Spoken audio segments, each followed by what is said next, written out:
welcome to Finals Day here in Valladolid, in the centre of Spain, for the EFRA 1/8 Electric Off-Road European Championships. You join us early because we're about to have the last chance B final. There is a B final practice, but that is also, for this point, this is just a last chance final, and the winner will get into the A final. After that, we've got the A practice. Then we've got a little bit of a gap again, and then after that we start the final. 3 legs for everybody. Obviously the A final will now have 13 drivers in it. So it's just a little bit of a chance for a bump up during the whole situation. Oh, I've lost my timetable. Great start, Nicholas. Well prepared. You've lost your timetable already. That's not what we want. There we go. Thank you very much. My able and very attractive assistant Matthew has handed it to me. He's not called Matthew, but let's look at that. Right, so we have the this last chance B final coming almost immediately. Good morning to Hans Oyo, who's a RCTV hero. More about that later. The BLCQ, as it's called, in a couple of minutes. Then we have the A practice, which is always quite amusing. And then we go through 3 sets of finals. Just so you know, the current times, the main finals are going off.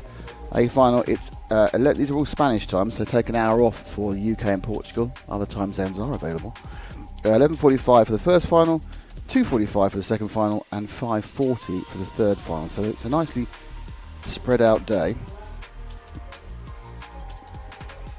here in sunny Valladolid. Third day of solid sun, but not too high temperatures. It's all very lovely. And as you can see, that was the C practice. All the practices for the other finals have been just to get on the roster and work out where you're standing, and then do 2 laps. But now the B final, which you've got, that's the results, completely pointless results of the C final. And now the B final is the big one. It's the bump up. It's a 10-minute race. The person who wins it becomes the 13th member of the A final. And who do we have is the question in this particular race. So it's going to be David Todd in 1, Ricardo Berton in 2, Hugo Tavernon in 3, Pecco Evening in 4, number 5 is Misha Widmeyer, Daniel Parente is 6, Rain Bermudez is 7, Birkin Kilic is 8, Bartosz Luski is 9, Renato Savoy is 10, Jon Numa is 11, Rob Battle is 12, and surprise is the 13th, which is Oscar Navarro, who will be number 13. So they all need to get themselves sorted out onto the rostrum. Now gives me a chance to thank our sponsors and why we're here. That's JConcepts.net, who are our title sponsor. Hobbywing, EuroRC.com, El Saram, S-Works, Mevo Sport, and X-Ray. And by my calculation, you have about 8 hours to use the Mevo Sport 8% discount. So 8 hours, the 8% discount at Mevo Sport, using EFRA 8 as the code. Thank you also, of course, to EFRA, who are the reason we are here. So there are your B drivers. They'll get a lap to the grid. And then they will... Oh no, they give them an actual lap? I don't know. Yeah, just 1 lap. Profix 35, who's a gold member of the Heroes team. Thank you very much. What a better way to start the day than the LCQ. Well, we start with a bit of chaos, so why ever not? Always sounds like fun. So we had a couple of finals last night, and they were actually quite good. It's a pretty difficult track to race at, to overtake in, so it's going to cause some kerfuffle, pretty mildly. Sam Arcano, what's up? A handy emoji. In Arkansas, down in, I thought it was South America, isn't it? Arkansas, not South America, South of America. Let's have a look at the grid as they grid up.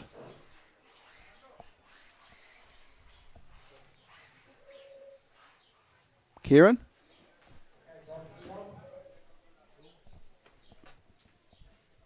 No. There we go. There is your pole man, David Todd.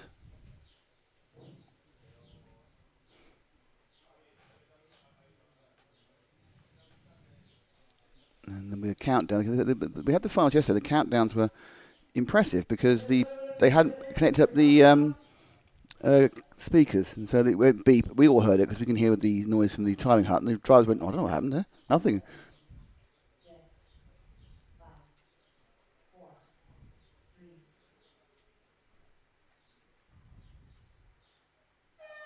And they're away, and David Todd leads into the first corner. Quick, didn't hear much crashing behind, so it looks like they've all gone off pretty much in order, which is Todd, Burton, Taverner. I noticed that Ricky's actually got his proper body on today with the sponsor stickers, not the pure yellow one that had nothing on it. So, Ricardo Burton with the K.O. show. Down the back straight they go. Oh, already Burton going to get the inside there. But they've got 10 minutes to bump their way into the A final. I'll be honest with you. Ricky's made a mistake and David Todd's got away. You go Tavernon. Looking pretty good there. Look at, there's Todd. Just come around that bottom hairpin, and then you have that kind of sweep round before you get back onto the main straight. Heavy braking in there. Gap up at... the gap is about a second. Looks like a little bit of gain in the last couple of parts by Burton, but there's David Todd.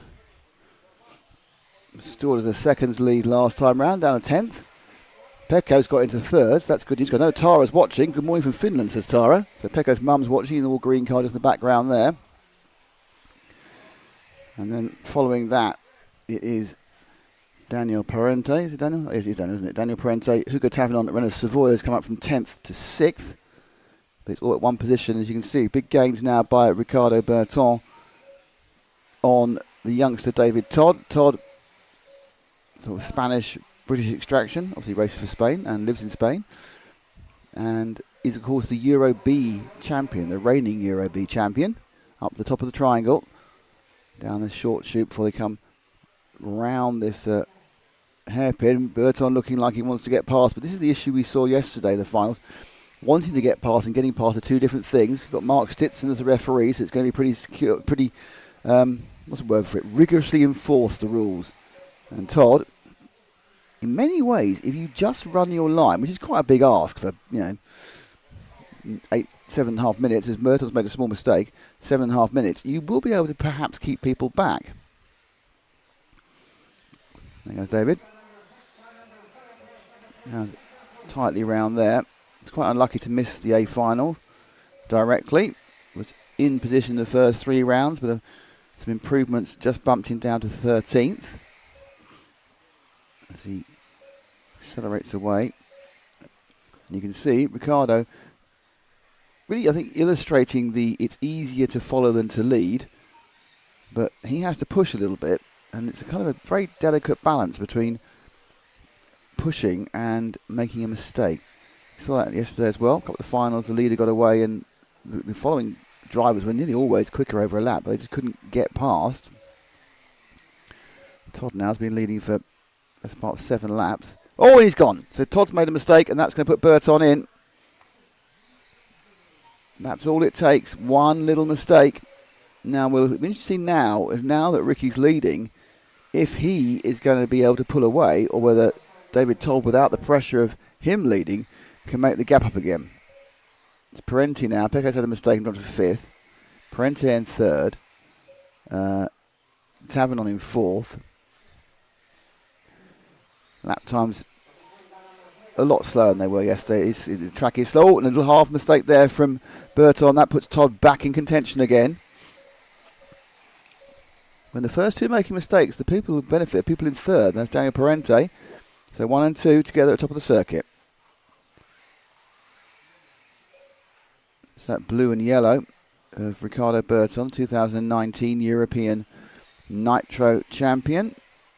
On the Ongaro ring, which is probably quite galling for David. Davido, I should say.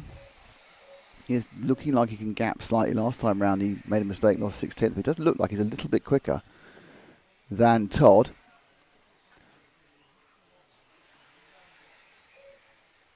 So Ricardo Burton, I have to be honest, was my tip last night to make the bump up from this race. which would normally mean there's no chance of him doing it, and 3 of his wheels will fall off.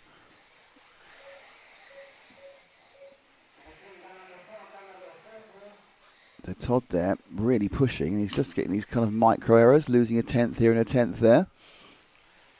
Gap was 7 tenths. I don't think he's gone out too much this time.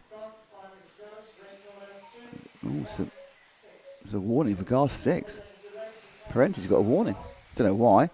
And there's, unfortunately, that's the end of Burke and Kirch is already broken down. He's going to be in the B final. Robert Battle's also had a problem, so he is not going to bump up. But it does seem to be a battle here between these 3. Parenti has got a warning, even back into 4th, but quite a long way back. 4.5 seconds. Look at it there. You can see now that Todd and Parenti are getting close. The 2 Spaniards battling. Let's look at the second and third battle for a while. It's a bit closer. So it's the yellow and the orange of Daniel Priest. Brothers already in the main final. Adrian. So if he can make it a double Parenti A final, if he can get through, he's got to get past Todd and then catch up to Burton, then get past Burton. But it's quite a long time still 4 minutes to go. 10-minute finals. Obviously longer than any other electric final in EFRA rules. You get 8 minutes for a 1/12, and you get 5 minutes for the touring cars and the 1/10 off-road. Now, interestingly, I don't know what's happened there, but didn't we see anything particularly wrong with Burton's lap there, but he's lost a huge amount of his lead. 0.6 of a second. Must have had a very minor error. And now Todd's back on his tail again. But more worryingly for both of them, Parenti's on their tail. And Todd there, just a little bit riding. One thing we have seen during the course of a couple of days, you really don't want to get anywhere near those barriers. They're just the right height to tip the car. They're quite low, actually. Oh, they're quite low, actually, for barriers. And now Parenti looking quite like he might get round Todd. Just I don't think the cars came together then, secondly. So second and third very close together. Ricciardo absolutely nailing the lines and just went wide there. Parenti. They're really very, very heavily refereed by Mark at the moment, because obviously you can bully your way through in these situations where it is a single line track. As you can see, there's a lovely groove showing where that single line is. Off the line is dust, and that means there isn't any grip, obviously. 4th place is a long way back, so that's a lapped battle behind them. So is his top 3, and there's a big gap to 4th, which is Pecco.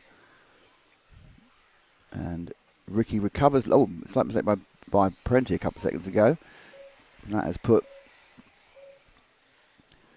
a little pressure off Todd. 2:21 to go, so we're down to the final quarter of the race.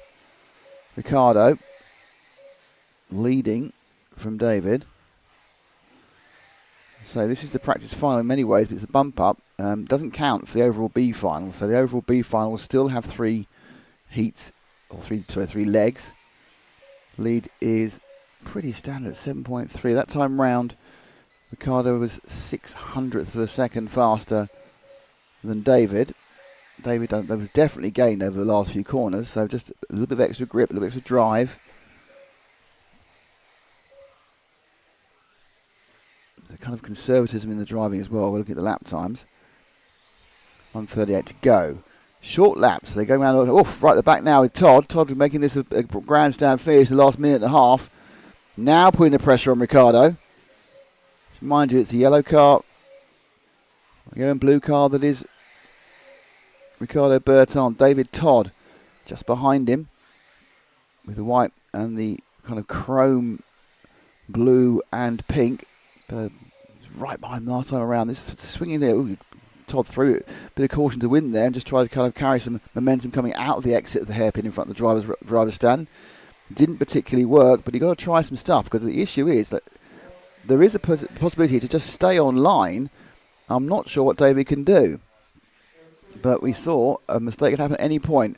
Ricciardo Berton into the last minute. They're going to get 2 more laps. It's outside chance they might get 3, but I think it's going to be just 2 laps. I think it's going to catch them as they go over. Todd now has got to work out a way of either forcing a mistake or making a move that Mark Stitson's going to approve of. He's our referee. Right together, another grand slam. Oh, but he's going to have to wait for that one. He's going to have to wait. Reverse the positions, absolutely. Just clipped in going through there. This is definitely now the last lap. So Todd now. Parenti's dropped off that one because he should have gained from that waiting situation. It's Ripard and Burton and David Todd round the final corner. This is going to be an absolute grandstand. Last couple of corners up the top of the El Saram corner.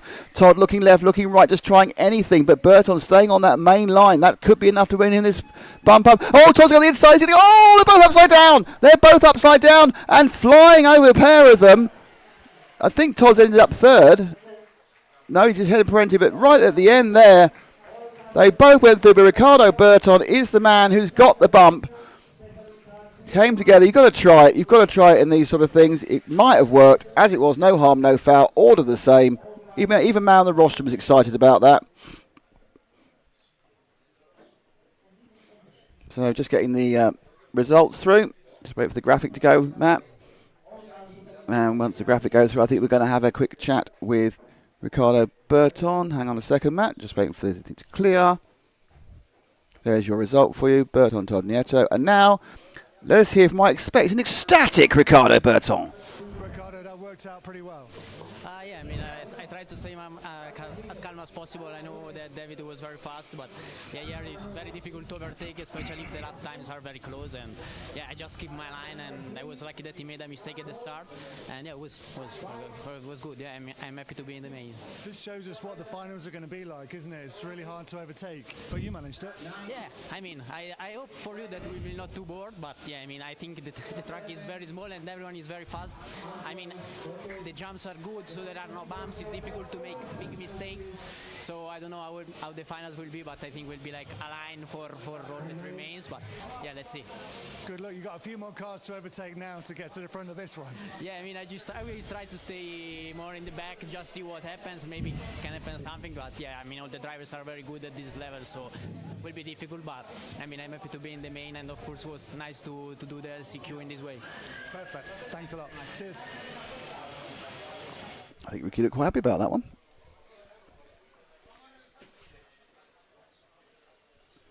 So this is now, Ricardo Burton now bumps up to the A final in 13th place on the grid, which is a different postcode from the start. This is now the A practice final. It's just a practice final. So, is he happy? Just so you know, I don't know what happens on the interviews. I have to get the interview praised by Matt about what they said. He's chuffed. He seemed quite pleased. Yeah, he's very happy. Very happy just to make the show, basically. Because it's hard to overtake on this track, but he's managed it. But we saw it wasn't exactly the smoothest race. No, so David went for it on two occasions, but it's very hard to actually get past under the eagle eyes of Mark Stitson. Yeah, he's going to have a busy day, isn't he? So. Very busy day. We all are, and that's super exciting. Shall we don't need to see too much of the A final practice, do we?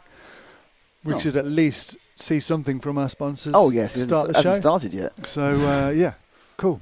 We'll be back in one sec.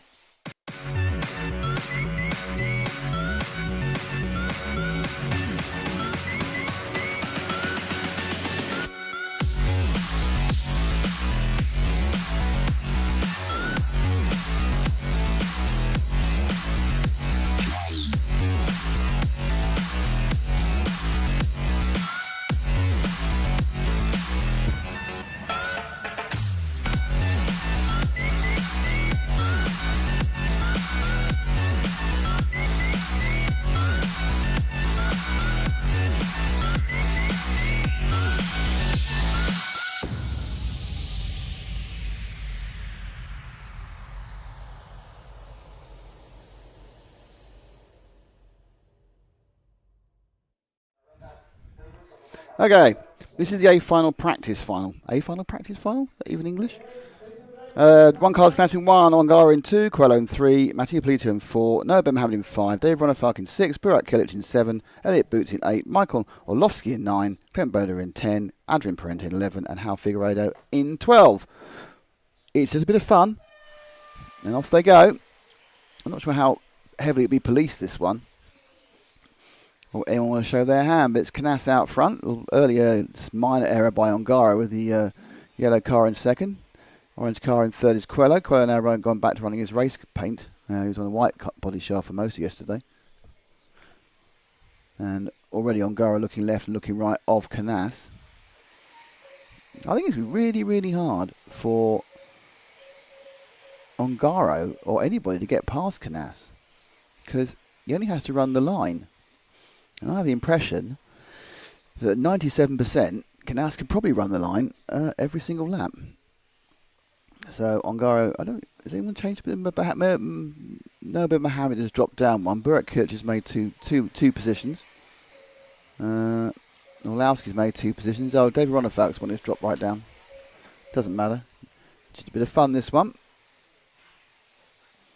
Oh, that was the little bit of interference fit there with the S-Works of Juan Carlos Canas. He's got in the background, he's got Davide Ongaro, and then it's an Italian number 3 as well with Mattia Polito. Oh, it's only 5 minutes this. I thought it was 10 minutes. Only a 5-minute warm-up. Okay, so I thought they're getting the full 10 minutes. They're only getting a 5-minute run. They're getting nothing. Oh, they've changed the rules entirely. They said they were going to give them a full... Yesterday, they said they were going to give them a full warm-up final. Now they just give them the 2-lap positioning final. Well, it is a bit of fun. We found out nothing. There you go. Slightly concerning. I thought we were going a bit more than that. Right, so now there is a bit of a break after the excitement of the B final. We're back with actual finals at past, but it's a chance for us to say thank you to everyone who makes it possible for us to be here. You know, it's quite expensive to send people all the way to Spain to talk about Scale Motorsport, and we do that thanks to EFRA and to these marvellous, marvellous organisations.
Popovich makes an error. Marcus Currup is through. No, it's a four-way battle. Fence on the inside! He's got him!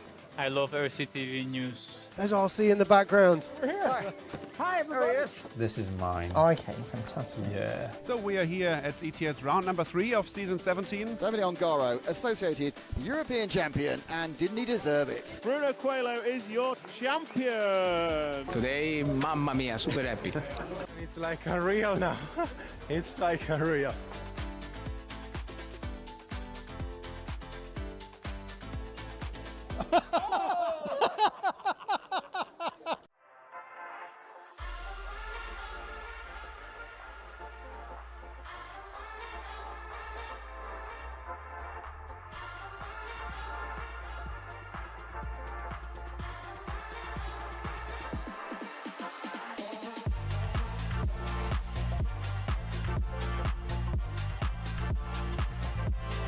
If this car stays 4 wheels down, you're looking at the man who's going to become the TQ for the EFRA 1 electric off-road.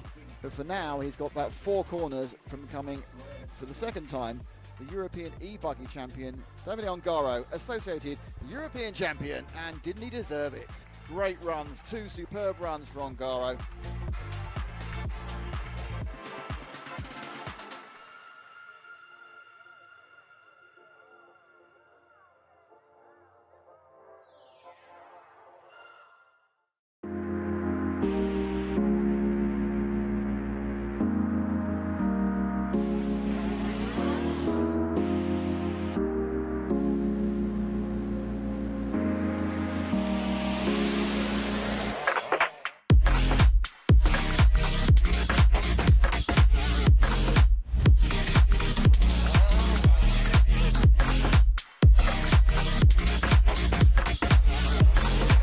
On him, no, we got the Mink on. No, it's a four-way battle. Poleman is being run back to the pits. Our Poleman is going to miss the start. Oh no! Hatner's going with Ben. Ben and Hatner right together now on the last shot.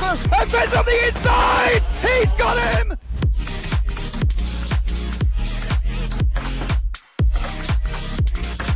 Fantastic display of driving from these two drivers who have pretty much carved up the touring car world between them this year. Popovich makes an error. So Popovich makes an error. Marcus Currup is through.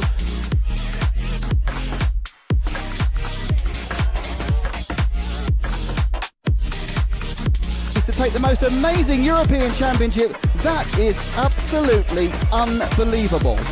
Mark Reinhard takes the European Championship. Yeah, it had to be a while, man. Waiting for it a long time again. And crossing the finish line for the last time, Dario Balestre is our 2024 European champion. As always, another title. Dario Balestre got to stop and go on the penultimate lap. Still hang on to the lead there and take the win. The four-wheel drive European champion for large scale, Van Helmen. And the winner, your European champion, is Juan Carlos Canas. Davide Ongaro, associated European champion, and didn't he deserve it? Bruno Coelho is your champion. Michael Olowski then comes across the line to win the European Championship.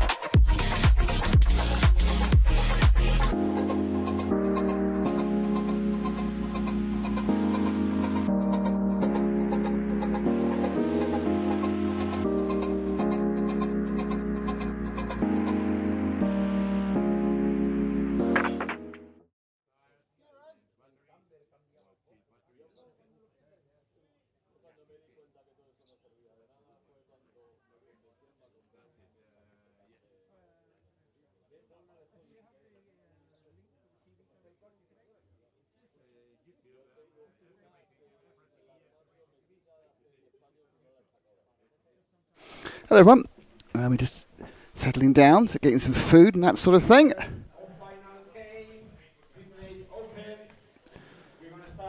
So we've got Final K coming up. These are all 3-legged 10-minute finals.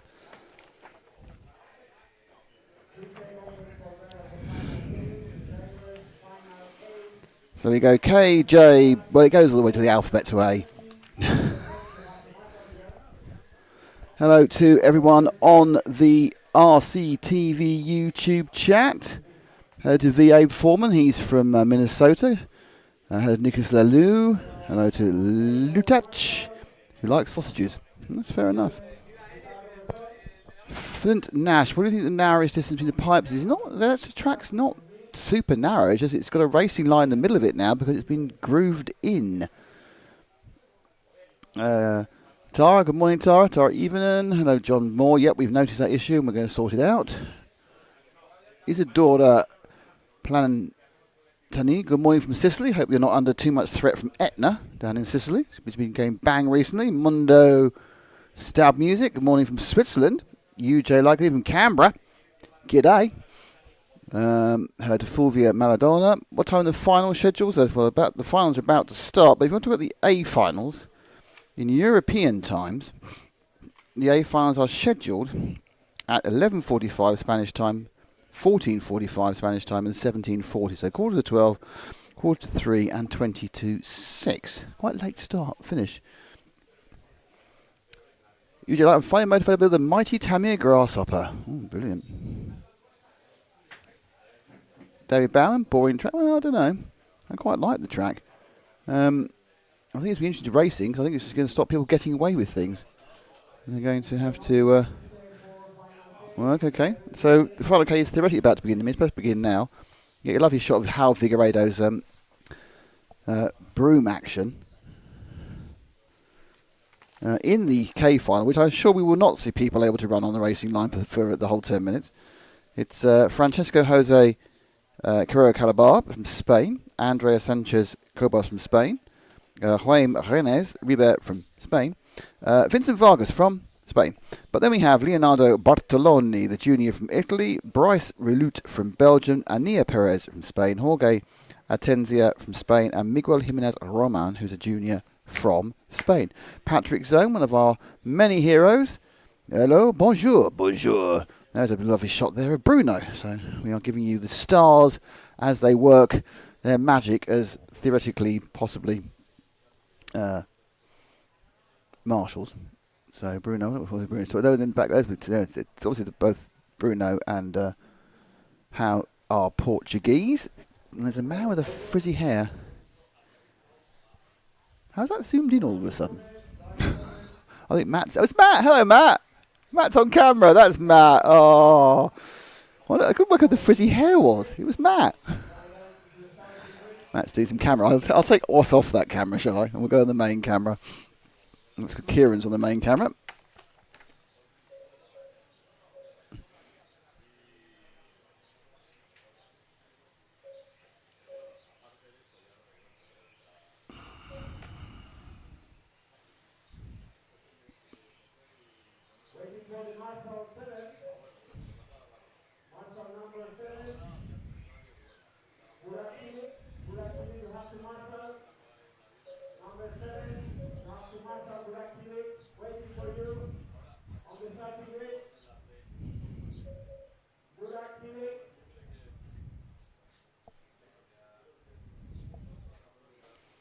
Okay, so 9 cars on the grid for this one. It's 10 minutes. It's 3 legs. It'll probably be chaos. Mainly because they're all setting themselves out. So only 9 on this one. There'll be 12 in the other races apart from the main A final where there'll be 13. The guy at the back is really not happy about exactly where he is on the grid. Stranded himself on the pipe, just trying to get in. Other one there, Kieran, the other side, stranded himself on the pipe, trying to get in his grid position. Oh, dear, this could be fun. Oh, someone's missing. What's that? Is that 3 that's missing? Or 5? So look, keep going forward. It is 4 that's missing. So Vincent Vargas is not currently starting this race. Where is the Traxxas? I don't know where the Traxxas is.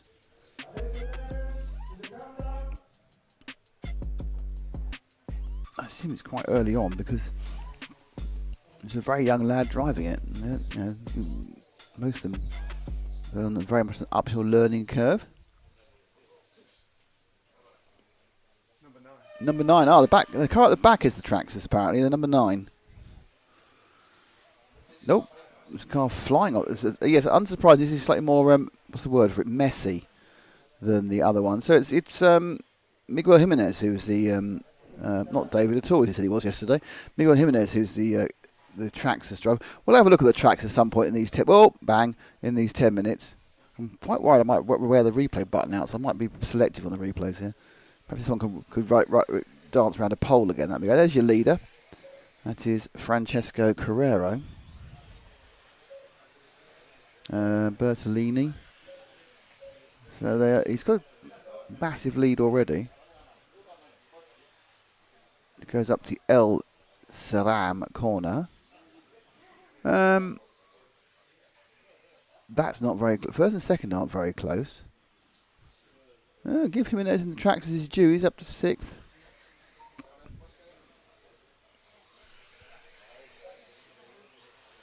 So it's a 3-second lead already.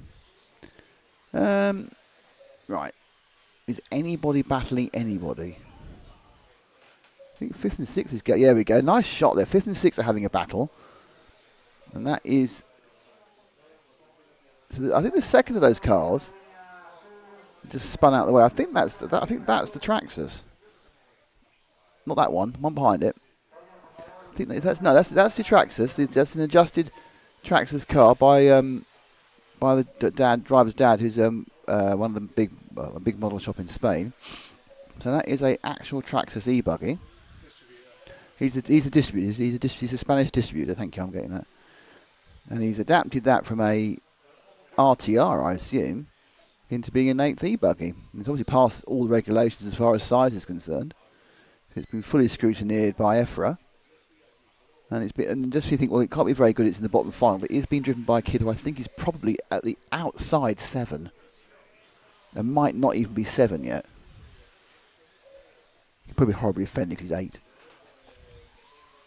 There we go, 2 of them down the line. This is the big battle. Jimenez against the Tenza, and Jimenez goes a bit wide there. Tenza gets past in the orange. This is the battle for 6th and 7th in the K-Main 1, and now Tenza gets it. And then loses it again.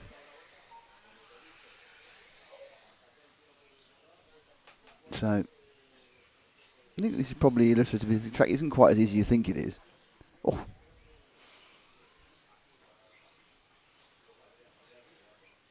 Lower final battle. There they go. So this is actually turning into a monumental scrap between the 6, the 9 and the 8. They've decided they're going to have their own personal battle. They need 2 cars to make a race. And one is a Traxxas. Well, there you go. Oh, Traxxas back in the lead again.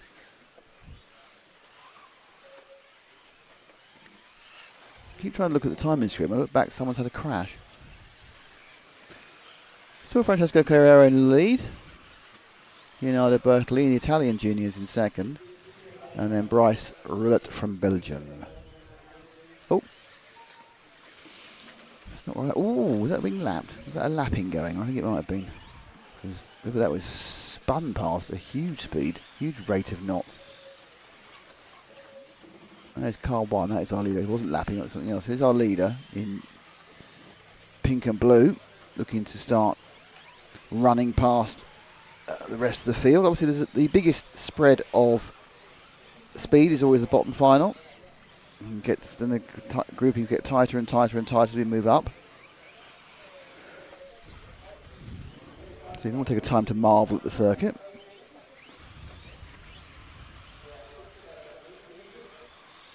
Past 9 currently.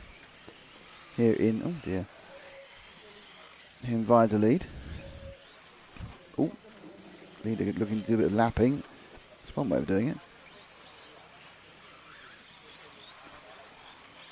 So the leader's lapping around 30 seconds a lap. And the guys towards the back are kind of running more in the 35s, 36s.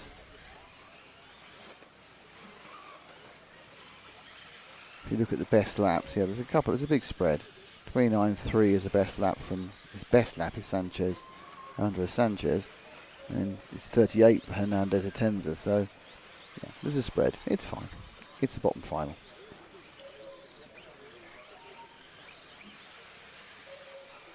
So first and second only a couple of seconds apart, actually. So second place is car 5. Where's car 5, Kieran? He's only a couple of seconds back. It might be that orange car, I don't know. Is that car 5? This is a battle for the lead now. With Bartolini.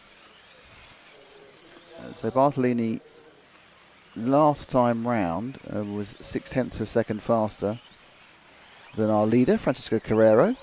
And the gap was 2.2. What's the gap this time round? He goes over the line, and the gap is 2.2. So it's all about learning the ropes. And I'm pretty sure I saw Leonardo up then. He's not a very. He's quite. I think Leonardo's the Italian youngster who carried the Italian placard at the opening ceremony. So he's quite a small kid as well. I don't think he's much more than 10, if any, if that.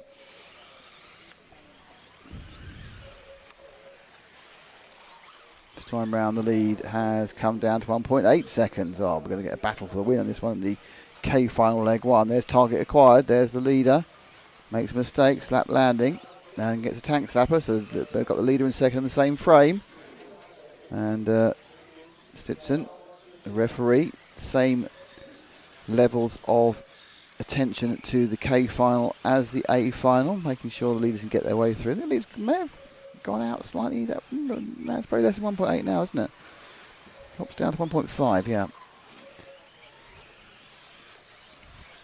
Both had quite complicated laps there as they went round. Oh, no, that's a problem. That's instead of the two right together now. Slightly wide for Francesco Carrera, and they've landed on each other, and they've hit other people.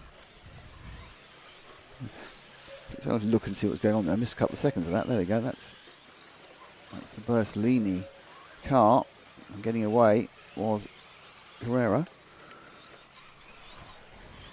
And they cross the line now, and I expect the gap to go considerably up. Back up to 2.6. That's not that car. That pink car is a lapped car and not involved in this battle for the last 2 minutes and 40 seconds of the K-Main final. I could try and build it up. It's the K-Main final. It's a chance for us all to have a little sit down. Nice quiet time. I like my quiet time.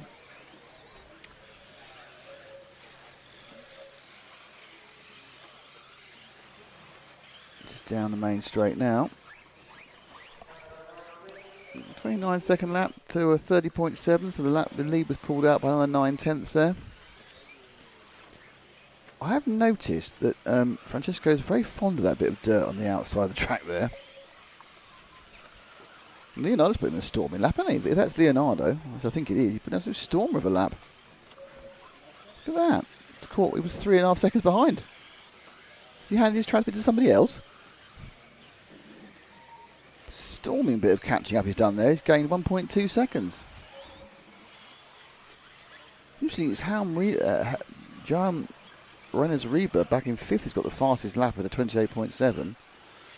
So obviously when he nails it, he can nail it, but nailing it's not the easiest thing to do. Bartolini.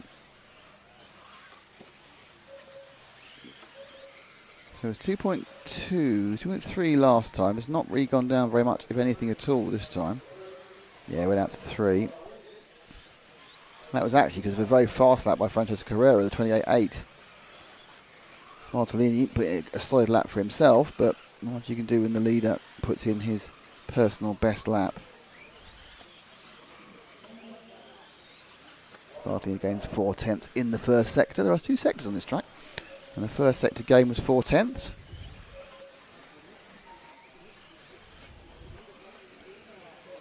And he lost 6/10 in the second sector, so that didn't do well. So this is kind of drifting away from Bartolini. Let's go and look at our leader, because there's 40 seconds to go. Of this, the first leg of the K final.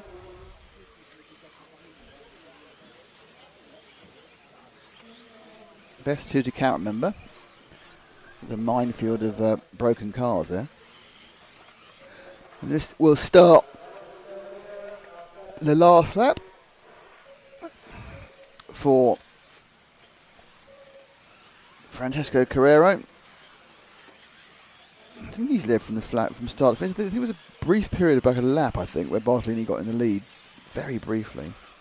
But apart from that, Francesco Carrero's had this one under control, but certainly relatively under control. And he kind of crawls over at the end. making sure it happens. And Correa wins the first of the K finals. Second place has gone to Bartolini. That's a Leonardo Bartolini. And in third place is Andres Sanchez-Quebes. And in fourth place, it's Ana Perez. And easy, now we'll have the J final. Yay! What's Will gone without coffee? He could have just collapsed on the way, couldn't he? There's a possible I don't know why chance. I'm laughing. There's a possible chance we could lose him at any moment. Yeah.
Just making myself a lovely coffee.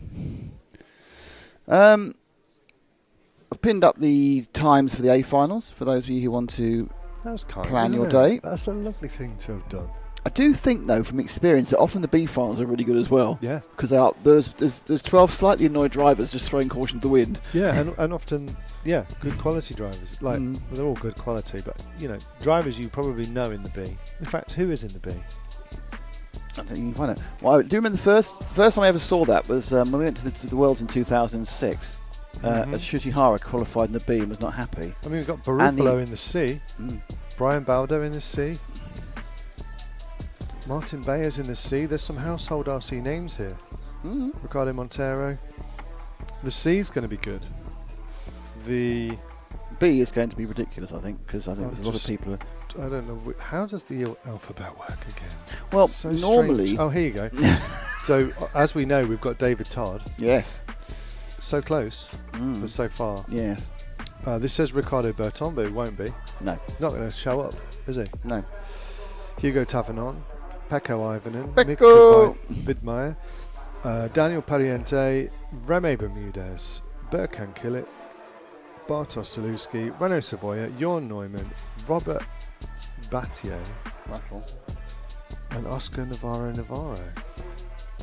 Yeah, A, B and C are all going to be something to watch. They certainly And there's are. lots to watch. There's lots to watch throughout the day, so don't go anywhere. We've got Oscar Baldo in the D. Yeah, don't go anywhere. You're watching the EFRA 1/8 E-Buggy European Championships 2025. This is the opening event of the outdoor summer season for EFRA.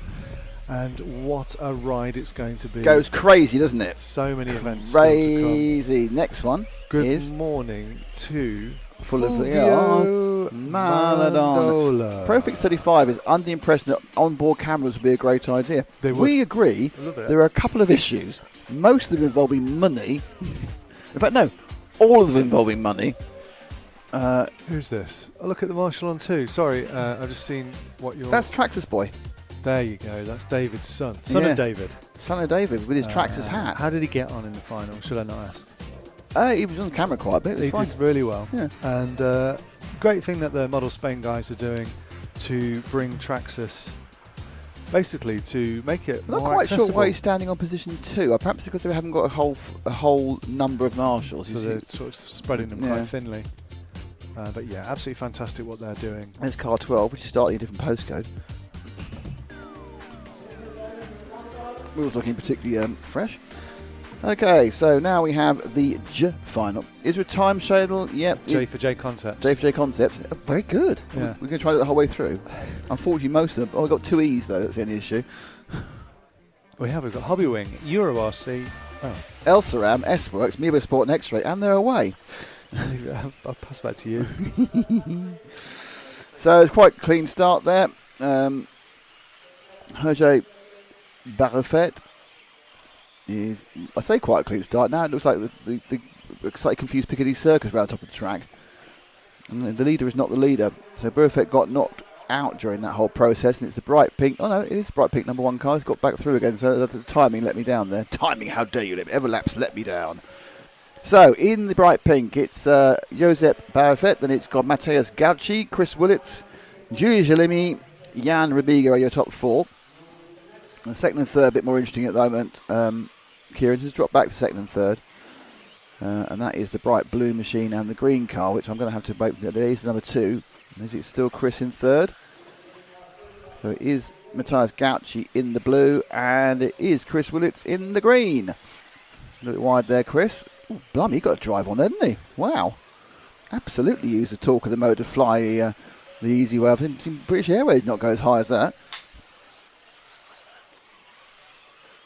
So at the top of the track, and they come down. So we go sort of an equidistant 1, 2 and 3. Oh, no, 3's now off the track. And so we've got an equidistant 1 and 2.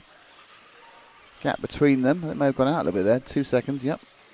27.6 already from Josep, which, we've gone up 1 final and they're going a second lap quicker than the previous final. But this isn't, at the moment, the most entertaining race in the world. 4th and 5th are having a row, I think. Oh, 4th and 5th is having a massive row. Absolutely, here we go. There's 4 of them trying to go around one spacer at the top of the track now. So this is the 4th, 5th and 6th, who are Miguel Gonzalez, Julie Zelemany and Jan Rebanger. Oh, so this is Julie Zelemany going into 4th place. I think it's Jan Rebanger behind her in the white wheel car. So the yellow wheels is Julie. Got a bit of blue on the machine. And just looking at the real colours there. Yeah, it's purple into blue, this is. I've got quite a nice screen here, but isn't 100% accurate in this colour representation. Oh, they catch up Chris. This is exciting. This is for 3rd now. That's Chris in the green.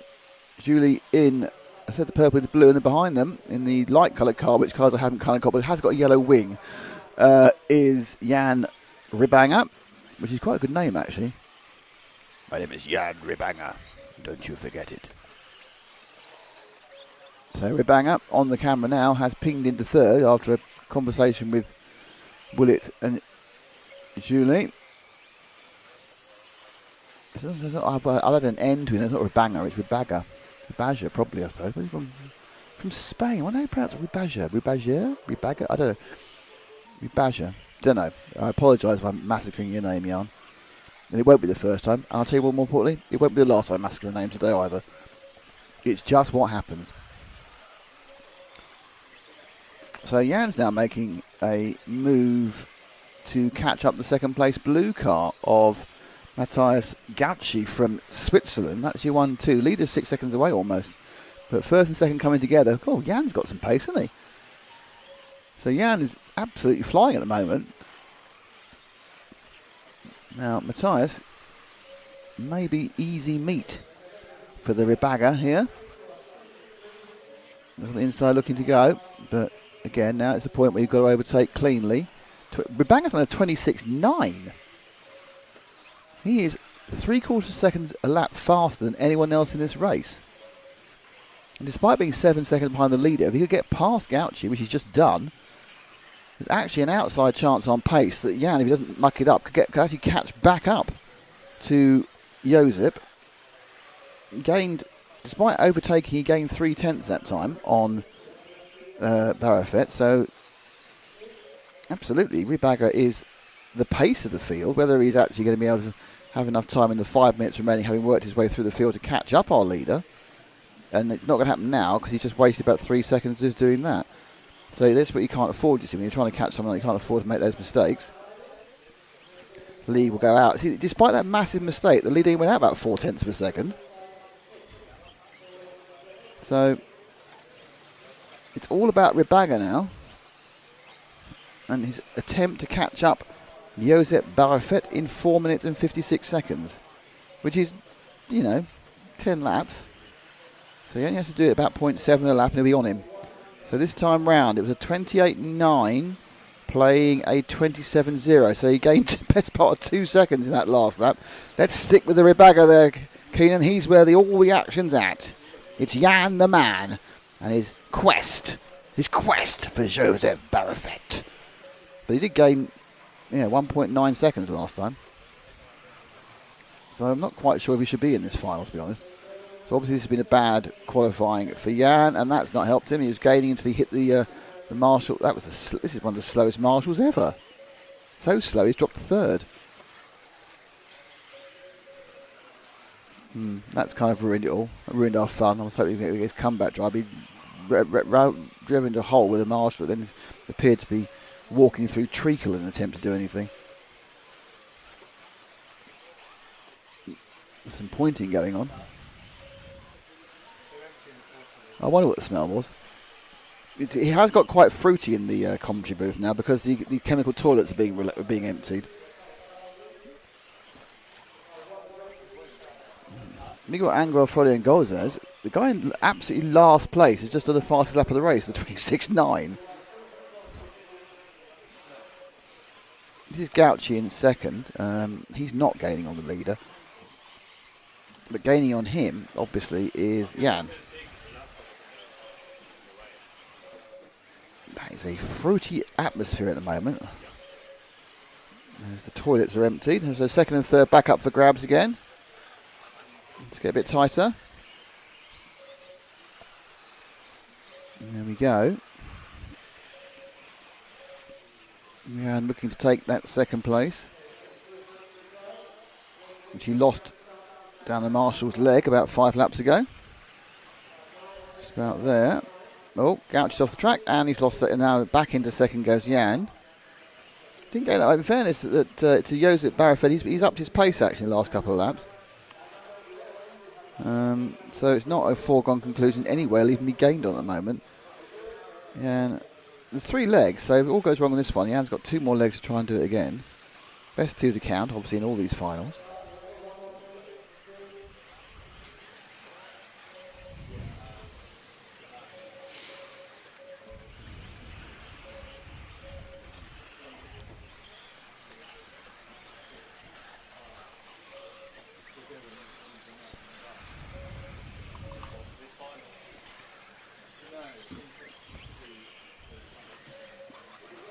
Okay, need to move forward one.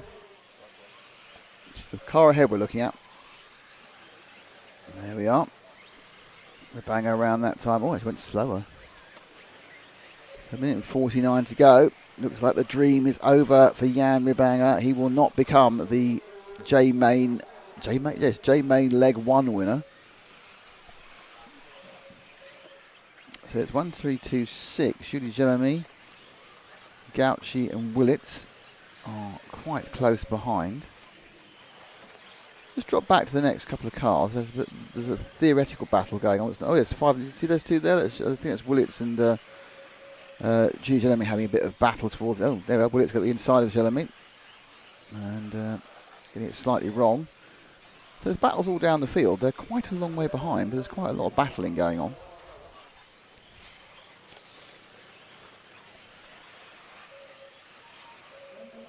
It's the Willits car, is it?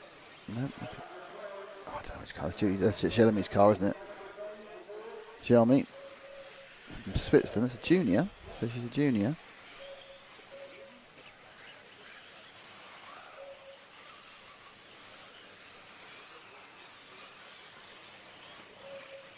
They've called it with Gauci actually, so this is now a battle for third. What's going on here? Is that Ribaga backing? Yeah, but Banger's made another mistake. This is second, third and fourth all prattling around. But we need to find our leader, number 1, because it's about that, straight on it. That little pinky purple car. 'Cause he's got about a lap and a half to go. As he might, he's going to get another lap. Just get another lap. In fact, he should probably park and not get another lap. But I think only he will get the other lap, actually. But this will be kind of a victory lap now for Francisco Jose Cordero Calabar, who will win the J final leg. It's not, sorry, I'm putting the wrong name there. It's a victory lap for Jose Barufet Torri Guretet. There's an awful lot of letters in that name. So Jose is going to win this one, and he has won it. Go on, 2 more yards. Go on, he's won it. Right, so that's your winner. Jose Barufet has won the exciting final. Second place. Oh, Jeremy came through the second. Well done. Third place was Ribanger, who's got a lot of pace but wasn't on the track enough. Gauchi ended up 4th, and Willits ended up 5th. Sure as night follows day. We'll have another final. Someone's ordered my papers wrongly. I believe it may be Matt.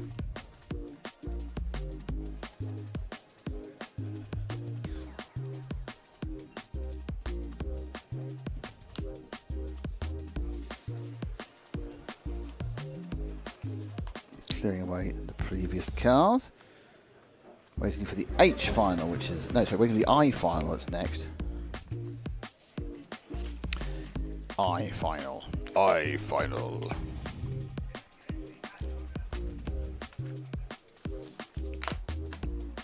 So Carlos Fonseca, Christopher Forg,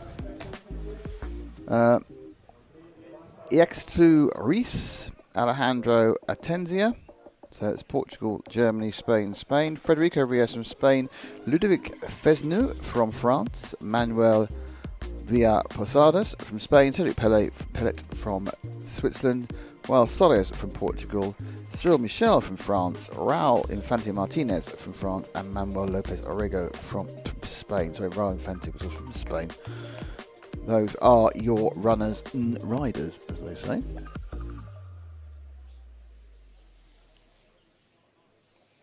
Is there a time schedule available somewhere? The only thing I can find are the results in Everlabs. Yeah, I don't think there is a time schedule available actually on Everlabs.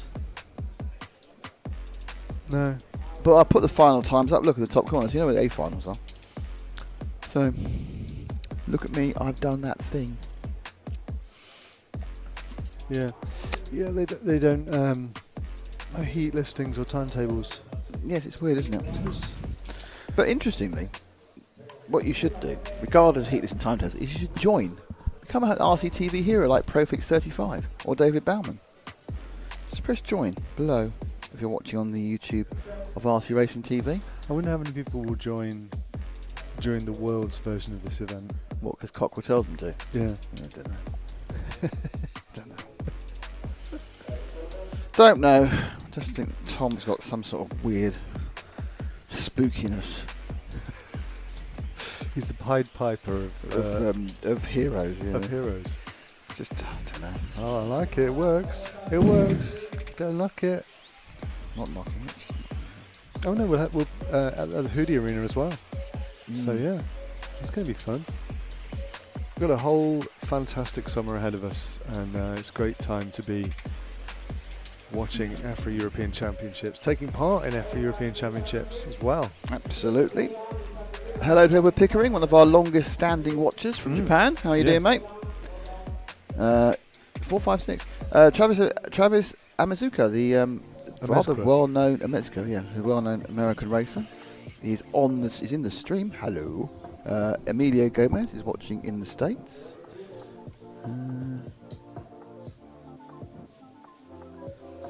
The commentators and the button pusher. What? Oh no. What are they saying? No, just saying we were talking about this. You've been defined as the button pusher. No, well.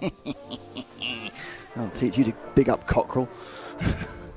I'm happy and proud to be a button pusher.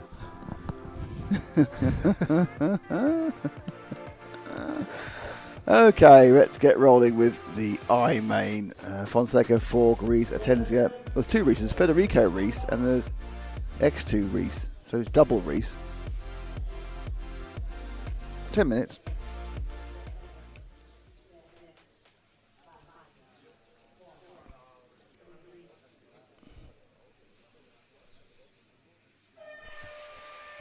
And we're off. And again, quite clean. It did seem quite clean around the first corner. And it doesn't go quite well after that. So top two up and away and running. Like reinterpretation of one of those corners there, but that's fine. It's fine. Never mind unless they go around the corners it's supposed to be. It's absolutely fine. I've now found you want to ignore the initial things on the timing screen because they're wrong. Here we go. So it's Carlos Fonseca leading from Christopher Forg in second. Third place, up a couple of places, is Federico Reyes and then Cedric Pele in fourth. So this is the Fonseca and Forg with just in the background in the orange and the yellow, Federico Reyes. But it is leading the Portuguese driver in the many colours of green and yellow car. Just flashing in front of my... Actually, no, there's no yellow. It just looks like it's yellow. It's actually green and light green and dark green. Then it's Forg. Look back. I think second and third are having actually a bit closer. So then second place is Forg in the blue and purple machine. Christopher Forg we found is the brother of Anastasia Forg. He'll be up later. She's qualified in a better final than her brother. I still don't know who they actually are, how old they are, but I'll find out over the course of the year.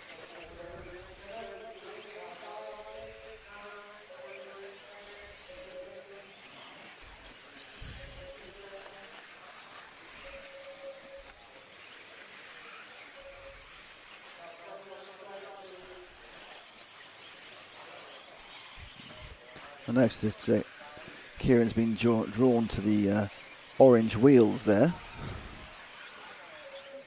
Not quite sure who it is. I think it's fourth place. Fesno, I think, has the orange wheels. Could be wrong. Yeah, I think Fesno's got the orange wheels. It's car number 6 in fourth, Ludovic.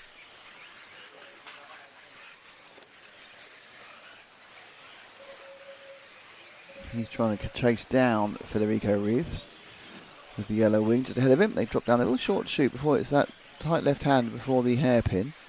The marshal's hairpin, we should call that, because there's a marshal in the shop who bother going to it. And then down the main straight into first corner. Got the low snap double to the left hand side with the alternate choices, but everyone's choice on the left hand side. Oh, that's bad news for Fesno. I don't think he got up. No, it's a long, long run. Whoa! Comedic marshalling there. Let's see how much. He's doing 2 marshals go to war. A fault is all that can be scored. Ah, he wasn't really falling over. Just doing pretty twinkle toe action there to avoid being run over. Fonseca's still leading. First and second are quite close now for some reason. I mean, you can't get, well, they were at the beginning of the lap anyway. And they are still quite close. So there's Fonseca and Christopher Forg battling it out. Green over green. That's Fonseca, and blue and purple and all those other colours. That's Christopher Forg.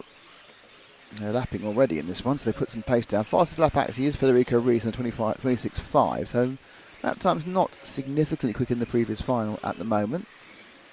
Mark sits in the referee, giving the instructions to the other cars to let the front 2 go.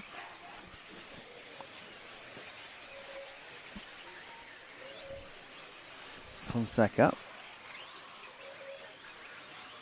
looking quite good here. A little bit wide there for Christopher. Oh, and that's a lot more wide. Off the track, really. He's got going again because luckily he fell off right near a marshal. There's a lot of luck in accidents. Certainly in buggies there's a lot of luck because you can land on your back or you can land on your wheels. You can land at a difficult place to get to or an easy place to get to for a marshal. You can land near a marshal or further away from a marshal. And that will all affect the amount of time you're upside down. That accident did cost Christopher Forg about 3 seconds though. And that's why you don't see him in the background until there. Fonseca makes a little mistake. It's going to cost him a second, possibly. Yeah, 28.1. Second it cost him. It's 27.8. So Christopher Forg didn't make a huge gain that time, despite the little wobble from this man here. Carlos Fonseca.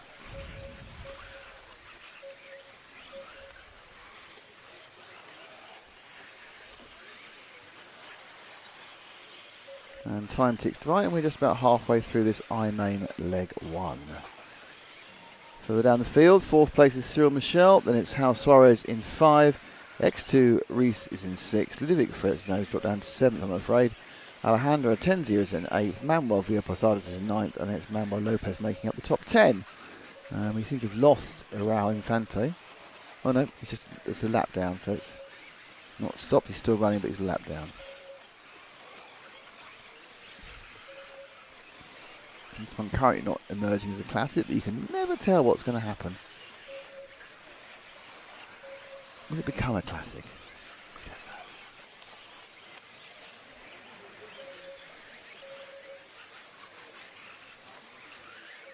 know. To the El Serem corner, top of the track. Into the Marshall's hairpin.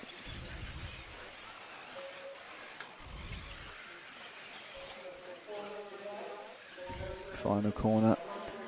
So he's 3 seconds ahead. The 3rd and 4th are quite close, according to my timing. There they are. Just wait there. Wait there. Wait. Wait. No, and then go there. So I think 2nd, 3rd, and 4th are quite close now. Which is Cyril Michel has actually joined the party in 4th place. That's the 5 car. Federico Ruiz, just behind him, that is Cyril Michel. From France, in the 10 cars, he's come up well through the field, which takes a while. It's hard to get past people. So the black wing for Cyril and the yellow wing for Federico Ruiz. And there they go.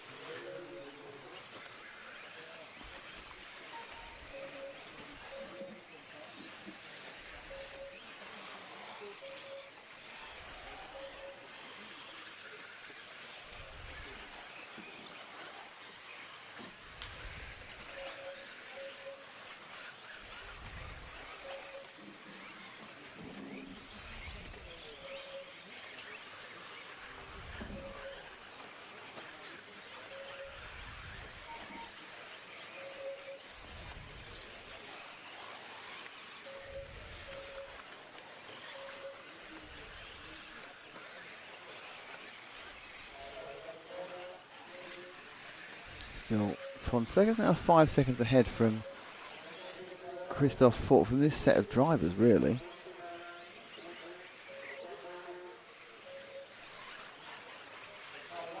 Five, 5 and 7. Over the line now. Fonseca leads by 5, 5 and 7. Yeah, just move forward. There's another 2 cars. It's Fonseca and Christophe Fort. Got 2nd and 3rd.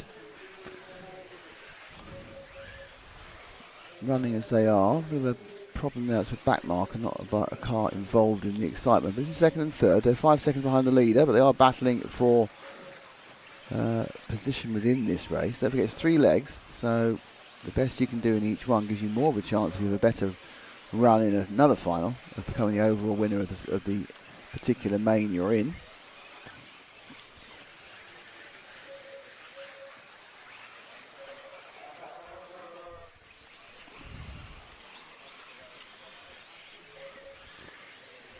Kind of ponderous there for Fernandez as he went over the corner. Hence he's now dropped back into the clutches of Cyril Michel, and that's 3rd and 4th we're looking at the moment. So we can rewind to the second of those 2 cars.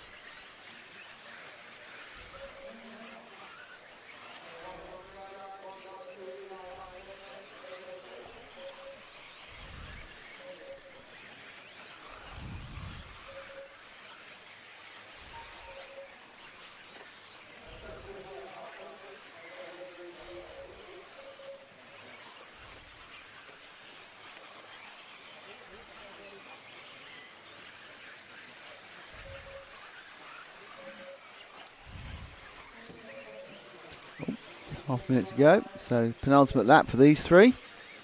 They've sort of sized down the gap to Fonseca, but it's still quite a long way.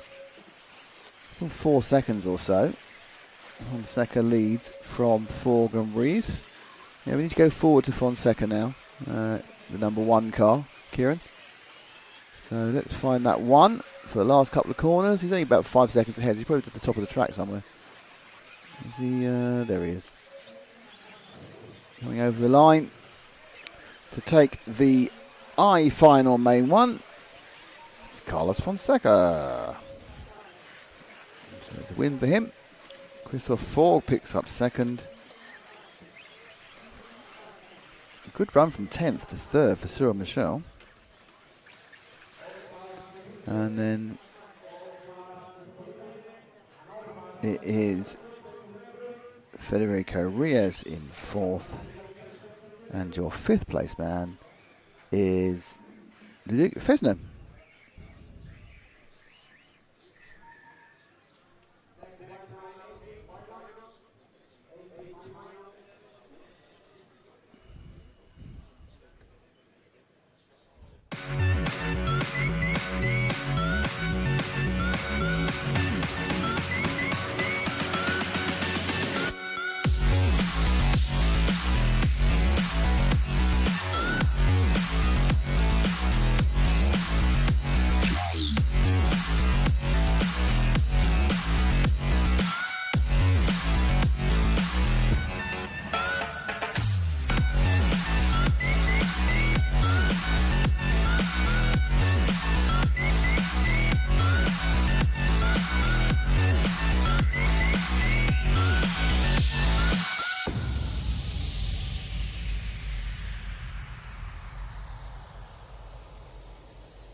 Okay, next up will be the H main.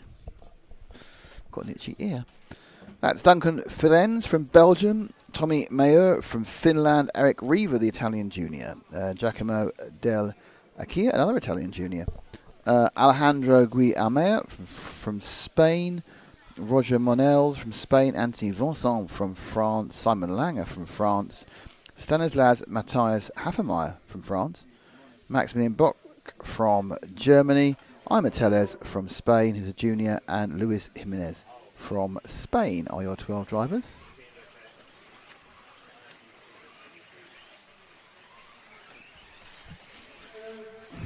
They're all up in various places.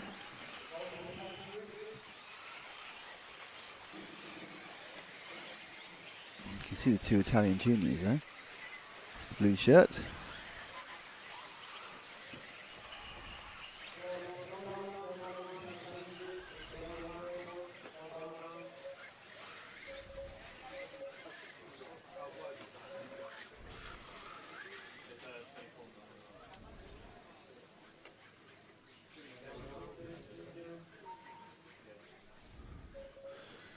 Okay, cars are lined up.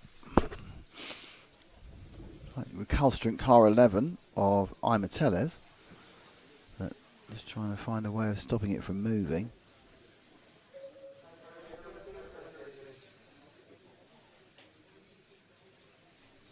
Yep, managed to get it to stop him moving. A little stone perhaps it needs underneath it, I don't know. 10's decides to make a more straight line look to the lining up. All seem to be taking part in this. 10 seconds to go.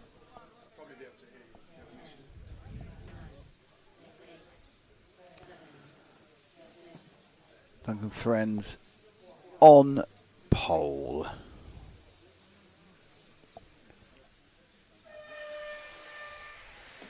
Another pretty clean start.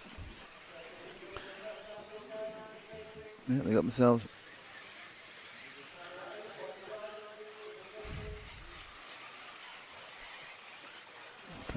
desire to keep it clean, but Ferenz made a great start. I think I've gone pretty much not all. They had gone pretty much all that. 3rd place. I think Eric Reaver then just skidded out. I think, and he's probably dropping down. No, it wasn't Eric. It was actually the 2nd place man.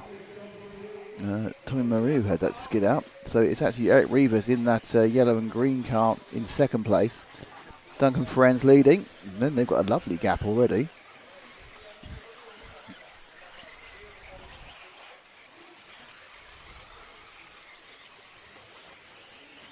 There they go, over the line.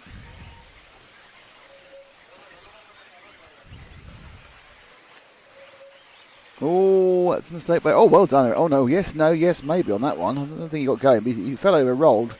Let's watch the car there. Yeah, he rolled over, fell off, got going again, and then rolled again. The net effect, I think, is that Eric lost quite a lot of time.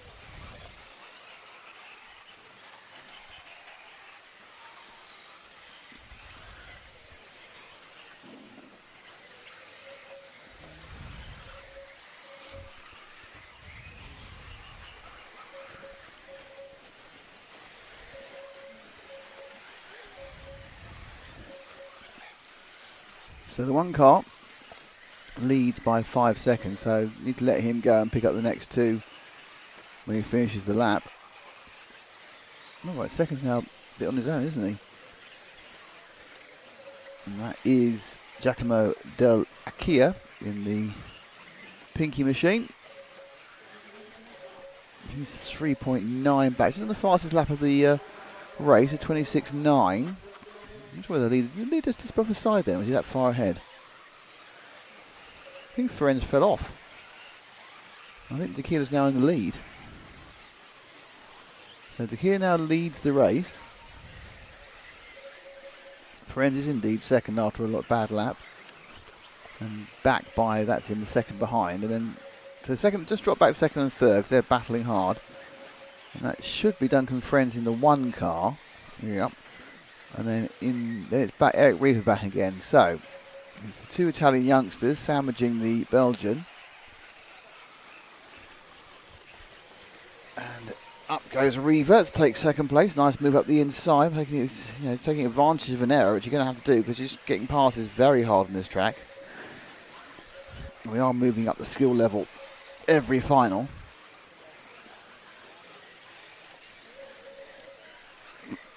So the chances of getting past are, because of a move, are less and less, and you have to wait for someone to make a mistake.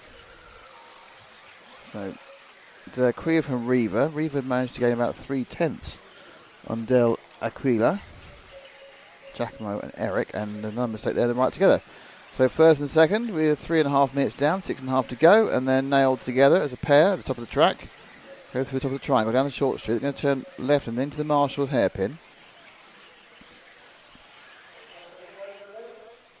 Just going around that outer loop really, and it just, oddly, Reaver ended up gaining only a little bit there because he's lost a bit there, so he's dropped out. So Reaver makes a mistake at the exit of turn one, and that puts Del Acquia nicely in the lead.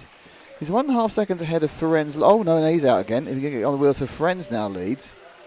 So the Belgian gets back into the front. There's little rolling and spinning errors afflict both the young Italians in that lap.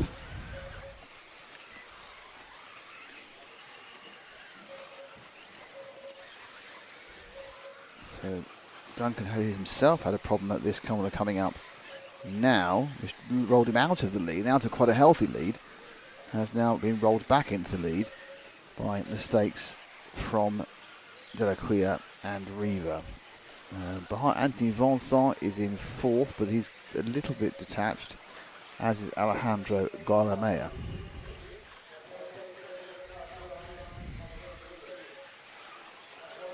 So lapping will be beginning soon, which is probably going to disadvantage Duncan more at the moment because the other two are quite close, second and third, and so when someone lets the first one, they'll be ready for the next two. They might have reset themselves into their racing brain.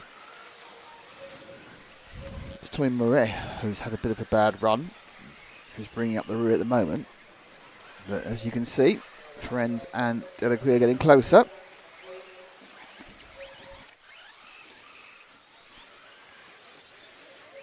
Once again, at the top of the track, have a look left, look right. Oh, no, that's a bit of a bouncing problem.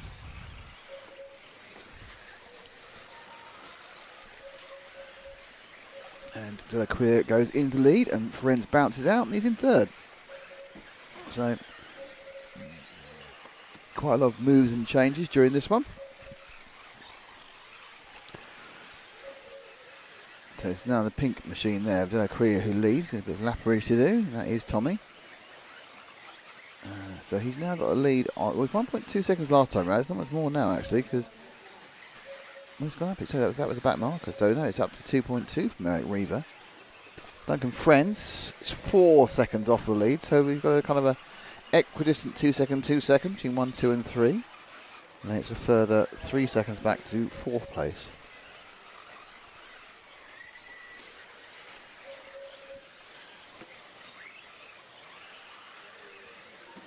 Done a slow burn on this one. Delacroix and Reaver. That time round, they were within 300ths of a second of each other. So Friends was about 6/10 quicker. No, sorry, he was not. He was 6 tenths slower. Sorry. 26.2 is the best lap we've seen in this heat, and that was by Eric. So Eric Reaver, for the man currently in second, has the fastest lap. But he, I think, has dropped a further bit. No, he's a 10th back. It's all kind of spreading out. Friends has got a kind of a lack of ground speed at the moment as well. And it is looking quite good for Giacomo, as long as he can keep it 4 wheels. They get a bit closer. I was about to say, if they keep 4 wheels down, it's going to look all right for Giacomo. And immediately he didn't keep 4 wheels down. There's Eric Reaver right behind him. So that's it, really. See, you are a half mistake away from being in a battle for first and second. Reaver in the yellow and green. It's Italian junior versus Italian juniors. I expect they've raced each other many times before in Italian national meetings. And the strength in depth of the Italian team is pretty impressive. So Reaver and Delacroix. Oh, nice move by Reaver, but didn't quite go on. He tried to just jump himself in the lead. I think that was slightly taken by the camera angle. Looked more likely than it did. I think he was actually jumping sideways over the top. But it's probably one of the ways, if you can pull off a fantastic jump overtake, it might be one of the easiest ways of doing it, or only ways of doing it. 2 minutes to go. 8 minutes down. Delacroix doing a good job, but he's got a bit of pressure now from Reaver. They've got some lappery to do, which always adds to the confusion. He's going to be called away by... Oh, he was called away, but he's in trouble. I think it's car 6. He says Monell's. Roger Monell's managed to let him through. It wasn't his fault that coming together, by the way. It's one of those things, but it didn't really affect anything. The top two are still right together.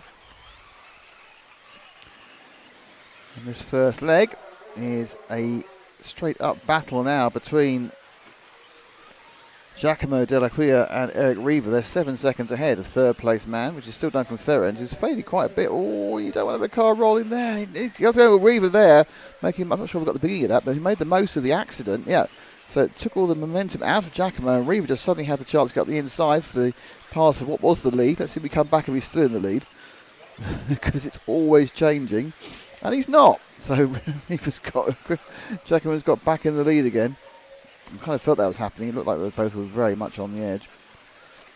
So Delacroix and Reaver looking up the inside. They got 41 seconds to go. So it's just one and one more for these two to battle away for the victory in the H main. Can Reaver find another way? He's found one way through, which he then immediately threw away. Oh, and that's going to be one. Oh, no, it's not. So, oh dear, that was bad luck. So, Akuya made a mistake. Reaver hit him, seemed to get away with it. Then he had another problem. He wasn't in the right part of the track. When he put the power down, he was facing the wrong bit. So, with a few corners to go, looks like Giacomo is going to get away with that problem. He's going to get away with that one due to Reaver's exit strategy from the accident. And they're going to cross the line in a second now, and it is going to be Giacomo Delacroix who wins this one from Eric Reaver. Well done both the youngsters there. Excellent work from the drivers. In third place, is Duncan going to come across the line? Yeah, he has. So Duncan comes off. Oh, no, he hasn't come across the line yet. Yep, Duncan comes across in third. Fourth is car 5. And fifth is... No, fourth is car 7, actually.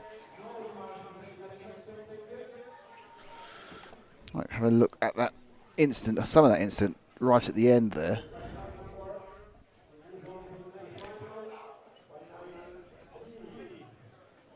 So this is what happened. It was Giacomo made the mistake. He was hit by Reaver, who recovered enough, but then I think he just went wrong there, and that was off the track again. A lot going on, basically, with that race. That's all you can say.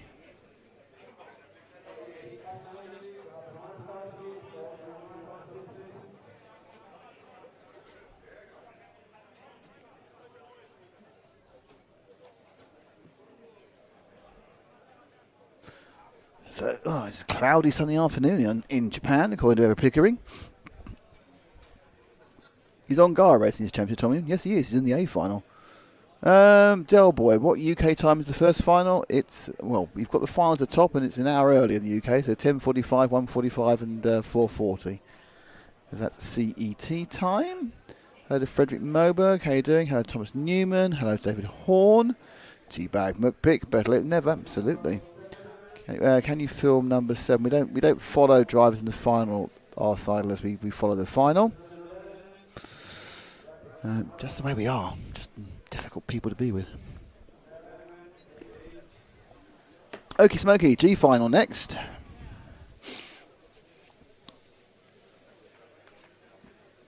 Let's hope my paperwork will come. Yeah, it does. It does work. I get my G final is next. And you have got in pole Maiko Ritz from. That's actually another thing I need to do. I'm just constantly changing my mind about things I'm going to do next. The thing I'm going to do next is see if we're. I think we're on time. Just see if we're still on time.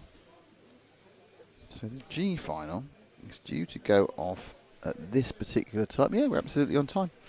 Completely on time. So we're still on time for 11:45 A final. I think the Volderol announcements are 11:40. They do it before Heat 1 rather than Heat 3. All right, Profix, thank you very much. You be a director. Honestly.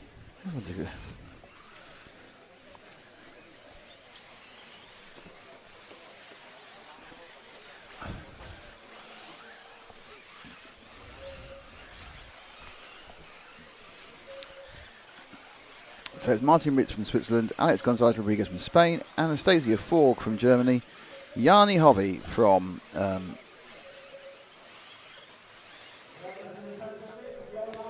Finland, Lucia Gonzalez from Spain, Levi Martikainen from Finland, Rafa Alva from Spain, Miguel Busquets from Spain, Holger Leik from the UK, Nicolas Roger from France, Gilles Rigolou from France, and Stefan Wout from Estonia.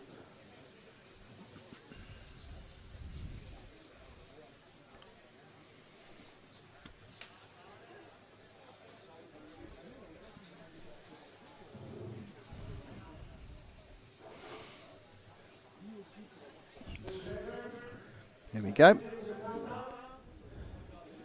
Anastasia, teach that boys how to race. Bish Bash Posh, how long is the main final? Every single final is 10 minutes, and every final, there are 3 legs, as it is with the electric races. Best 2 of 3 to count. And they're away.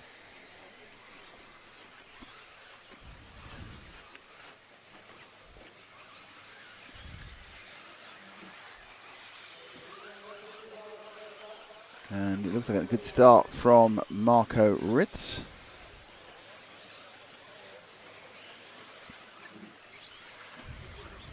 Very good start. Just blind at the lead. A different postcode. It's got a lead of 2.3 seconds. Well, that might be the last we ever see of him on this programme. Well, in this heat. Behind him, it's Gonzalez. And Alex Gonzalez, Anastasia Forgs moving to second according to this. Oh, it's fiddling around with the halfway house scores as well. There we go. Right. So it's Marco Ritz, Alex Gonzalez, Anastasia Forg, Jani Hovey, and Levi Martican are the order it is.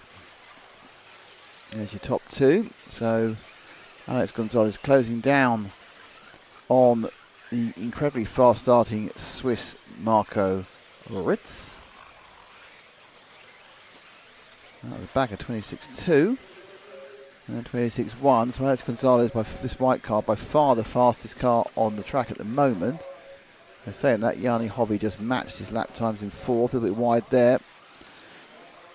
And obviously with 10 minutes, it's plenty of time to sort stuff out. No need to panic.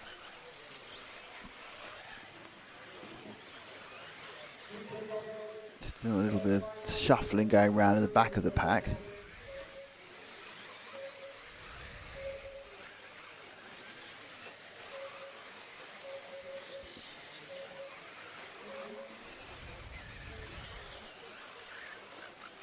But the front two coming together. Alex Gonzalez in the green with the yellow wheels, and the white with the yellow wheels is Martin Ritzer in the green. There's some slight little issues on the timing, isn't there? Just not quite. I think I'm picking up the halfway score on. And then you've got right together. Interesting. Okay, so there's battle for the lead now. A beautiful move there. And the white machine of Alex Gonzalez gets through. Up the inside and the way into Marshall's corner. And just jumps, turns, and just jumps a bit further. And that may be the only way you can get ahead in some ways. And he stayed ahead. And he's back behind again. So, it was a great move, and it's given him nothing. So he's now got it all over again. He was ahead with about a third of a lap there. I don't think he was even scored in the lead. Marco Ritz crosses the line. It's a 3 second behind now. Is Alex Gonzalez in the white car. There it is, the bottom of the screen. Third, fourth and fifth are very, very close. It's dropped back a little bit. And you've got these four cars battling. I think there's been another mistake for Alex made another mistake and dropped fifth. This is now second and third, which should be Anastasia Fork in the pink machine. And then behind it is, and it's Martikainen from Finland. In the, I'm assuming it's blue and white. It's certainly got a lot of white on it. So I haven't got perfect colour representation. This screen hasn't got perfect colour representation. Then he goes into second. Oh, doesn't keep it. Little battle there. Fork says, no, you're not having second place. Thank you, Marty. And then behind them, you've got double Gonzalez. You've got Lucia Gonzalez and Alex Gonzalez. I have no idea if they're related, but Gonzalez is a very, very common Spanish name. They're not related because they've got different second Spanish names.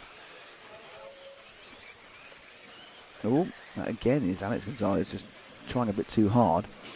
So out in front, Marty's got 6 seconds. This battle for second, third, fourth and fifth is raging. Fork there, going a bit wide, almost opening the door slightly for the Finn. Martikainen. It's Levi. Oh, and Levi loses all the drive and he loses the position. And loses position to Lucia Gonzalez, who also loses the position. So temporarily there we had lady races in second and third, and now it's just second. And into third now, after a couple of errors, flies back Alex Gonzalez, and then they're all landed on each other. And there's some shouting, people aren't happy about that.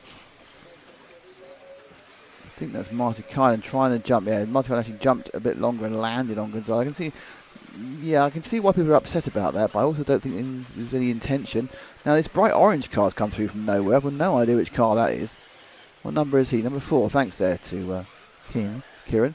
That's Yanni Hovey, and he came in. He briefly appeared in the film, and now there was fencing as well. And we're now none of those cars are still there. This is more the lower final I've been coming to expect, which is just constant changing chaos. And you see that trainer cars there. Those trainer cars are all competing for actual positions, so they're all racing. And that is, I think, 5, 6, 7, 8, 9, 10. They slightly dropped the 11th and the 12th, but it's a kind of a train of machines all having. Oh, that's Alex Gonzalez having another problem. Okay, move a bit forward. Those two at the bottom of the screen. I think that's Forg, I think, in second, and now third. I'm not sure who third is now. Is it Gilles Rigloux? I don't know. Oh, that's Gonzalez, isn't it? It's Gonzalez and Rigloux we're looking at. Forg at the road. Where's the leader? There he is. I hope no one's being lapped, because that would really confuse me.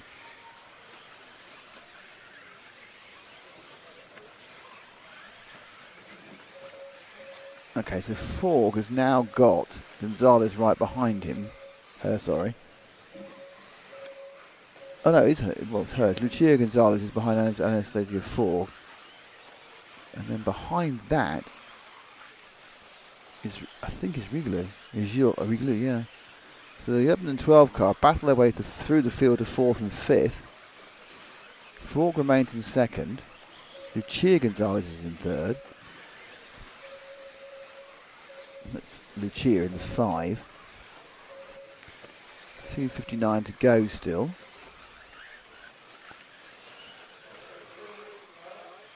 So the orange and white is Lucia. Oh, a little bit of a wobble there.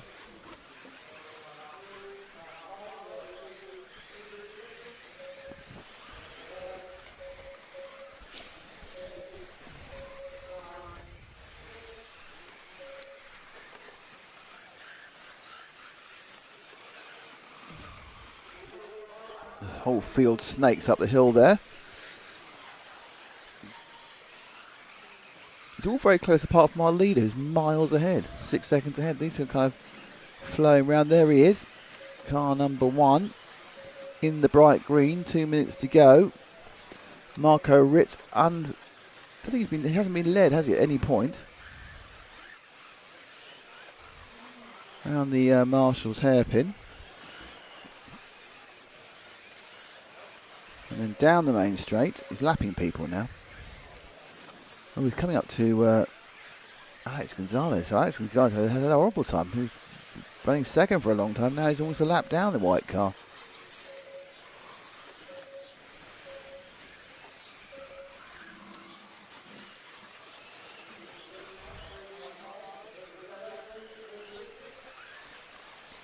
So Ritz, just runs what he can. Up and over that double. Let's go back to the front. Go back to the front straight because there's Ford having a battle. I've no idea what position any of those cars are in. I think that was that car 7. That is the 3 of Anastasia Fork, who's now scored 3rd. So that's 3rd and 4th. Go tight on the 3rd and 4th. We'll look at those for a second. 4th place is the Holger. How's Holger Light come through the 4th place? I didn't mention him at all. So now Holger Light with the Agama comes through the 4th place in what's been a non-stop down the field. This one's been changing on a half-corner basis. So like in the with the white wing against Anastasia Fork with the black wing, looks like Lucia Gonzalez has got through into a more comfortable 2nd place, but that's famous last words with half a minute to go.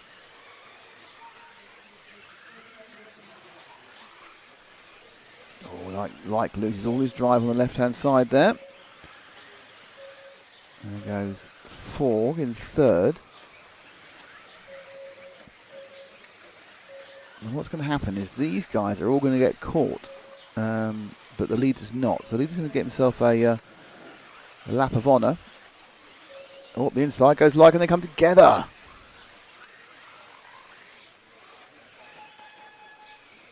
So let's see if we can find the leader, the green car. Bad luck for Holger Light there on that replay. And there's our leader, Marco Ritz. Lights the flag, even though there wasn't a light and there isn't a flag. So it's buzzer to buzzer. And there he goes. So Marco Ritz takes that one with a very comprehensive victory. Lucia Gonzalez picks up 2nd. 3rd is Anastasia Forg. 4th is Holger Light, who just suddenly hoved into view towards the end of the race. And then it's from 12th place, it's Stephen Valt in 5th. I think there's some unserved stop and goes there.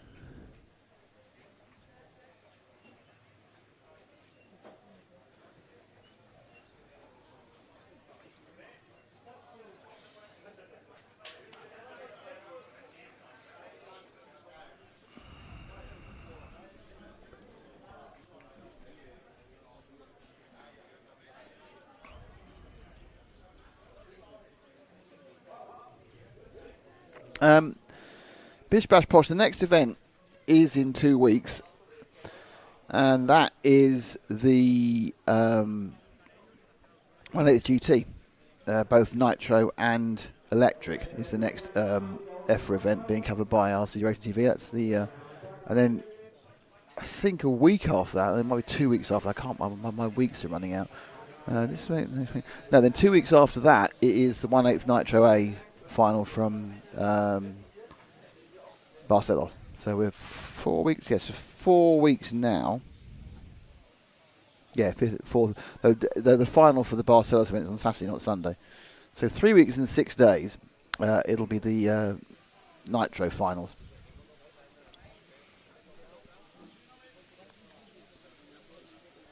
So that's the upcoming event.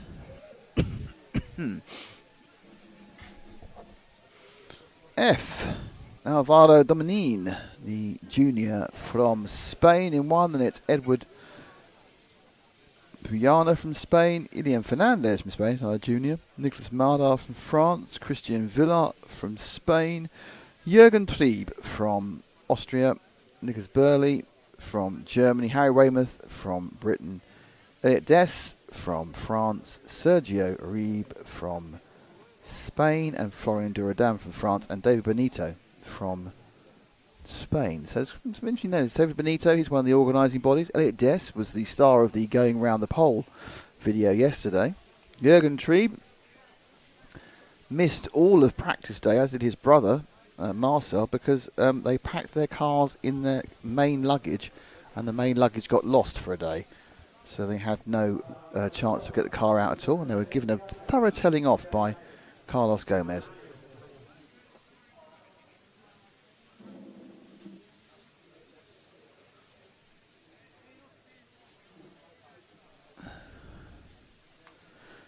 The car's on the grid? Oh no, the track's not even open yet. They really are holding this to time now, aren't they?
Here we go.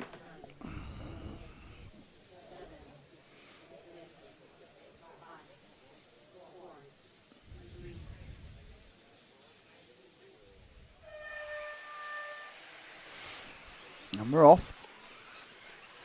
It's a clean start. The design of this track certainly encourages a clean start. The leader there quite lucky to get off and back on the track and back into assembly. Oh no, it's all gone wrong now, isn't it? Well, no idea. Absolutely no idea who's in the lead now. It's done. I'll tell you why I have no idea who's in the lead, because of this. It's like when ants coalesce around their nest when it's Flying Ant Day. Let's see what happened. And in the end, it was our number one car who led. But I think that's the sixth car in the lead now. Jürgen Trieb. Yes, Jürgen and Marcel probably both are in slightly lower finals they should be, because in their qualifying runs were the first time they got on the track. So they were learning the track during qualifying, doing the setup during qualifying. And Jürgen has disappeared in the distance after getting it up from sixth. Alvaro Dominin, then Nicholas Burley, Nicholas Mardar, they're all out and about. So Jürgen Trieb, not a surprise if he disappears off. He's almost certainly, at least, he's made a mistake there, at least a final too low. So the one car back in the lead, Alvaro Dominin. And then the excitement's behind. So drop back from the lead of the rest of the pack.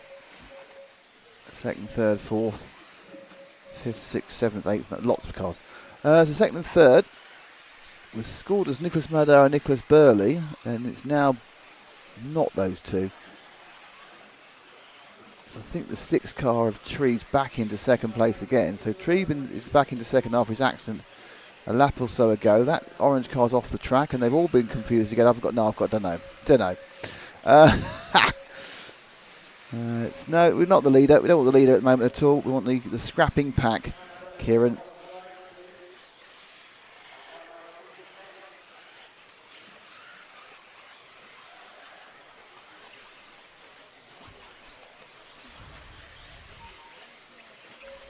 One of the advantages of a 10-minute race, you can have a kind of a look at what's going on in the lower reaches of the pack before you decide exactly what to do about full coverage.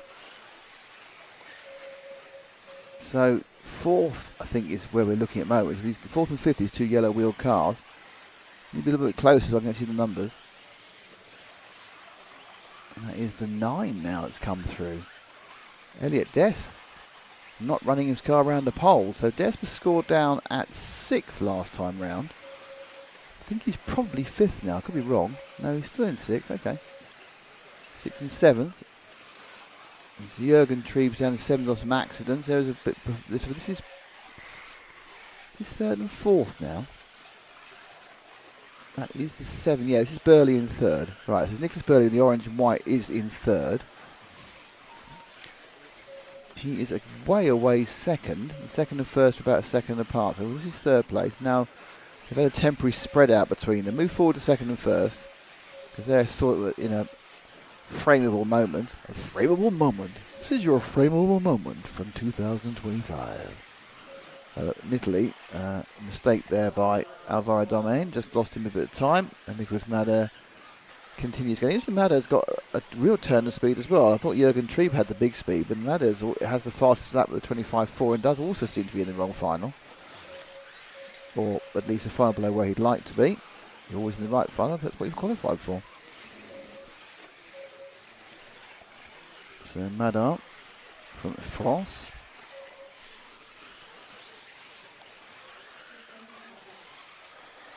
Down the main straight. And I'm glad the referee noticed 417 because it's been confusing for me most. So I'm Treves in 4th, by the way. Oh no, Treves dropped down again. Because Treves pushing a bit hard, I think it's a S or bust for him. And it's a little bit of a stutter from our leader there. Nadar's lost some time as they go around Marshall's hairpin, and that lead has gone down 2.8 from 1.4. 26.1 it was from Alvaro last time. It's Alvaro flying now with the black wing and the white wheels, and the car coloured with orange side pods. That lead's been lightly extended at the moment by the Frenchman.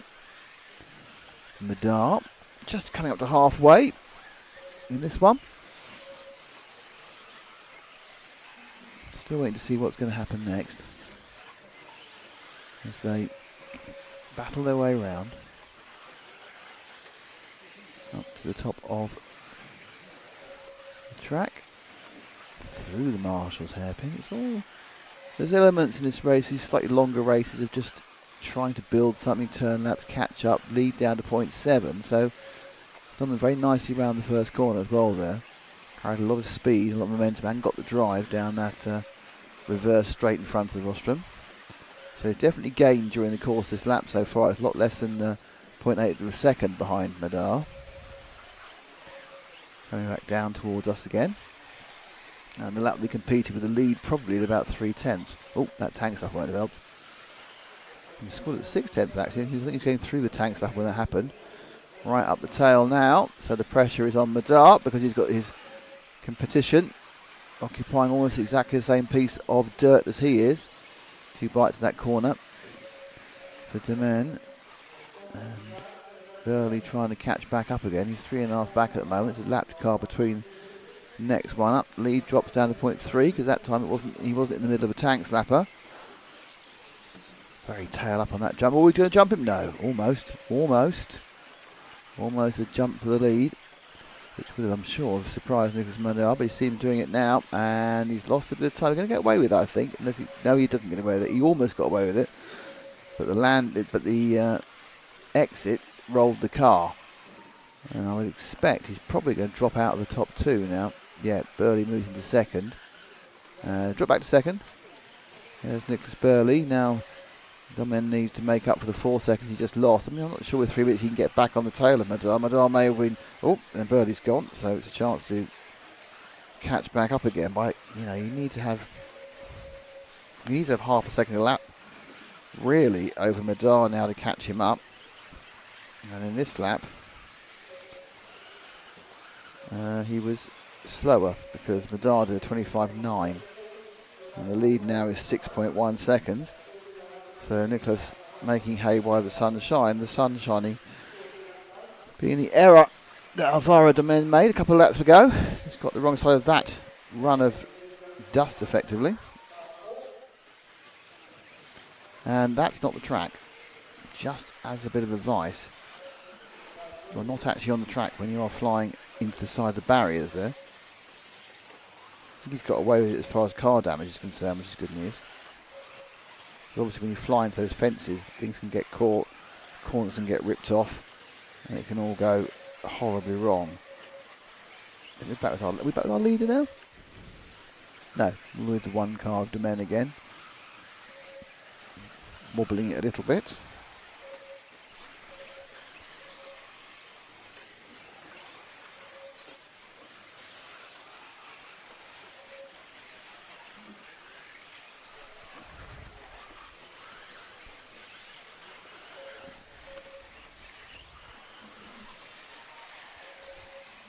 Oh, he's gone again. So he's a long way, he's 5 seconds back. Treeb's got himself back up to third. But it's a long lead. Nadal had a bad lap as well, actually, because he dropped back a little bit. Treeb's got the fastest lap again with a 24.8. Which is a reasonable time at this time of day. Treeb may actually be that. I think Treeb's just coming to try and claim the second place in this one. He's been in most of the positions at the moment, both towards the front and the back.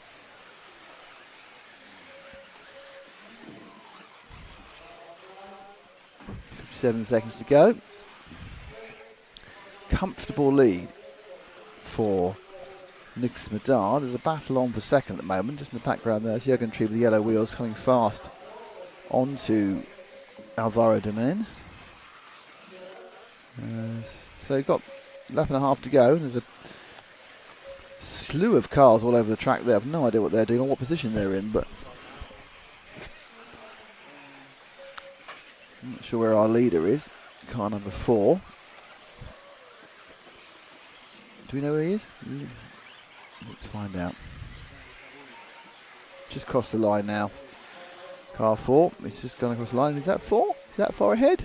Oh, it is. Blimey, gosh. That's quite a dark car, isn't it? It's got kind of blue and a bits of gold and stripes in it. It's quite... I don't think it's got dust. It's got yellow and green. Probably really lovely close up. The quite colour, well, it's blue, isn't it, and gold. It's like colour wash you got on this screen. Perhaps not so much. Okay, last lap. And a victory for Medard. He's finished. So, Medard wins it. Domen is second. Jürgen Treeb is third.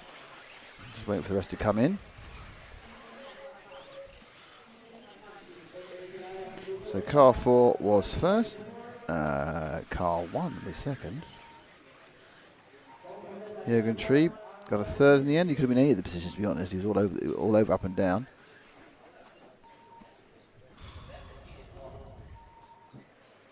And Nicholas Burley got a 5th. And the cars being collected. And obviously we now will move forward to the E final. That's the E by Gum final. The favourite finals of Northerners.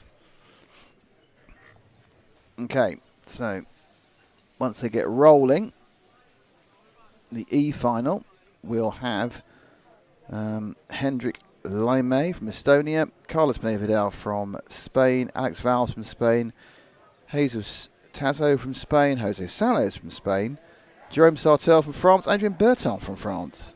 Iago de la Iglesia Blanco from Spain, Richard Corritin from France, Romain Le Pape from France, who's a junior, Pau Clopart from Spain, and Marcel Trieb gets the nod on this one. Oops, press one button there.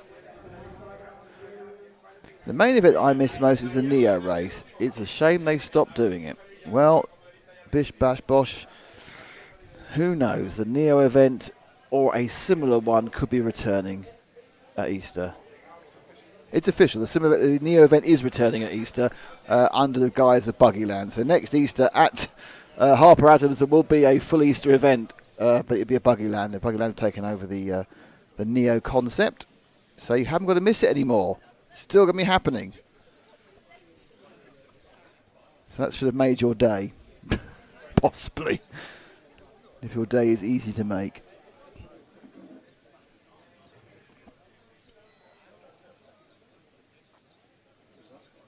There's a lot of beeping going, which always worries us. We think it was broken. Not this time. Sweet, says John. John didn't know that the Neo stroke Buggyland was back on again next Easter. And we'll be live on this channel as well. I think I should re-mention. Matt goes, oh yeah. Gives Matt a chance to try and play the agricultural machinery again. Or make agricultural machinery jokes. I'm not doing that, I'm just... Oh, right, this is again, apparently if the word Buggyland's involved in any part of it, Matt suddenly can't make it. Matt, Buggyland, which is the hardest, longest job of the year, because it's a very, very long days, Matt said, can you do Buggyland for me? I said, oh, why is that? I said, I'm going to Australia for the Worlds. I went, oh, really? Yeah, I'm going to Australia for the Worlds. So I said, yeah, I'll do it. And then he put the arms at the back of 2 other people as well. So he's told 3 of us. I'm not having this. You told me you were going to Australia. And now you said you're doing it from a studio in Nottingham. Yeah. So that's not Australia. I am going to Australia. What, virtually? Virtually. No. But I can't do it from a studio in Nottingham if I do it, if I'm in Madrid. Can I? I still have to do it. Yes. I love that you're very much now defending the indefensible. He's made poor Zach and Nash do it as well. I can feel sorry for them. Oh, right. You wanted to do it. No, I know you wanted to do it. No, I was up for it this week. It is fair. I wanted to do it with you, to be honest. We've never done it together, and maybe we never will. Well, who knows? I thought, I can do it, because you did it last year, didn't you? You did it last year with James, whose name cannot be mentioned. I did mention it, obviously, and everyone else. But anyway, John Moore says, when I wake up in the morning... When I wake up in the morning wanting some breakfast... No, when I wake up in the morning and there's a new RCTV news, that makes my day. Doesn't quite roll off the tongue. Yeah, it's close enough. Anyway, so the E-main is about to get underway. Chris Loving is runner fuck racing. Yes, he's in the A final. But he's had a difficult... Well, not difficult. He's not... I'm pretty sure he's not particularly happy with how it's gone. I think he's about 7th or 8th. He had pace better than that, but he was having problems throwing a full grid together. So that is the grid for you. McLime, Carlos Pineda, Alex Viles, Jesus Tazo, Jose Salles, Jerome Sartel, Adrian Burton, Igago de la Iglesia Blanco, Richard Corritin, Romain Le Pape, Pau Clopart and Marcel Trieb in their away, and now they're away cleanly. They certainly blinking flip are. But the back was with Scufflers, 2nd and 3rd of the swap round. I think 3rd and 4th of the swap round as well, actually. So there's a kind of a general resort there.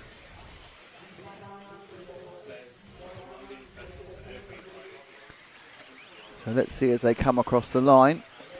What's the order? Oh, and something's been dropped next to me. And it's Heinrich Lemy in the orange, and then it's Lucas Salles from 5 and Alex Vowles. And let's get a bit closer from the leaders. And it is 1, you can see that orange clear wing, white wheels.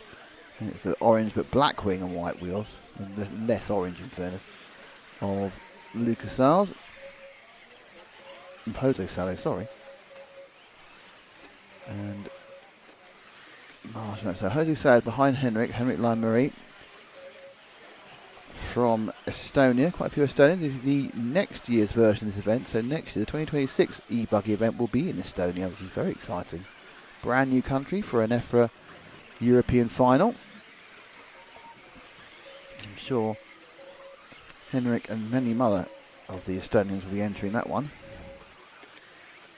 It's interesting because we have seen a lot of Estonian races for a while. We've had an Estonian European champion whose name completely escapes me at the moment. Do you remember who the Estonian European champion is? Where? No, who he was. Remember the guy who won in large scale, the Estonian? I can't remember his name though, the big hair. What was his name? Oh, it's absolutely lost it. That's why I was so old. But we haven't had any Lithuanian races or Latvian races. There's buckets of Estonians, but no Lithuanians and Latvians who've done international stuff. There's lots of Lithuanians when I do full-size racing. So it's a bit weird, isn't it? Which various Baltic states do. Anyway, enough of that. The Estonians leading in a tight battle with Jose Sales. It's a battle of dark. Oh, that's a lovely way to get in front there. It does seem that the jump pass is about the only way you can guarantee to do it. Oh, he's got ahead and he just made a mistake, but I think everyone's made a mistake by the look of it. So into the lead goes Jose Sales. Lane Mo's second, then Alex Vars is in third with the green and the blue. That's Vars in third. 1, 2 and 3 up the hill together to the top of the track. Ooh, no. Various words and sounds. As the cars begin to come back down again. They are rolling along. A little bit of shuffling around. Neither Sartell or Berton making much move. They were the stars of the over 40 final yesterday evening. You can see that one on the archive. So 1, 2 and 3. All together. Separated by one. So this is a bit of a breakout actually. So, as it says, just came a little bit further from Lane May. So Hendrik dropped a bit. Valles in the green car. And then behind them is Julio Gazius and Jesus Tazo. And everyone's stretching out a little bit at the moment.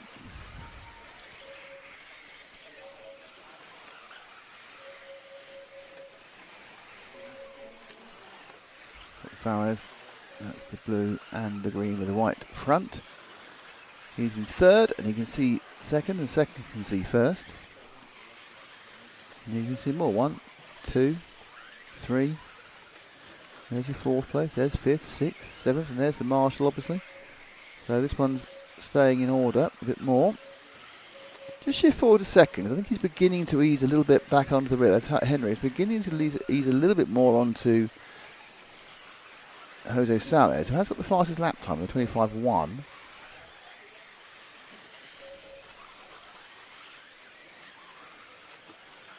And yeah, certainly the battle for first and second, just coming up to half distance. Top two together. Further down, it's quite tight, as you can see from the timings. Though we've got issues with Adrian Burton's obviously had a problem of some sort, as has Paul Chapart as well. So even the best have technical issues.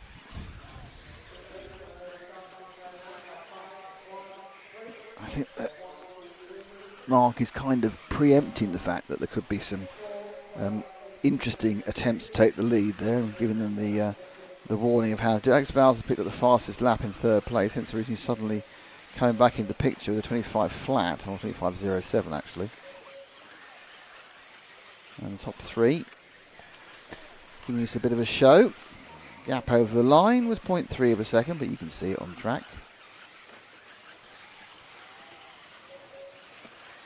Oh, two wheels, that's going to give a 1/10 of a second to Sales, who then immediately lost it with a bit of a lack of drive for that right hander for the top.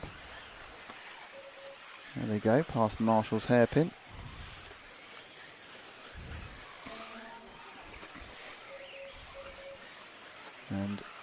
good lap for Jose Sales.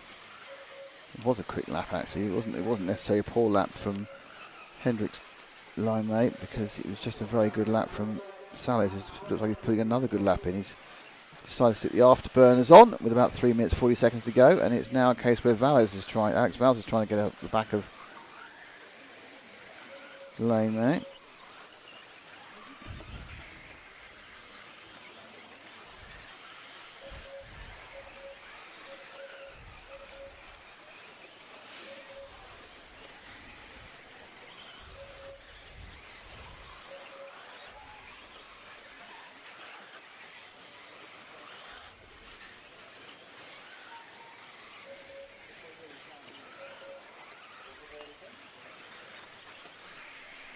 So he's settling down now at this point.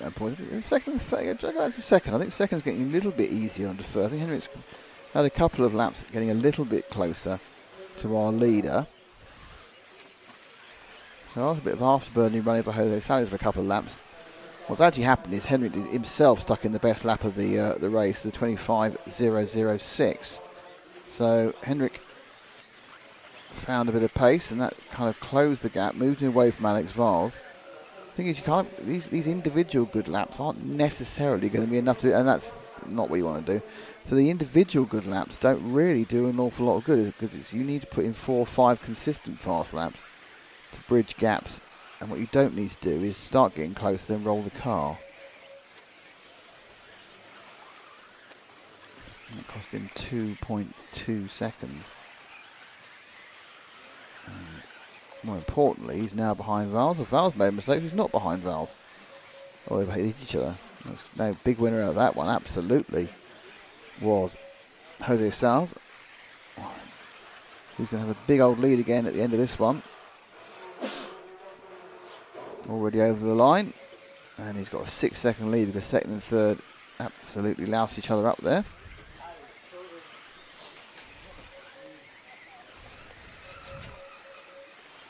If someone comes in behind me to shuffle his stuff, I know what he's doing. Oh, let's say. Ooh.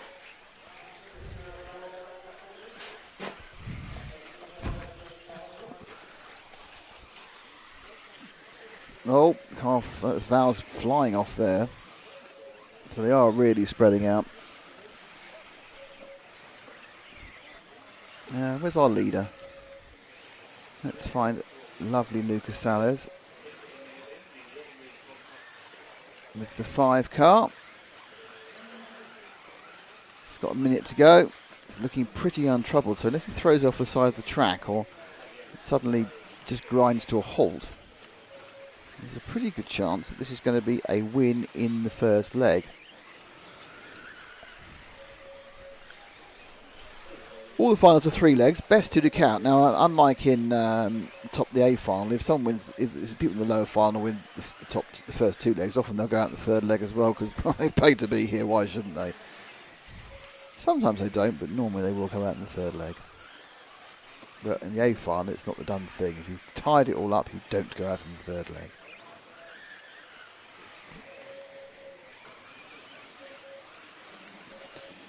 Marcel Trieb and Jerome Sartel battling over 5th and 6th.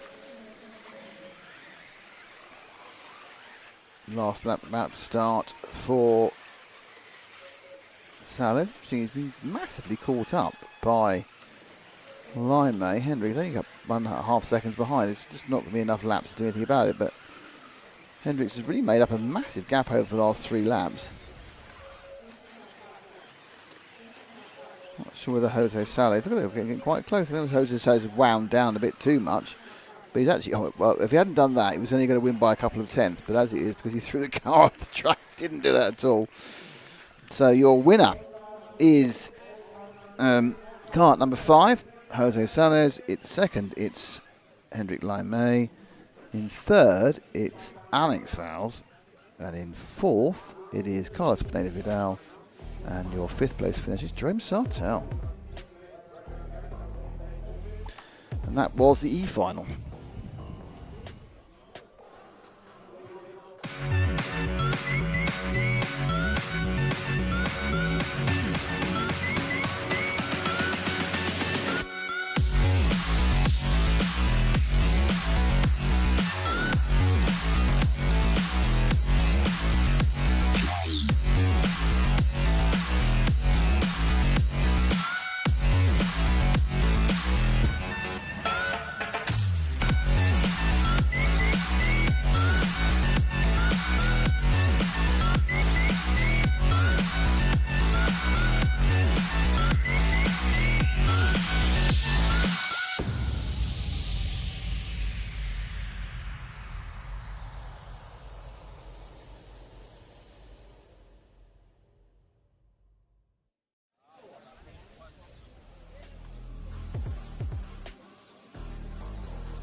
Sorry, I thought the videos were still playing.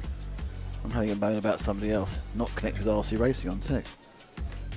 It's a good thing, you see. You know, you do RC racing, do full-size racing, do kart racing. You've got 3 different sets of people to moan about.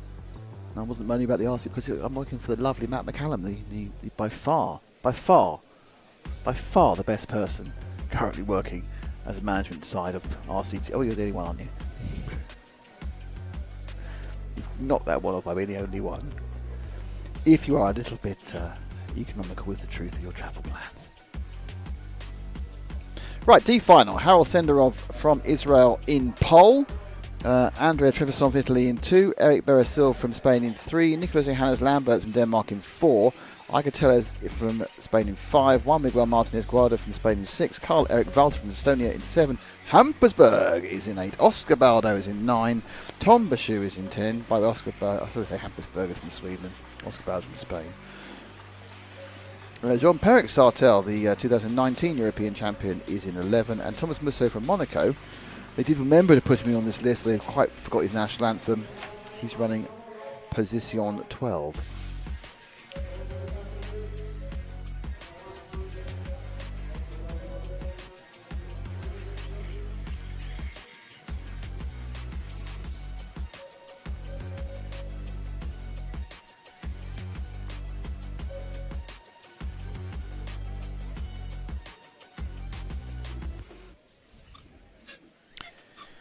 Let's get ready to rumble.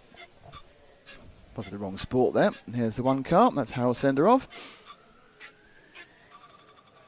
Trevisan angled towards the first corner with his WRC chassis. And that's the associated of Beresil. So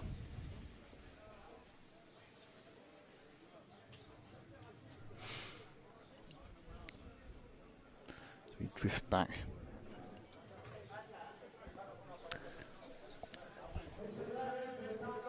No, there we go. Going for 11, 12 so far, but you can get a chance to get the camera back there. This is quite a long distance behind if you start towards the back of the grid, so certainly qualifying at the front was a big advantage when we get to the sort of the A final.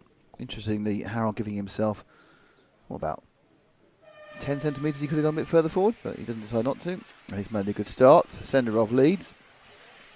Trevisan second, Beresil third, Lamberts was fourth. Hopefully all the timing sort itself out, because it will tend to give erroneous scores initially. They go through this first sector. They seem to sort their problem out, actually. Was doing it quite badly earlier. And now we go down to the end of the first lap, and there are those. Harold who's leading. Second place Trevisan, third place Beresil, fourth place Lamberts. In fact, the top 6 have gone off in order. And they are still in order. A little move there from Beresil to get, and he's got through Trevisan now, moved down to third.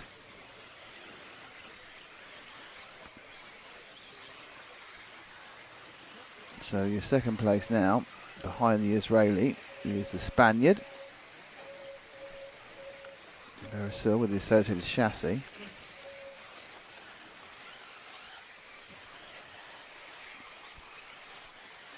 And behind him is Andrea Trevisan. In the orange and white car. So it's Israel, Spain and Italy in the top 3, and then catching up fast, Hampersberg from Sweden, and then Spain's Oscar Baldo. Top 3, entertaining us so far. Senderov. Long trip from Israel for this one. The red and the dark blue.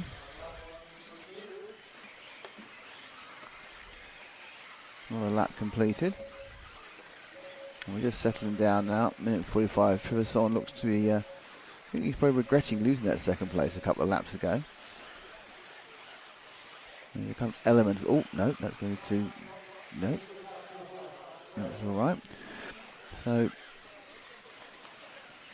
Beresil there, just lightly touched the side. Everything goes through, and Beresil, and Hampersberg now gets into third. No, he doesn't. Almost got into third then, in the green car. That's the X-ray, of course, of Berg. Now, the top 2. It's kind of an attempt for Senderov to make, he's attempting to make a break, but I don't think Trevisan's going to let him.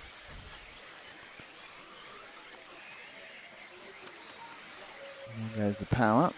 And Andrea.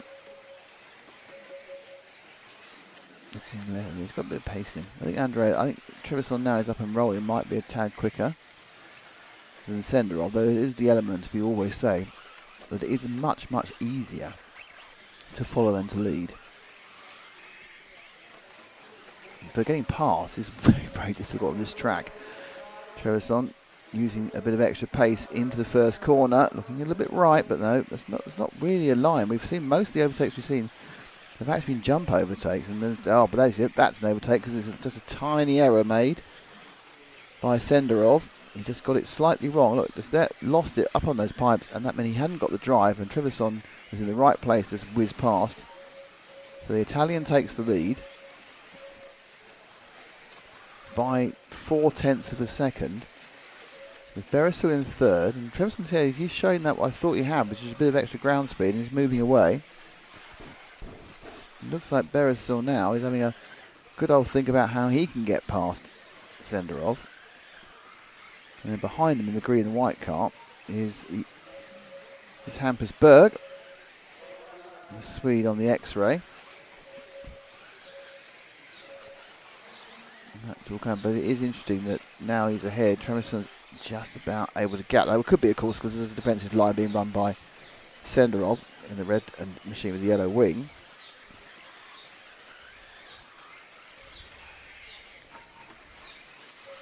Fastest lap so far is a 24.7, which Trevisan did a couple of laps ago. These three, second, third and fourth, that's where the action is. Berg trying to join the party. He's going to try and join the party first of all by getting past Berg. No, wasn't sure that one going to be allowed, but I can't see any shouting from Mark. Berg moves into third. He's got Senderov next. There's Berg. Harold is a little bit up the road from him at the moment.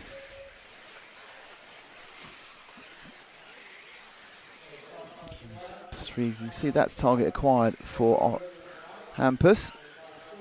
His brother Oscar, breakout star of the last Euros in Nitro, and unfortunately can't be here because of exams. Dear oh dear. I mean, so you've got Tellez, Ika Tellez is also getting quite close. So Ika Tellez is now the other green machine. What's the one with the black wing? He's now harassing Hampus, but Hampus is harassing Harold. Hey! Like a lot of H's. So right, it's very close second now. We've got a lead of pushing 3 seconds of Trevisan. Second, third and fourth you can see together in the same frame. Looking left, looking right. But can Berg find a move past? Starting 8th, so to get this high up as quickly as useful. We're only just over halfway. Still 4 minutes to go. But obviously the overtaking is key now. Can he get past? It was looking if he could actually just power pass around the outside, and I think he kind of thought, if I drift out on full power onto the dusty side, he gets a little bit. We've got a little bit of tickle there. If you drift out wide, he'll just go wide. But what happened was a little tickle there from Tellez, which just turned Berg round, and Tellez had to brake and let Hampus back through again. But obviously, this means that Senderov's got away, and this battle for third and fourth is absolutely manna from heaven for the Israeli. As it means he hasn't got to worry because the people are occupying themselves their own battle. Trevisan now 3.2 seconds ahead. 3 minutes to go for the D final of leg one. Remember, it's 3 legs for all the final, best 2 to count.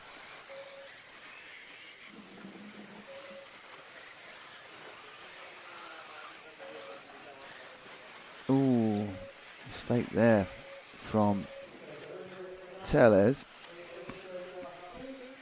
That just gave a little bit of a pressure release there for Hampus, who's now got a chance to move forward and see if he can challenge Harold Senderov.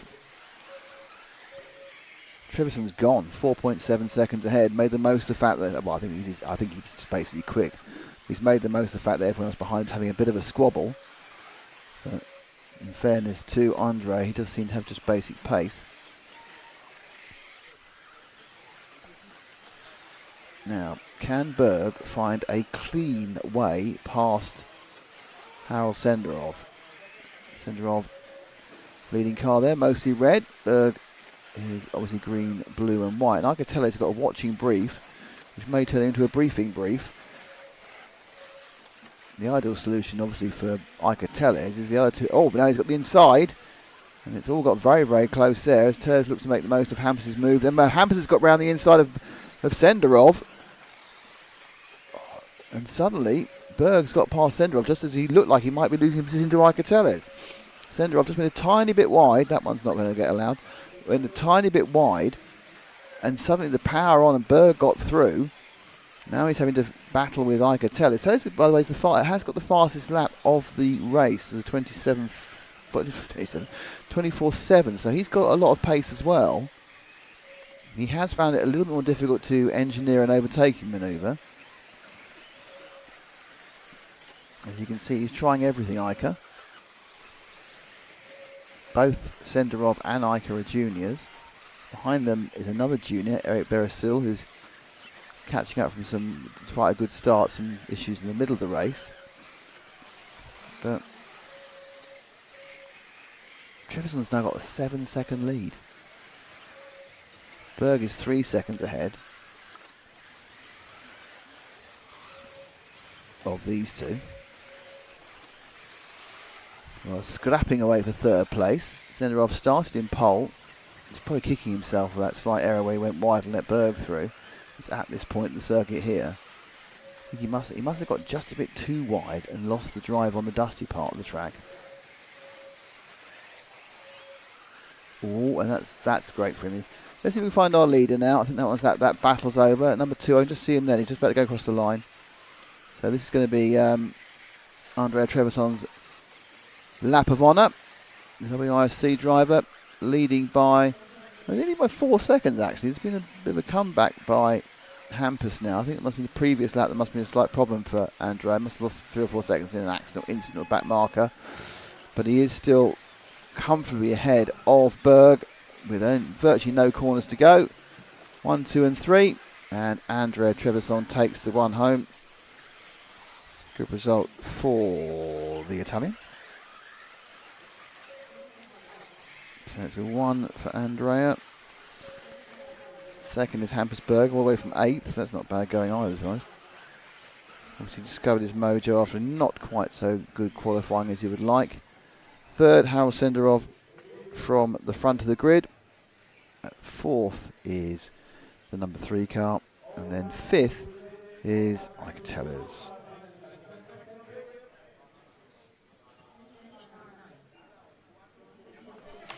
There we go, that's them rescued.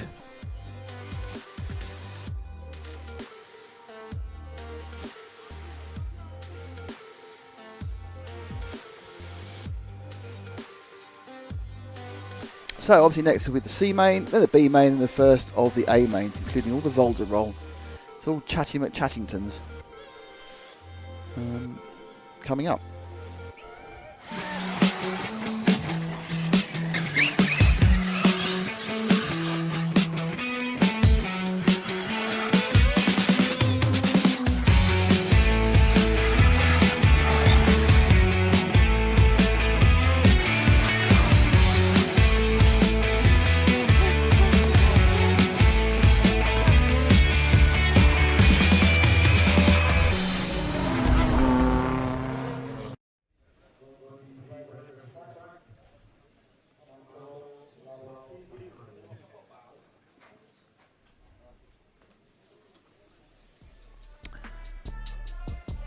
Do I heard everybody on that track? Is Nitro faster than electric? No, electric will be faster than Nitro on this track. It's a tight track with lots of acceleration, and Nitro needs a bigger track to show its advantages over electric. This is a significantly faster electric track in my mind. Exit 101, so Hampus Berg recently scored 3rd place in the Swedish Nationals. Is there any on my RCM coverage? No, the coverage is on Everlaps, EVRLaps.com. Everlaps.com's got all the timing coverage. I think Andrea Marchetta was very pleased that Andrea won the last race. Trevisan the Cannibale. Well, didn't really eat anybody, just was quicker than them. Bish Bash Boss, the main driver I haven't seen in racing years is Cody King. Well, Cody King has been fighting his own battles outside the track. Unfortunately, he was caught up in the opiates problem, wasn't he, in the States? But he's recently posting how he's 1 year clean of issues, so he's obviously getting his life back in order. It's great news. 2010 World Champion Cody King in Nitro.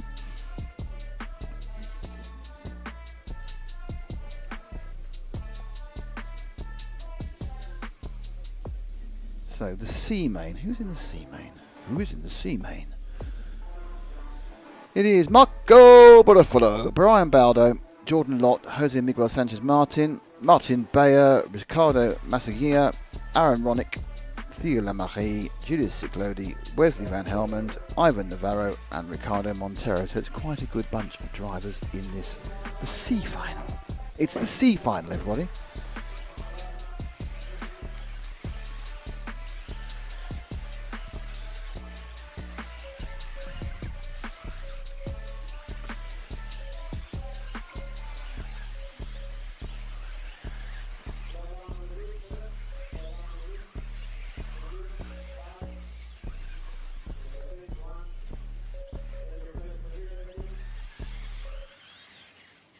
Did you go?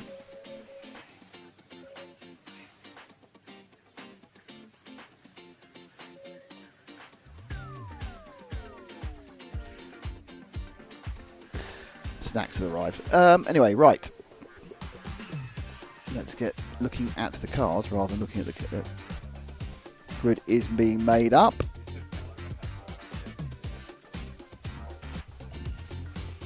There is the number 1 of Marco Barofalo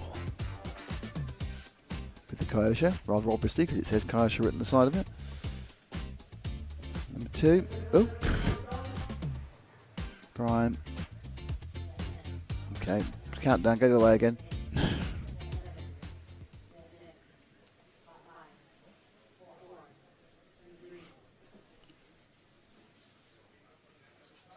Go.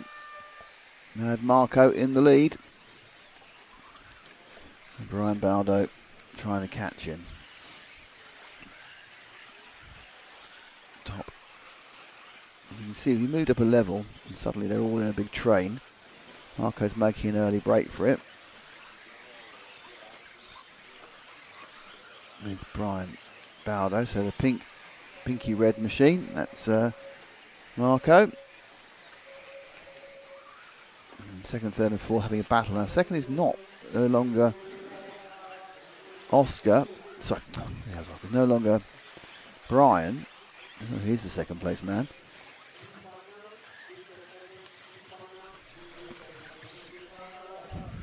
And in fact, in second place, there's a massive lead already for Marco. Second place is Jordan Lott from France. And then behind him is Brian Baldo. And then it is Miguel Sanchez, Martin Baer, Aaron Ronick. No big changes at the moment. Ricardo Massaguia has lost a couple of places. And the lead for Barofalo extends to over 2 seconds in the first minute and a half. So not a lot Jordan Lott can do about that at the moment. Managing to not get too worried about Brian Baldo.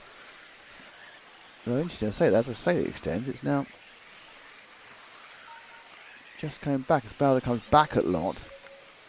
Leader had been up by another 10th that time round. 24.9, fastest lap was done by Marco.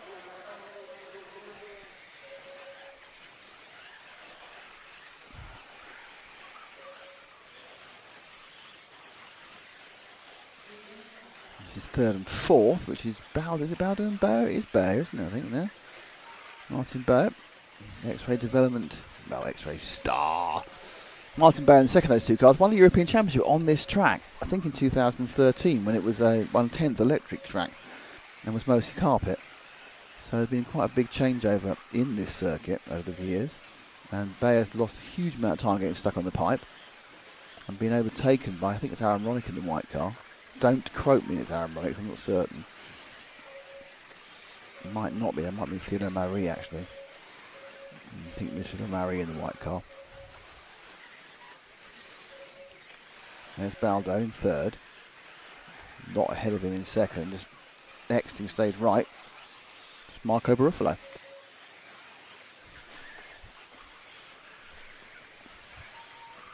So, oh, I don't think Brian should be in there, do you? So Baldo's taking himself out of contention there. And we are looking at the 7 car of Aaron Wright. So Wright moving through the field quite effectively. Green top, white middle, pink bottom of that body shell. German. Trying to catch up Jordan Lott.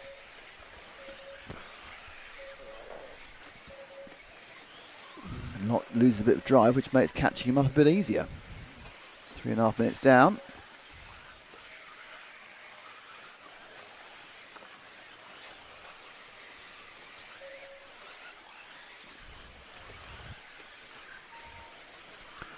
They go out to, down the main straight again.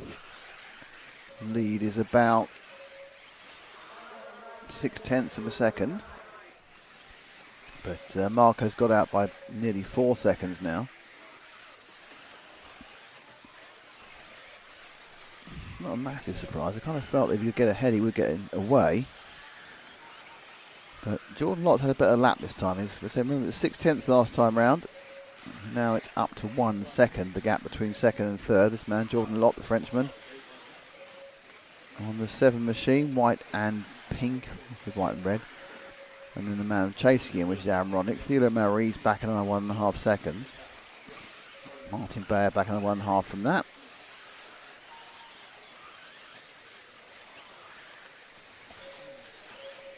.24.5, but actually it wasn't this lap. The previous lap was a 24.5 by Roddick, which is the fastest we've seen.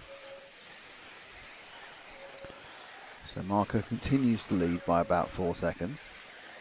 And he's at the very top of the track.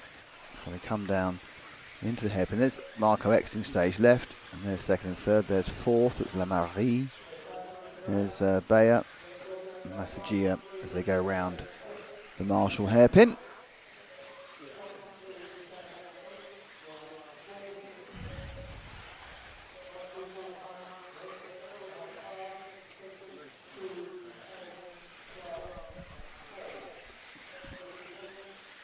So Ronick now getting a bit close to Jordan Lott. Not close to attack at the moment, but he's got it down to half a second, 0.6 of a second.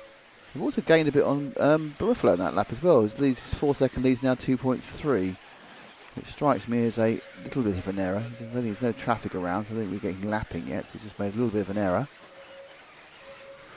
It's going to give encouragement to both Lott and Ronick that he can be caught. The lead comes down another half second. So Barufalo just losing a bit of time. Lott was 0.05 of a second slower than Ronick in that one. Ronick though now is pretty much doing the pace that Lott does, because unless you can get through him, that's all he can do. In fact, he's done a bit less than the pace that Lott's on this one. He's dropped off the back of him for some reason, lead down to 1.5 with 3.5 minutes or so to go. Not quite sure where or what. Oh, that's not what you want to do. That really isn't what you want to do. Jordan there making a bit of an error. You see coming off, those pipes are lethal. You really just don't get away with them. Wasn't much else he could do really once he made the initial mistake. So Ronick moves into second place now, but he is 2.3 seconds behind Marco Barufalo. And then he's now got a lead of about 2.1. No, actually 2.3 as well. It was over the line to Jordan Lott. So expensive minor error with an expensive outcome for Jordan, the Frenchman. So it's Italy from Germany, from France, from Czech Republic is the top 4. Bayer doesn't come back as much as I thought he might do after initial error. It's the C main one, 3-leg finals.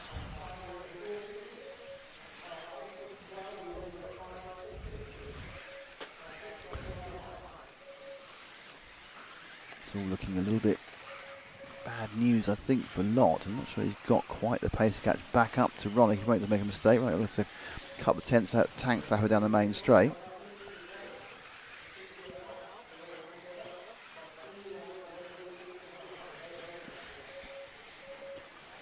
Getting ready now.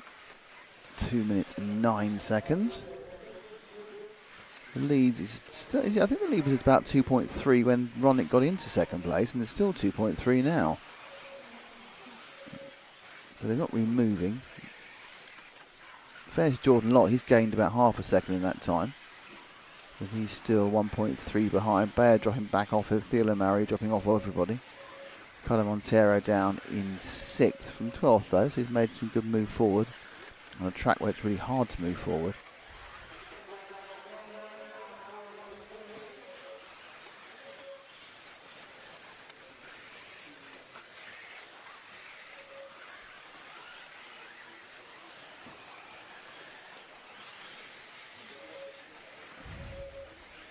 So, minute 20 to go. Ronnick trying to catch up, but he's still 2.3 seconds behind. Jordan Lott is 1.2 seconds behind him, 5 seconds to Bayer. And it's a bit of back markery to get past first. I think that may have been Brian Bowder. It's had a rotten run. Oh, a little bit of error there. See that? Just ahead of us. That is our leader. Marco Baruffi made a little tiny error there, got the thing squirrely, and suddenly the first two are in the same frame for the first time in some time. There they go, down the main straight. And can Ronnick make up that 0.9 of a second now? There's this one and one more. They will get on this ATV racing via the lead circuit. So this is the last lap. And the lead as they go across the line for Barufalo was 1.2 seconds. So he's managed to put down a bit of an extra lead in that last lap. So he was out by 4 at one point. It's kind of eroded away. I think a couple of small errors, nothing major. Just taking that 4-second lead away from him. Ronnick's looked pretty solid since he got past Lott. Well, since Lott fell off the track.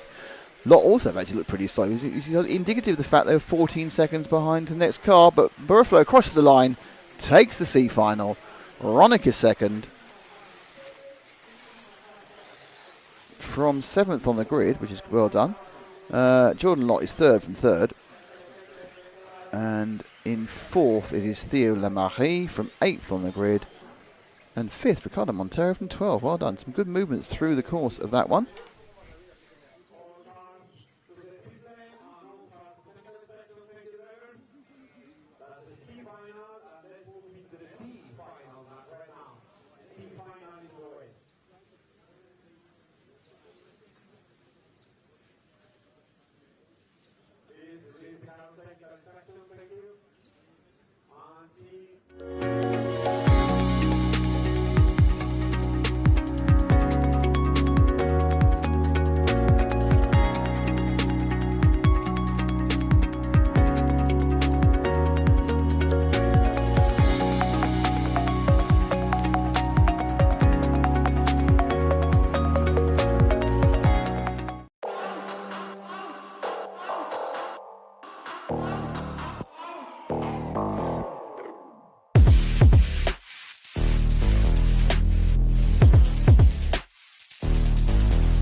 Bonjour.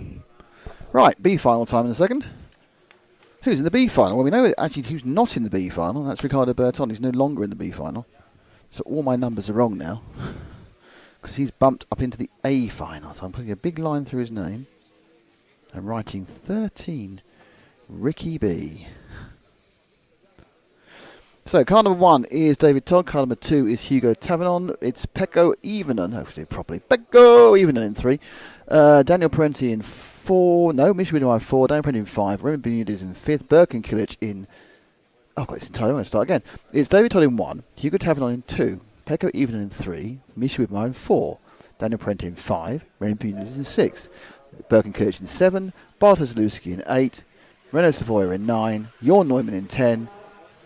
Robert Battle in 11 and Oscar Navarro in 12. Well, you can see them all up there with from left to right Renaud Savoya. Not overly sure, is that Hugo? And then, yes, they're all looking very they're there. Right. Just doing their one warm-up lap.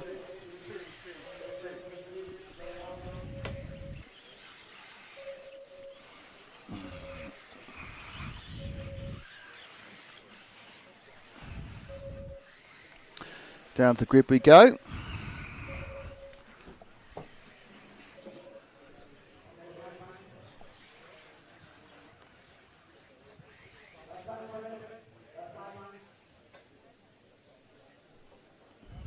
There's a car pointing in entirely the wrong direction there.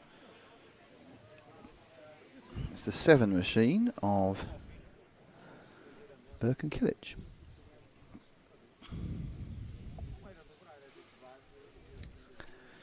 Right, B final time.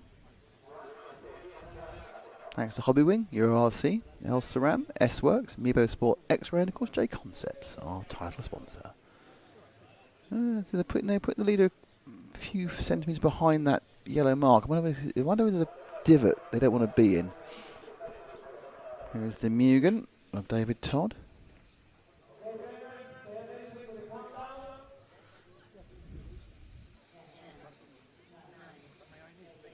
Tavernon will start second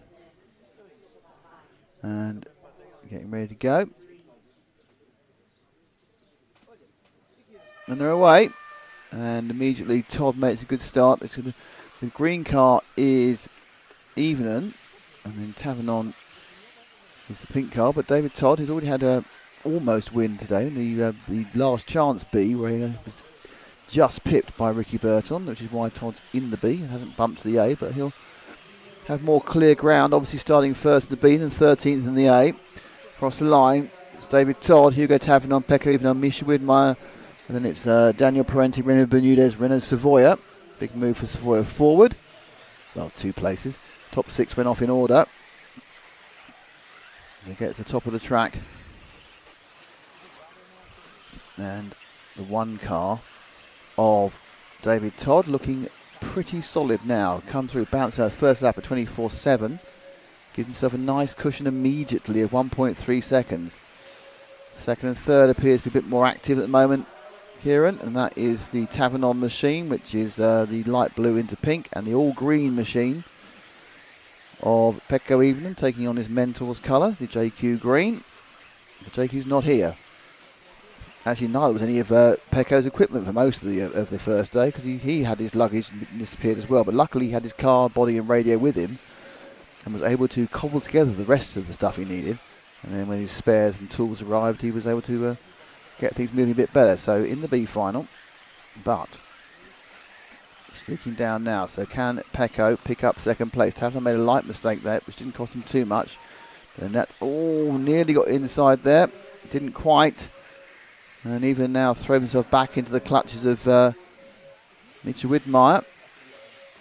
It's all spaced out a little bit there. Unfortunately, he had a bit of battle. Who's 5th now? It's Daniel Parenti in the yellow and orange car. You got Widmar and Parenti. It's still in order. 1, 2, 3, 4, 5, 6. It's very neat of them. 3, 4, 5 now together.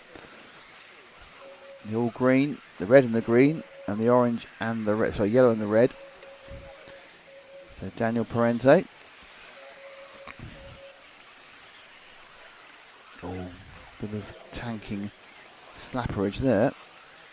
There's a case you can, once you get if you get onto that dusty bit on the edge, getting the grip back is quite difficult, to put it mildly.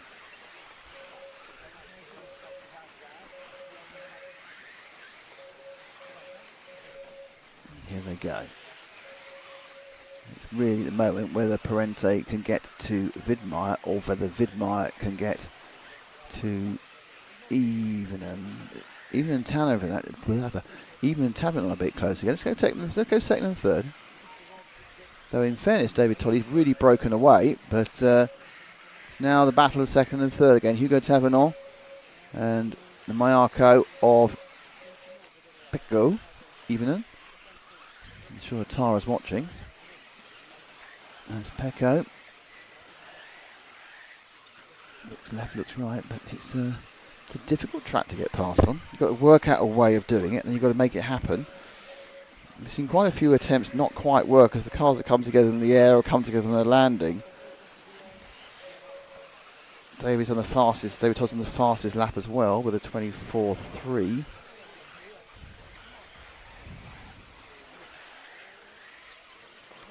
Oh, that was a bit of a gift, wasn't it? Tavernon landing the Marshall hairpin badly, and that's freed the Pecco. But he's got 2.8 seconds to make up on David Todd.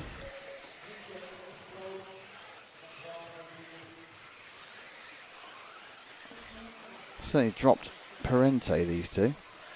And Widmeyer's had a mistake and dropped down behind Bermudez. Got Birkin Kilic not really making any progress. Not been a great weekend for Birkin. He's not really looked on the pace of the very top drivers at any point. He's been dabbling in touring car. Perhaps that's taken him. He's not sure that it's three-dimensionals anymore.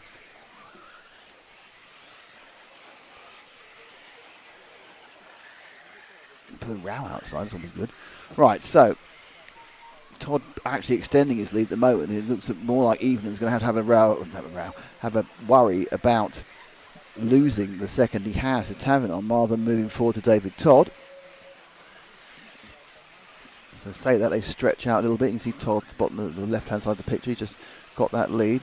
And the advantage of this track is you can take a kind of a vista look and you can see most of the cars.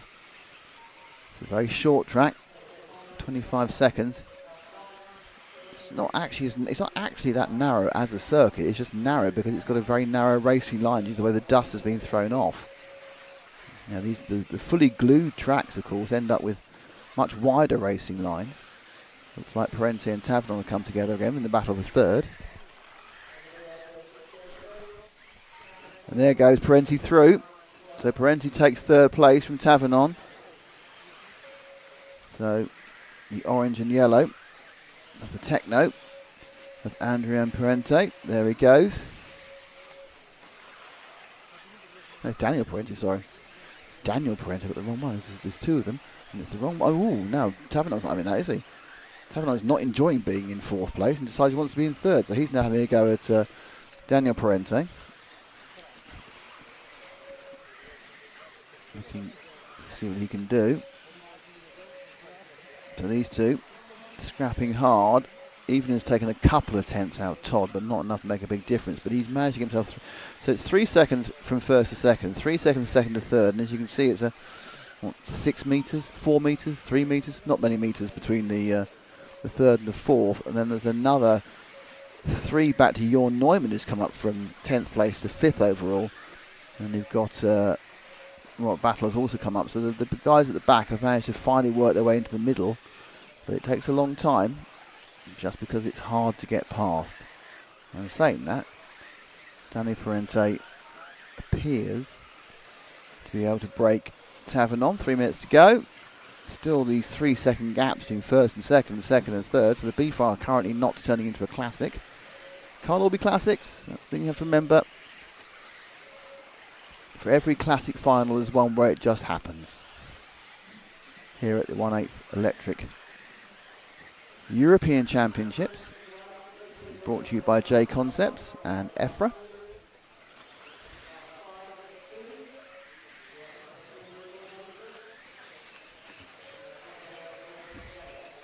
So Pecco's taken a 10th out of David Todd in the last like 3 laps.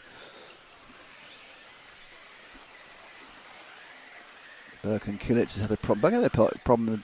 There's 2 problems in a row. Burke has had. He's suffering from electrical issues. Zalewski's had a problem, so we lost 2 cars in this race.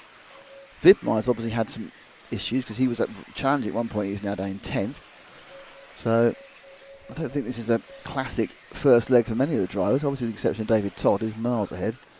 And Pecco, let's move forward to Pecco, the green car, because Pecco, yeah, he's just gained a little bit on Todd. He gained a lot on Todd actually over the last couple of laps. He's got down to 1.2 seconds, so suddenly from nothing there is something. 2 minutes to go. I'm not sure if Todd's had bad. No, Pecco's had good laps. Pecco's done a 24.2. So Pecco suddenly found some turbo pace. Todd's not going slowly, but he's finding himself under pressure as they come now into the Marshall corner and away. So Pecco in the green, Sol Mayarko here. There's many more Mugans, which David Todd's driving, obviously including the Mugans of the Kiliches amongst others. But it's all looking a bit close. Well, a lot closer than it was. It's down below a second. It was 3 and quite a comfortable 3. So I'm just wondering, Todd lost a bit of performance somewhere. Has he perhaps got a bit of electrics overheating? Because look, Evenen's having no issue closing the gap. That's now half a second. Oh, and it's gone. About 3 laps to go and it's gone. And he was just getting close there. He may still get 4 because it has been quite a severe drop-off in pace for Todd. Well, actually, drop-off in pace in comparison with Even, and his overall pace, just checking down, isn't that bad. But Even found an absolute burst of speed, and I think Dave was quite pleased he had that roll a lap ago, because it's kind of giving him a bit of breathing space. And it looks very much like David will get this one home. He's got this one and 1 more, so he's got a lap and he might worryingly get 2 more if he goes a bit too quick. 33, 32, 31. 30, across the line at, what's he crossing the line at? Yeah, 28. So they should both actually get 2 more. Might be touch and go for Even. Oh, Todd makes a minor mistake just on that little inside. Then unfortunately Even makes a mistake as well. Makes 2 more. Oh, Even shouldn't be that's not the position the car Even should be in. And what's going to happen now is Even's going to get caught by the buzzer. So Pecco is certainly throwing all caution to the wind and everything else at that point. Todd will come across the line. He's got 1 more to go, but it's going to be, I think, a lap of honour. Because I don't think Evenen's going to make it. He doesn't. Evenen comes in second. David Todd takes the lead and the win. So Todd is the winner. Second is Evenen. Third in the first of the actual B finals is Danny Parente. Fourth is Hugo Tavernon. And in fifth is a good run through the field by Robert Battle. He can't keep the old man. He's normally good with hour-long finals rather than 7-minute finals. Okay, right, so what's going to happen now is we're going to have a bit of the Volder roll. The Volder roll for the A final is coming up. It's called the driver presentations. And we're going to go and talk to some of the drivers. Probably all the drivers in the main final, if they want to talk to me.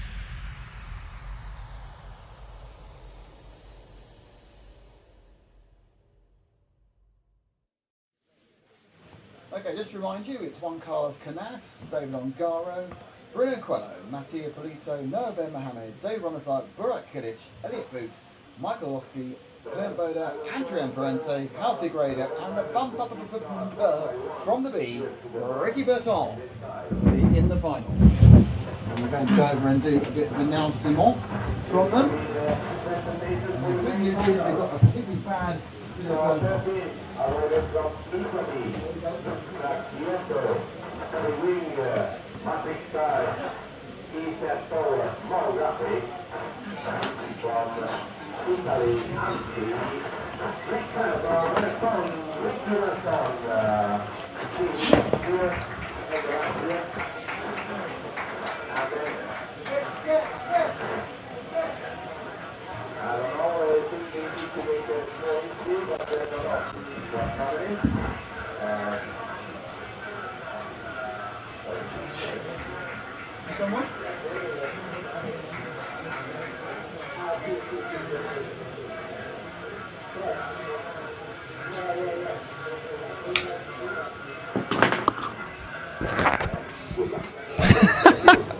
Excuse me, more. Excuse me.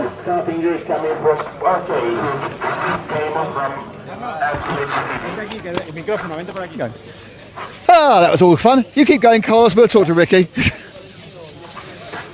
So, well, it's already been a successful morning for you, Ricardo. Yeah. I have to say that it was good. I'm happy to be in the main. It was a close LCQ, but yeah, I think I drove pretty well. It was like very close, and I'm happy to be here. But starting at the back, I mean, it's going through the entire field. Bit of a challenge. Yeah, definitely. I don't know what to expect, honestly. It's like super close, super tight track, so all the drivers are very good. The level is very high. I don't think it will be like big crash, but I will try to make the best out of it. Great stuff. Thanks, Ricky. So we'll wait for our next person to come through, which should be Mr. Hal Figueiredo. It's Joe. And we'll have a quick word with Joe. Looking very shiny, looking very smiley as well. You're a very happy man for 12th place on the grid here. Yeah, I'm happy that I made it because my last two qualifyings were super bad. I had some bad luck here and there, and then I drove bad on the last one. So I'm like, okay, I got 12. I'll just enjoy now, do the best I can. Yeah, I was going to ask that because really starting at the back on this track, yeah, your thoughts of victory must be zero. So it's more about having a bit of fun, isn't it? Yeah, I'll try and move up, have some good fights here and there, and see where we can arrive. It's like you said, it's pretty difficult to overtake here. So yeah, we'll see how it goes. Great stuff. Thank you very much. Look, man, there's already another driver there already. Adrian, you've just seen your brother battling. Are you talking about the track with him? Yeah, I talked with him. The track have low grip than yesterday, but I think I'm do my best and let's see what happens. And it'd be fun, wouldn't it, on this track? Yeah, it's super close all, and maybe we have good fight. Adrian Parenti, thank you very much indeed. Wait to see who's going to go next. It's Clement Boda next. The associated driver from France. Walking through. He's smiling because he knows he's going to talk to me. It's the greatest moment in his life, I think. Clement, congratulations on making in the final. One thing sort of noticed with your car when watching yesterday is it seems to start really quickly and then slow down. Is that an issue with the electrics or? Yeah. Normally it's 5 minutes is my challenge because I do also in 10K. So yeah, it's my first A final in SK. Because yesterday I won the B final, so really happy. We worked a lot with my dad, Sebastian, on the associated team, and LRP, Hot Race, and associated. So really happy to be in the A final. Let's pushing now. Great luck. Thank you. Good luck. Next up, it is the Schumacher of Michael Lossi. Michael, 2 years ago, you aced it on a sort of a 10th scale track to win the championship. Here, it's been more difficult.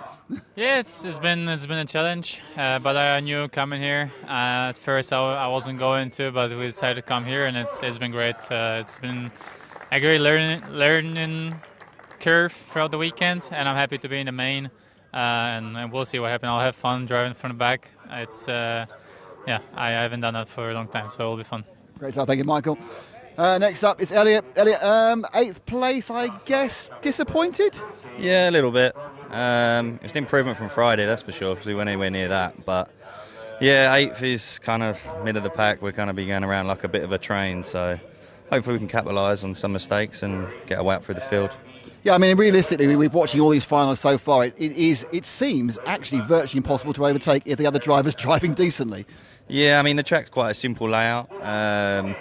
And also because now the way the grip level is with the dust, the clean line is kind of the racing line. So you try and make a move, you're out in the dust and you're kind of in no man's land.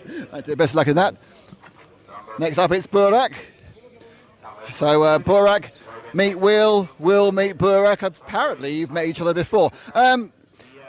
Didn't. No, never. No, you've no idea who each other are. Anyway, on a serious point, though, I mean, how do you feel the car's going? I see your brother's been struggling. How do you feel it's been going? So my car and my electronics and my tires, they work really good. I just a little bit struggling to get around, but I'm making the best out of it. We're in the main, so all in.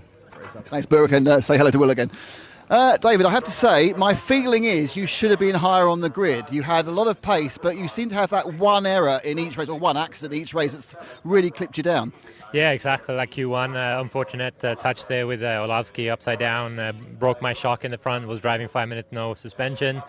Q2, I tapped the pipe on the first lap and was out of the contention. Then I put two good runs in, but it's always like hard to, when you need 2 out of 2 in the end, it's always nice to get one of the first 2 qualifiers count. But, you know, I'll try to make the most out of it, and we'll see what happens.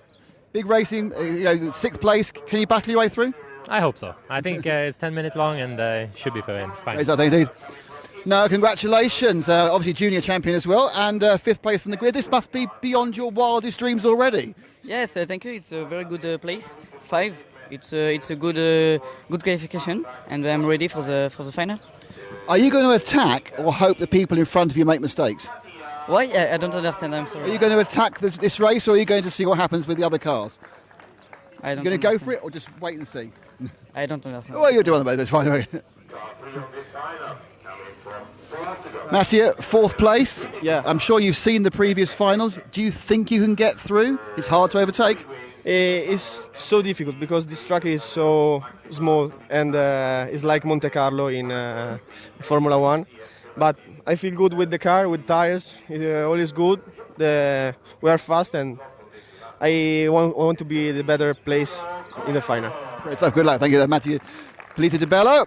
And now just walking around will be Bruno Coelho with the new race paint on, which is good.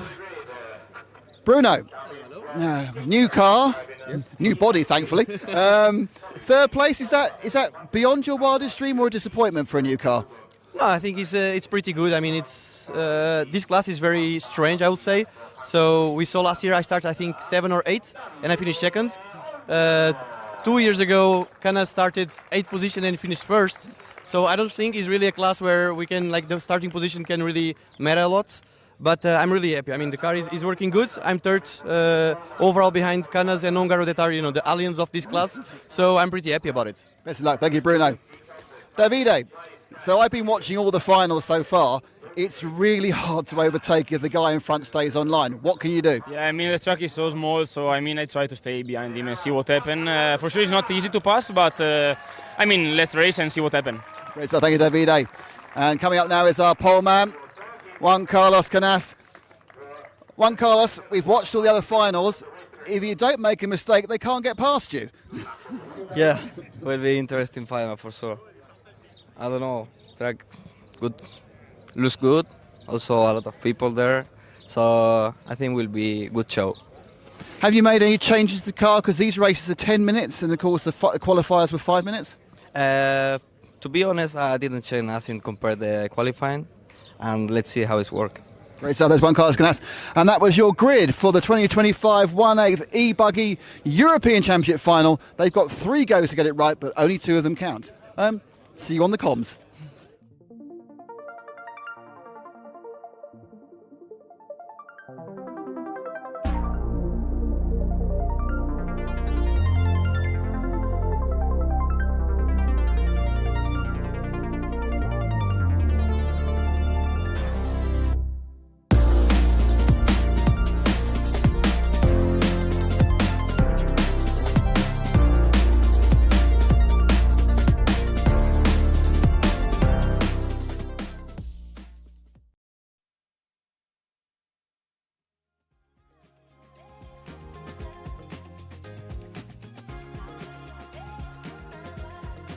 So I think the net contact of all that is everyone doesn't really know what's going to happen as far as getting past him. Can't help feeling that if Bruno can get a run in, there's a chance. If Ongaro can get a run in, there's a chance. But I kind of think that Canas can actually run for 10 minutes without getting off the line and making a mistake. He's not made many mistakes so far. There's a thing about Canas that if he comes out of the blocks, as he did in practice, on top, he just stays on top. In robot mode. He just stays on top. Yeah. He did that the last two Doesn't European feel pressure. Championships. He doesn't make mistakes. So, kind of. I think it's going to take something special for Canas not to win. And Yeah. that could come from either Ongaro or Coelho. They're both capable of delivering something special. But they have to do it twice, of course. Yeah. And that's probably the issue. Winning, I mean, Canas, if he doesn't win, it doesn't stop not run the third one. He won the first two. I don't think he'll win all three. Oh, it's yours. I don't think he'll win all three finals. But do you not? Well, he won't be in the third one. I'm going to predict that we get a third final. Well, that's all we can really ask for here on RC Racing TV. As we always say, we don't care who wins an electric race as long as we get 3A finals. We want 3A finals. And we say thank you to JConcepts for being the title sponsor of this stream. Hobbywing, EuroRC.com, El Saram, S-Works, Mebo Sport and X-Ray. And if you're shopping this weekend, check out EuroRC.com. Also go to Mebo Sport and have a look on there and use the code EFRA8, which you can use all day today for an 8% discount. But it's finals day. It all boils down to this. Do you think if we did a 1/24th scale EFRA event, Be a big discount. you get a 24% discount? Yeah, well, you should know that EuroRC.com are also running a discount because of all year, though. This is for their 15th birthday, so 7% discount over there. But anyway, thanks to EFRA and EFRA.ws. This is an EFRA event, and look at that driver's time. It looks awesome. All the mechanics who have nothing to do, to be honest. Yeah. And normally they're feeling very important at this point in the Nitro event, but they have nothing to do with watch the cars go around and hope for the best. Yep. Here we go. They are on the line. Let's go. Oh, they're not on the line. They're coming to the line. On Kieran, let's get them on the line.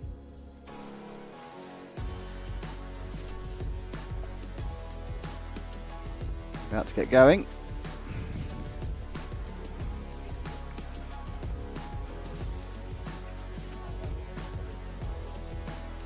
Right, Kieran, let's look at the front of the grid.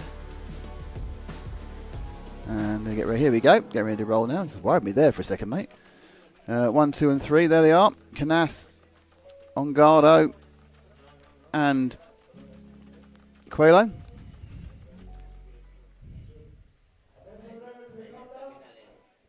Ten to go. Oh, God. Right. Moving on. So, right, let's get ready to roll. And it is off from the start and they're away. And Canas leads from Ongaro. And Coelho, 1, 2, and 3. S-Works from Associated from Infinity. Up to the top of the track, the three of them. The rest is kind of scrappage below. I think a couple of cars fell off. I think it may have been Ricky, so that's probably just him rolling on his own. Let's have a look as they come across, and it's all bing, bing, bing, bing, bing, bing. But no, Ben Mohamed's made. It was actually Mattia Polito had the big loss in that first one. Goes down to, so he's the big loser into 12th, which puts Ben Mohamed into 4th. But Canas leads it. Ongaro in the yellow in 2nd. Bruno in the orange in 3rd. As they carry on moving. And it's probably likely, though. Canas puts a little bit of a spurt on, 24.6. Ongaro actually, though, already has closed that gap, which seemed to be forming back up again. And the three of them, the big three, I suppose you'd have to say, in many ways, certainly of 8th racing, in some ways, you know, we've even got Olowski in here. We've got kind of in this final, we've got just about all of the top multi-disciplined European champions. You've got the double reigning European champion in Nitro, leading the 3-time reigning world champion in Nitro and the current champion in electric.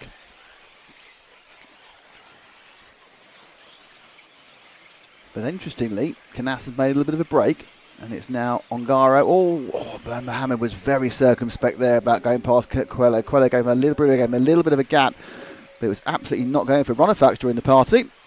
So Ronafalk in 5th joining the party as well.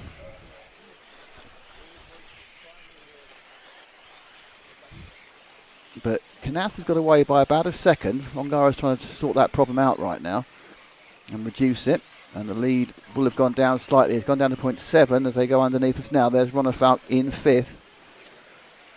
The Swede on the X-ray, looking to get near. No, Bemba Harris rolled out, so there goes Ronefalk into 4th. Okay, Mohammed, the only Sparko in town. And Quello now thinking about having a go at Ongaro. 2.5 minutes down. This is very much like a high-speed game of chess, isn't it? Everyone's just kind of thinking and stabbing and making their opening moves. There's a pawn to knight's bishop, and there's not a. Oh, Quello's rolled out. Right, so we're now down to 2, and then there were 2 as Quello's rolled out. We've had Ben Mohammed roll out, and it's now Canas against Ongaro. How many times have I said that? How many times have I said Canas against Ongaro, Canas? It just seems to happen every time, and a mistake there, kind of like a stumbling move by Canas as he came onto the start-finish rate gives Ongaro some hope. But the problem is that now, back on the line again, Canas can just stop anything from happening. He can just stop it. Ongaro can think about it, but a clean move which is going to be acceptable to Mark Stitson is going to be virtually impossible. You can see how narrow the line they can run on is just really the centre of that the black bit, really, not even the light coloured bit. Either side, it's dust and no grip. So the track is not as just grooved up into this narrow racing line. Ongaro can hang on the back of Canas all day, but how's he going to get past? Looking a bit now. Oh, and he's not going to get past if he's off his. So he was trying then. He went a little bit left, and in doing that, he was on a bit of track that didn't work. So the experts, Canas now has some breathing space, even though the accident wasn't, the lead wasn't more than a second. He was, well, it was lucky, well, I say lucky, it was unlucky to go, but lucky that he rolled into the arms of a marshal, the marshal actually at Marshall corner. It meant that Bruno now can start to ease up again. I don't think Canas is at 100%, I'll be honest with you, I don't mean health-wise, I mean speed-wise. I think he's absolutely realised all he has to do is stay on line. He's not really trying to push the lead, though he did gain a couple of tenths that time round. Quello from Ronefalk, Burak Kilic coming through, Clement Boda, Elliot Boots up to 7th, Olowski stayed where he started, Pleater's trying to come back from a bad opening lap, but it is now, has Canas just put it a bit further? No, I don't think he has. The lead was 1.1, I don't think it's going to it may have gone up slightly actually, yeah, another 310, so actually what has happened is I won't say afterburners, but the engine's been throttled up slightly for Canas now. Ongaro's right behind him until that slight problem at the Marshall's hairpin. And actually now Canas has decided he's had enough of this and he's going to go forward. Let's move for second and third, because Quello now has made up his rollout and he's now started to have a serious think about having a go at Ongaro. Half the race down, half the race to go. Ongaro, obviously in his 10th, 11th, 12th season with Associated, whereas Quello, who had a entire professional career with X-Ray up until last November, is in his first few months with the new Infinity brand. So they're different. And again, that's the sort of thing that's so close. Perhaps a different track, you could have just made the third part of that overtake. Not happening here. Quello does have the fastest lap of the day, 24.1. And now this is effectively the best thing that could ever happen to Canas, which is Ongaro and Quello having a battle. Ronefalk's been dropped off the back of this. Ben Mohammed came back from his role in 5th. And usefully for Ongaro, Bruno didn't have a particularly good last 20 metres of the track and lost about a third of a second. But in that last lap, because there was a potential of fighting, they've dropped back a little bit, but still only 1 bit seconds. It's within range. It's 4 minutes to go. There's quite a lot in these 10-minute races. There's quite a lot of ebb and flow. There's enough time to have a little bit of a problem, but realistically, from being on the tail of Canas, which Ongaro was coming up to that problem 3 or 4 minutes ago, he's not really able to get back up again. Canas, with a little bit of sneaky speed, is able to just push it. There's the Ongaro Associated. Don't forget, this is the man who is the current European champion in this class, won at Montpellier last year. And thank you to Montpellier for the very nice cheese and wine and meats we had when we were there. But you can forget your charcuterie board, because at the moment Juan Carlos Canas is just showing a clean pair of heels. Lead out at 1.6. And a bad landing there, and that's going to take another 3 or 4 tenths. So with 3 minutes to go, It's looking particularly good again for a leg win. This is not a surprise, because if Canas doesn't make a mistake, and I don't think he's made a mistake, he's made like a half pico mistake in this entire 7 minutes we run so far. It is very difficult to get past. And when Algaro got really close, he had to go on a slightly different line to try and see if he could do something, and so the car was upside down and rolling. And Coelho's there as well. All three of them, I think if all three of them started in the lead, had the pole, I think they could do this. But Canas is a master. Though actually, no, he's just been tagged back. Must have been a slight problem didn't see last time round. Yeah, he dropped a second somewhere. Probably just go a little bit wide and you get on the loose stuff, and suddenly you lose the drive. Now, mere mortals like you or I would, with the idea of having Ongaro on our tail, would just fall to pieces. I don't think that's going to happen with Canas. He's been in this situation and the reverse situation 20 or 30 times. You see that Ongaro thought about it and actually had to drop out of the jump earlier than he would normally do to avoid landing on Canas. Bruno could be the winner out this one if something does go wrong. 1 minute 54 to go. But Ongaro really pushing now, really trying to. Oh, they're both gone. And I think I am Mystic Nick there, because I do believe the winner of all that. And Ongaro is waiting. Ongaro is waiting for Canas. But what's happened is, because of that, it is going to be Bruno. Bruno is going to pick up the victory because of the move by Ongaro. I can't really tell whether that was a good or bad move. We'll look at it again at the end of the race. But Coelho now leading. Ongaro is ahead of Canas, and he waited for him. So since there's been another issue, Ongaro's gone past Canas. That's obviously fine. Stitson's obviously. Oh no, he's given a drive-through penalty to Ongaro. Ongaro has a drive-through penalty. So Ongaro has been given a drive-through. This is going to be a bit of beef, isn't it? Ongaro has a drive-through penalty. Canas obviously is not very happy with him. Coelho is leading by 4 seconds. We've got a minute to go. So this is going to be Canas is going to be in second. I think Ronefelt's going to pick up third. When let's stay with Ongaro for his drive-through, which he should do now. No, he's arguing the thing about it. I'm sure I heard Stitson say drive-through penalty car too. Yeah, I did. So looks like there's going to be a bit of conversation going on. But Bruno and the Infinity. And we will go back to him for the last lap, but there's a lap and a half to go before we have to go back to Bruno. And then they can stay on the second and third. Stay on second and third for a while, Kieran, because they've actually got 2 laps to go, so it's fine. So we'll be with them for at least the next lap. Now, I thought I heard him say stop a drive-through penalty for car 2. Ongaro's not taken the drive-through penalty. I don't know why that is.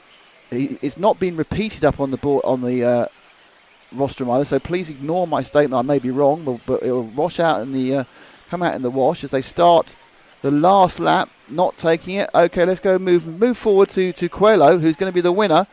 I feel like I am the most predictive man in the world. I said that he'd be the winner if there's an incident between the other two, and there was an incident between the other two, and Coelho now is going to take the prototype Infinity to its first European A final leg win. He's not won the A final, but he's won the first leg. And Coelho, who said you don't always slow, he took that with everything. And Bruno Coelho takes the win. Oh, it's Ben Mohammed in second. There's been some sort of time penalty. Ongaro's picked up a time penalty. So a time penalty, it seems, or a lap penalty from Ongaro. I think Ongaro got a lap penalty. I don't know what's quite. The time is a bit confusing here. But Ben Mohammed's been scored second. And Ronafalk Canas has been scored third. So I do apologise, Ben Mohammed fans. I missed the fact that he got past both of them in that moment. And we still don't have a... Let me just see if we can have a quick word. We can with the winner. Linda. Bruno, that's how you do it, right? That's how you get past... You wait for that to happen. What did you see from your point of view? Yeah, I mean, I hope it was that easy all the time. But yeah, I was a bit lucky. They crashed together. I don't know what happened between their two. But yeah, I mean, it's, as I said previous to the race, these off-road races are really very, very tough for us. The conditions out there are very, very hard. The cars are sliding all the time. And from previous zeros, it has happened all the time like this. Even people starting from 8th position is finishing first.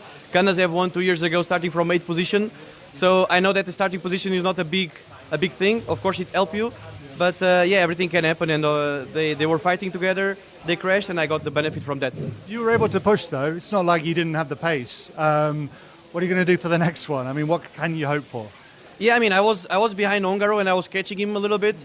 Sometimes I made like a small bubble, which you lose a little bit of confidence. But I was like catching him up again, which means the pace is there. So I was not only lucky, I was of course also at the pace to be there. And you know, for you to have luck, you need to be there. So Well done. Best of luck for the next one. thank you.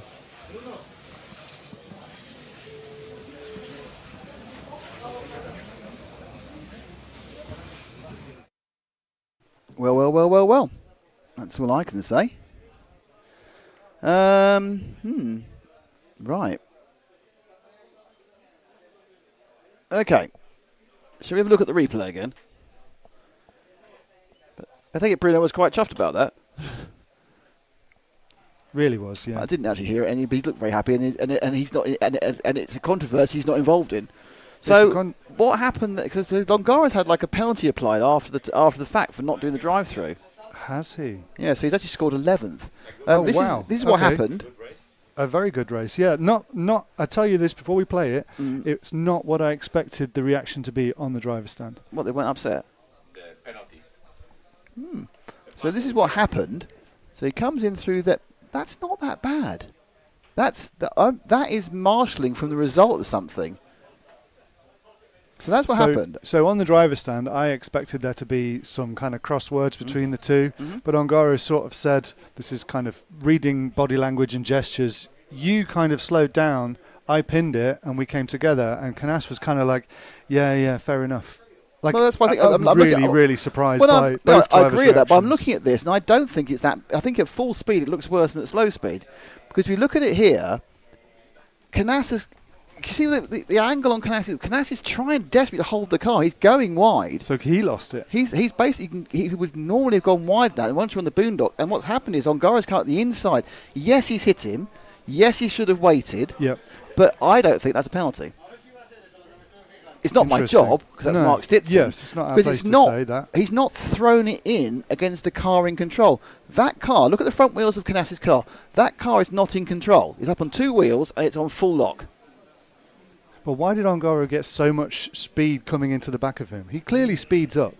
He speeds up going into the back of him. But I think that's what you do. Round that corner, you're accelerating that thing. Because what happened, I think, Canas has had a bit of a wobble, which is perhaps possibly before we've come to the shot. And having that bit of wobble, he's off the throttle. Yeah. The car's at an angle. He's catching it. If he was on his own, he'd have lost half a second. Yeah. Because that's fine. It's one of those things that happen on this track once you get off the main groove. Yep. But Ongaro's there.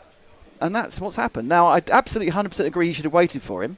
No question. But I don't think he should have got a penalty. So that kind of ties in perfectly with the body language on the driver's stand. The interaction between the two drivers is that, hilariously for Canas, it was 50-50. and he seemed to be agreeing that it was 50-50. Wow. I mean, unfortunate for the two guys, because they both dominated that race.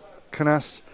You said it. You said it was going to go to 3. Yeah. Well, interestingly, what I didn't notice in all that was Noah Hammer came through the second.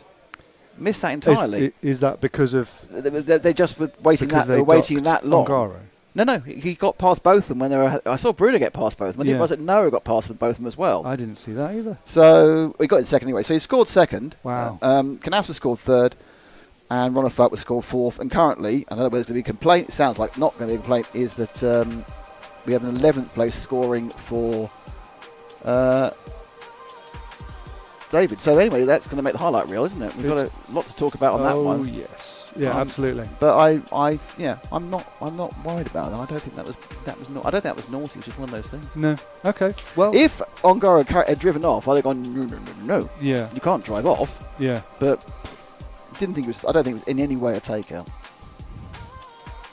I think there is an issue here that because this track is so hard, they're going to go for 60-40s rather than 50-50s and 70-30s. They're going to go for the ones which perhaps they might not go on if they know they're going to get another chance. Oddly, when we get these kind of situations on carpet tracks where there's too much traction, the pressure is on the person behind if they're pushing, but to be ready to not be seen to take somebody out. But this is a pretty low grip track. It's not the same situation. But there's a very vigilant referee, so there's definitely a reason not to be. Yes, very good reasons to keep it clean, and we'll be back very soon.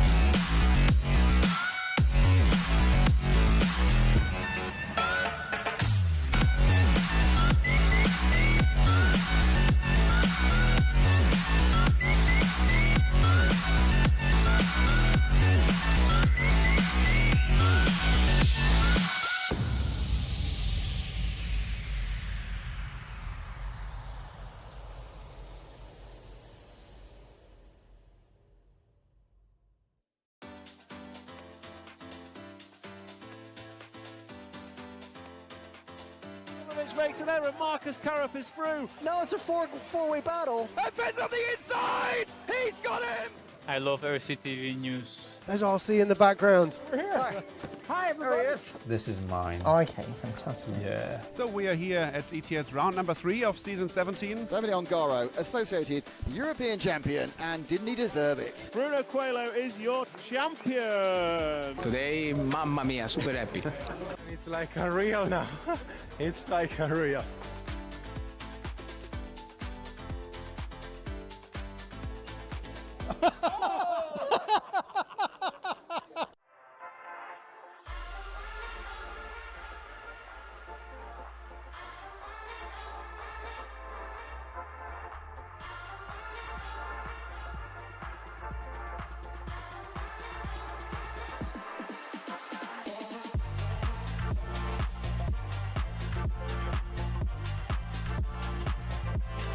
If this car stays 4 wheels down, you're looking at the man who's going to become the TQ for the EFRA 1 electric off-road.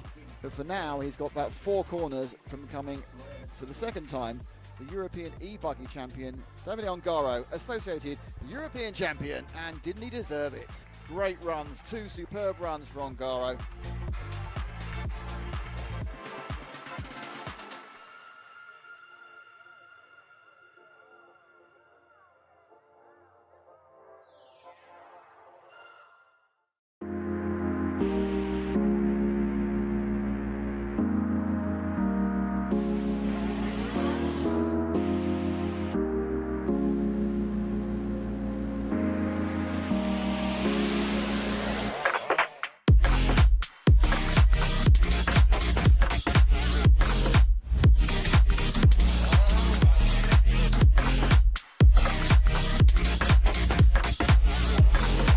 On him now, we got the Mink on. Now it's a four-way battle. Poleman is being run back to the pit. So Poleman is going to miss the start. Oh no! Hatner's going with Ben. Ben and Hatner right together now on the last jump. And Ben's on the inside! He's got him!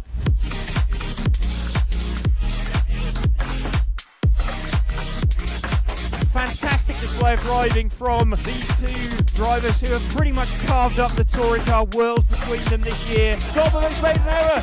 So Dobovic makes an error. Marcus Karup is through.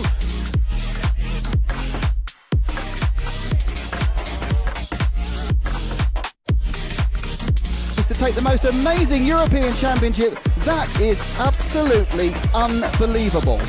Mark Reinhard takes the European Championship. Yeah, had to be a while, man. Waiting for a long time again. And crossing the finish line for the last time, Dario Balestre is our 2024 European champion. As always, another title. Dario Balestre got to stop and go in the penultimate lap. Still hang on to the lead there and take the win. The four-wheel drive European champion for large scale, Van Helmen. The winner, your European champion, is Juan Carlos Canas. Davide Ongaro, associated European champion, and didn't he deserve it? Bruno Coelho is your champion. Michael Olowski then comes across the line to win the European Championship.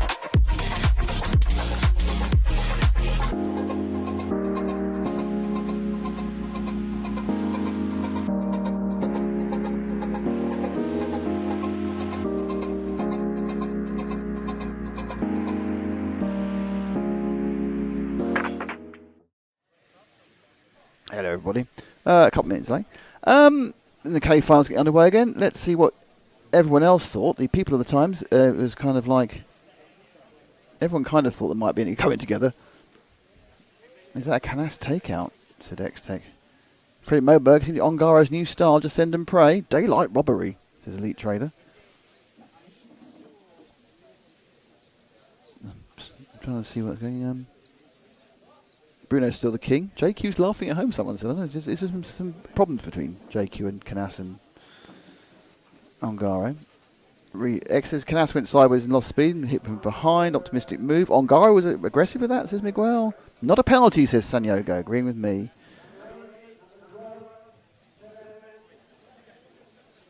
Unfortunately, some comments in the forum now. Can I got a bit loose on Goro Centre? That's what it is. There's no touch. I agree. There's an argument between Profix and San Diego. Excellent.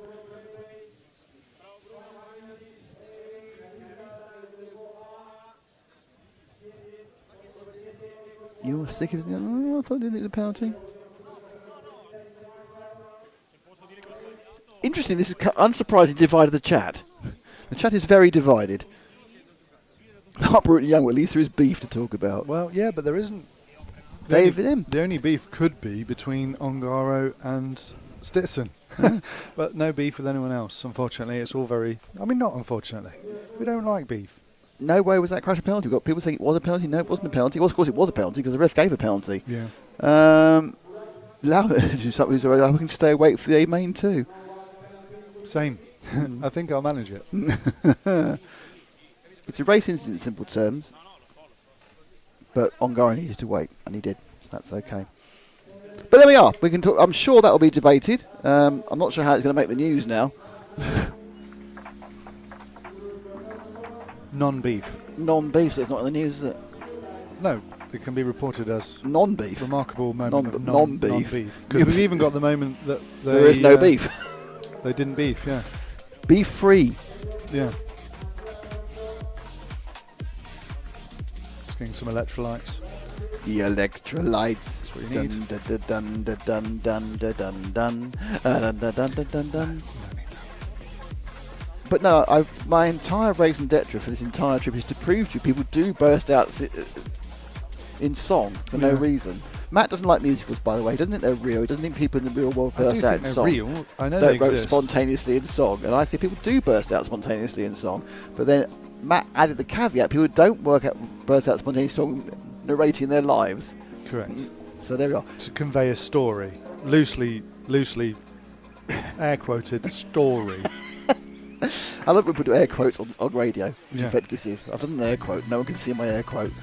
Right, after the super excitement of the A final, it's back to the lower reaches of human existence in the K final.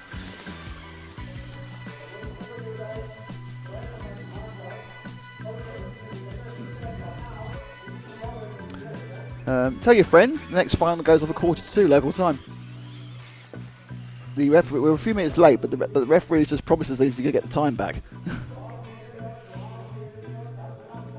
So the K final round 2, it's Francesco Carrero, Andres Sanchez, Juan Reigns, Vincent Vargas. I don't think he's there, so I think he's taking part. I'll be interested if car 4 is there this time.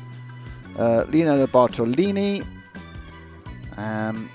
Bryce Relut, which is a great name, I like that. Ania Perez, Jorge Hernandez, and Miguel Jimenez. Miguel Jimenez, he is the man who has the Trax Ass.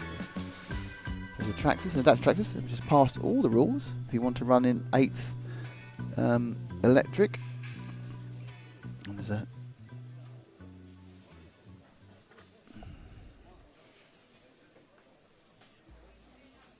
a question: is Anastasia and Lucia? No, there's about ladies. The only racing. No, there's few. There's a lady here. There's Ania Perez racing. I think there's at least 4. There's no Vincent Vargas. He's gone home. There's 4 or 5 ladies actually. Carlos told me there were 5, but I couldn't count 5. I can certainly count 3. I think 4. And they're away. Now the first one was won by the leader, so if he wins this one, he'll be won the final. But I'm pretty sure he'll come out for the 3rd leg. There's an element of crashing there. I think we'll have a relaxed coverage this one, shall we? Just relaxed final coverage. I think you should go full incredible for the whole thing. No, I don't have that in me. I can't do it super incredible. I do think that was very, very, very funny, the whole incredible story. But I'm not going to tell because it doesn't make any sense. There are people involved. Jan Eichhorn effectively has summed up the whole situation. The positive of this crash is the next 2 A finals will be a lot more fun to watch. Hear, hear. So Jan wins the prize for the chat.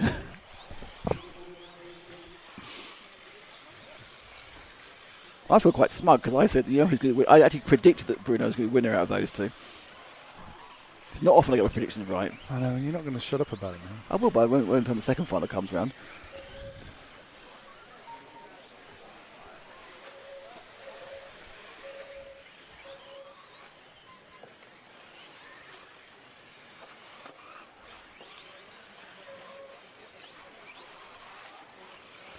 Yes. Anyway, so it's all going on. It's excellent. I love a bit of things. It is interesting. You go from sublime to ridiculous when you go from the A final to the K final. But no, the lead wasn't. Oh right, the guy, he broken down. The person who won the first leg. Well, I've generally not been watching. Jose Carrero. He doesn't seem to be there. He did the fastest lap, and now he's not come round again. Said he's running.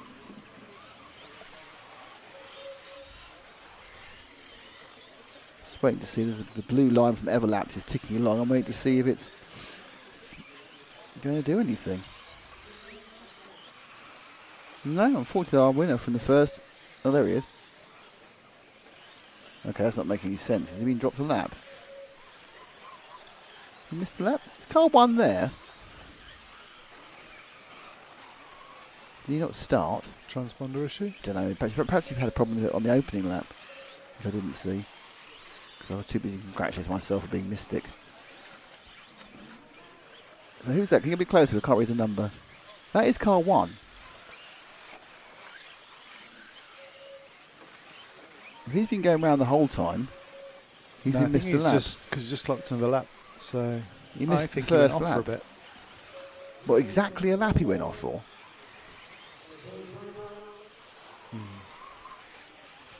That's desperately weird. Anyway, well, we'll get to the bottom of that. He may or may not. This is when it's the whole thing very difficult to commentate on now, because he may or may not be leading. So officially leading is car 3. Where's car 3? Who's the official leader? There he is. Is that on him? Don't know. With the white wing, that is the 3 car of William Reigns Rieber, one range from Spain. I think that says Mugen on the side of his car. Could be wrong.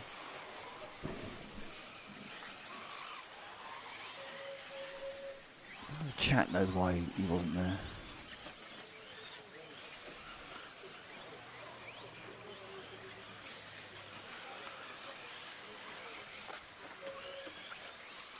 Electronics Eric XX.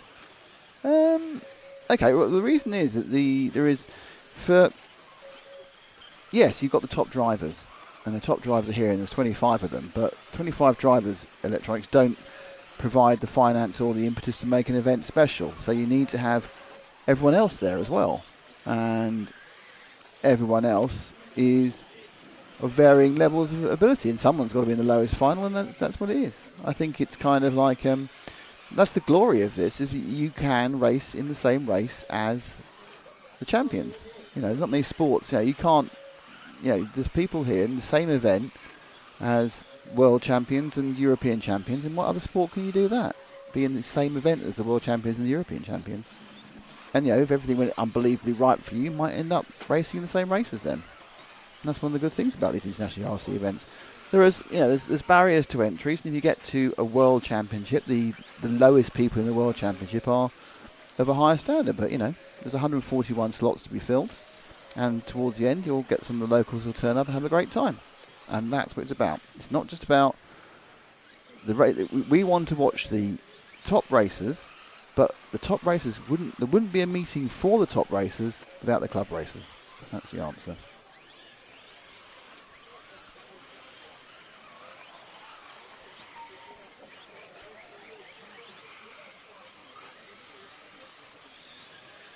Bish Bash Bosh, how are the track conditions going? Because I know the track heats. Yeah, basically the grip comes up a bit as it warms up. It's lowest in the morning. Yesterday, this sort of time was the best grip, and then it just slightly eases off after that. So,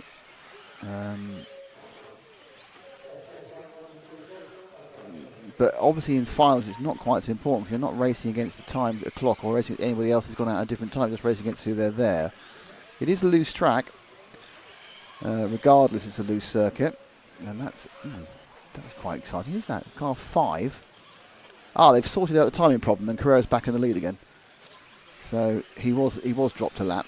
So he is looking for a double win. People running in and out of this building. We were in the usual timing hut, I think. It's got a lovely view. This is a very, very good location we have.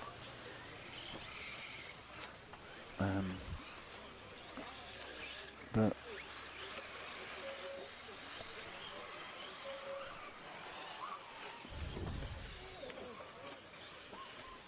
Car 1 is at the moment leading by 8 seconds. 3 minutes to go. This is 5.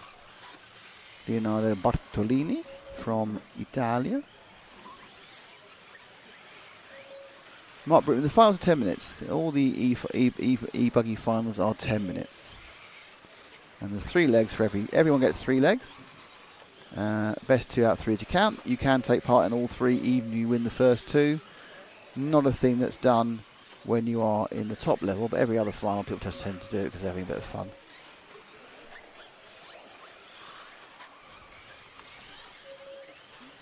That's the number 2 we're looking at now. Surprisingly quite a long way down. Andres Sanchez is down, scored in 7th.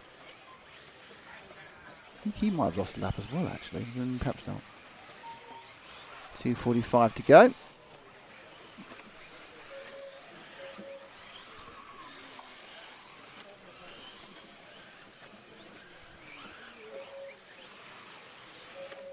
Mark Bruton run, not long enough for tyre. No, no one's having tyre issues.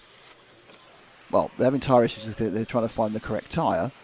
But they're not having tyre issues as far as wear in any of the heats or anything like that. No, there's no. The only things that we have seen a couple of cars lose a little bit of pace towards the back end, and that's probably down to heat issues in the speed control or the motor, but not the top guys. 2 minutes to go. Let's have a look at somebody else. Is that the tracks? Is that the 9? I can't see. No, it's that's the 3. That is the second place man. That is Juan Reins Ribera.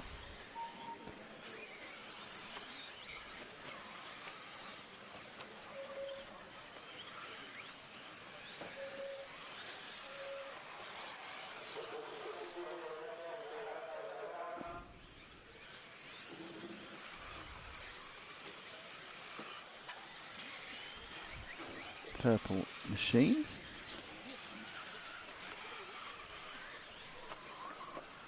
Oh.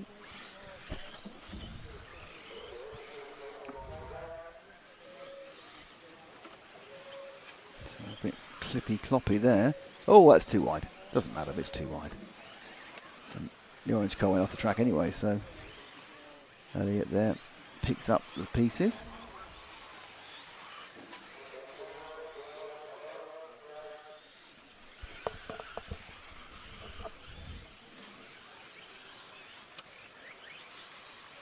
Need to find the leader, car 1. Oh, yeah, we have found the leader. Where's that 7? Is it 1 or 7 at the front?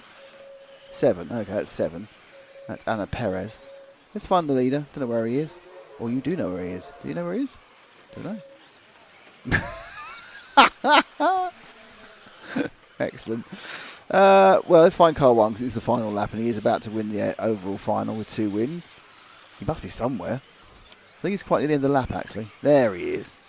He's got 1 more lap to go. There's a victory lap for Francesco Jose Carrero Calabor, who's not only going to win this one, but he'll win the overall final. I'm sure he'll take part in the 3rd leg as well.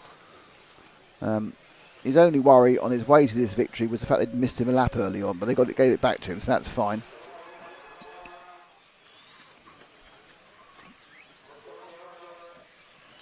So, well done to Francesco Jose. He's having a lovely time. And he's about to become the winner of, it takes a while, doesn't it? The K final. Well done to Jose Carrero, and that is him in 1st. I think it's Reigns going to get 2nd. It is. In 3rd is Bartolini. 4th is Relou. And 5th is Ana Perez. And that's your lot from the K final.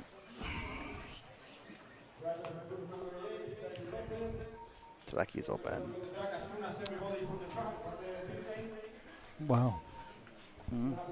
I just had a quick chat with the referee, Mark, and obviously stands by his decision. Oh, fine. He thinks David didn't exercise enough control.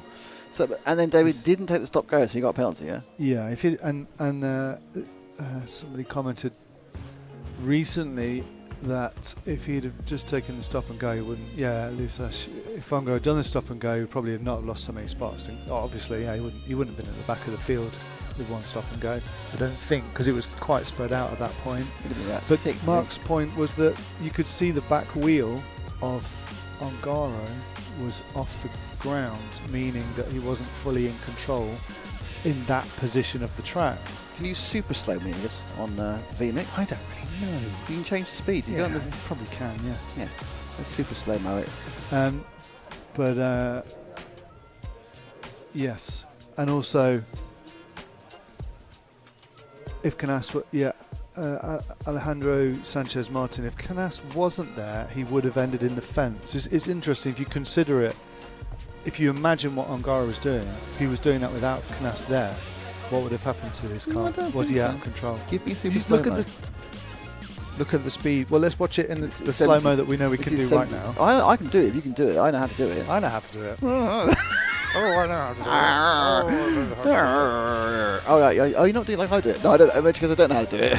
Okay, well then, yeah. Should we just watch it? Yeah, let's watch it. Here we go. It's all happening. He comes in. He's making that corner, no problem at all.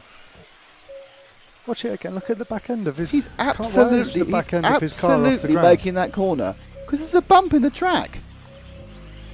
Is there when Canas takes it? Not anything like that. Look at when Canas takes it, and then look at how much the back of Canas's truck buggy lifts off, and then how much Ongaro's lifts off. He was making. I agree with Mark. His rear wheels were off the ground. That's a good spot, but he was still making the corner. That wasn't Mark said that, wasn't it? Someone else said that. But he's making the corner. Yeah, someone else said that.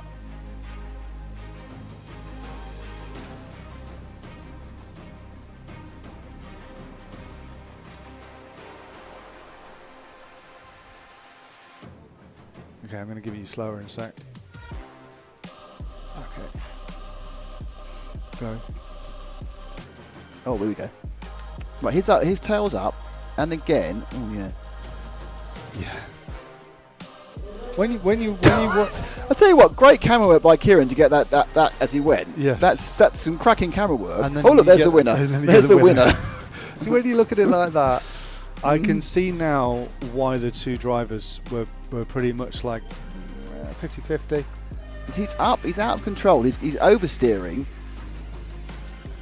I do agree with Mark. His tail's in the air. I don't agree with the comment that he wouldn't have made the start. The final started without us. Yes, yeah, there is. Sorry about that. There is that. I feel bad now. I've missed the start of the next one. There. Oh, comes the race. Oh, that's so interesting. That's the J final. First one was run by car 1. Here's it, Burefet, and then behind him was Gauci and Willits, Julien Jeremy. This pink car has already won the first leg.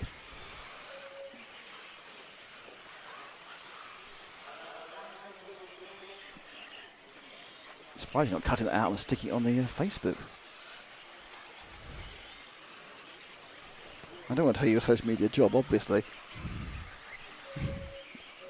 Okay. Oh dear. It's been Kieran couldn't see that because he'd have got a real. He'd have gone, wow, I'm really good at the camera work. Because you absolutely caught Canas going down the hole brilliantly. And he even caught Bruno going through the lead. It's like that perfect shot. I'm not going to be too nice to him, but yeah. In fairness to Kieran, at least he came home at a decent hour last night. He isn't looking like death in the corner.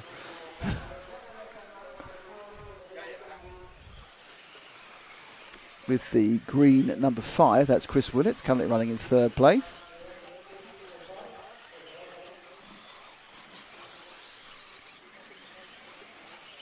Still being led by Josef Berefed. Matthias Gauci is in 2nd. Chris Willits was scored 3rd, but I don't think he's 3rd anymore. He's just 3rd. Yeah, 3rd, 4th, 5th and 6th. Gutiérrez, Pulhar, Rodriguez, Sarah Sanchez. I thought there were 4 girls. It's Sarah Sanchez. Oh, and Julie Zillamy, females. There's 5 girls. It's not girls. There's 5 lady drivers, females. And so it sounds girls. Sounds very condescending. I apologise. 5 women are driving in this event.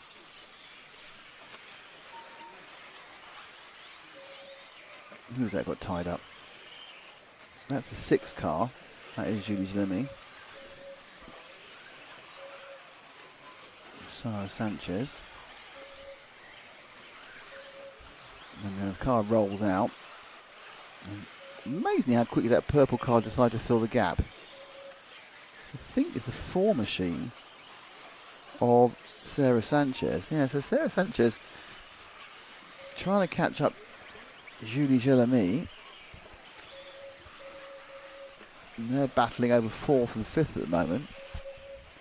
Looks to me like Sanchez has some real pace there. A little bit backed up now behind Willits in 3rd. The 3rd, 4th and 5th together. Big gap to 2nd, big gap from 2nd to 1st. So it's Chris who's got that 3rd place. And he's being attacked by, well, being attacked obviously, he's being attemptedly. I was right about Sarah having some pace. She's the fastest person, has the fastest lap in the. Oh, come together.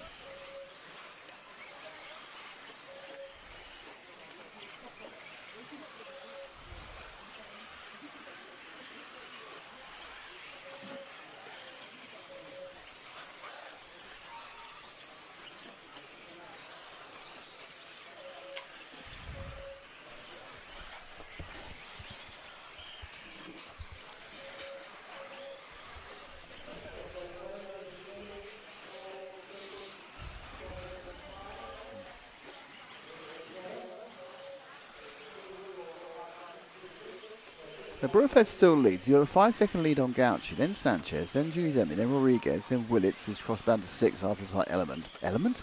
It's like error. Let's try and use correct words, Nicholas.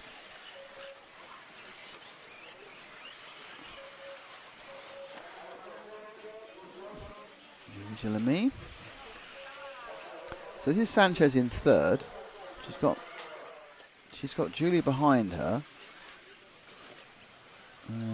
Still half the race to go, but in fairness to Francisco Jose Calorado, he's kind of off and running, much as Gauci is. It's not Frank. I got the wrong name. I got it wrong again. Sorry, I'm going to stop this because I'm just looking at the wrong piece of paper. It's Jose Torregat who's leading, so the match is Gauci. Gauci ended up 4th last time, so this second's going to give him a chance of moving up overall in the standings. Jose Torregat, he is the man who looks like he's going to get 2 wins back to back. Now actually 2nd and 3rd have come together, so I'm pretty sure that's Gauci ahead. It is. Gauci's made a mistake, so in the spearmint green, yeah, I think it's a spearmint colour. He's gone behind. Sarah Sanchez picks up 2nd place from Gauci there. So the purple car of Sanchez managed where was she last time? She wasn't in the top 5 last time. Julie Gillemi was 2nd, the Swiss lady, and she's a little bit further back at the moment in 4th. So the lead for Jose Balafit goes up to 9.8 seconds. There's a couple of seconds back between Gauci and Sanchez, and it's 8 seconds from Sanchez to Julie Gillemi. So going well with Sarah at the moment. Oh dear, who's that rolled over? That's a back marker. It's a back marker, don't worry about that. Fastest lap now to there's it Barafay with a 26.68.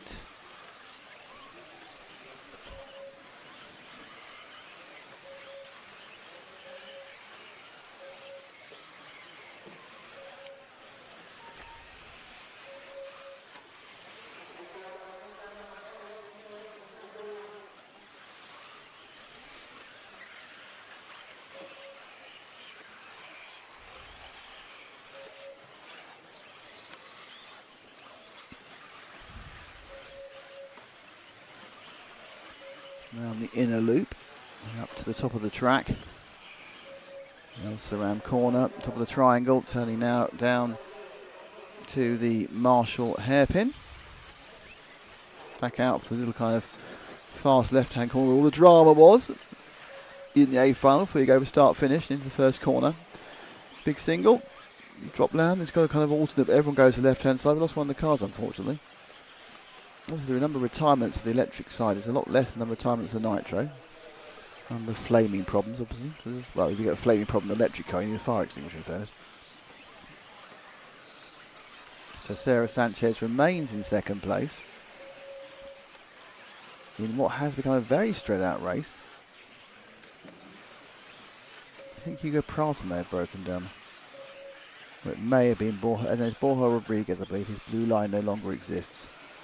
He has no blue line. He has broken down.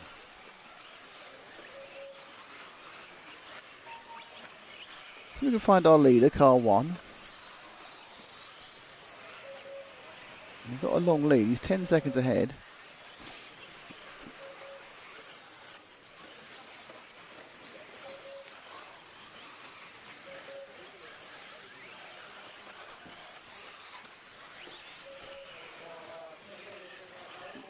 He's across the line soon. There he goes. The navy pink car, mostly pink. I need to look at that for reality. I think it looks quite pink. And he gets through quite nicely. One of the over 40 drivers, Josep Tart, sorry.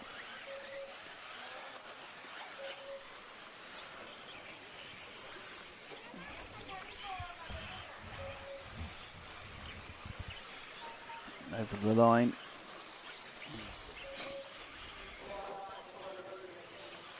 Oh, keep quiet at the podium. There's some chatting going on. So, Josep pretty much dominated both these finals so far. Probably would have preferred to be a final, 2 finals further up, but he's going to win this one as well. So the first 2 finals are actually decided already once this one goes for 42 more seconds. And we know who the overall winner of both the K and the J is. Which is interesting actually, because normally the lower finals, because it's a bit more random, you don't find that out. But they both had excellent lights to flag victories. And Josep Barrafet will have one more lap to go. And he will take the J main. I'm sure he'll come back for the third leg, but he's taking it anyway. Might as well hang around, because otherwise it's several hours to wait. Oh, lunch has arrived. Exciting.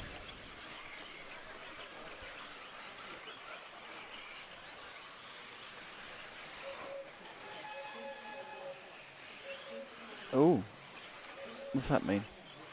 Oh, my sister. I love your sister. Last couple of corners, and it is a win for Josep Barrafet. He is the champion of the RJ Main Final 1. Sarah Sanchez, I think, is going to come in second. She has. She just missed didn't get the extra lap. She's a second. Third is Mr. Gauci. Fourth place is Jan Rieberger. Oh, I've got the plate. That's exciting. I've won the plate of the whole thing. And fifth is Julie Gelemy. So there's a quite interesting selection of results on that one.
We're back, and we're about to have the I-Main. Alejandro Sanchez Martins says, I live in Valladolid, but the exam time you couldn't run. You're not coming. You're not here, Alejandro. You're coming down to see the race in person. So it's Carlos Fonseca, Christopher Forg, Nexo Reese, Alejandro Aguedo, Federico Reese, Ludovic Fresno, not with no S, Fresno, Manuel Villa Posadas, Pelé, Juan Suarez, Cyril Michel, Raul Infante Martinez, and Manuel Lopez Rego are your runners in the I final. Now, Fonseca went off and won this one with no issue whatsoever, but I think he just made a mistake. So he's certainly not going to come off in the first lap as the leader. It's Christopher Ford, who we can see at the moment in the beautifully coloured blue and pink machine. Who comes, I think Fonseca might be third, I might be wrong. I am wrong, he's not third. Fonseca's right down in, oh, it's a real comeback, isn't he? He's in 11th. So our winner, and quite comfortable winner of the first leg, has got to come back from 11th. He's going to do anything. 8 seconds back. We're looking at second and third.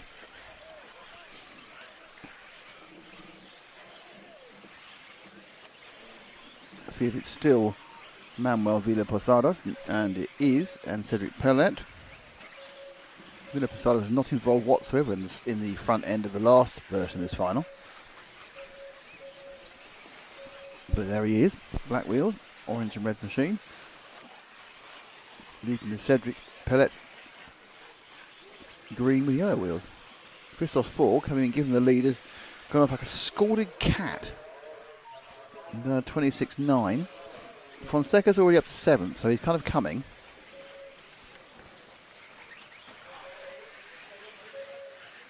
He's up to 6th actually. So Fonseca on an absolute tear at the moment. See if we can find car number 1. It's not that far back. There we go, it's the green one. Let's see how he comes through the field. He attempts to make up from a bit of a disaster on the first lap. Yellow and green for Carlos from Portugal. Oh, he's been absolutely, let's see, we haven't got the replay anymore, because I have to do this replay. Been absolutely attacked on the same corner. We're still on super slow. It's fine for one though. Wow, it's good in super slow-mo. That's a cracking replay. Want that one for the archive.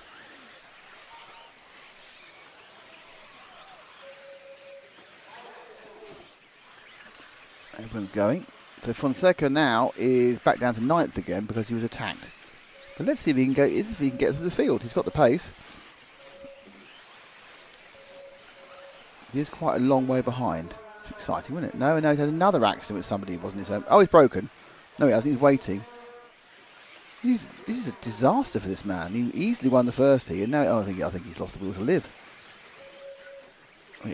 He's down in the back end of the race, and it's a little bit rough, to put it mildly. I don't think the car's working quite right either. Pretty sure the car's not working quite right either.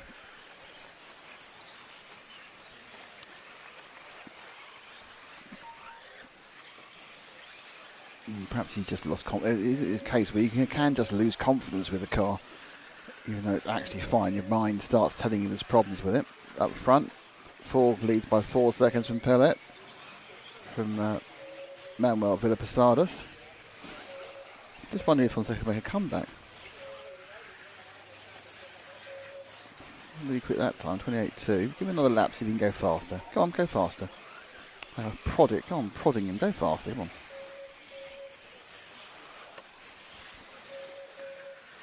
Still more than half the race to go. Come on, you can do it. This is a bit of a challenge, obviously.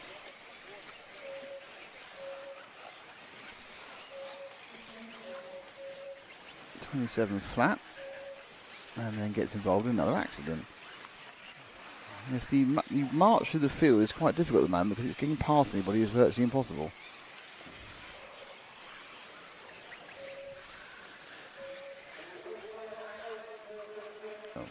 Yeah, this is happening. Right, let's go and see if we find second and third, which is 7 and 8. They're probably not far behind him. You probably stay there. You wait a bit. You'll get one or two of them in the second. That's 3. It's not 7 or 8. There they are. No.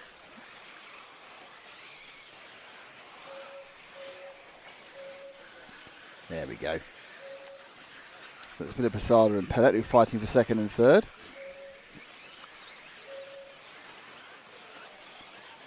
They are quite a long way away, but behind Christophe Forgue, though.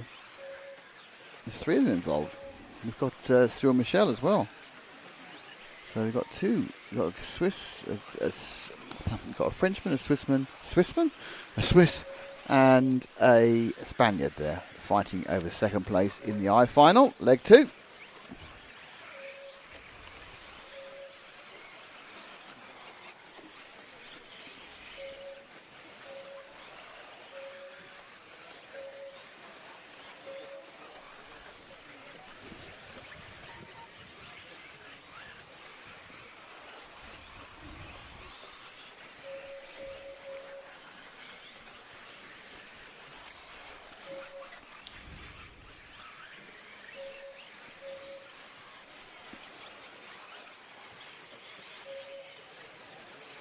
So these 3 battling for second place. In fairness to Manuel Villa Posadas, he is pulling away a tiny bit. Oh, and the other 2 come together in a kind of unfortunate manner.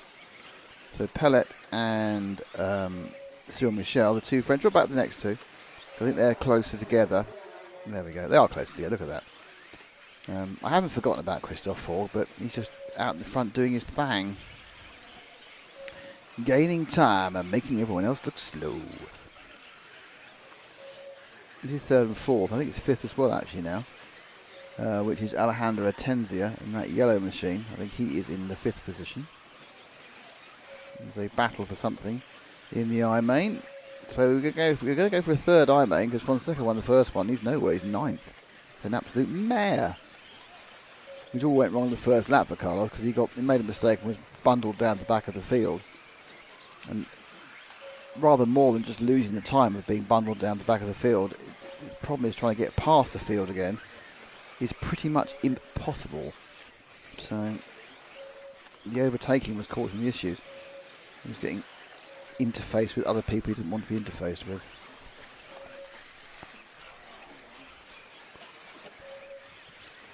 And that is Fonseca there. No, it's not. That's the 8 cars. There's 2 all green cars. There's Pellet again. 2 minutes and 38 seconds to go. So we are just about at 3/4 time.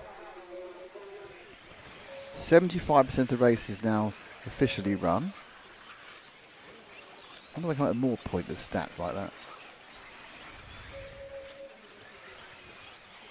Probably that's what good commentary is all about. If you listen to like Formula 1 commentary or anything else, you have to have a selection of pointless stats to come out with. And everyone goes, oh, look at you, you know so much. You've written down 10 stats. Like if Barry comes 5th for the 4th time in 5 races, it'll be the 5th time he's come 4th. And you're going, I don't really care. I don't care. It's like, no. Put away your stats. Give me some proper entertainment. Talking to you, David Croft. Oh, the birds are back for the wheeling in the sun. There's a vast number of birds of prey here, and they're all wheeling in the sun. So it must be a sanctuary. You can't support that many birds of prey in this small area, surely. What little buzzards they look like. Up to the left of the track, as you look at it.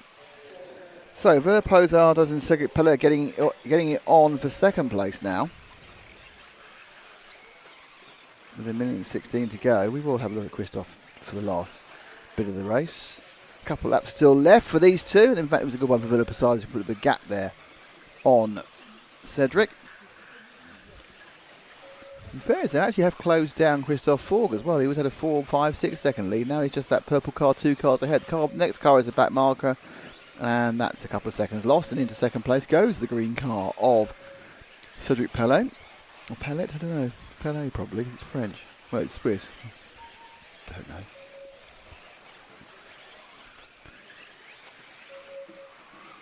Bit of a tanky there. Got away with it. Ooh.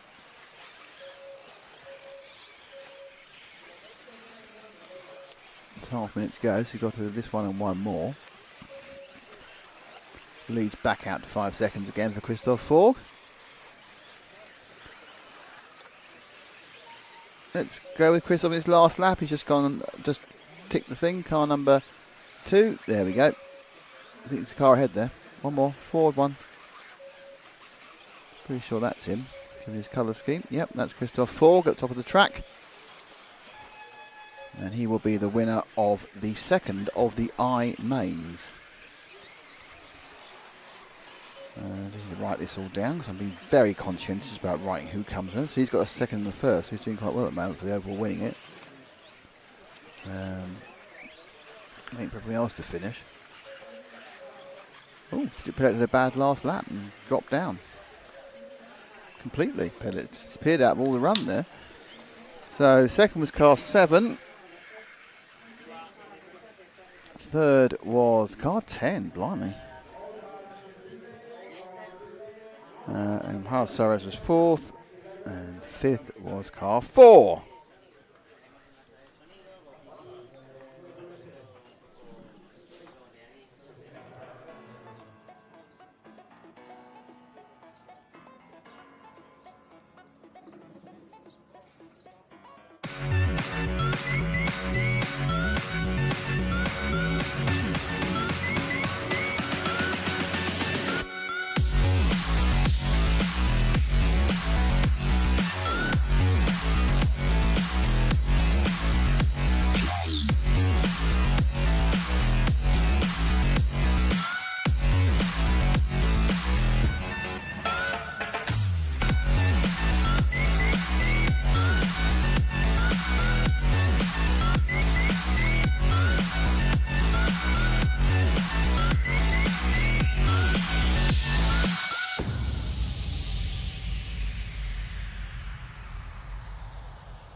And we're back.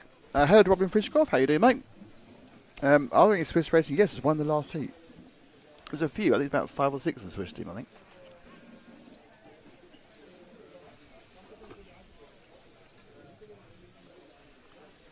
Wait for this next one, which is the I final. No, it's not. It's the H final. Duncan French from Belgium, Tony Mayer from Finland, Eric Riva from Italy, Giacomo Aquila from Italy, Alejandro Gual Amelmea from Spain, Roger Manels from Spain, Anthony Vincent from Spain, Simon Langer from France, Stanislav Matthias Haffermeyer from France, Maximilian Bloch from Germany, Aymar Tellez from Spain, and Luis Jimenez from Spain. Away.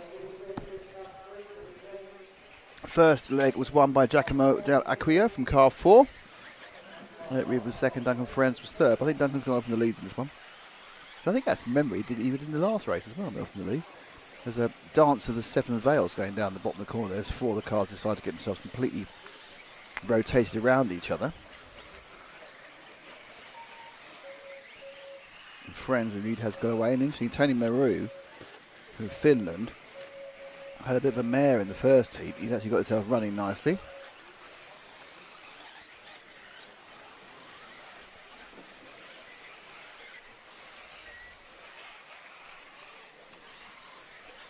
Up the inside, Tony. Duncan Friends, the first couple of laps warm themselves up, minute almost down already.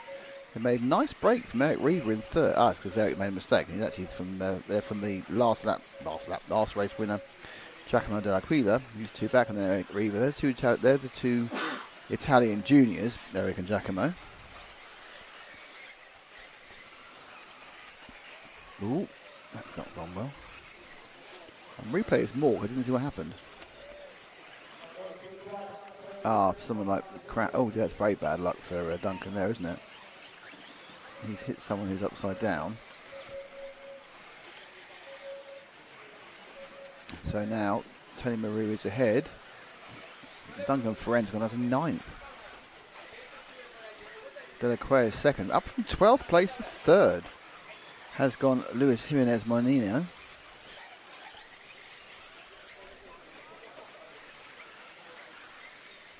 Eric Reeves had some problems as well. He's at the back of the field. I'm not sure it wasn't Eric who was upside down and causing the problems last lap.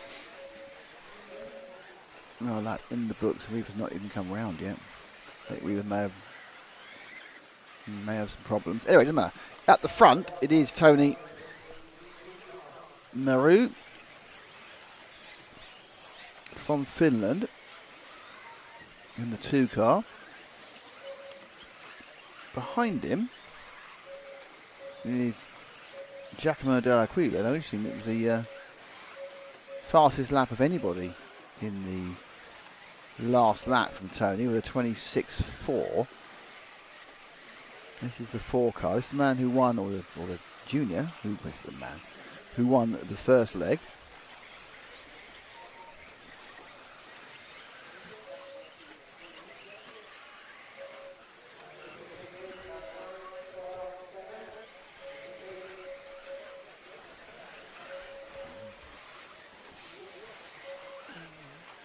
Didn't gain that time either. He's managed to gap. He's got himself in no man's land, which is quite a max block we've not seen before. He's now in 3rd place in the 10 car.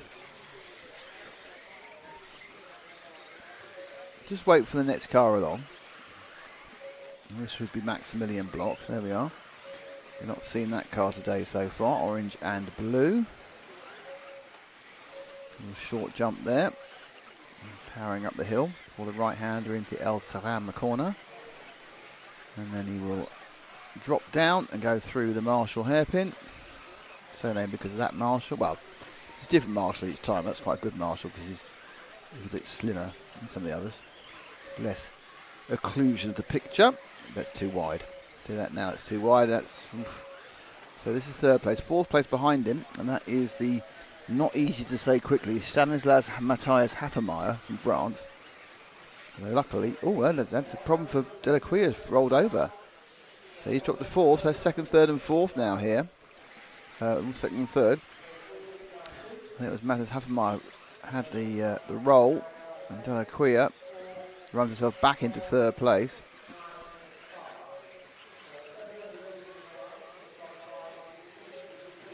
Duncan Friends, who was on pole, has not again worked through the field. He's still in 7th.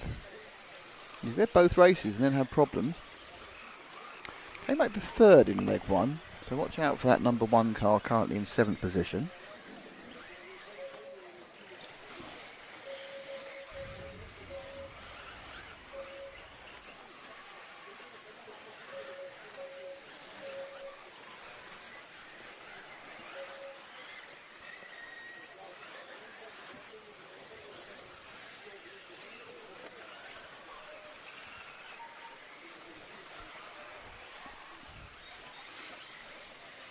Down the main straight for the Maximilian Block car in seconds, 5.7 seconds behind. Took about one more to Giacomo Dell'Aquila because he needs to move forward, but also he's got that. Matthias Haffermeyer is right behind him in the orange, yellow and green car. And behind him is the 12 of Luis Monino. So that's your 3rd, 4th and 5th. Quite a colourful combination there.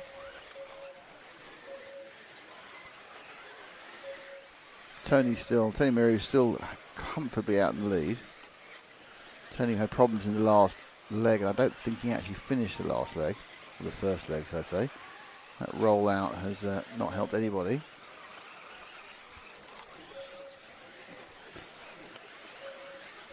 Feren's still mired down in 7th.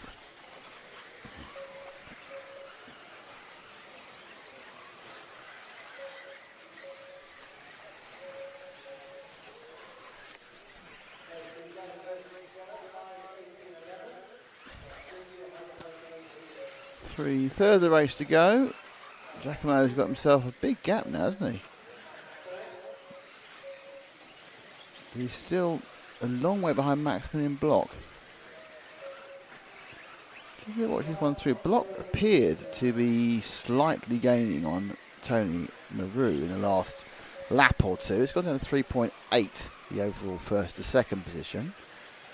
And it's gone back out again, so it's obviously individual lap issue. Let's go and see if we can find, just move forward about 3 seconds and Max Block, who's car number 10. There we go. That's a big fat, that's a 3 car. There's the 6 car. Where are they in the race? It's the next one. There we go. That's the 10 car, the kind of flame effect. Yellow, orange into blue. Maximilian Block from Germany. He's an over 40 drivers, is one of my own. Now, behind him, the fastest lap of the race, a 26.4, has just been turned by Giacomo Della Quia, and you can see Giacomo in the rear view mirror of the car that doesn't have a rear view mirror, obviously. It's a scale racing car. But he's in the peripheral He'll be in the peripheral vision of Maximilian Block, and he tries to hold on to second place. Still no real pressure on Tony Meru. No. There is Meru. So if you look on the left of the quick, you can see him as he comes down the hill.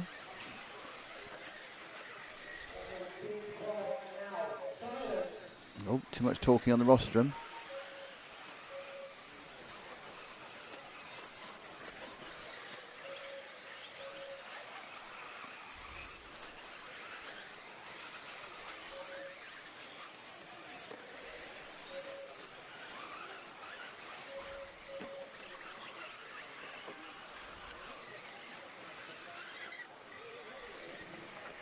Through has gone during that silent shouting. Della Quia's got past Maximilian Block.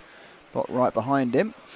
And they've got a bit of always off the track to try and, oh, that's a bit unlucky. Went out inside to try and avoid this white machine. And the white car kind of unsighted him. And Max Block went in. Now Max, they're coming together. There's a lot of back markers knocking about. The impression is car 6 got told off the red car for that. So Giacomo a bit unlucky in that one, dropped into third. Max Block in second. The lead is quite large.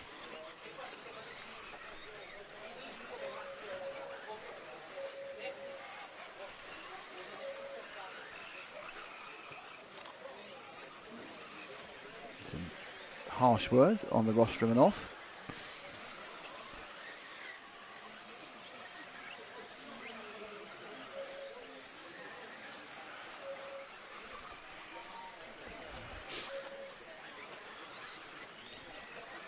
So Giacomo now having another go at trying to get past Max Block for second place in this one. Giacomo in the pinkish car, Max Block in the orange and blue, and they just touched each other, but you get a little bit of a word there for, oh, look at that. Up the inside. So we might even let him through. The slight problem is, we need to find our leader now really quickly, because he's won. Sorry about Tony fans, we missed that. Tony won, well done Tony. Tony Meru wins that one. Tommy Meru wins that one. I'm sure we'll see the next heat. Second place was car 4. Third place was car 10. Well done, car 10. Fourth place was car 9. And then car 12 was 5th. Ferenz stayed in 7th. And that is the result of the second leg of the final.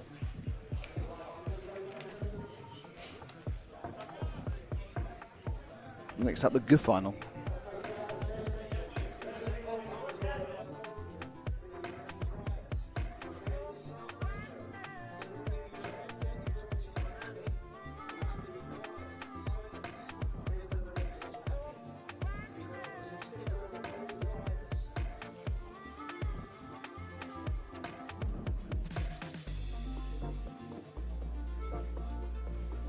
So you can see overall standings for that particular one.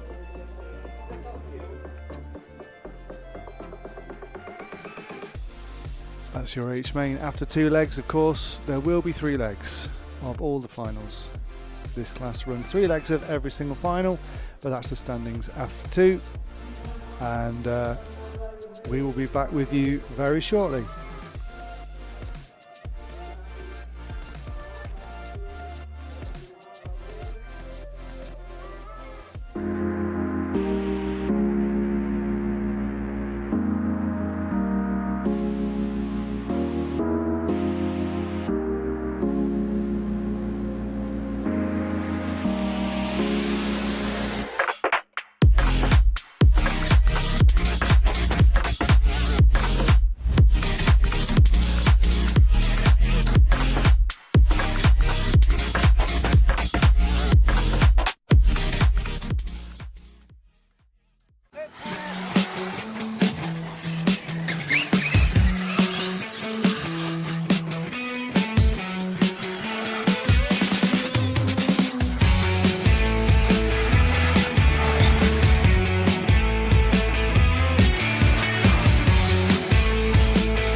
And we're on to the next one. This is your G main, second leg. Will it be decided in 2 heats? Let's see. We're racing with you all the way through to, I don't even know what time, the end of the day. About 6.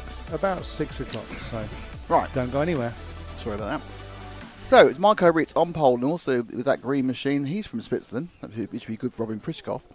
And he also won the first heat, so he is in a pole position. Alex Rodriguez in the white car. He had a bit of a disaster after starting fast. He kind of ended up a lap down. Anastasia Forg, she is third with the pinkish machine, and she also finished third overall. Currently she's stuck on the back of Alex Rodriguez, and that stopped, so they're both not going anywhere. So they're going to drop right down the field.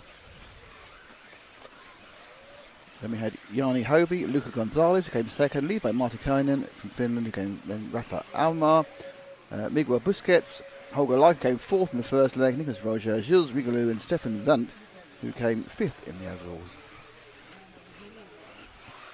So Holger Leica has gone from ninth to fourth.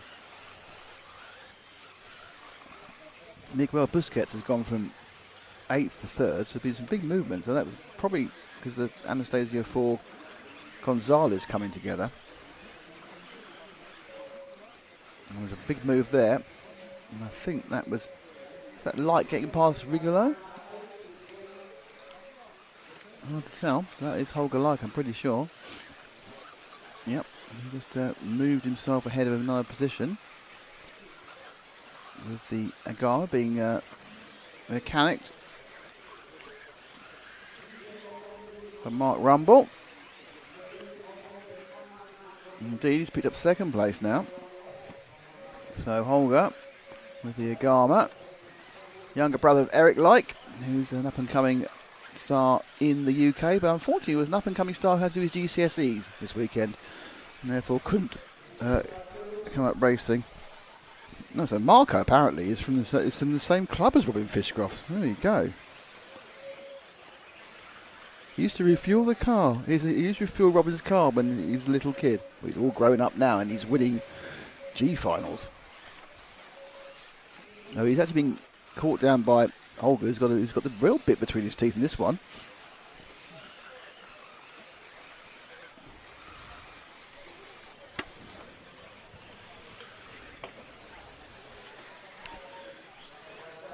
So it's a battle now between the Swiss man and the English/Swedish youngster.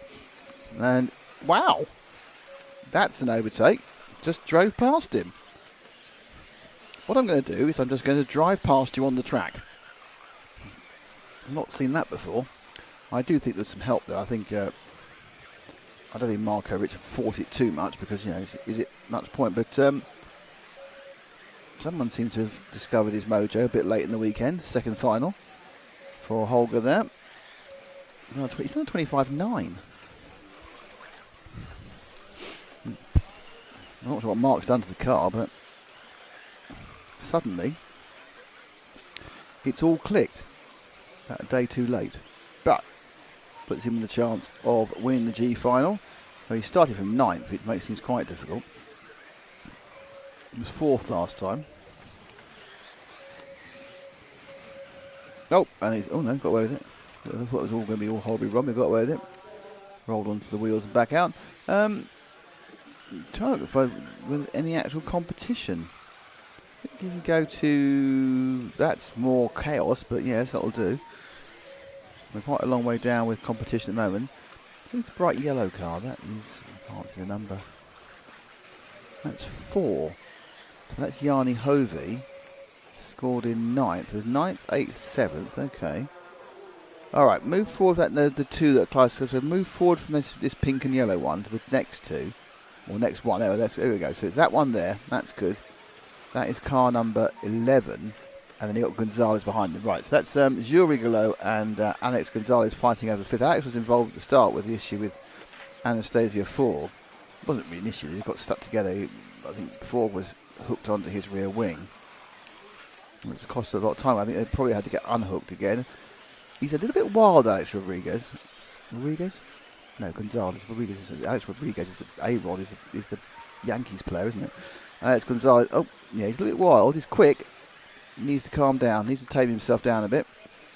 But, you know, it's much easier to teach a fast driver how to restrain himself than teach a restrained driver how to be fast. So, Rodriguez, keeps saying Rodriguez. Gonzalez again, pushing forward. I think, is that Martikainen? In the Finnish machine, well, not Finnish car, he's from Finland in the 6th. Yeah, this is Martikainen and Gonzalez.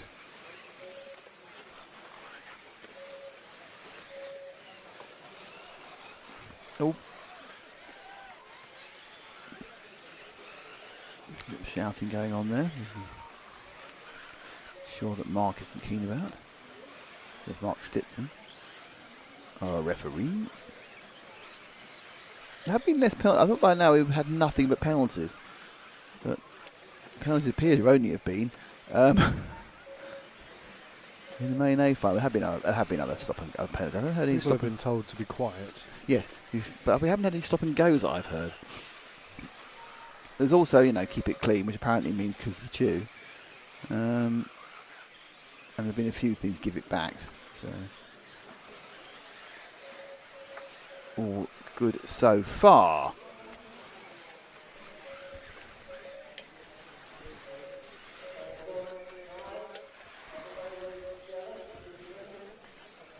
Oh, to keep it clean. Oh dear, oh dear, oh dear. Everyone hit everyone there. Let's watch that again for the comedy of crashes.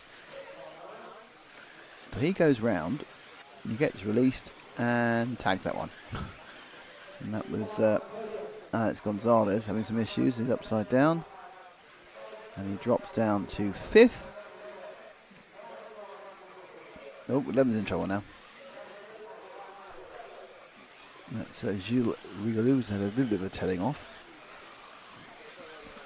So the top two are away, but actually for a lap there, Marco got back in the lead again. Let's see if we can find the top two, 9 and 1. They're a second apart. I think they're right at the top of the track. I think they're two at the top of the track coming down the hill now. Into the, yeah, that's it. Oh, Holger makes a mistake, gets away with it. So these two are having a bit of a battle for the lead now. It looked quite static for a while, but they've actually swapped the lead twice.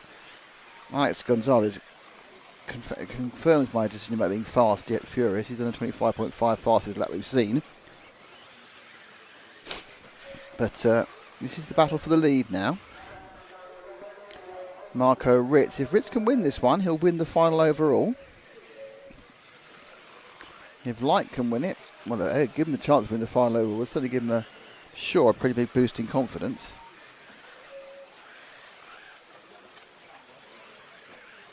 .220 to go. It's really down to what Ritz can do, the Swiss driver. I think there's an opportunity to force errors in this sort of G main level.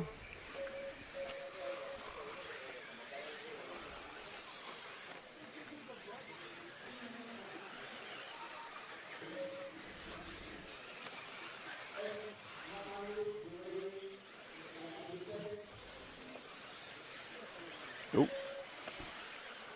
a little wobble there for Ritz. There's light. Oh, and this is the lead change. Just landed it slightly wrong. That's a bit unlucky. Landed, bounce, turn. It just bit enough.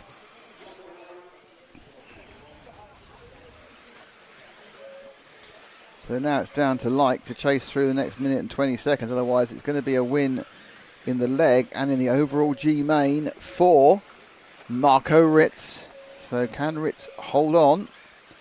Finish Like. He's made up a bit of the gap already.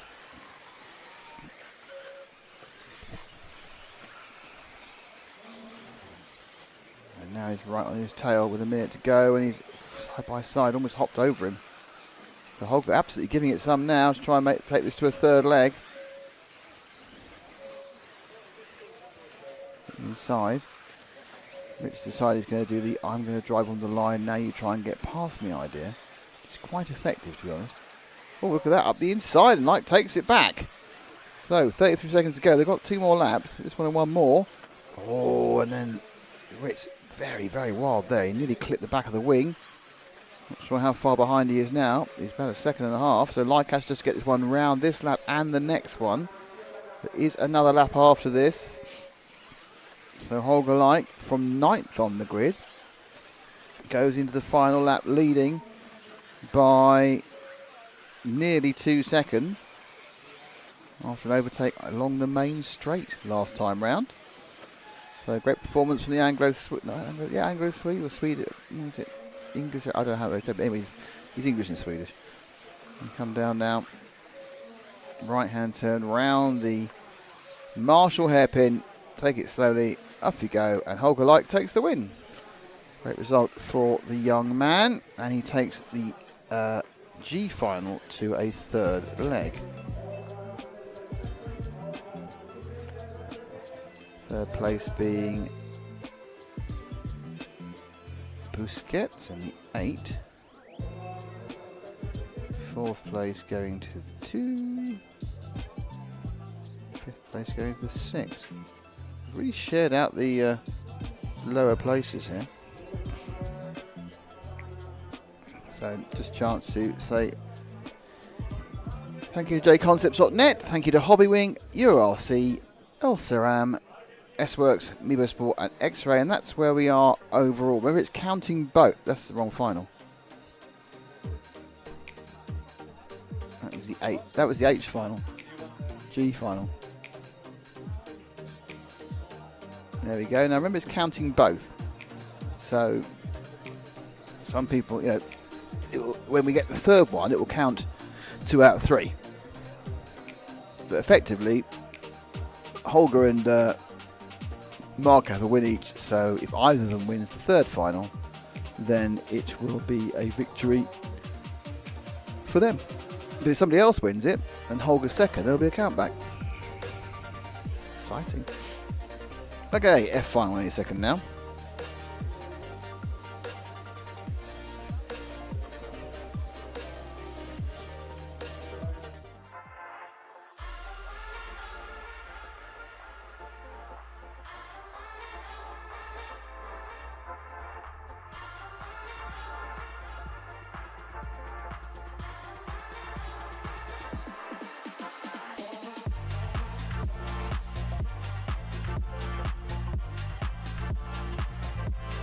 If this car stays 4 wheels down, you're looking at the man who's going to become the TQ for the EFRA 1 electric off-road.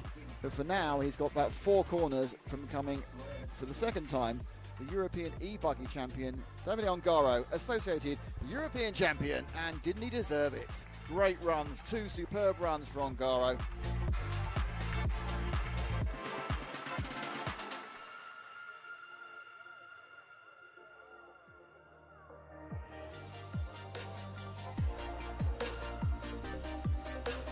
Well, I was ruined the chance to appreciate the joke that Robin made, saying, I like close racing. Very good indeed there.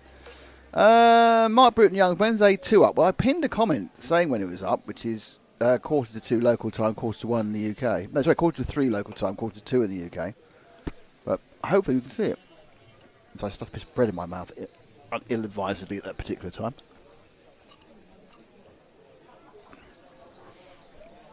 So we're now on to the final.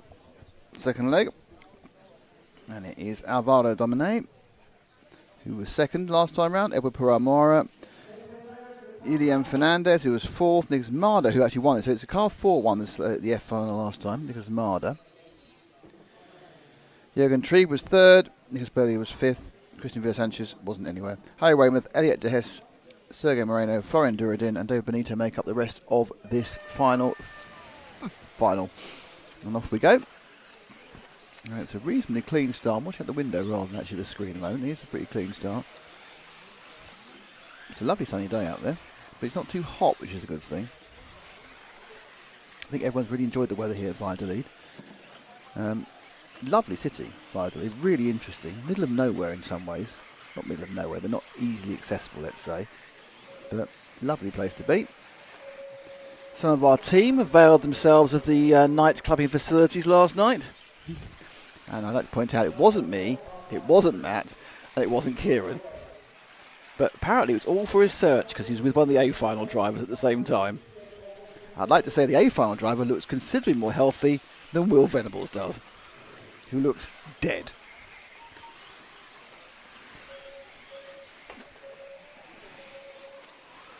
So, nice early break by Alvaro Domain. Got himself nicely away. Second, third, and fourth. This has become a bit of a little early stretch there. Second place is Eduardo Puana. Just run them through the screen a bit. At this point, let's just hold it back. Just hold the shot for a second.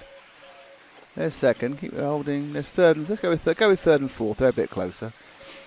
And I'm thinking that is the 5 from the 3, which would be Christian Villa Sanchez. Christian Villa, as it should be. And then behind him should be the 3 car of Ilian Fernandez. And it is bright orange. The yellow, I'm not actually sure, I'll be honest with you, I'm not really one to criticising. I don't think orange and yellow go together. It's a shocking thing to say, I know. And who is that? The leader who's fallen over? I think it is, yeah. So that was the erstwhile leader. Alvaro Domain, who's fallen over. Never mind, he's got plenty of time to get back to the front again. Got second in the first leg. And now he's running in third behind Fernandez.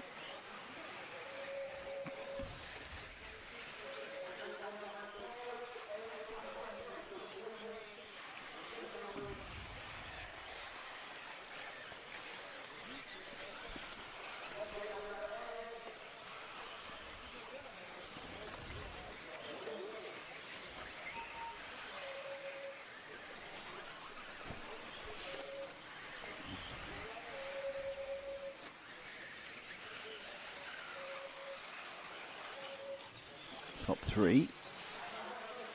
Very close together. Christian Villa, and it's a Spanish 1-5, by the way, so it's a home benefit here. Top 5 all from Spain. They were last lap, may have changed now. But say the top 3 are Spanish.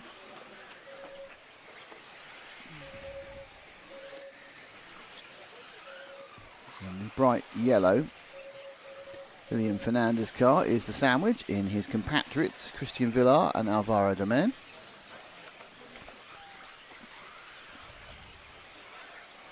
Fastest lap from 4th place, Eduardo Puana with a 25.6.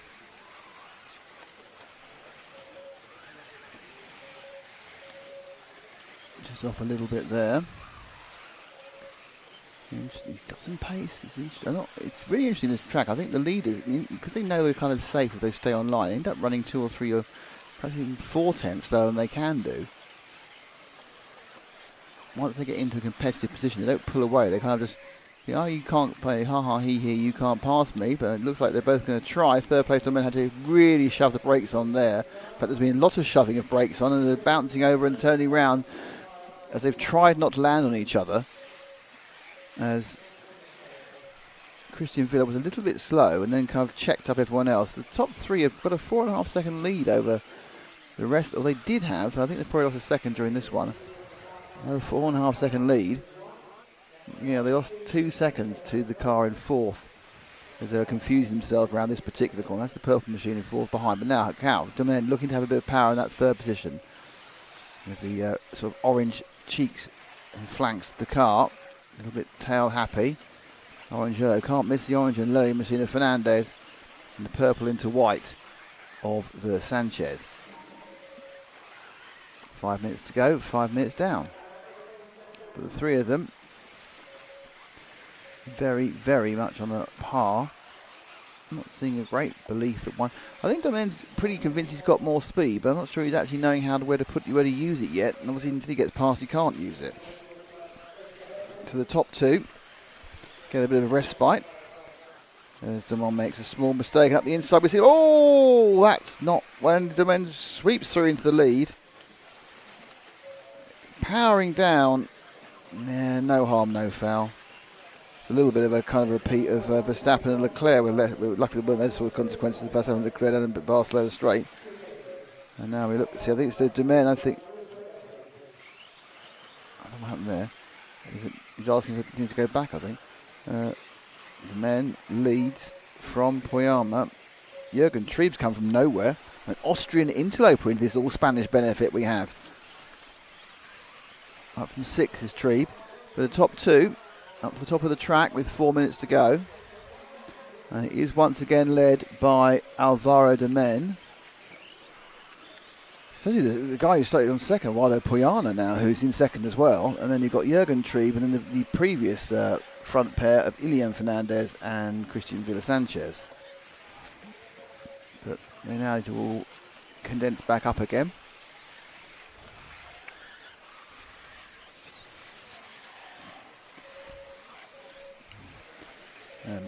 For those of you who are interested, there's quite a lot of conversation being generated by the Ongaro Canas incident on the Facebooks, probably on the Instagrams as well. So, was it one of Canas's famous 50-50s?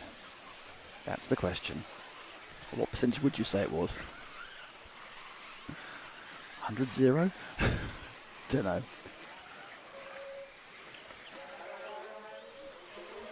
I think it depends what speed you play it at, how good, bad or indifferent it looks.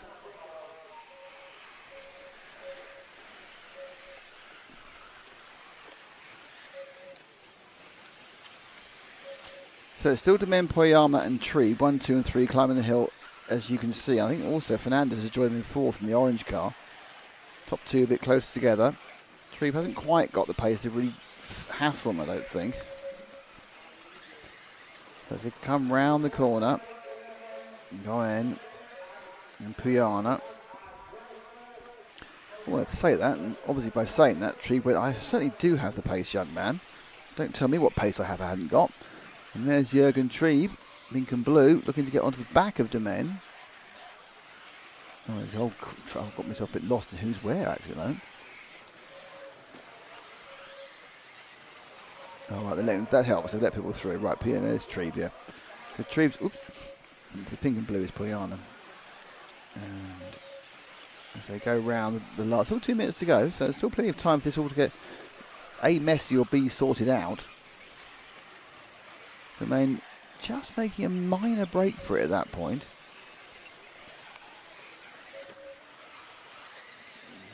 Another car is lapped. And certainly Domain's got away a little bit now over Poyana. That's more than a second. Oh, he's made a mistake. Does he got away? He's made a mistake. So Poyana takes the lead. And then behind him it's Trieb. Trieb now in second in the yellow and blue. And so that's your leader, pink and blue. Eduardo Puyama. Jürgen Trieb second, Alvaro Domin third now.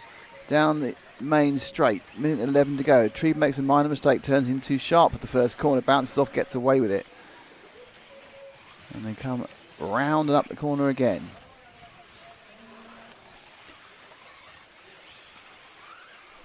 Into the hairpin. Let's see the gap in real time. There you are, 1, 2 and 3 flying down.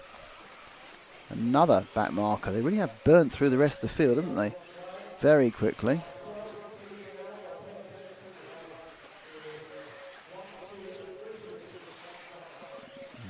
Being warned well in advance. We start. I think it's going to be last lap next time round. So they're just finishing the penultimate lap now. And we are going to get the last lap. And it is currently a stunningly small lead from Puyama. Trieb, Jürgen looking to do something about it. Can he get past on these last few corners? In fairness to Puyama, he seems to have this one reasonably under control. The confusion he's got is there's a back marker right in front of him. That's going to really take his eyesight away. It's going to drag his view. But luckily, because it's a short track, he's only going to get round this corner and then arc left, and he can just ease it back, bounce, owns the line. Oh dear, no, he's blown it. He's blown it before the line. Blew it before the line. All he had to do was go bounce over. He's blown it before the line. Look, goes off the line. There's the line. That yellow mark missed it. Got total tail, and Trieb takes the win.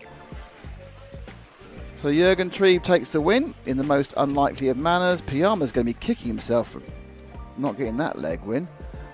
Ooh. Third is Domen. That's a man kicking himself.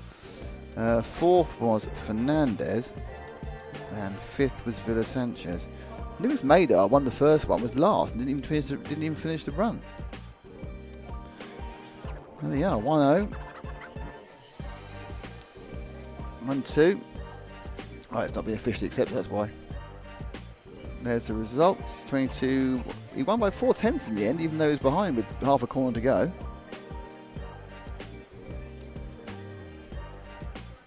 Lots of conversation going on outside about that one.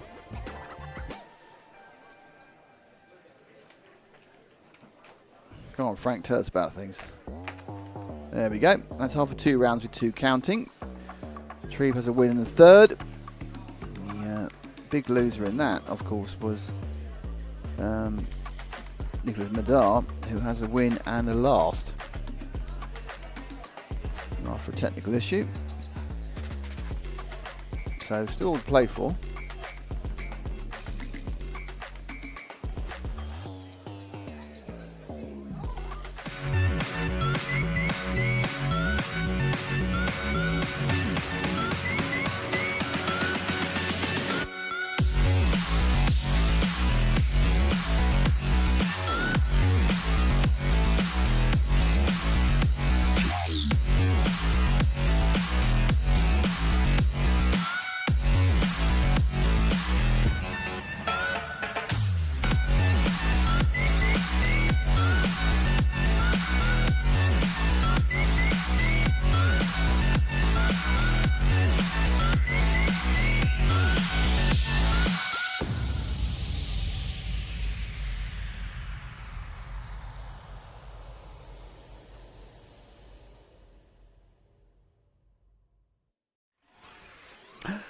We are off and away, bit of warm up, and it's coming up time for the final.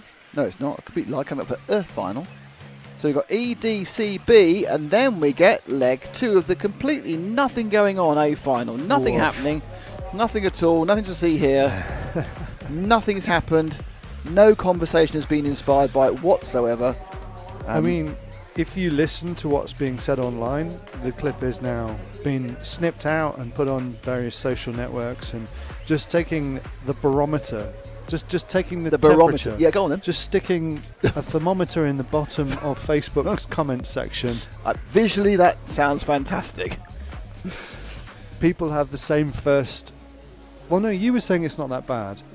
The referee was saying, well, he gave a penalty, so you know what he was saying. I said it was. I said people are sort of saying, penalty, how can it possibly be 50-50? I think it didn't need a penalty, but it did need Ongara to wait. But I think for me, it's a little bit less blatant than it looks. Oh yeah, I agree. But it was certainly not an intentional takeout, that's for sure. Yeah, I think that everyone's probably going, no, it's a disaster. I blame the media for that. I blame the media for that as well. There's Henrik Leinmarie in 1. Losing 2.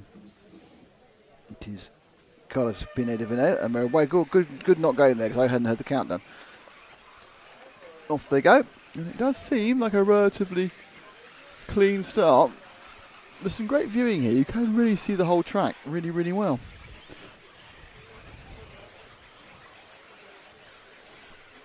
And out in front is the Estonian Hendrik Leinmarie.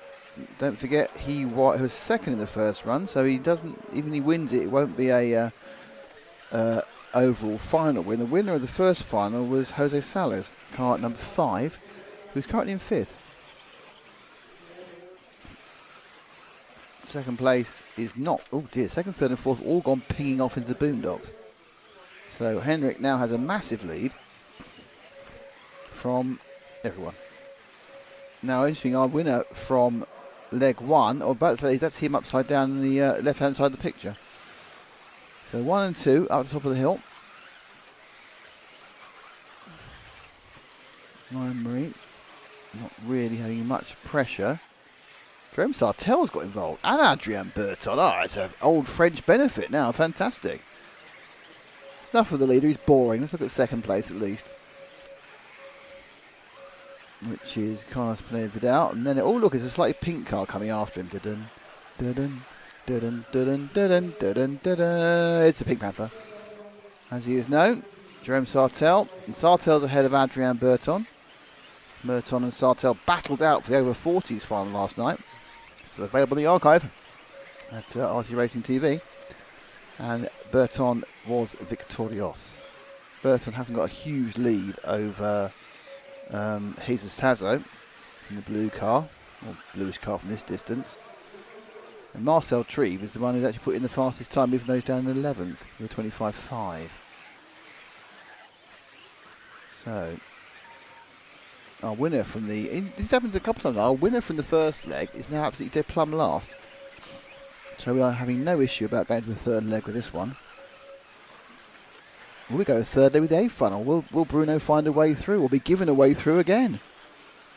No one knows. Top of the hill then. First, second and third. Second and third getting a little bit more spicy. Oh, second and third's changed. Or was that third and fourth? Oh, is that the leader upside down? It is. So, no, it wasn't. It was second place upside down. Sorry, second place upside down, which put Sarto. I've managed to get myself one position off on what's actually happening there. So, second place upside down, because Leinmarie is at 4 seconds up the road. So, that's not Leinmarie. Or is it? Is Leinmarie 4 now? Was someone being lapped already? Oh, Berton's had a nightmare. He's gone to last. So, Adrien Berton's got problems.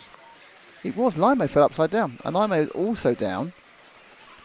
The car comes over the line. Let's go back to that's a crash and a half. I didn't catch it early enough to start it, but that's very much on its backside. Right, so at the front, the top four, top of the hill, here we go, is now Jerome Sartel from Henrik Leinmarie. Leinmarie had an accident and lost that 4 second lead.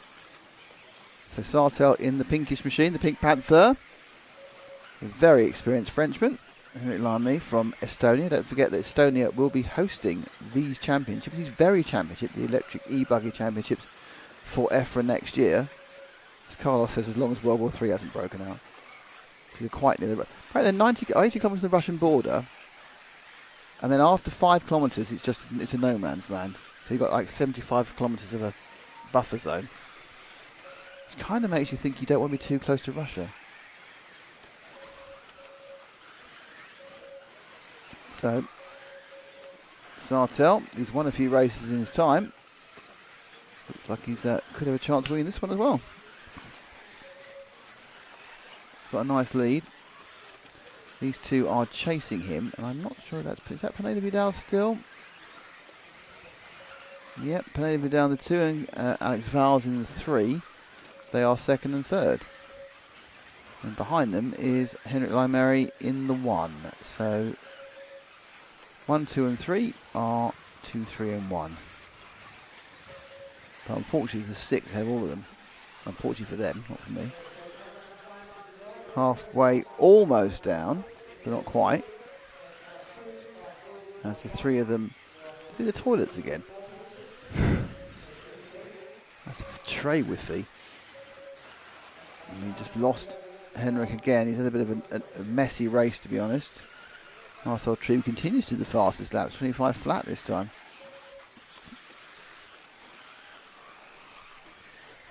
That's a wider shot that lets you see Jerome Sartell in the lead, and then you can see a bit closer up the 2nd and 3rd. Carlos Pineda and Alex Valls.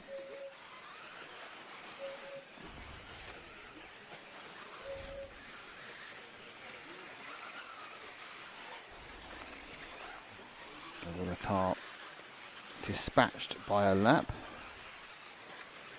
Iglesias, Blanco and Burton have had problems.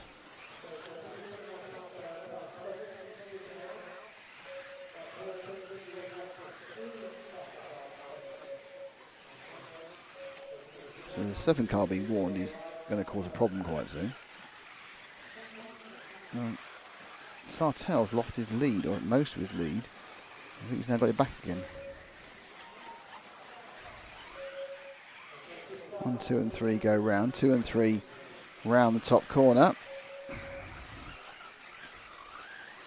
Oh, and that was a chance. A bit of a lack of drive from the oversteering moment for Pineda Vidal.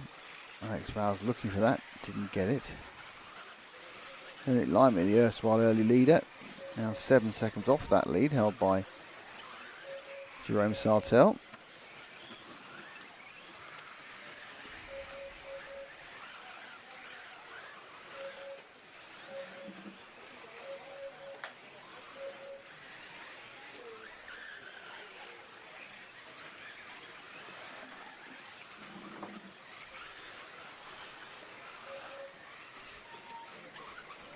Down to the last 3 minutes. And there's a tight battle for 2nd place in this, the main final leg 2.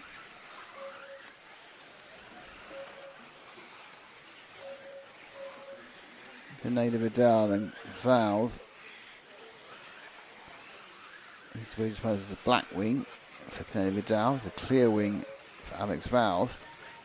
Right, fighting closely, but lappy by lap by lap by lap, no real kind of change in the order, and they're dropping a little bit off Sartell. Behind them, Lymary is now 7 seconds back from the lead, 5 back from them, and Marcel Trieb's been trying to come back and score some points. He's been putting some fast laps, but still only got as far as 5th.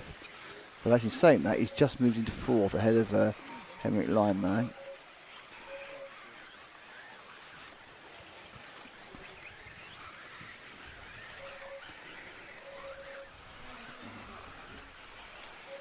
It's changed again, so non-stop changing between Lymary and Marcel Trieb.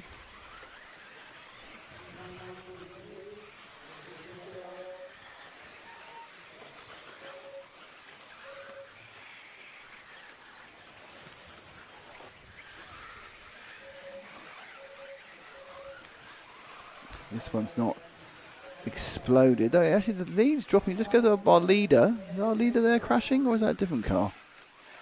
I think there's our leader going past the car that's having a problem. Special warning for what? For moshing? This is Sartell. He's got a 2-second lead.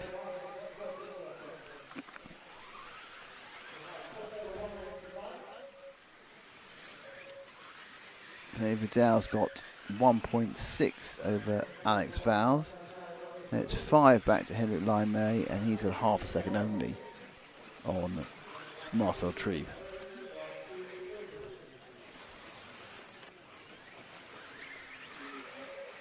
Second and third absolutely having a scrap for the ages, and then Valls goes through past cars for Pineda.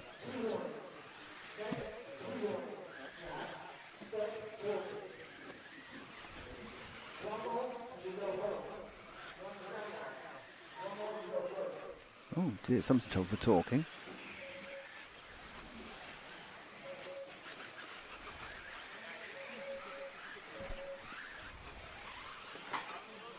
.15 seconds left. Let's move to Sartell at front there.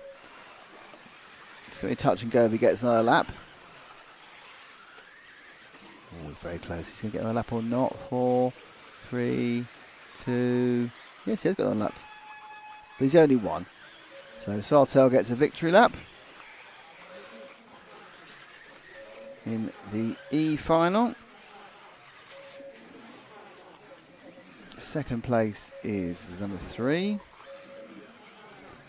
Third place is the number 2. Fourth place is the number 1. And fifth place is the number 5. And there's your results there. Sartell from Vals, from Pineda, from Lime May. Bad luck to Delegis Blanco and Adrian Burton, who had issues.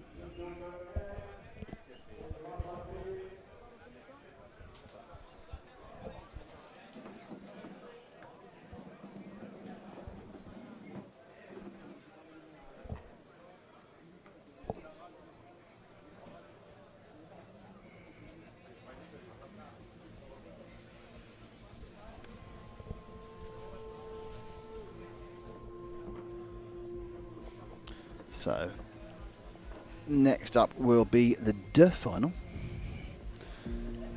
My alphabet getting better towards this point. There's the point standings after 2 runs. Obviously, Jose Sales and Jerome Sartell have a bit of advantage because they've won races. But then Alex Vals and Henrik Lime can still do it with a win because they come to second. So, all to play for in the E final. Unlike some of the other finals where it's already all been played for.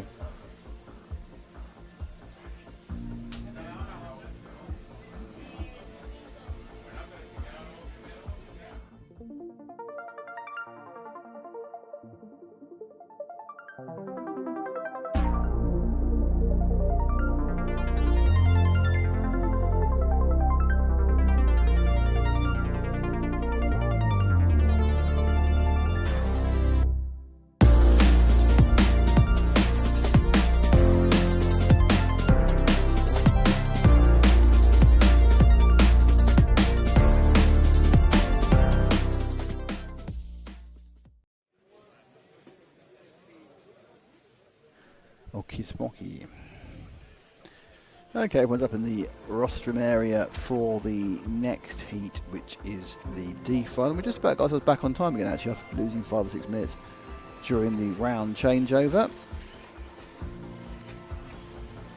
It's Harold Senderov in car 1, Andrea Trivison, who won the leg 1 in 2, Eric Beresil, who was 4th in leg 1 in 3, then Nicolai Lambert in 4, Ike Tellez, who was 5th in 5.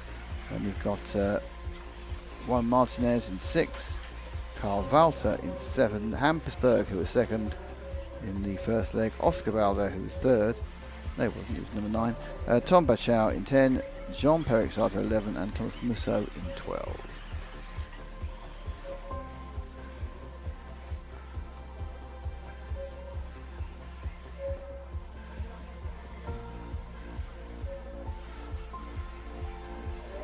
Morning to Daniel Luo 1, how you doing?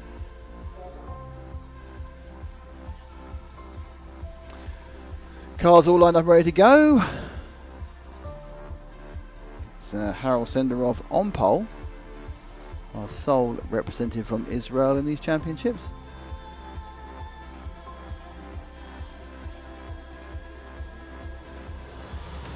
And a big sponsor, big promoter of JConcepts. There we go. He is also part of our title sponsors.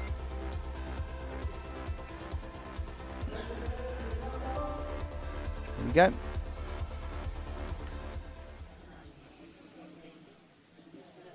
Trevisan in that orange and white machine. If he wins this leg, he wins the D final. And away they go. Not a great start for the yellow car there.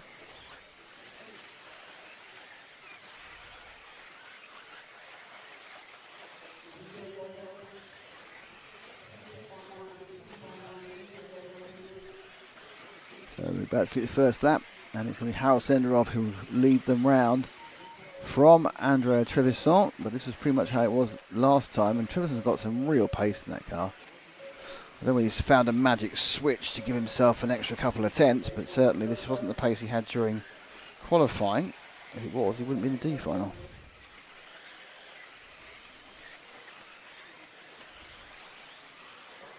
So he's taken the lead, no great surprise. And this could be a romp to the second leg victory. But in fairness, Icatellis, who's now currently battling for second, he actually had the fastest lap there. It's 24.9 as they ramp up during the first 2 or 3 laps. And he goes through as well. So Senderov kind of parks 2 positions. Perhaps he's playing the long game at the 10-minute final.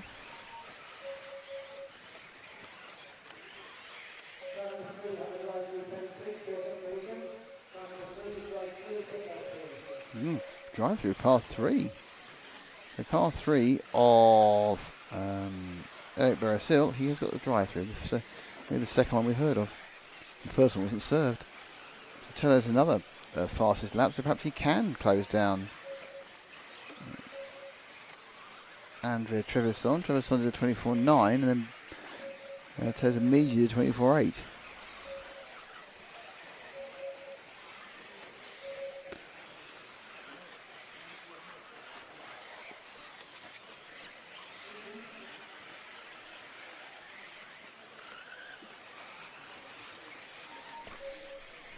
That was in the books in half a second. The lead, the difference was 4/10 actually in favour of Ico. It's 4/10 closer to Andrea that time than the previous lap. They go to the left-hand sweep before they get to the top of the track. Third place is Senderov, who's not looked quite as fast today as he did yesterday, but it's he's up against solid people who are in the same category as he is. Trevisan goes out a tiny bit. He's 2:10. Senderov actually did get the fastest lap a couple of laps ago, the 24.838. But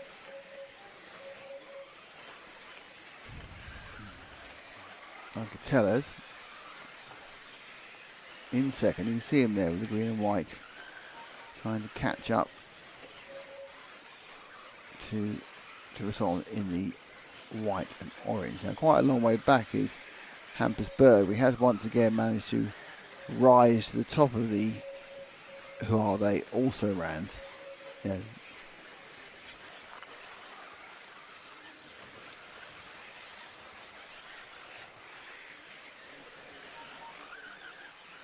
into the lead and then Senderov. Sorry, I missed that entirely. I had to send Trevisan. I must stop looking at the timing screen. Look at the screen, Nicholas, not the timing screen. That would help massively. So Senderov's now picked up second place. Trevisan dropped to third. Tellers has taken a big lead. Obviously Trevisan a mistake. Must have been a while ago. Yes, last lap he made a mistake whilst I was trying to examine the lower reach of the timing screens. And, well, he went at the back of him, to be honest. That wasn't really anyone's fault. Berg kept trying to catch up. He's still 9 seconds back. And Trevisan gets back into second place with a bit of a drive through there. But obviously all this coming together between the second and third has kind of let Tellez get away.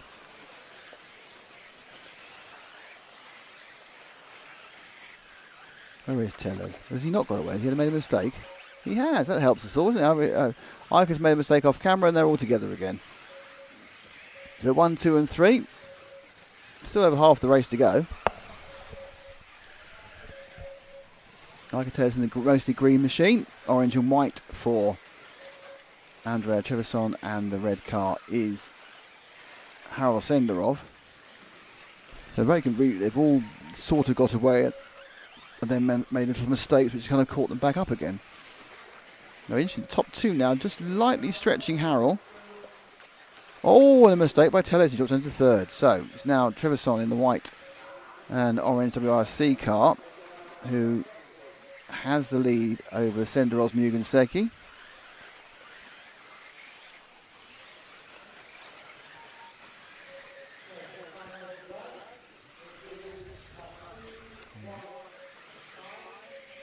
Hampersburg is trying to get back on. Hampersburg is trying to get back on turns. He's starting quite a long way down, not getting great starts. I mean, these are tripping each other up, which gives Hampus a chance. He's quite a way back, and I think he's even further way back now this lap. I didn't see him even in the background of the shots. I think it's been a Berg-based issue during this lap, and he isn't 5.8, but he's a lot more behind. Oh, no, I'm wrong. Just the snap's quite short, so looking at the back of it, he isn't covering that much track. 1, 2, and 3 spreading very slightly now. Senderov down by, I would say, it says 0.8, but that's more in the second. He's behind now. And Ike Tellez makes another mistake, does he? Was that Senderov? That was Tellez, wasn't it? Okay, move forward. And then, oh, no, now we've got that's right. So Hampersburg now's picked up third after Tellez's most recent mistake. The green and white car versus the green and white car. So the one with the clear wing, that's Hampus with the X-ray.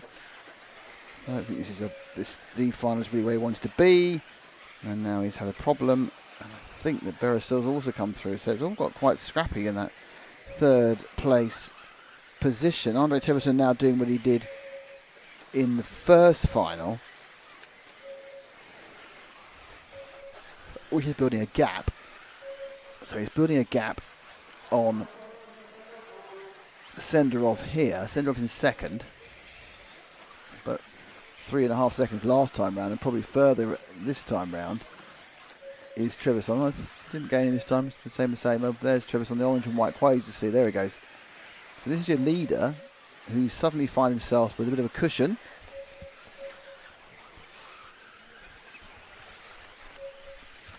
Berg's dropped down to 6th now after a very brief sojourn in 3rd.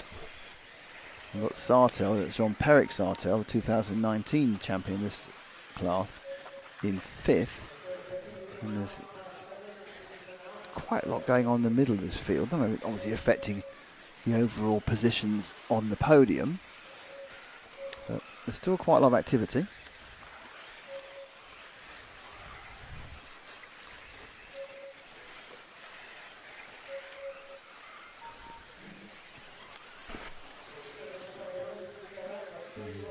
What are we looking at now? Get to go closer and read the numbers. That's the 7. That's right at the back of the field there. Let's move back to our... that's why, because Trevisan's about to lap him. Now I see what's going on. Trevisan going through the field. Gone past Thomas Musso.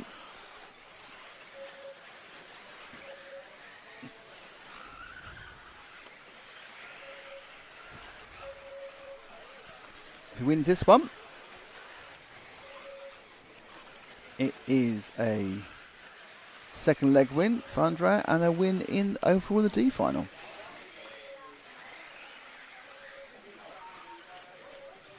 Pulled out a 3.13 second lead over Senderov at the moment.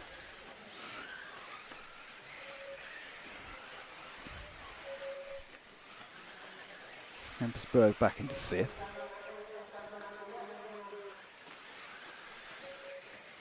Oh dear. Trevisan there got quite tied up there, and now you got first and second right together again. Harold Senderov right behind Trevisan with a minute to go. The thing is, Trevisan seems to just have basic ground speed, but Senderov really needs to just throw caution to the wind and see if he can get any closer to Trevisan. Unlucky, of course, Trevisan. And I could tell it is right behind and looking to get up the inside, second and third, up the inside of Senderov.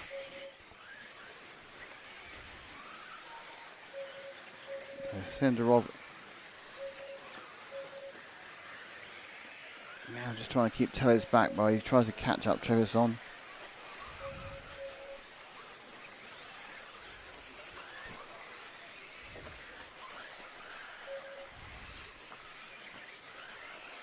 We are now, I think, about to start the final lap. So all Trevisan has to do in the orange and white car is stay out of trouble. And he will claim both the leg and the D final. Senderov out of his hands now. It needs to be a mistake from Trevisan or coming together the back mark. Otherwise, it is going to be a leg win for the Italian and a final win for the Italian. And now for 2 legs, Andrea Trevisan takes them both and becomes the D final champion at the Electric Off-Road Championships 1/8 2025. Senderov a good quality second there. to go with his third, so he's got a good chance of being second overall. Third was car number 5, and fourth was car number 3. And then we had Hampsburg in 5th. So, Andre Treverson is the champion of the D final.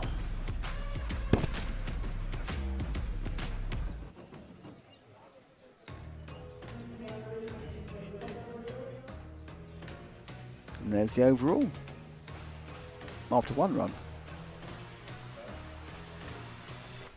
Takes a while, I think, for the second result to get added into the network.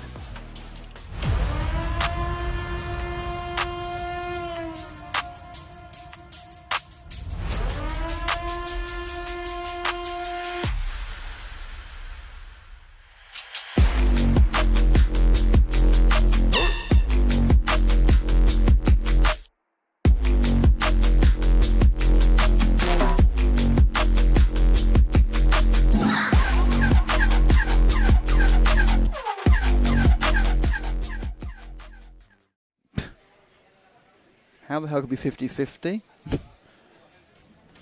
More like 90-10.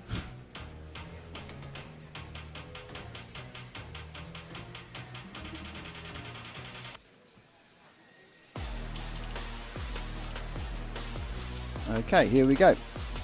And the next heat. It's unsurprising, give me the C final. Marco Barufalo, who won the first one. Brian Bowder in 2. Jordan Lott, who was third in the first one. Jorge Miguel Sanchez Martin in 4. Martin Bayer. Ricardo Massagia is 6. Aaron Ronnick, who came second overall, is 7. Thilo Marie, who was 8th overall. No, it's car 8, became 4th overall. Is an 8. Then it's Julius Ciclodi, Wesley Van Howen, Ivan Nevada, and Ricardo Montero in the C final. Barufalo made it more difficult than it needed to be for himself.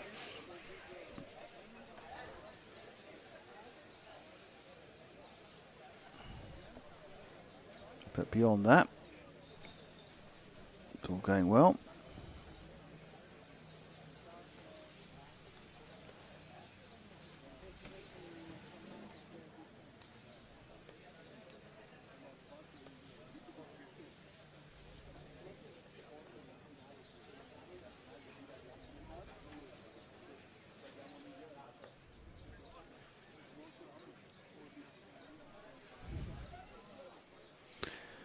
Waiting to start exactly on time. We've got back on time again.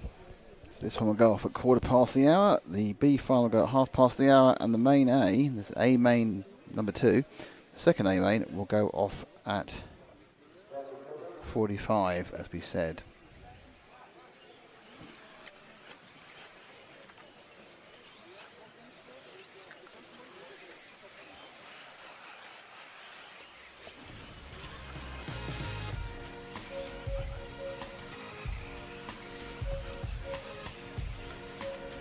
Chance to say thanks to Hobbywing, URC.com, Elsaram, S-Works, Meebo Sport, and X-Ray, and of course JConcepts.net, who are our title sponsor. Hence the reason up the top where the title is. And EFRA. Obviously EFRA. Always EFRA.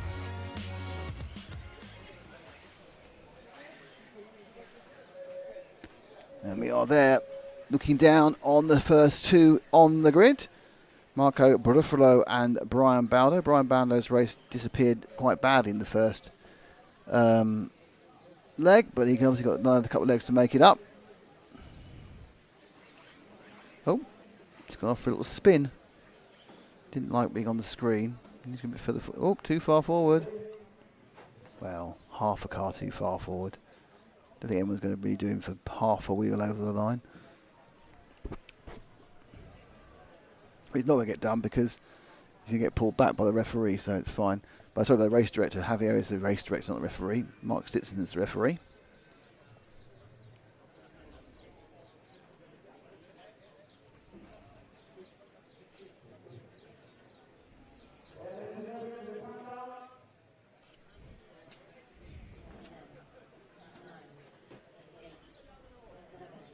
So, Barufalo wins this, he wins the C final.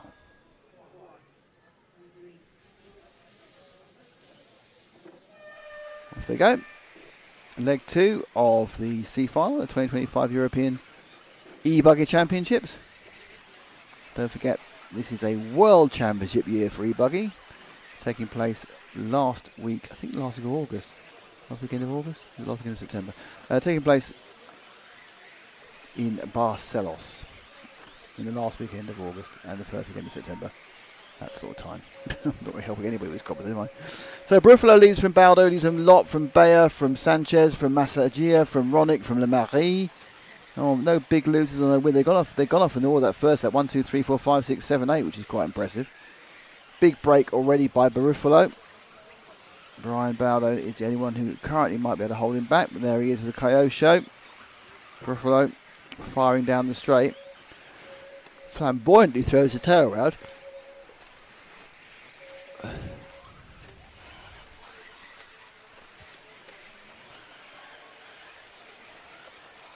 And he's already looking to burn a big lead.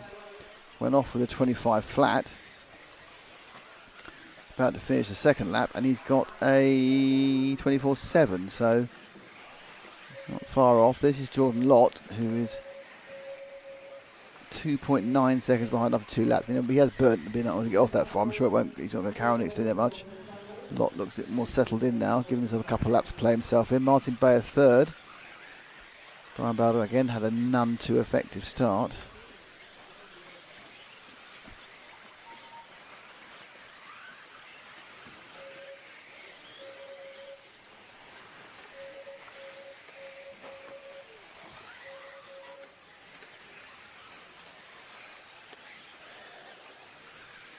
Battling now for third and fourth, I would say. Bayer trying to hold back Sanchez. And Martin Bayer obviously with the X-ray. And then we've got Miguel Sanchez from Spain. Oh, Bayer's going to lose that one. He's going to fight it out, but he lost the drive. And the Spaniard goes past the Czech. Buffalo continues to put fastest laps in. 26.8 he's done. As soon as I said Jordan Lott just put in the fastest lap of 24.5.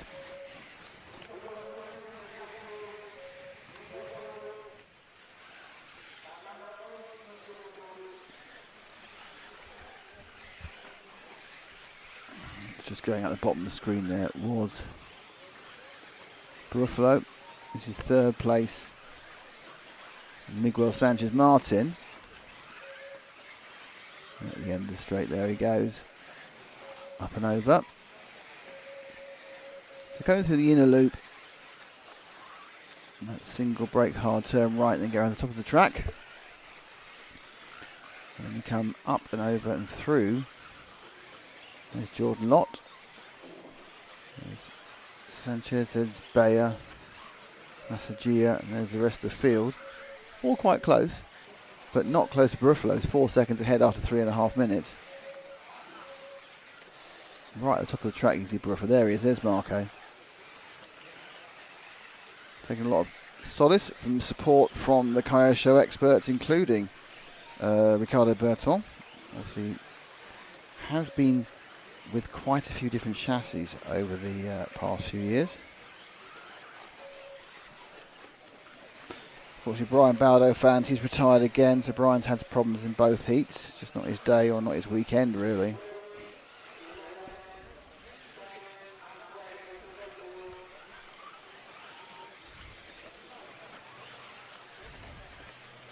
Big gap there. Behind Buffalo, 5.4 seconds, but second and third have a less than 0.54 second gap. Timed at, actually it was exactly 0.52 last time round, but it's obviously visually obvious how far apart they are. There's Jordan Lott and Sanchez. Ronick's now got past Bayer on the last lap.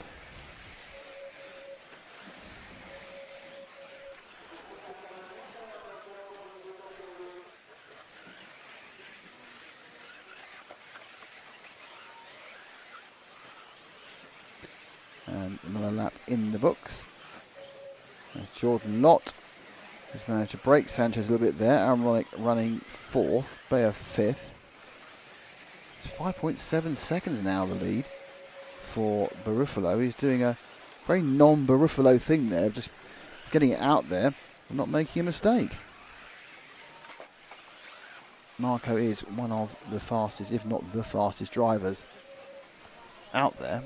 However, he's not famed for, what would you say, non-dramatic environments. He does tend to have a few things happen to him.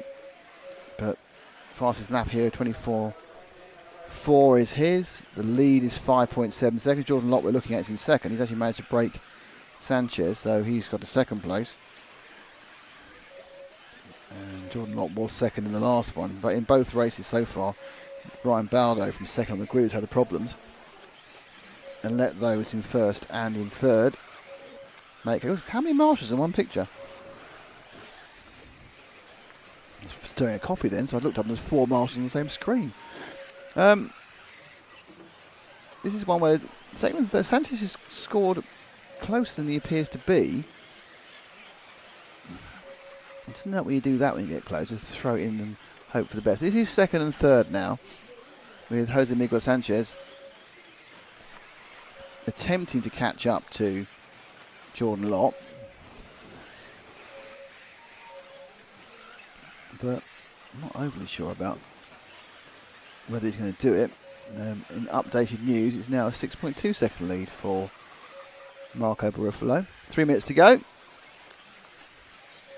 This is a real slow burn, this heat. I kind of thought we were more in the sea final. It's a little bit disappointing, this one.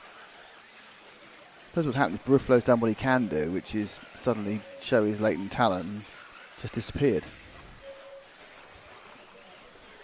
I got thinking that if he started like 5th or 6th, this could be a lot more fun.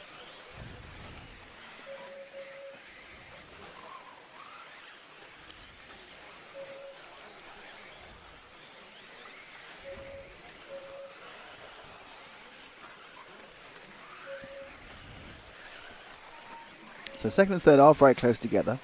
All very close together. More than close together. And unclose together. And close together again. That's too close together. So that was all kind of... To be honest, that's a bit of bad luck, really. Jordan wasn't really in control at that point. They're not quite sure when they actually come around the next lap who's where. That's Bayer. Bayer in the 5 has moved to 3rd place. That's White. With right behind, this is action shots, isn't this? This is Bayer from Ronick for 3rd and 4th. Big loser Sanchez there after that big roll down the straight, but now 3rd and 4th. Bayer and Ronick giving us a side by side, front and back action. Well, it's got a very attractive shell there, and multiple colours that aren't used by other people, light green, white, and a bit of pink. Bayer, obviously the development engineer and double world European champion from X-Ray. I think he won 2-wheel drive electric and he won large-scale touring car, which are quite different, to be honest. Actually, I think it's 2-wheel or 4-wheel drive electric, I don't know, must be. Don't know. But at the moment, 1:14 to go. Barufalo has a 9.8 second lead. Sanchez dropped down to 6th after that coming together with Jordan Lott, which wasn't really... Jordan did cause, but it wasn't entirely his fault. He's back up to 5th now. Just under a minute of this one left.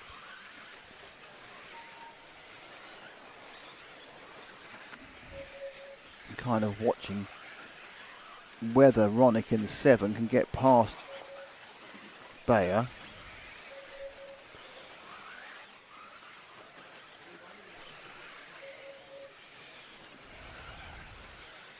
Not looking very likely. A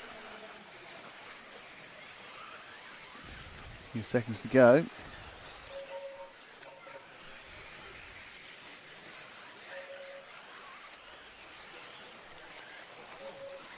Let's see if we can find our leader. I think he can get another lap. Let's go and find Barufalo. Gosh, he's a long way ahead, isn't he? Cut most of the lap there. He's going to get across the line. He'll be the only one. He did it by 0.8 of a second, so he's the only one doing it. So it's a lap of honour for Marco Barufalo. Marco with the Kyosho is going to come home. He's won the leg already, and he is going to come home, and he's going to end up with 2 leg wins and the C final trophy under his belt to take back to Italy. He just has a couple of goals. He's won it anyway, this man over the corners. And Barufalo takes it, and he is the winner of the C final.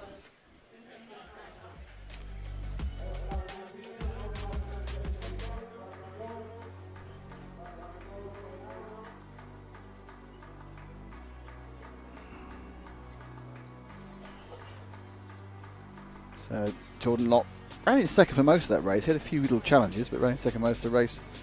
And then we have Martin Bayer, Aaron Ronick, Jose Miguel Sanchez.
It's the B final. You excited? I am. Okay, so who's in the B final? It's David Todd in 1, Hugo Tavernon in 2, Pecco even in 3. Misha Widmeyer or Mika Widmeyer, depending, on 4. Daniel Parenti in 5. Remy Bermudez in 6. Birkin Kilic in 7. Bartosz Zaluski in 8. René Savoy in 9. Jorn Neumann in 10. Robert Battle in 11. And Oscar Navarro in 12. David Todd won this one relatively simply in the first heat. Pecco was second. Daniel Parenti was third. Hugo Tavernon was 4th. And Robert Battle was 5th. So if David Todd wins this one, it's all over for the B final. And to point out, we are now quarter-final from the second leg of the A final. Ooh, what are the odds? What are the chances? I mean, it's a serious stretch that Bruno could take the next one. I mean, they'd have to come together again. This is my prediction. It's going to be quite dull. I think that because they're going to be all so going to be safe. sensible. So safe. And I think that it's going to be Canas from Ongaro, might be somebody else, not Bruno, in third. And they're all going to just do that, and then it's all going to be, all heck is going to break loose in the final one, when it's going to be the S or B final. I'm up for that. That's my belief. That's, I think, is how the minds work. They want to get through this one now, because neither Canas nor Ongaro have got the score they want to use. Ongaro doesn't want to use 11 and Canas doesn't want to use a 3. So it's all going on. All going down. Haven't released the cars yet because they are trying to stick to time. 100% Ongaro's fault, says Pierre Barfoot. There we are. Blimey. It's not 100% his fault. Ruffalo. Congratulations to Marco.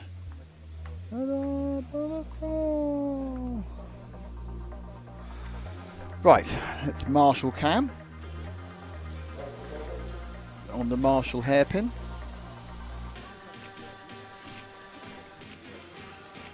You're pressing buttons I don't even know.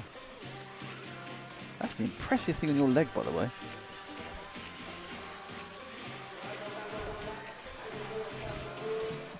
Matt's got a massive spot on his leg. It's a good opportunity to thank JConcepts. It's better than talking about spots on your legs, in fairness. Title sponsor of this EFRA 1/8 e-Buggy European Championships 2025, and also Hobbywing, EuroRC.com, El-Saram, S-Works, Mebo Sport. Don't forget EFRA 8. When you make your purchase, make a purchase with Mebo Sport today. 4 hours.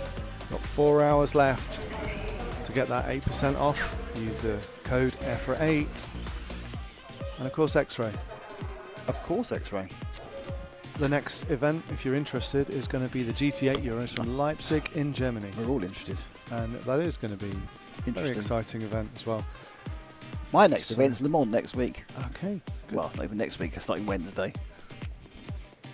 People want to know what we're all doing. They do. Will's next event is throwing up in the toilet.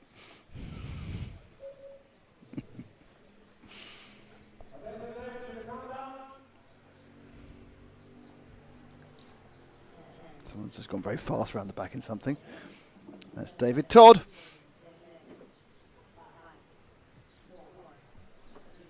And then Hugo Taverner to the left. Okay, if Todd wins this, he's the B final winner. I'm probably quite unhappy about it. So a very clean start. Everyone has gone off pretty much in order. In fact, I'm just wondering if they stay like this, it could be that everyone's going across the line in order. It might be an overtake movement between 4 and 5. Let's see how many we can get to in order. 1, 2, 3, 4, 5, 6. No, so Burke and Kidditch ruined it. And unfortunately Bartek and obviously Savoy had it coming together and at the back. Here we go. So it's very, very close now. Tavernon right on the back of Todd. And then the all-green Pecco machine behind them. If you can see a touch of pink, it's Tavernon. If you can see mostly a bit of blue, it's David Todd. And if you can just see green, that's Pecco Evening.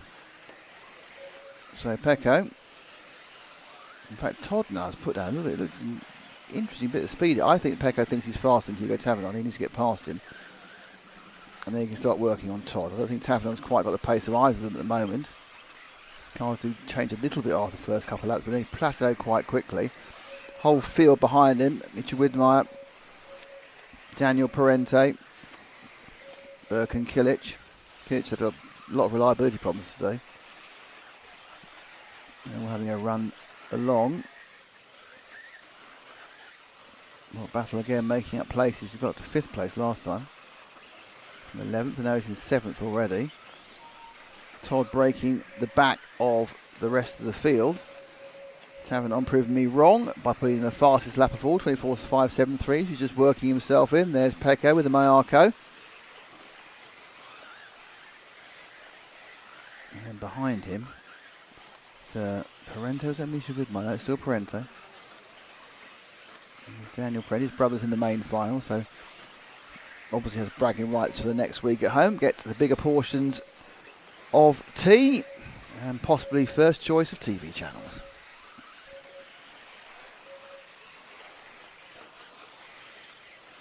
So David Todd, remember, he is the reigning European B champion. He can't defend that title.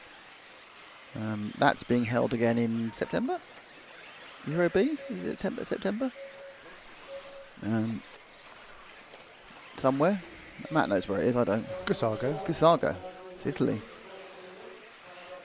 But obviously we can't. No one who finished in the top 20, I think, can go back the following year. I'm not quite sure about that. Certainly no one finished in the top 20 of the A file. The A's can go there. Oh, Pecco's got a problem.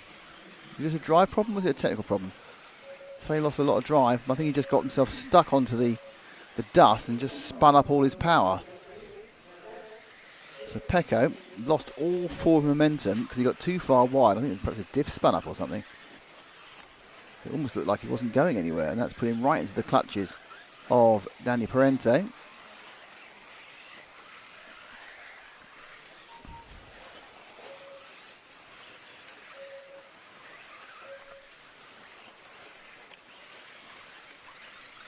Oh, Parente massively overcooks that one. When he knew he was doing it, he kind of go, oh, go! And just hung on to it. Managed to wrench it back from the boondocks, but lost about 2 seconds. So Evening now is about 1.8 behind Tavernon. He was last time round. He's now 2 seconds behind Tavernon. Tavernon has been quite a lot quicker than I thought he was, so I have to apologise. 1st and 2, not too far apart. Tavernon's really kind of put a spurt on here. And he's getting closer and closer to this man here, David Todd. Oh, no, Todd upside down and the lead's changed. So Tavernon takes the lead. Todd is 2nd. Tavernon in the light blue into pink. Those dark bluey purple colours of Todd behind him. And the B final gets a little bit more exciting than some of the other finals we've seen today. But not as exciting as the A final. Leg 1. Oh, Todd there, lucky. Came up the inside, stopped dead, but didn't hit Taverneau, nor did he turn over or losing time himself. So David gets up the inside. No, he doesn't.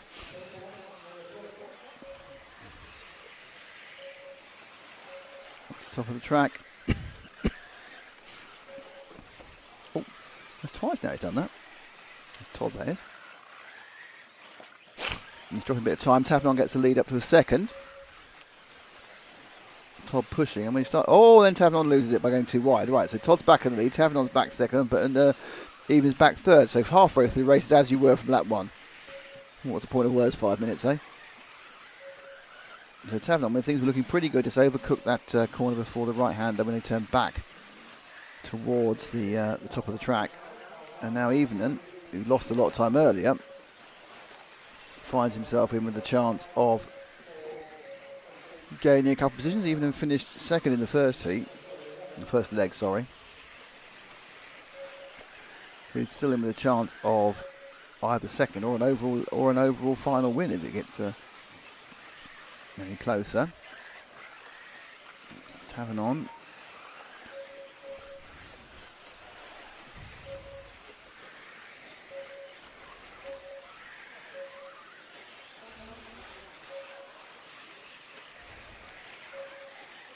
And they really are mimicking each other.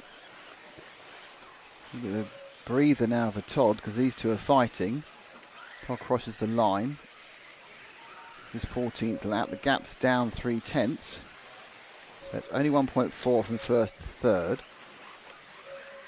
Even just following Taverneau around with. That's Hugo, of course. Frenchman. And Evenen firing it on a little bit. Sharp right. All three you can see now. You can see how Todd is. Well, Todd's extended his lead by a 10th, whereas Evenen got a 10th closer to Taverneau. So the net first to third. Oh, that's a few tenths gone for Pecco there. And a few tenths gone for Hugo there. So good news for David. He hasn't lost a few tenths this lap. So his lead of 1.1 is going to shift out probably about 1.6, 1.7. And these two are still stuck together. All right, 2.3, even better than that. So that was a absolute bump of a game lap there for David Todd. Admittedly, he also did his own personal fastest lap. So good time to stick in your fastest lap when both your rivals make a mistake. So it's looking like the key battle now is for second place. It's Pecco from Finland takes on Hugo from France.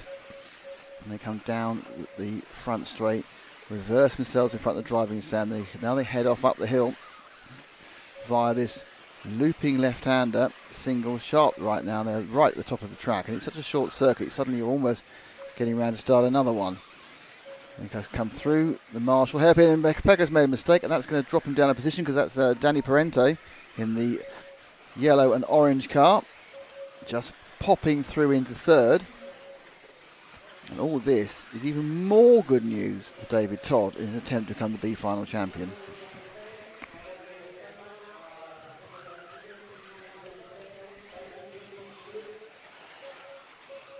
Here we go.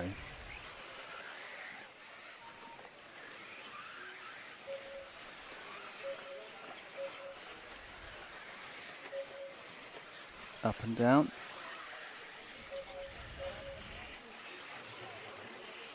Parente from Evenen. Evenen's actually lost a little bit of pace here.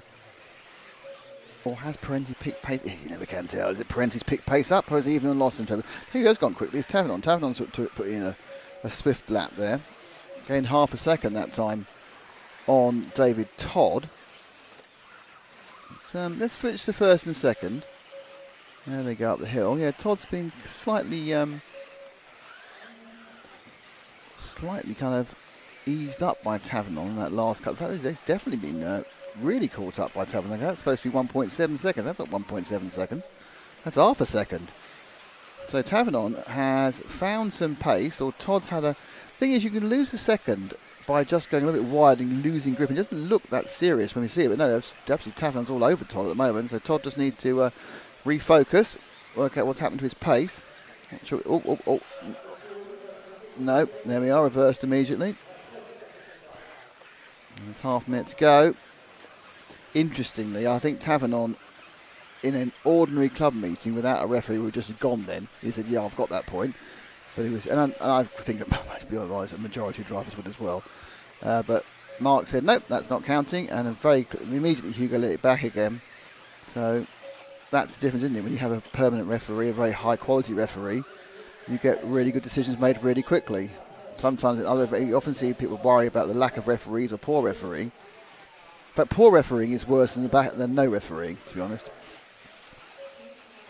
Tavernon are really, really close on this last lap. Oh, he's not. No, he's not. He just got caught. Todd's won it. Tavernon just got caught by the 10-minute barrier. So this is actually a victory lap for David Todd. David Todd takes it. So Todd is your winner and is the winner of the B final. In second place is Hugo Tavernon. In third place, Ivan held on for that one. In fourth place is Adrian Parente, and in fifth place, again, Robert Battles come to fifth both times from the 11. So David Todd is your B-file champion. I have no idea whether he'll come out for the third leg, but that was one which was quite, I've never seen it before, but we've been so close between the two cars, we didn't notice that one had been caught by the 10 minutes. How annoying. Right, nothing to see here, it's the A final.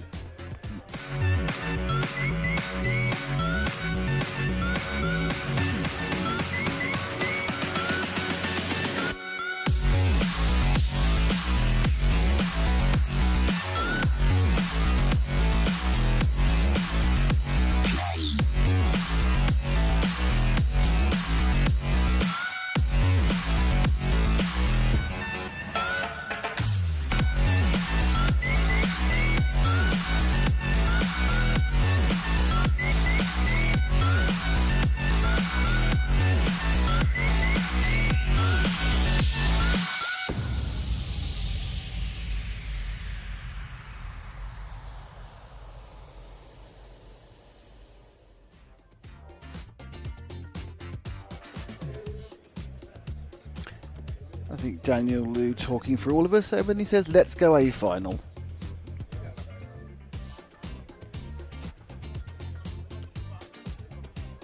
Let's go A final. Anyway, right, so it's Juan Carlos Canas, who currently has a third place. David Ongaro currently has 11th place, or the first two. Then Bruno Coelho, who won that last final for just, oh, there we are. Excellent stuff. Ronafalk, Kilic, Burek, Herman Boda, Michael Orlovsky, Elliot Boots, Mattia Polito, Adrian Parente, Hal Figueiredo, Ricardo Berton. So basically, yes, it is all to play for, and who knows? Who knows, Matt? Who knows? I don't know, but Frank knows. I think you predicted. I'm sitting that prediction to be a fairly processional final. I'm predicting everyone it's wants calm a safe one for the bank. because Canas and Ongaro want the points. So, because Ongaro knows probably drama's lower down, but the top two are probably going to be safe as anything. Ongaro knows if he banks a 2, he can go for it the third final to get a 1, and vice versa. I hope not. I hope it's not pedestrian. Oh, no, sometimes you need light and shade in these things. You do, yeah. Everything can't all be action. Can't all be action and diminishing returns. Can't all be clips on Facebook. Some of it just has to be things we forget about almost instantly. Oh, there we go. Look at that. That's the number 2 car of David Ongaro. And then the number 1 car of Juan Carlos Canas is just over there. There it is. The white, silver and red car. B final 2. You are welcome to it. Come on, Noah. Warm your keyboards up. Here we go, says David. Nothing to see here is my prediction, but I have been wrong many times before. Javier just... I don't want to upset Javier. That did nothing, that movement of Carlos's car. Angling towards the corner is Ongaro.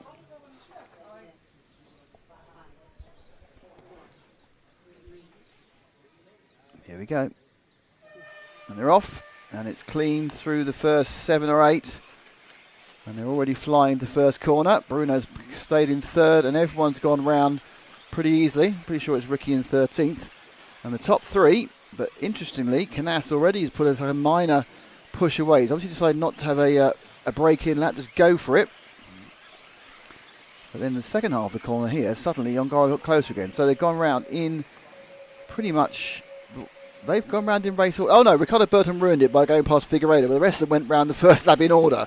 So 1, 2 and 3 are broken away again. It's Canas, Ongaro and Coelho. Coelho is only 9 minutes and 19 seconds for the European Championship. However, of course, that's only because he's the only one who can win it on the second leg, and he's getting quite close to Ongaro. Ongaro, been thinking, massive tank slapper there for Canas. He came and he braked, and it's like you sometimes get when you've got too much rear brake, and then the rear tries to overtake the front, and that's put the 3 of them together. 4th place by Mattia Polito, but the top 3 giving us a show.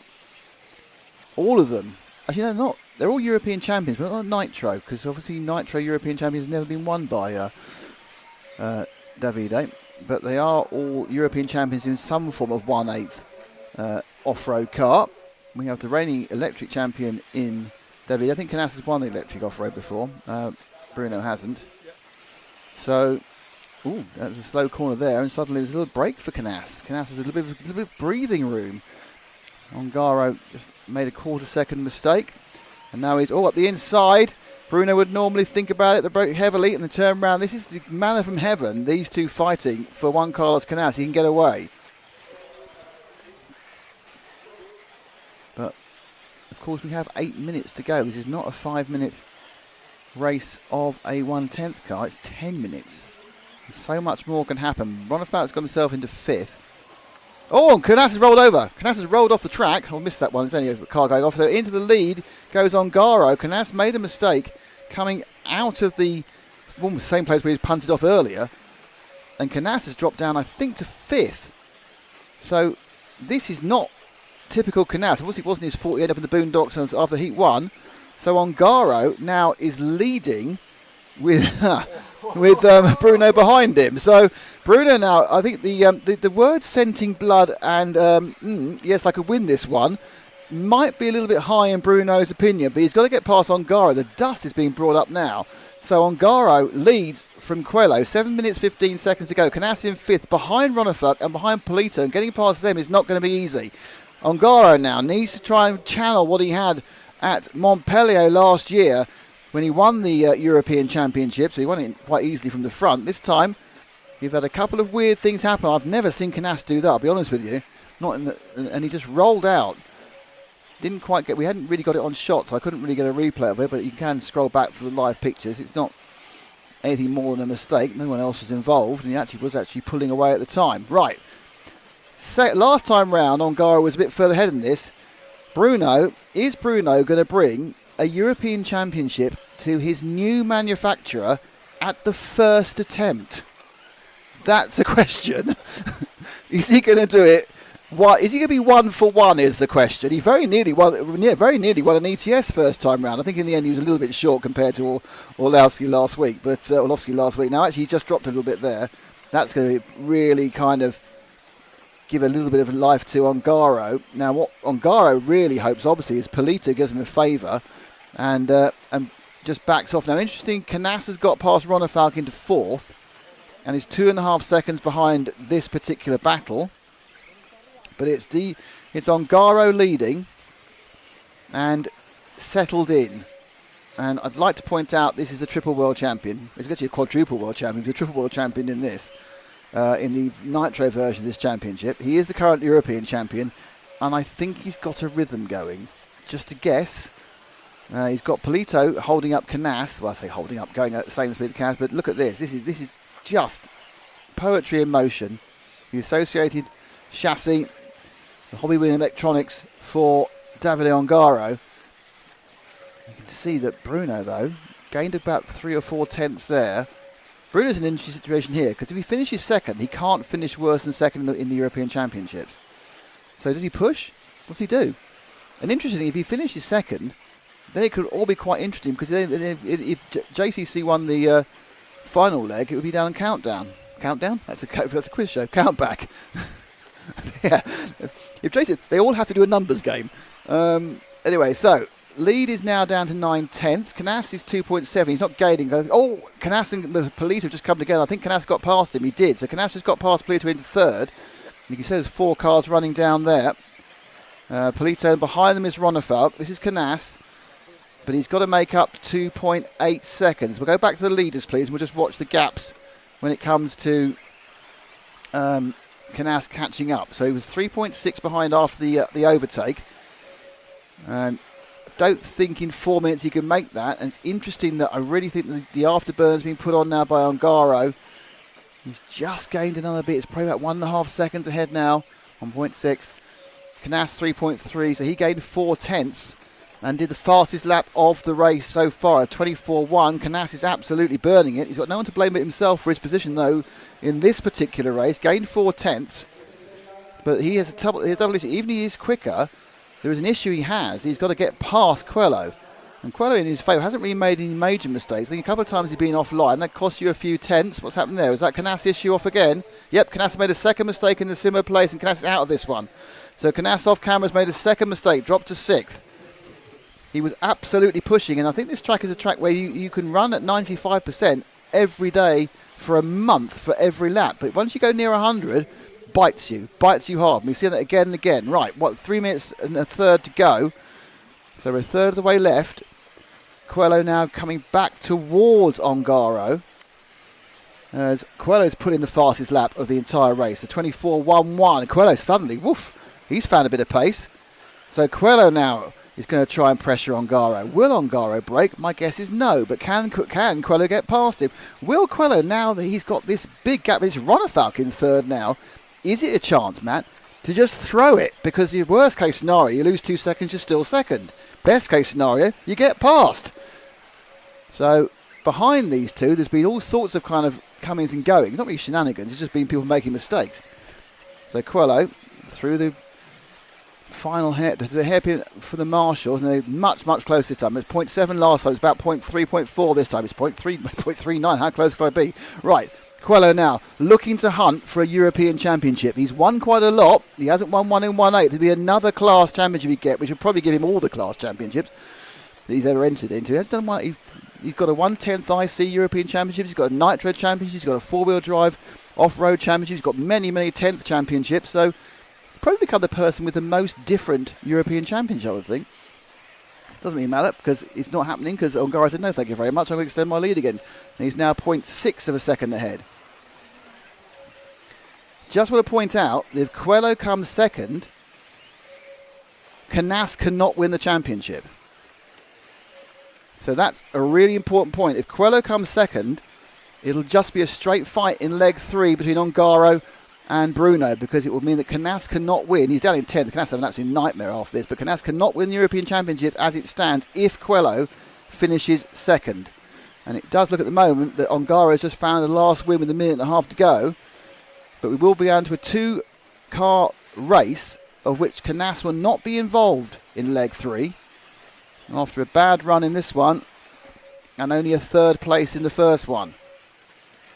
It's all coming down to the last 1:13 as those micro errors has cost 2 or 3 tenths to Ongaro, and we get close again and he gets us excited again. We think we're going to see a move. But does Coelho even want to move is the question. Is he happy with second for this point and then have a freedom of expression for the 3rd final? And it's going to be on count back and timing and everything else. We're going to need to know who's got the fastest one, because there's every chance that if they can have a 1st and a 2nd each.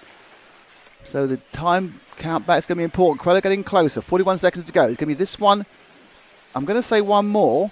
Though it might be 2 more, actually. They go across the line with more than 25 seconds to go. Yep, I think it's going to be 2 more. Let's just look at the time in the top corner. 29. Yeah, 2 more. 2 more laps in leg 2 of the A final of the EFRA 1/8 E Buggy. Is it Ongaro?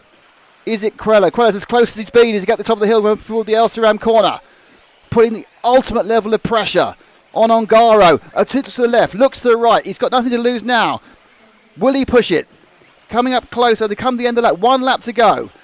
Ongaro just clipped the pipe and lost a bit of momentum. Oh, we were too wide from Ongaro. They both make small mistakes, but it's looking good for Ongaro. Oh, where's Bruno disappeared to off the back of the thing? Bruno's gone a bit too wide, and that's going to give the win in this last. Bruno, be careful because he's got Ronafalk behind him. He doesn't want to lose second.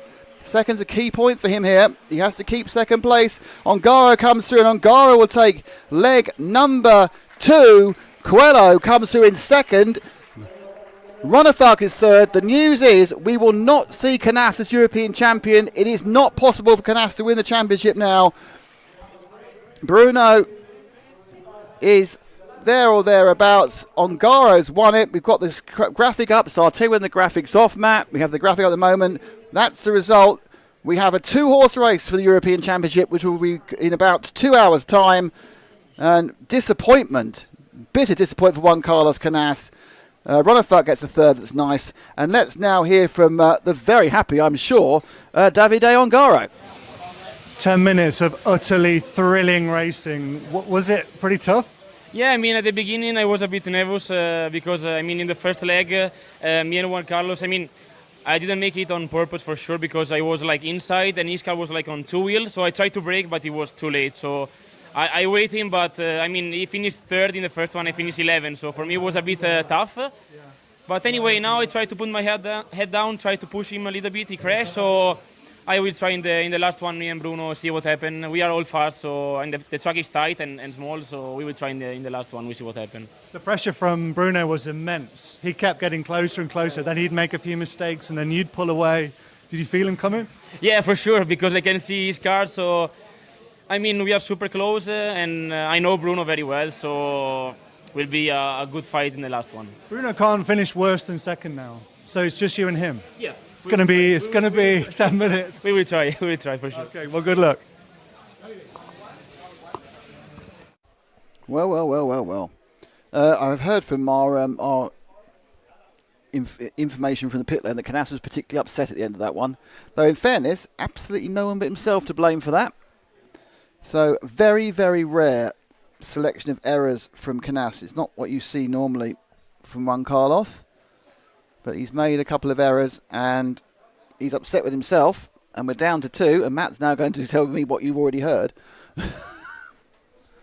He's relieved to have got through it.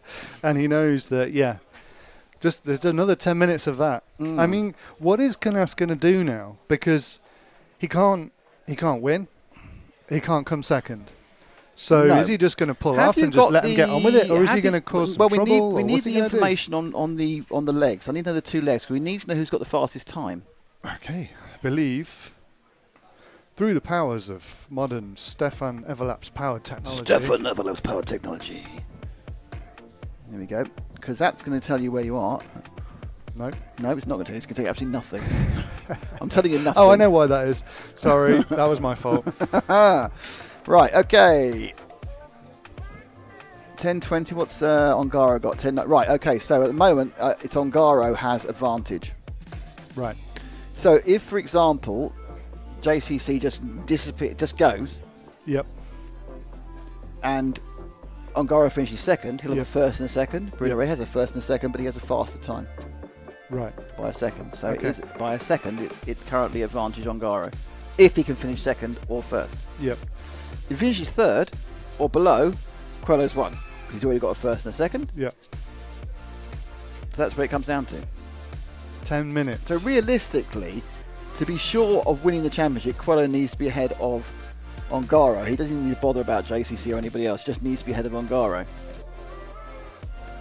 That's what we're going to be looking at. There's only 2 drivers we're going to follow in, I think. I don't want to start a conspiracy theory, but...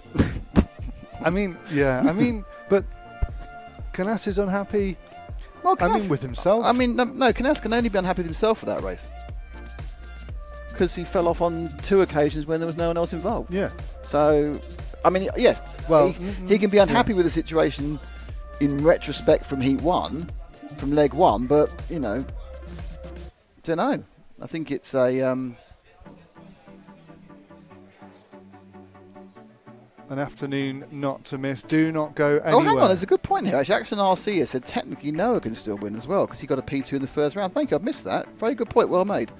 Well, So I mean, Noah that would Benhammett- be a fairy tale. Yeah, he'd have to of come from fifth to insane first. proportions. The problem is he'd have to come to first, and at that point he'd have to do a quick time as well. A time Yeah. he doesn't really seem to have in him at the cut.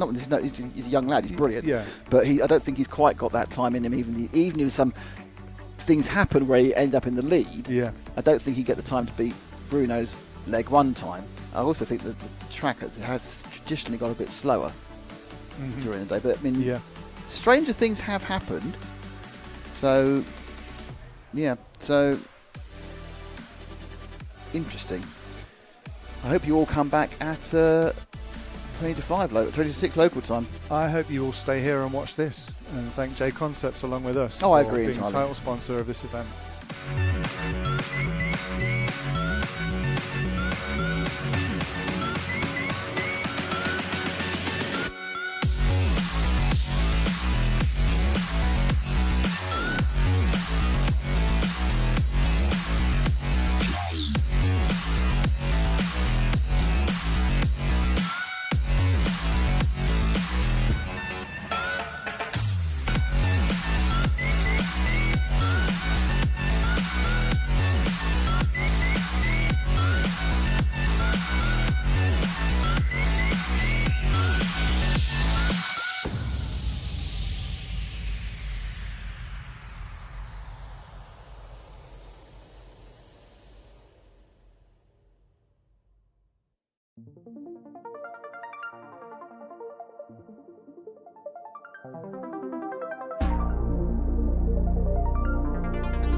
Marcus Currup is through. Now it's a four-way battle. And Ben's on the inside. He's got him.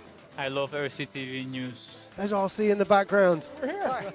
Hi, everybody. There he is. This is mine. Okay, fantastic. Yeah. So we are here at ETS round number 3 of season 17. Davide Ongaro, associated European champion, and didn't he deserve it? Bruno Coelho is your champion. Today, mamma mia, super happy. It's like a real now. It's like a real.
If this car stays 4 wheels down, you're looking at the man who's going to become the TQ for the EFRA 1 electric off-road. But for now, he's got about 4 corners from becoming, for the second time, the European e-buggy champion. Davide Ongaro, associated European champion, and didn't he deserve it? Great runs, 2 superb runs for Ongaro.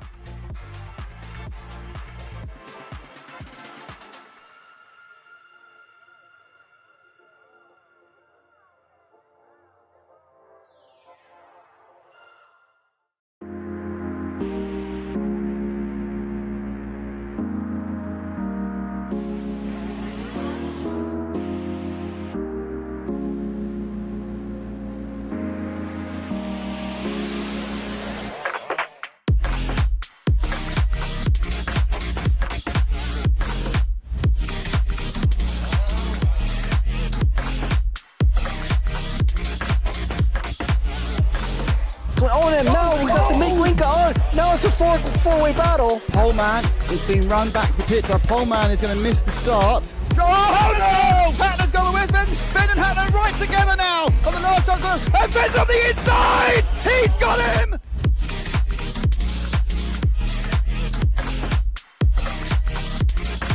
Fantastic display of driving from these 2 drivers who have pretty much carved up the touring car world between them this year. Kobovic made an error, so Kobovic makes an error. Marcus Currup is through.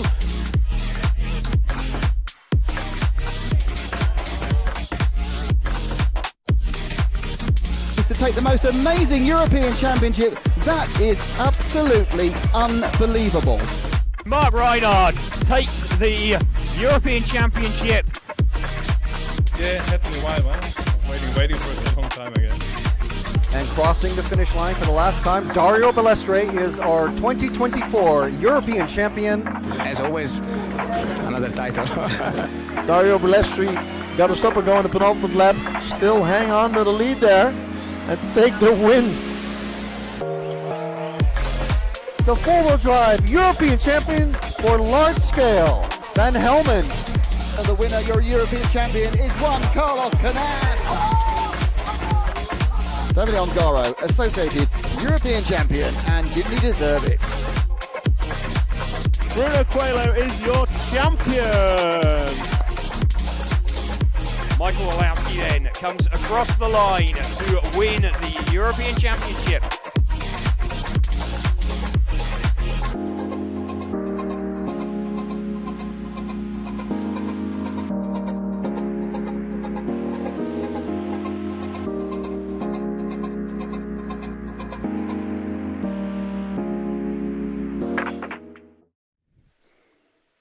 And now the calm after the storm.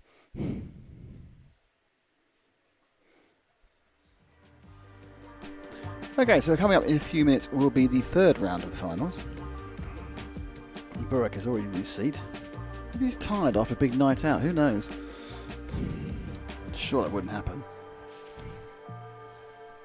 Marshall's out already. Right.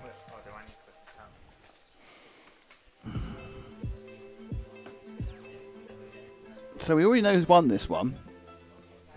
Oh yeah, I can. It's Francesco Jose Carrera Calabar. Is it my eyes? Yes. In my eyes.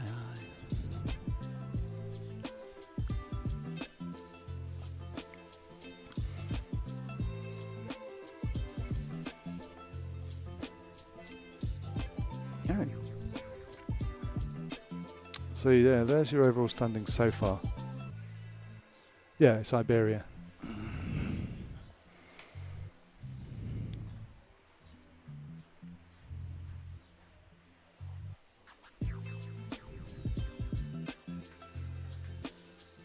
So we have a winner. Standing so far, thanks to Absima for being our sponsor of the results. ATV Valladolid, what a fantastic facility. They've given us good memories over the years. They have, and nice sandwiches today as well. Nice sandwiches, yes. Great track.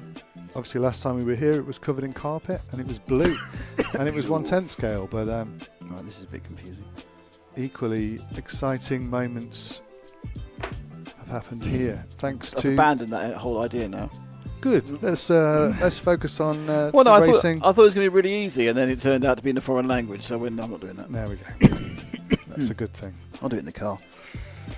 Whilst we're burning that petrol by going an extra lap around the Madrid Ring Road. JConcepts are our title sponsor, and also thanks to Hobbywing, EuroRC.com, El Saram, S-Works, Meebo Sport. Don't forget EFRA 8. Place an order if you're looking for any RC wares. Go on Meebo Sport and enter the discount code EFRA 8. That will come to an end today. 2 hours. Well, perhaps 3 hours. Yeah. We're not sure exactly on the timing, but don't leave it to chance. No. Let's get it done now. No. Mark Bruton-Youngs has a question. It says, where's Will? Well, Will? Where is Will? Talking to the big white telephone this morning. Yeah, well, he's a Wally. And that's where he is.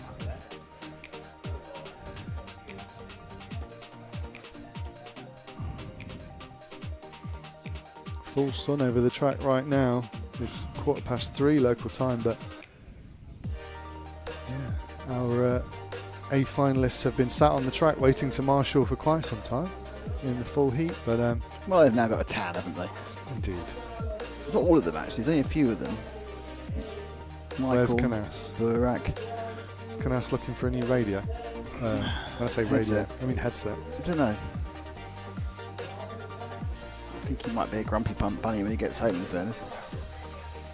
Now, I want to know how poncy people in the lower finals are, and if when they've won the first two, they don't come out for the third one.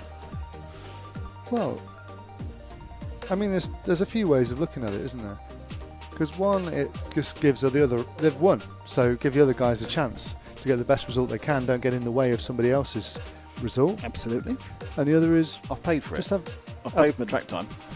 I think majority of them will just celebrate with a beer and just enjoy the rest of the afternoon. So Probably let's packing find away out. and going. First one is in the first final. Will Francesco Jose Carrera Calabar come out or not? Can you make a note of every final? How many come out and don't come out if they've won? Well, and we'll keep it as a straw poll to see. We've only got, how many finals? We've got 1, 2. We've only got 2, 3. We've only got 3 finals being decided, I think, actually. Oh no, the C final and the B final are both decided. So there are 4 finals decided at the moment. The first 2. A lot to play for and today. the C and the B. The old Gangoon, diddle diddle the old bamboo. Absolutely, Mark Bruton-Young.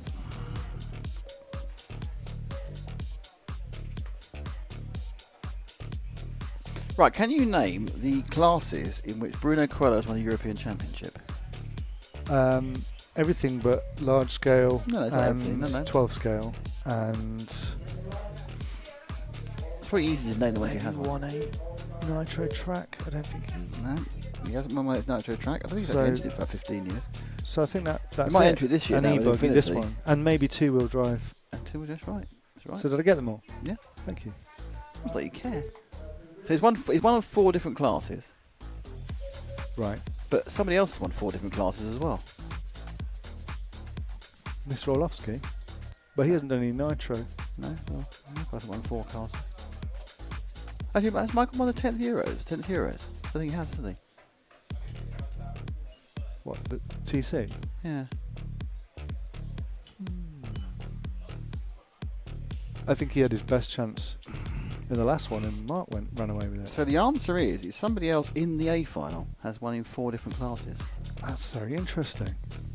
Okay, well, we're looking at them all now, and it ain't Boots. Nope. It ain't Noah Ben Mohammed. It's not Noah Ben Mohammed, no. It's not Polito. Nope.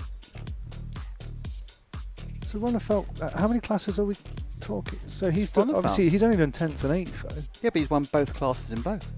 He's won 2-wheel drive, 4-wheel drive, electric and nitro. Got you. He has, I think, 7 European Championships. I think so does Bruno. Bruno wearing 10th IC, 4-wheel drive, electric twice, 8th IC off-road once, and 3 times at touring car. I didn't realise that, I was looking at records a minute ago, I didn't realise Volker won 6 European titles in touring car. Wow. Impressive. Anyway, let's get to this again. Is car 1 there? That's what we need to know, Kieran. Or is he going to be... Is he there? Is he there? He is. So he has decided to give it a 3rd go. Jose Caro Calabot. He's going to get the disapproval of Matt for that decision. So 10 minutes now. Now, if you can think of anybody else who's won more individual classes, and it might be possible, because if you go back long enough, there are a lot of classes which no longer exist, for example. You know, like you could win, you know, Pro 10 and that sort of thing. And there were 2 different classes in 8th at one point, 8th IC at one point. I think 4 is currently the most anyone's won in.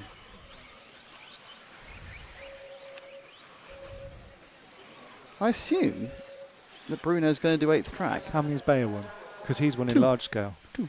And in 10th scale off-road. Mm-hmm.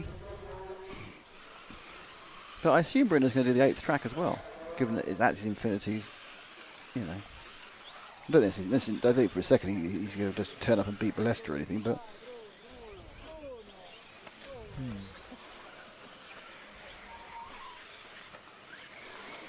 There we are. The versatility of all, you see.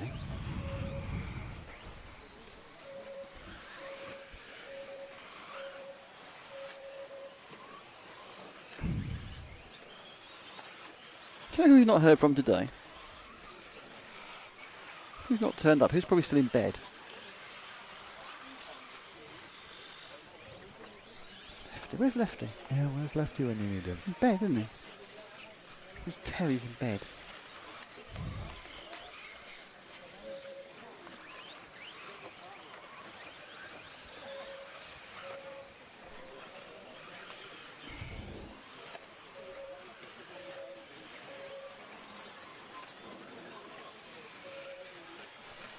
So, already in the lead by 6 seconds is the man who's won 2 legs of this, Francisco Carrero.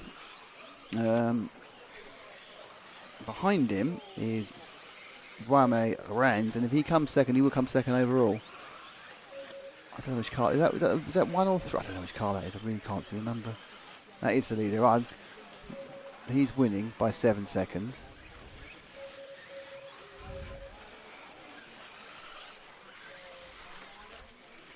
A fairy elephant above us there, wasn't there?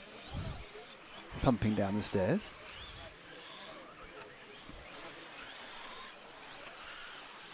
Let's look at somebody else, because this is not interesting. There we go. 2 cars quite close together. Excellent work. You have to tell me who they are by going close enough so I can read the numbers. That's the 3 car. That is Reigns. And he's ahead of the 2 car, which makes very little sense, because apparently they're supposed to be 6 seconds apart. Okay. Bit weird.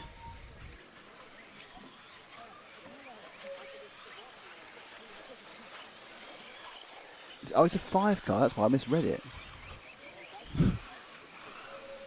2-car and the 5-car, that's okay. They are actually supposed to be together, so that's absolutely fine. That's a result not of that's not an issue with Everlaps, it's an issue with my eyes.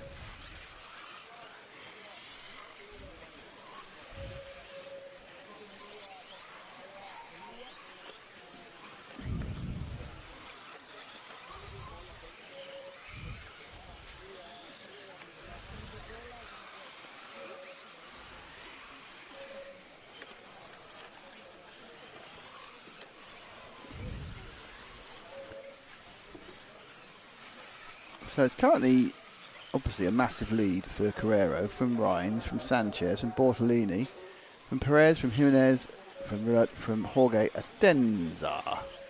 Fine car number 9, because that's the Traxxas. Let's talk about the Traxxas, shall we? Yes, I need a hand on this one. Let's talk about the Traxxas. Let's talk about the tracks. Number 9. That is, and you know the story behind this. So tell the boys and girls at home what's the story behind this one. It's been driven by a 7-year-old, by the way. So don't be too unkind. Yeah. So David, who from Model Spain, who are a distributor of many things. I don't know if they're a distributor of Traxxas, but I would feel like it might be. Yeah, he's done it. For the last 2 years, actually, because he's really keen for classes to be opened up to become more accessible. So how can an RTR kit be modified to compete at European Championship level? And a lot of people will turn up their nose and say, well, it's an RTR, it doesn't belong here. But I think it's cool what they're doing. It's not hurting anyone else. Well, hurting yourself there. But they modified it mainly to increase the weight of it. Oh, really? Is it too light? And also they changed some of the ESC settings because it just has an insane straight line speed. Like it just goes from 0 to 60 and would be undrivable on a track like this because it's kind of Traxxas have made it to just go in a straight line and go fast. So yeah, they've. I don't know how much this kit is, but it's probably a fraction of what the other kits on the track right now cost. And it's being wheeled by... that car's missing a wheel. Speaking car number of wheeled, 3 has 3 wheels on his wagon. Yeah, but you can't fault him for... Oh, no, he is pulling off. 3 wheels I don't think he's on allowed my to keep wagon. going, is he going to get... Oh, no, don't laugh. Is he going to get put back in? Oh, no. It's kind of... No, that's Bricky doesn't know what to do with it. Ricky stuck it on the side there. They're not going back on again. That's a shame. Oh, Ricky, you could have put a new car on yourself. Right, so that's car 3 of Reigns, who isn't now going to finish second overall. What's he picking up now? More things have fallen off. The nut that fell off. Just choose a car, really, to be honest, Kieran. You can do what you like with it now. Who we got? Where's the car?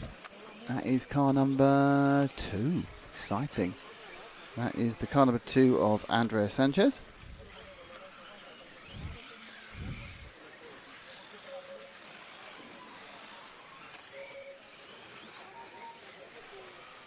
Yeah, if you could make a super RTR that was 400 quid ready to go and then take part in e-buggy, it'd be good, wouldn't it? Rather than the several £100 kit, several £100 speedo controls, several £100 before in bats. In large scale, where we've seen HPI Bahas, we've seen Losi, whatever that's called, 5Ts. They end up with their own class, don't they? Yeah. So we've seen it, and it could be a thing.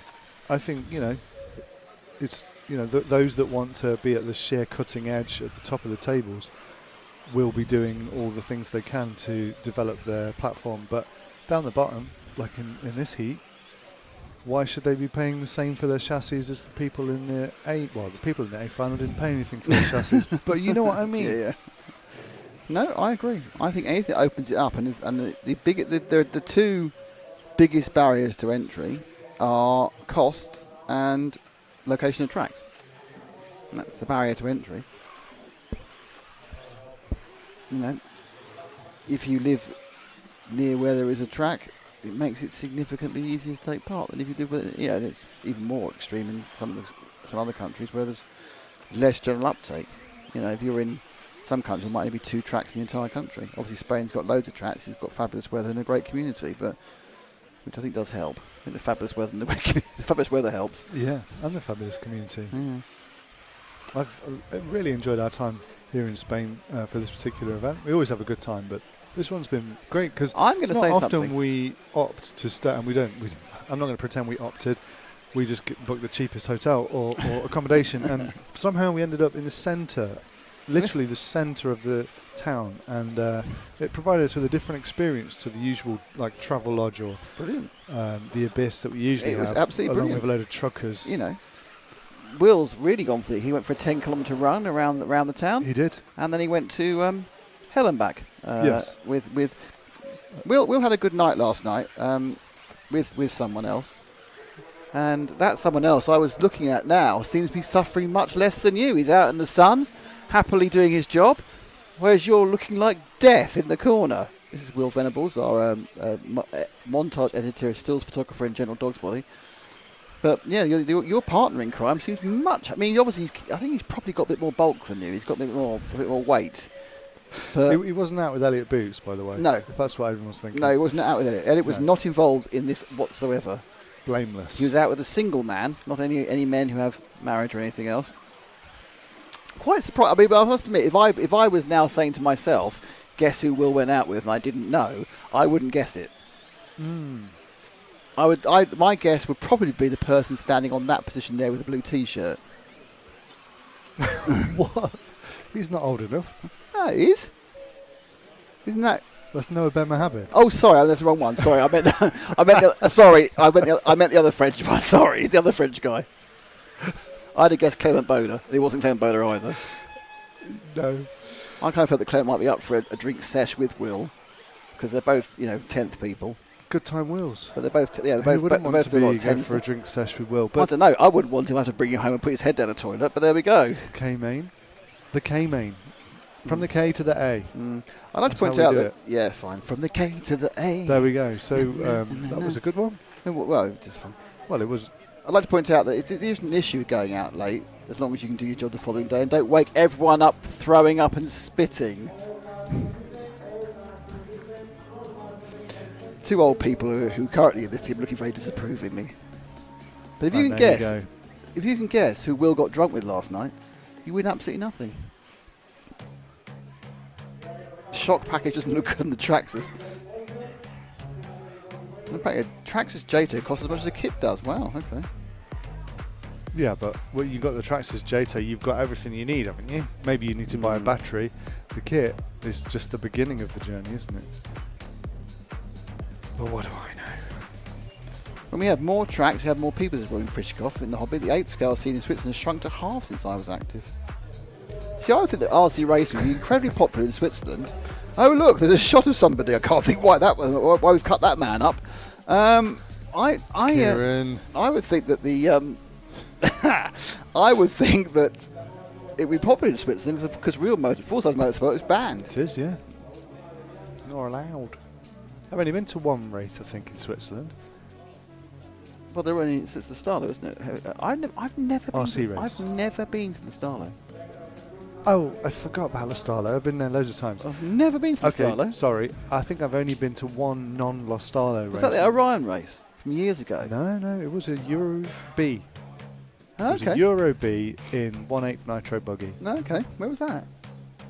Switzerland.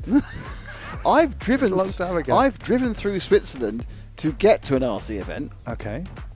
I was driving from the UK down to Italy. Have you driven through anywhere to get to an RC event? Let us know in the comments. What countries have you driven through? Yeah. Yeah, or even towns. Why set the bar so high? What country? Just have you driven through anywhere? Have you driven? A town. Have you been somewhere? Yeah. And it was a great event I went to. I remember that was a Nitro B. Phil from Neo Buggy was there. Dallas was refereeing. Blimey, when were we Dallas said, "I'm not sure about this Euro B thing" in an interview, whilst being there refereeing. I'm just not sure if we should have a Euro B. It's like brilliant. That is classic Dallas. Good value. It's not his best quote, but there we go. Great to have him there. I wish he was here now. No, I wish he was here. Absolutely. Oh dear. Anyway, so we've got there's that's your the lad. Traxxas. Yeah, Traxxas I think I kid. wouldn't judge anything you saw on the track from the actual car that was going around, given the fact he's driven by a set. There he is. That's your pilot for the Traxxas. He's So anyone who tiny. wants to say anything about shock package or anything, look at the kid. Kid 7. I'm pushing. Well It done. might not even be 7. Well done. Yeah. J final. Josep Torriga, he was on pole and he won both of this. This one's over officially. And it's Matias Gauci, Jan Ribega, Sarah Sanchez, Chris Willits, Julie Jalemi, Borja Rodriguez, Roberto Campo, Fio Gonzalez, Miguel Anduiza, Hugo Prata, and Thomas Struck. There you go. That's who's in it. So you say this one's over? Yes. So will he take part? Will he take part? Car number 1 be on the track? Josep Balafet. I don't know. We'll find out. We press camera 1, I think. Turn that off. So it's Turn going this now. off. There he is. And there. he is. He's Looks like pinking he's it got up. a bat Oh, look! on the At side. that point, it was like that Frank was trying to chuck him off the track. Then get off, get off. Euro B we had in 2009, says Fischoff, and 2012. Must have been 2012. Yep. We weren't doing 2009. You know who else was there in 2012? Who? His mate. His mate? Yeah. Really? Yeah. Really? Was he? Yeah. Must have been very little then. Very little. Probably Very cheeky. Probably was as bad with his drink then as Will is now. Possibly. Yeah, it could be.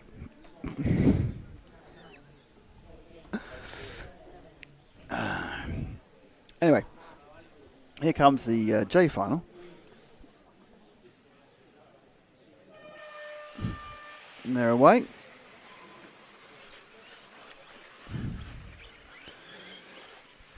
And massively into the lead goes the man who's already won it, Josep Balafet. Oh, some interesting language there from the side.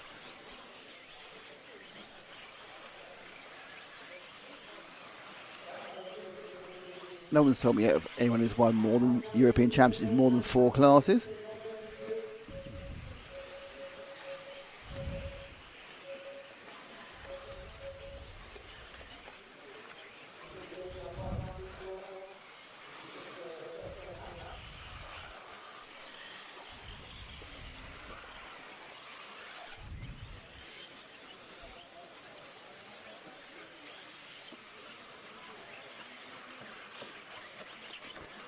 Now they go. Burford leads from Gap.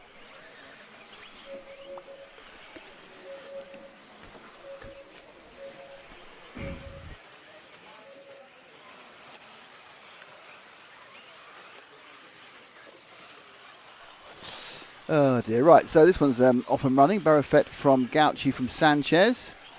Gauci has a 4th and a 3rd. Sanchez is just a 2nd. So they're all kind of there or thereabouts of picking up 2nd overall. The leader in the pink machine is away. Behind them is Julie Jelemy. So 2nd, 3rd and 4th. And Sarah Sanchez goes past Matthias Gauci. And then possibly loses it again. No, keeps it. Gauci then gets taken over by Julie Jelemy. He's a junior as well. So Gauci drops to 4th in that. That doesn't mean an awful lot because there's still 8 minutes to go.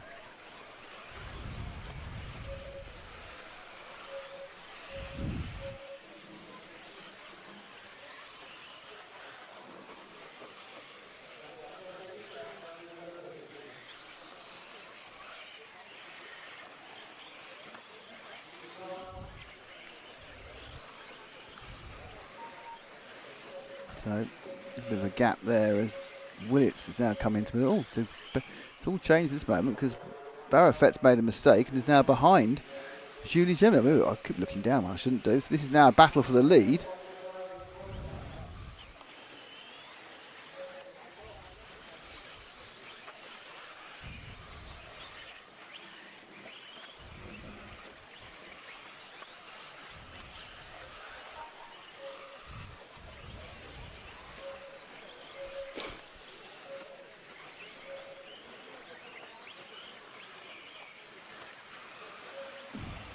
Round.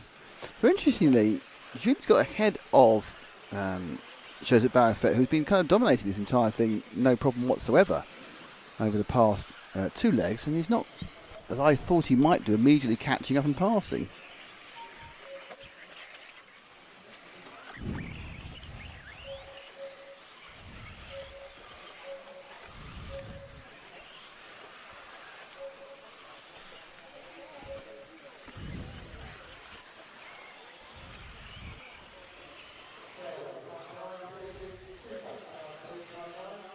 Just to the left and to the right. Oh, that's impressive when you actually crash and let 2 cars get past you. Yeah. Oh, got to let them through, and you roll, you're still upside down. They both miss you either side. Can't argue with that one, can you? So those are the leaders. Or are they? Are we looking at look at Jelemy. Is that the 6th? Yeah, it is. Oh, no. Got away with it, but that's the lead back to Barrafet again.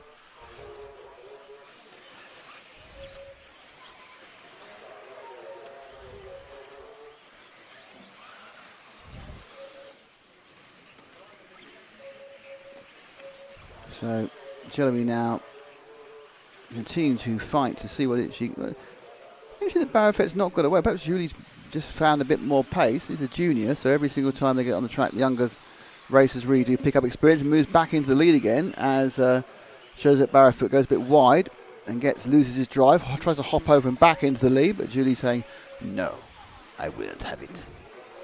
Unlikely. Oh, no, you shouldn't do that. Shouldn't carry on. Oh, he's waiting. Fair enough. Well done. Good driving there from Joseph.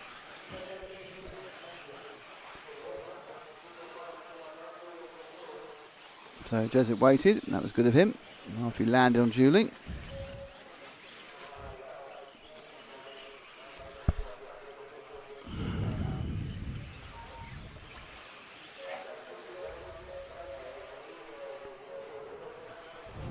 So Chris Willits now moves into 2nd place. So he's dropped back 1 to the green car. Well, many to the green car.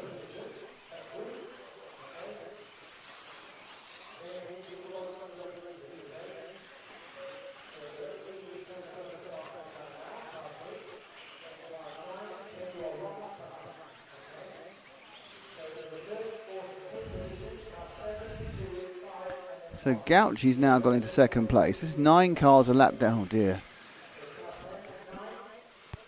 So now it's the yellow car. This is he's not in it. That but the purple 9 car isn't in it. He's a lap down. He's actually a bit bullied by. He's trying to get out of the way, but they aren't getting into pointing the car in the right direction long enough to go past him.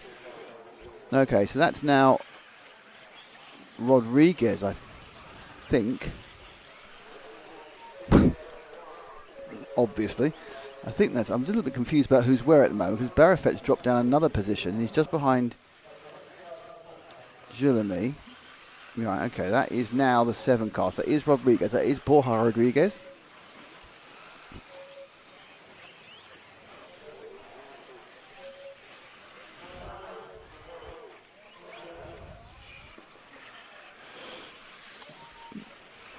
Obviously, Julie wins this one. She'll get 2nd overall. Rodriguez so far has not got any top 5 finishes, so I'm not sure he's going to be involved in the podium, but obviously if you get past for a win, it might scrape him into 3rd place.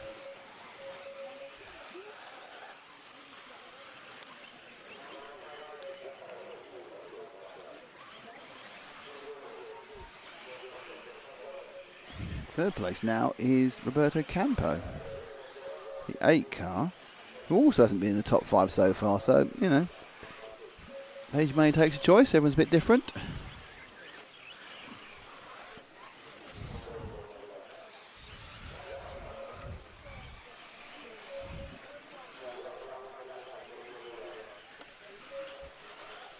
For those of you wanting a Will update, we've just got some Coke delivered, and he's just using the can to cool his head. I think someone should phone Grace up and say he's a very unwell bunny, and she should be nice to him.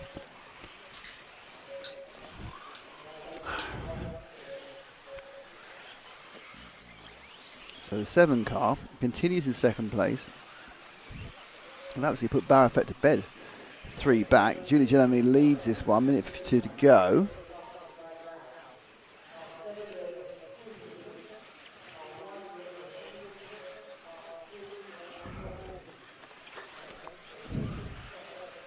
Julie, of course, is Swiss, if Robin Friskoff is still watching. Lead up to 2.5.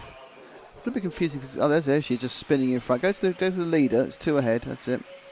So 1:24 to go, just rolled, which didn't help. And that number 9 car, I think, is trying not to get, and it's the 9 car today. There's a lot of issues with cars that don't really know that it might be a lap down, but it's more a case of, yes, I'm a lap down, but in some laps I can go faster than the people who are lapping me, but not every lap. Barrafet coming through, trying to get himself back into the lead, only 2.5 seconds off.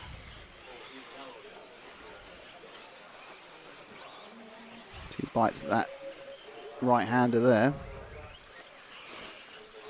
And crosses the line, who the lead will have gone slightly, no, it's gone out, it's gone down. It's 1.4 seconds she is ahead of Rodriguez, Borja Rodriguez, and then it is Josep Barrafet behind them. And there is second and third, and Barrafet looking to get into second, going to try and drive around the outside of Borja. Borja saying, no, I'd rather you didn't do that.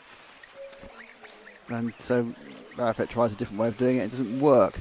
Okay, let's go back to our leader, because she needs to just complete. I think she's going to have to do 2 laps, I'm not quite sure. No, this is her last lap. So Julie's going to be on the last lap. She brings it home, she'll come second overall in the J final. Heart in mouth moment there. 2 corners to go. We have seen the races lost on this corner. And she goes wide, and Jeremy takes it, and she becomes second overall in that final. Second was, Rebanger came in second in the end, and I think he will be third overall. So Jan Rebanger, I think, will pick the overall third.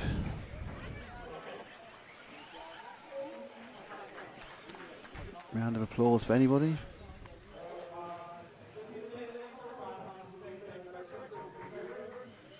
There you go. That's your result.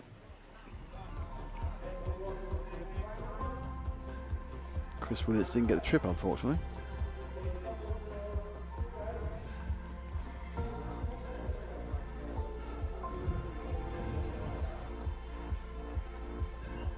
Frank, very keen on us joining, but at this point, if I did get any members, I just feel it was pity. Ben Panic still racing.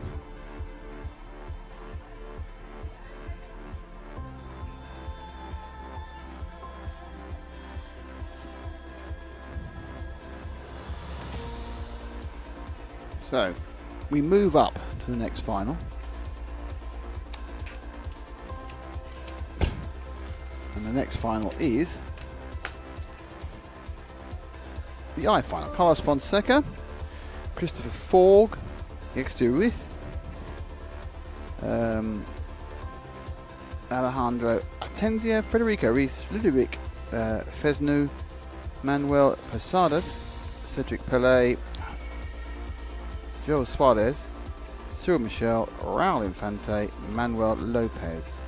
Now, the situation is that Carlos Fonseca has a win, Christopher Forg has a win, but he also has a second. He's got a win and a second. On the second place only for Manuel Villaposada. So those are the 3 who can win. No one else can.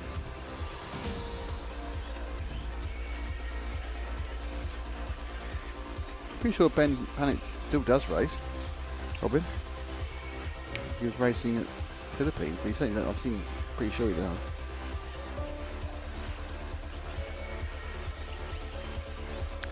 Those Cesar from Villarreal. I've been there many a time to cover RC racing. Frank visited Villarreal Hospital as well at one point in his life. So, you know, holds a special place in our heart. Bucket hat wearing there.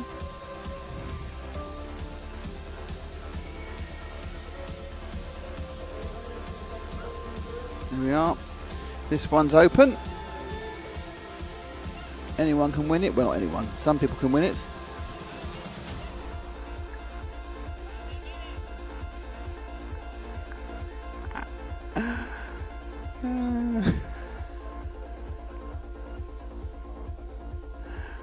Oh, brilliant.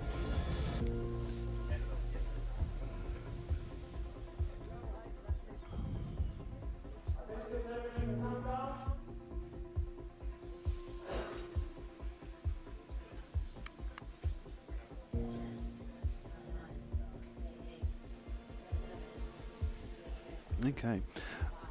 Not sure why the car won. Fonseca doesn't actually want to be anywhere near the actual limit of where he's allowed to be, but there we go. And we're off, and immediately Christoph Fork right up his backside. That's the real battle. They've both got to win. Fork can back it up with a second as he goes a bit wide there. And lets Reese through. And away goes Fonseca. Portuguese. Vastly experienced. I can tell that because he's been over 40. We were talking about him for years as well.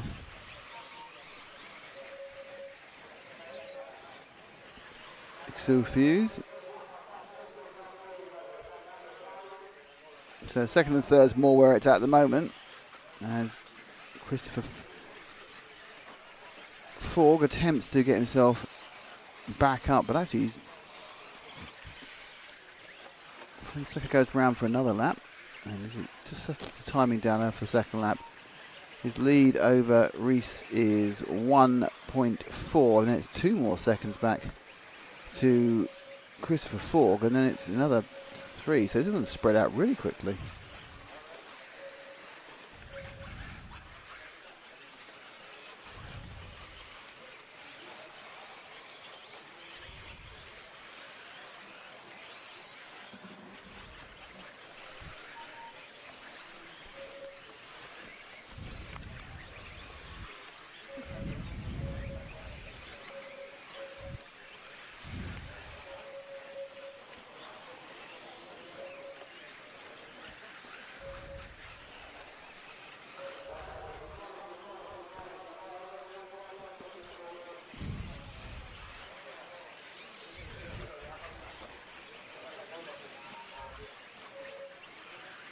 So Fonseca is easing away from Christoph Forg. Not easy away in the lead because obviously he's got Extil Reith behind him in the red and white machine. But Christoph Forg now 7 seconds back. So Fonseca needs to just keep what he's doing, really. After having a terrible second heat where he rolled on the first lap, which put him at the back. And whilst he lost some time, the biggest problem was trying to get back to the pack again. So, next two. I'm absolutely massacring that poor man's first name, but I have no idea how to pronounce it. IELTXU. Anyone can phonetically tell me how to say IELTXU, go for it. But he is going for it as well. He's got Carlos Fonseca in his sights. What a bouncy front end there. I think that's just a look at it. It looks like, oh dear, no, it was all going so well until then. And he's tipped over. And the lead will be massively extended. And Fonseca across the line now. And my guess is that Reese will be 3-4 seconds behind. Yep, 3 seconds back. People already being lapped, and we're only 3 minutes and 25 seconds in.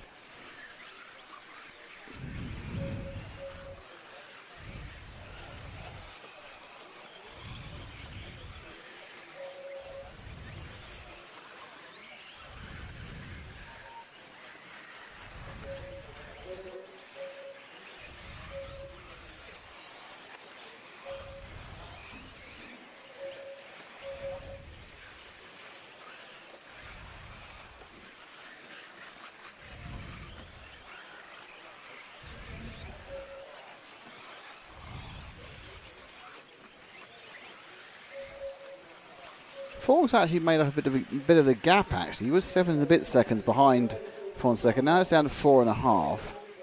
Let's drop back to the next 2 cars because they're fighting hard. Not that one. That's a back marker. It's these 2. It's Reith and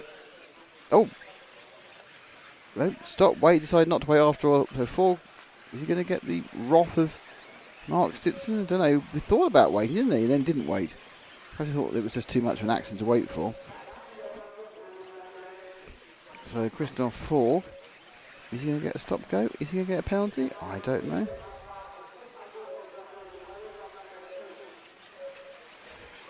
It was quite an innocent little ting, it wasn't deliberate.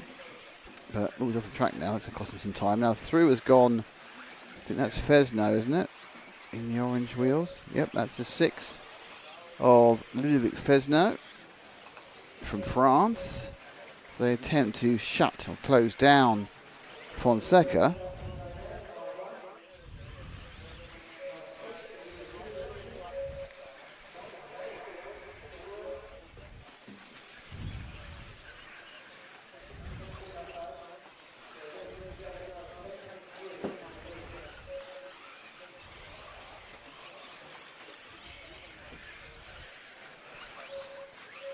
There goes Fonseca driving well.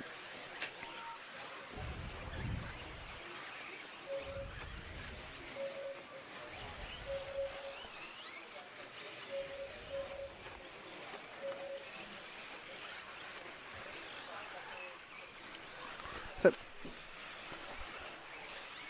looks like there's a battle behind. Drop back. Well, yes, that's the battle. That's the Reith and Cyril Michel battle.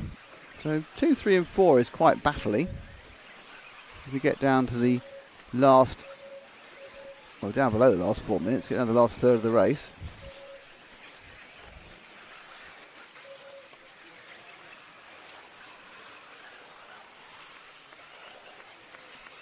The orange car is Fesno, and the white and red is Ixel Luis. Oh, lost it there. So that's not going to do any good.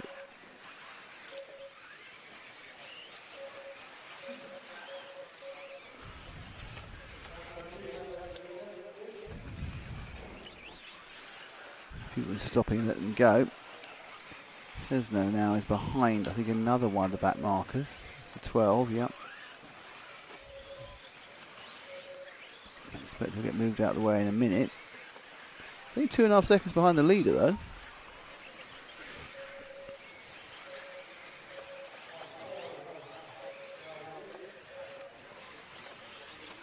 Car 12's been told. Is he going to listen, is the question.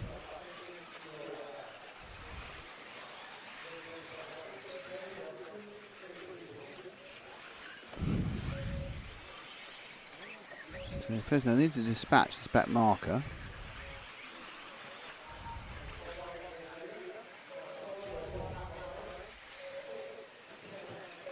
Now we've got these two right together.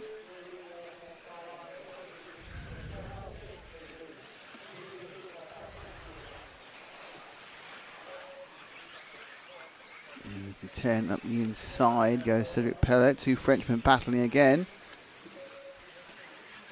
They've kind of lost Carlos Fonseca during all this.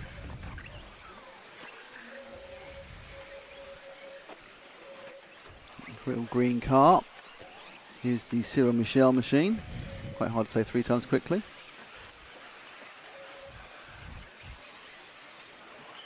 And he's lucky there. He was unlucky and lucky. Got clipped, but not too seriously.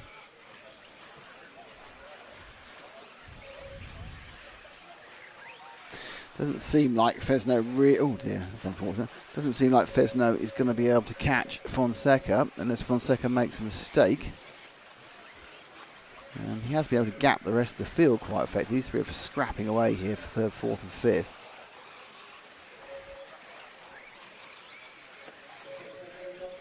It's all a bit inside out in many ways. Fonseca crosses the line. As does Fesno. 3 seconds is the gap. These guys are a couple of seconds further back. Let's move to our leader, car number 1, at the top of the hill there.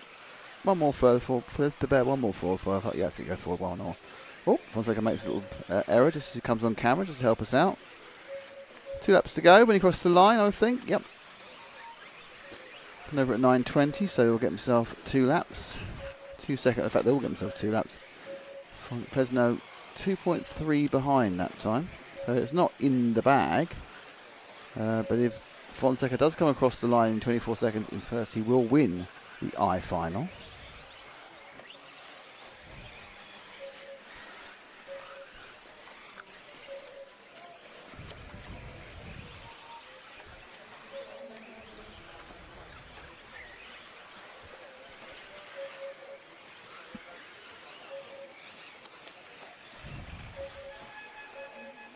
So there's a few corners to go for the Portuguese man. The Portuguese over 40 man, more than that. Carlos Fonseca to pick up a second victory out of the 3 legs. The third leg was a complete washout. Fresno's tried to make it interesting. He's on the same frame, which is good. But over the line goes Fonseca to take the I final. Christoph Forg will be second, despite not having a very good run in this one. But he didn't even finish, he was last. And third will be decided by whatever it says on the graphic in a minute.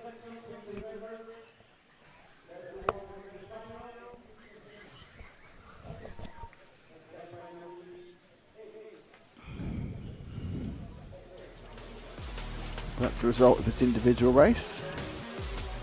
Fonseca from Fresno, from Tenzi. Good result for Tenzi. I don't think he's done so well so far. He got a 5th last time, now 3rd. Hopefully we'll have the final results any second now.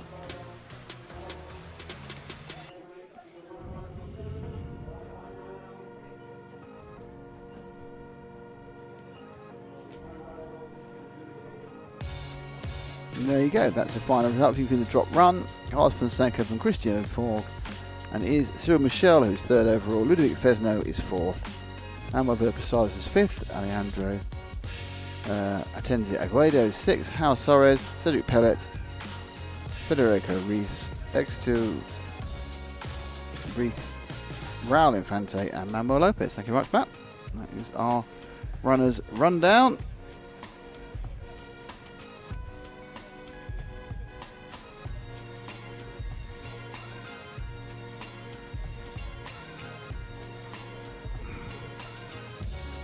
Robin Fishcroft, what do you think about this idea? First person viewing RC racing on the go-kart tracks. We had some experience of someone trying to do first person view RC racing. Did we? Yes. In a chicken shed. In a chicken shed. Wireless racer. Ah, yes. Yeah, I suppose, but that was remote as well. That wasn't like wearing FPV goggles. Oh, right. You're talking about not remote FPV stuff, you're talking about actually on the track. But with the goggles on, like akin to FPV drone racing. Don't know, don't really see the point to be honest, but it might have been covered if you but the main point is you just steer it. Probably a bit easier to learn because you can steer as you steer rather than stick, which can confuse people to begin with. I do very much want to see onboard cameras. Love an onboard camera. Love an onboard camera. So getting ready now for the H main. Duncan Fears, Tony Maru. People who can win are Tony Maru, Giacomo da Aquilia, and Eric Reaver. No one else can win because Giacomo has a 1st and a 2nd already. And there is Tony Maru. The Euro RC sponsored red and white machine. Thank you to Euro RC, and of course our other great sponsors, Hobby Wing, El Ceram, S-Works, Mevo Sport, X-Ray, and of course our title sponsor, JConcepts.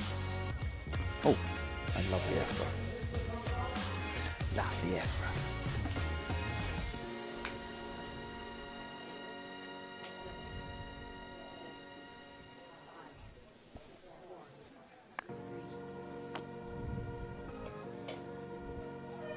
And we're away. And it's quite a clean start for the H final. One car's having a spinny time in the back, about 5th or 6th place, and Duncan Friends, who's led both the races and then had things not quite go right for him. I don't think he's leading this one either, actually. That's gone wrong already, I think, already. So then come over the line. It's the number 2 car. It's Tony Marie, who won the 2nd leg. He leads. And behind him is Friends, who didn't have quite as much of a disaster he had in the 2nd race. now with Tommy, sorry. So he's up the inside, Friends there. Not all, they both got turned round, and now there's 4 cars jumping at once. And who's come through? Well, someone else is coming to lead, and it's car 3. Eric Reaver. Now got a bit of bad second heat. But he's regrouped, got himself back together again, and leads this particular heat. Behind him, Tommy Maru again. And then it's Duncan, well, it was Duncan Ferrens at the start of the lap, as he tends to change lap by lap, but they yellow into green. Reaver, power down.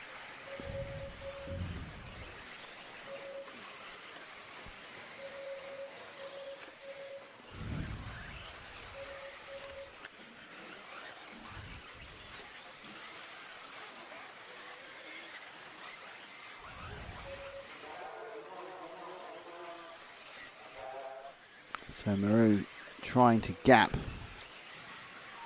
Ferrens. They're both behind Reaver, who's got a good run this time. Where's Delacroix? He's down, dropping like a stone. He has a first and a second already, but Giacomo not having a good run in this third H main leg. That's our leader. Yellow and green with white wheels, white wing of Eric Reaver. Another Italian junior. And then the rest of the field trundles through, but second and third are a little bit back, 2.5 seconds. They are fighting quite closely. They seem to have split up a little bit, and it looks like Friends has got a little bit further ahead of Tommy Maru. Fastest lap to Maximilian Block, who had a top 3 finish, I think, in the last one. That's gone, and Duncan Friends has taken the fastest lap. Gained 1.6 on Reaver last time, so Friends are really pushing in some performances. Gained to a huge chunk out of the leader. So Friends has got some, well, we've seen this before, he's got some pace, but running that 10-minute race has kind of been beyond him in the first 2 legs.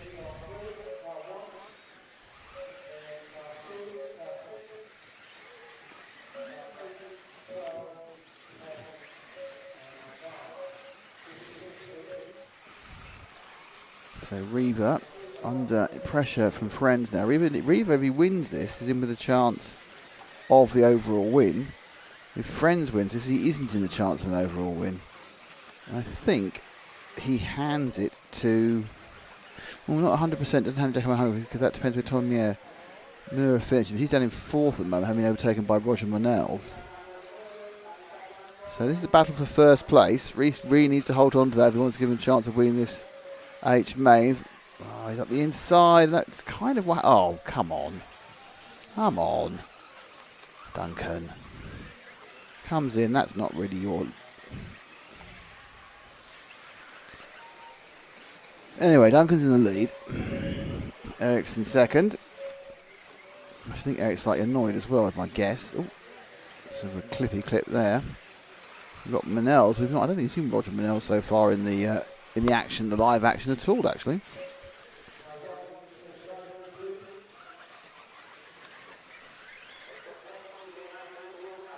Oh, who's that spun out of the way? That was a white car. So it's now. Oh, who's that again? Is that a stop go for Friends? It was a go Friends to stop go for that one. I couldn't agree more. So it was a drive through. So it was a drive through Friends. That's an excellent idea. Now, I think that's put into 3rd place because I think the red one is Monell's. Is that? Yeah. Can you have a look at the number on there? I believe that is the Monell's car. It is. That's 6 of Roger Monell's of Spain. Eric Reaver remains back in the lead again. Delacroix is not going to get himself any extra points in this one. We're just over halfway, so there's plenty of time for Ferrens to get himself back up again. And you cover that inside line down short shoot into the left-hander for the Marshall hairpin. I don't really know whether that was a great move. But it wasn't a great move. He got at the drive-through. Now Reese is looking a little more settled now, putting in a much better performance. Had lots of problems in leg 2. Good leg 1, lots of problems in leg 2. Leg 3 is looking a bit better. Lap goes by. And that was a 26.4, his best lap so far of this heat. And back into second place has gone Duncan Friend. Simon Langer, who we spoke to in the pit walk, he's in third. Tony Maru, who was doing really, really well earlier, he's dropped back to fourth and quite a way off our leader.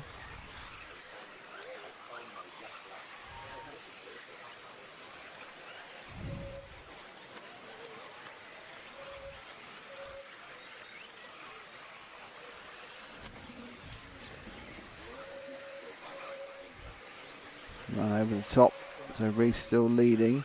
Friends has a 3-second lead. Let's drop back 1 to Friends. Drop back 1.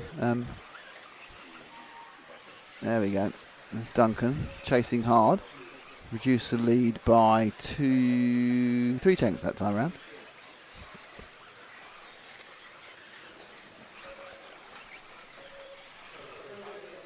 Behind them, Simon Langer is also appearing in this top screen for the first time in a while. Toy Maru is marooned. That's it. Toy Maru is marooned in fourth. Roger Manels, who was looking more up the front, is now dropped down to 6th place.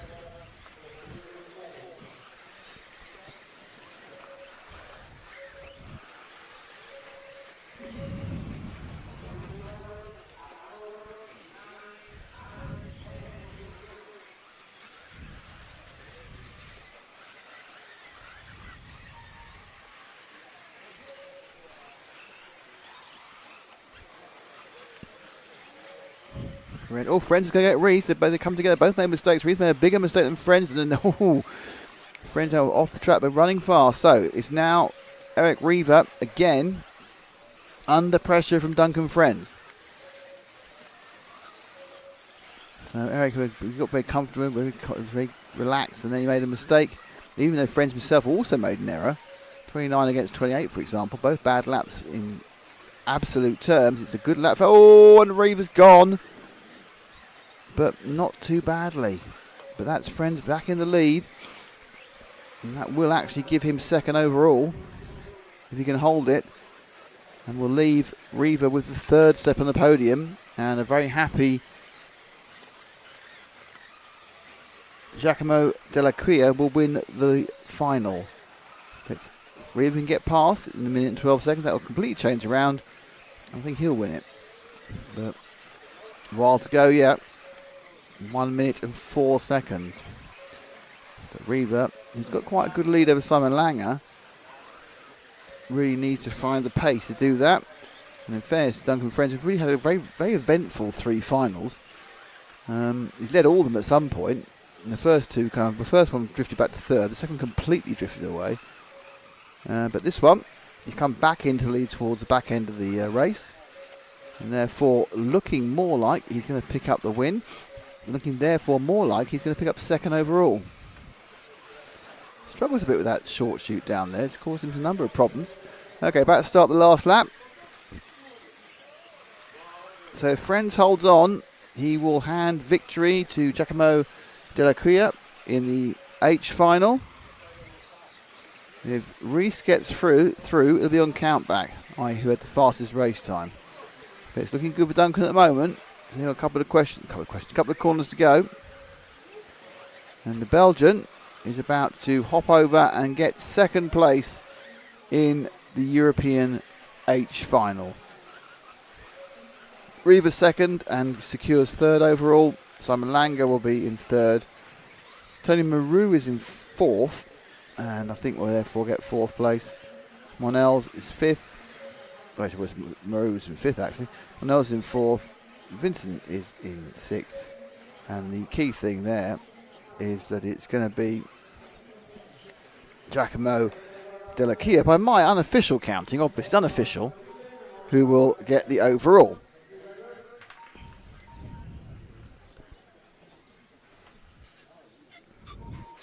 And any second now, we will have the overall for you.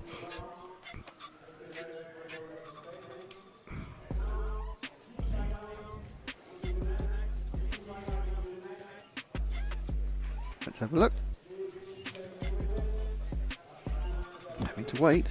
Oh, waggy finger. Finger wag, finger wag. There we go. And I was absolutely... Oh, I always like it when I'm correct on these calculating things. And there we are. Giacomo Della Quia wins it. Duncan French is second. Eric Reaver picks up a third with 2 second places. Tony Maru the first and the fifth. Yep. And you go for fourth. And Simon Langer. And so you can read the rest yourself. But it was quite close at the end. But well done to Giacomo Della Quia, who had a bad leg 3. It didn't matter because he had a good leg 1 and a good leg 2. Do you want to try an on-air practice for something we're going to do towards the end of the day? Come on then. Let's just do this, and it will remind everybody what's happened so far today. So that reminds me. So that was a final leg 1. That was probably the most notable bit. Bruno going head, and then a final leg 2. Canas issues at the end of the straight, and then off, yeah. He falls off. And then the battle is tight between Ongaro and Bruno Cahello right up to the end. And that hopefully is what the next 10 minutes are going to be like at the end of the day. Absolutely. Oh, okay. I don't think we are back with the low. I don't think we are back with that. Ignore that. Ignore that. You see? That's why you test stuff. That's why we test stuff. Yes, but we must ignore that. I Yes. don't want to have a last chance qualifier again. No. We want a G main. I think the people who want a G main most are Hobbywing, Euro RC, El Ceram, S-Works, Mebo Sport, X-Ray, and JConcepts. That's my guess. So glad we tested that. Okay, next thing's next. I want to press a button. I don't know why. Go cars on. on the grid. Treat yourself. That one. Right, cars are on the grid.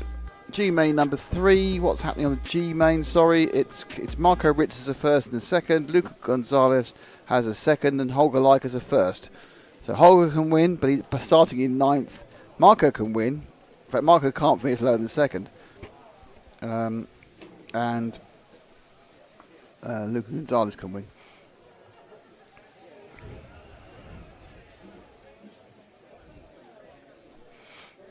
There is Holger at 9.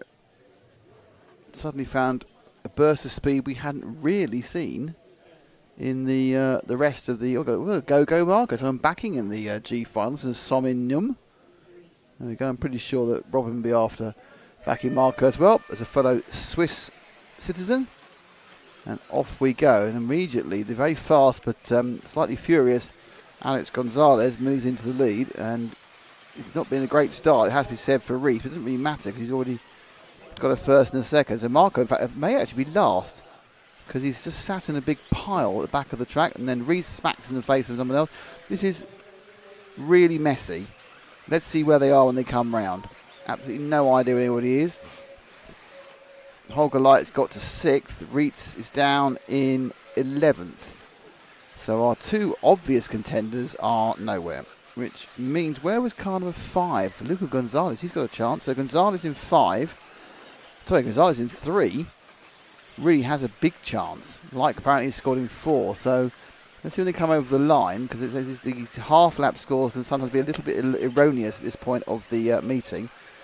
And there is the 5 car of Lucia Gonzalez, and that is an opportunity for him to get a win.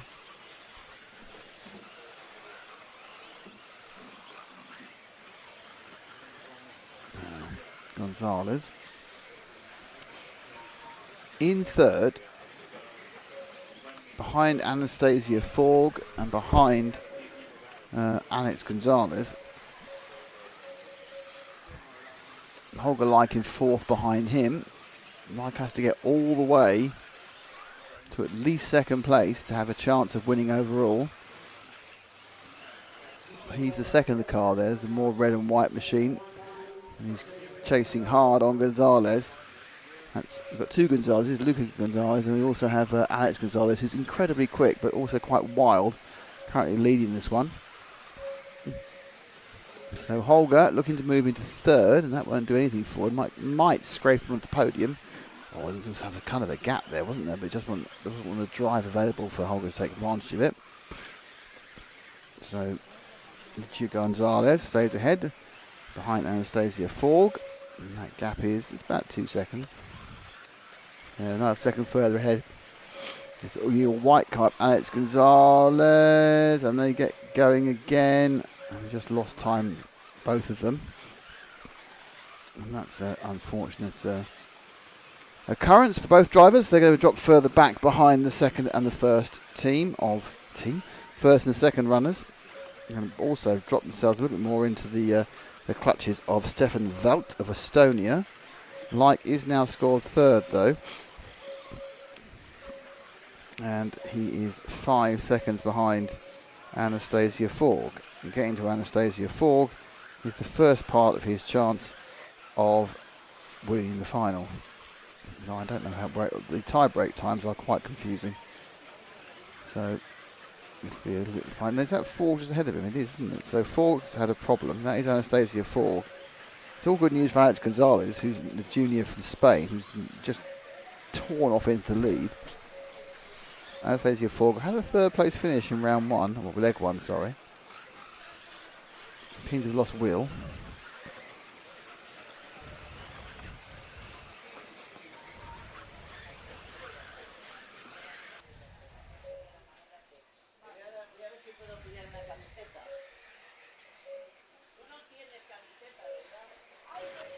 Off the track, I'm not sure how that's going to help the pursuing Holger Like, who was 3 seconds behind.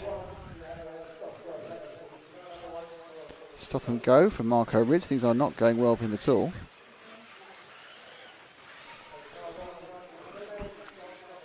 So quite some stop and go, not a drive through. That's quite bad. So Holger right behind Anastasia now. 6/10 in it. Holger Light just did the fastest lap of this event. Not this event. This race, 25.698. So Light looking to get into second place. That will give him a chance. There's all sorts of countbacks that we need before we found out one whether it's going to happen or not. But we'll give him a chance of the overall. It's pretty obvious that current leader, Marco Ritz, is not going to add to his tally for first and second because he's a lap down in last. And Anastasia, that's her fault. So it's a fine for Holger to go through. So Holger moves into second. He's a long way away from Alex Gonzalez, who's now putting together the run. He's threatened to put together the first two legs. There he is. But has tended to chuck it off the track too often. So those sort of little errors are fine. He's got a big enough lead not to worry about that. I'm sure if that was Like or a back marker. That was Like falling over, so that's all gone to heck. And Handcart is down to fifth. Holger worked his way into second. And we just saw in the corner of the screen it all going wrong, which is good news for Marco Ritz. Not taking part in this one, but sitting on the side. Right, let's drop back to Anastasia Forg and the gang because they're the ones who are fighting for positions. There she is.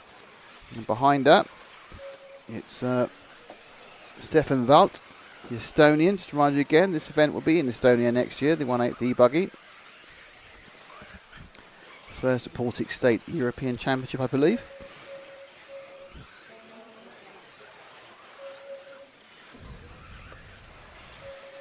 So Anastasia Forg in second.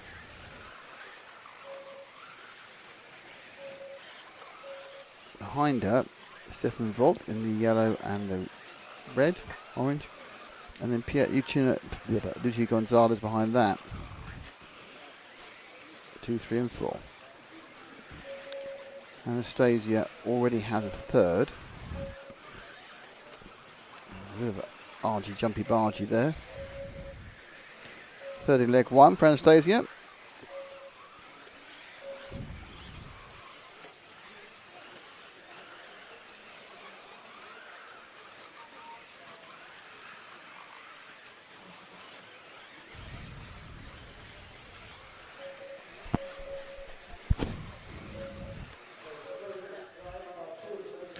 3 minutes to go. Alex Gonzalez nearly 7 seconds ahead now.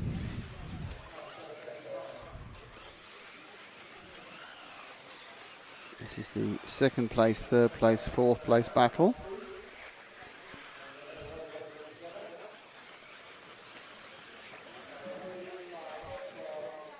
So 3, 4 and 5 now quite close. It's changed again.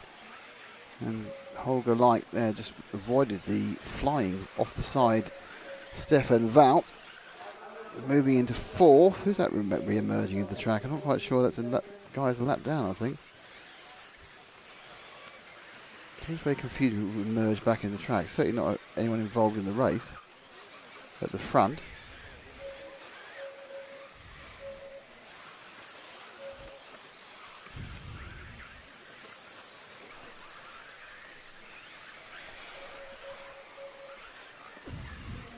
Gonzalez with 2 minutes to go.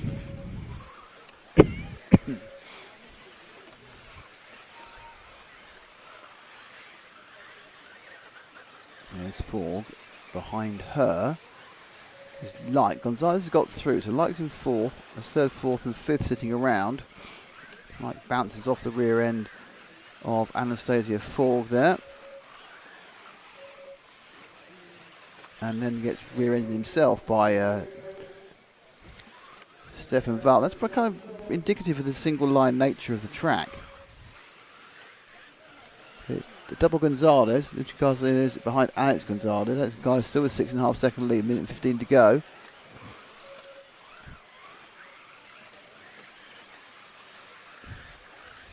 Oh, and that's the end of Light's challenge. Looks like a pure grip roll, that, because Augustin's no grip.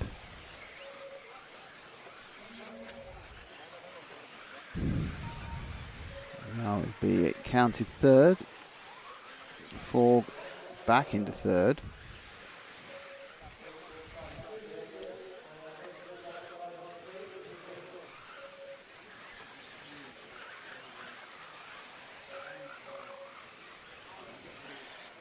Let's see if we can find our leader, the all-white Gonzalez.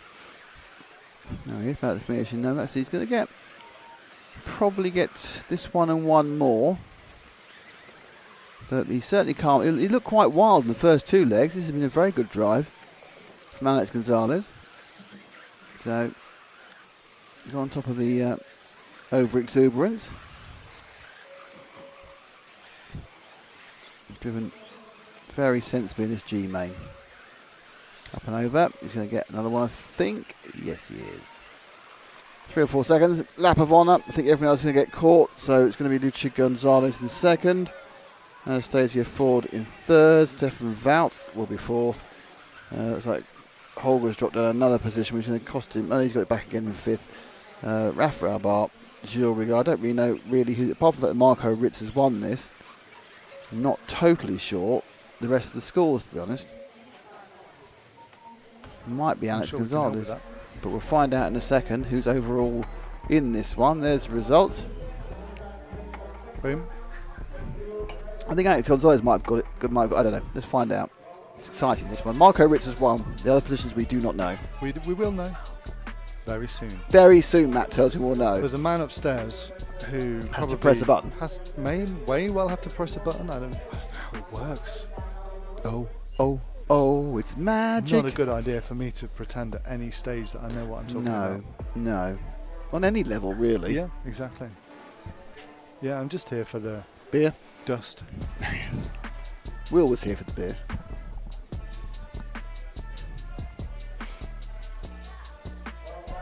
So that was the G main. Mm-hmm. Here we go. And it was. That's not at all who I thought it was in that order whatsoever. So Lucia Gonzalez got second. Holger Light got third. And Alex Gonzalez got fourth. Anastasia Ford had fifth. Stefan Wout sixth. Well, that was not. I have forgotten that Lucia Gonzalez had a 2. So I think Lucia. Oh, I think I've got that wrong all day about. Okay, anyway, carry on. That's fine.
That's me. Here we go, getting ready for the next one, and that is the F final. And it could be Jurgen Tree with the third and first, Nicky Mardo with the first in his own, Edward Pueno with the second, or Alvaro Dominin with the second and third who could win this one. And Dominin's on the pole, so pretty wide open, this third leg for the 8th main. Oof. And everyone's been a bit careful.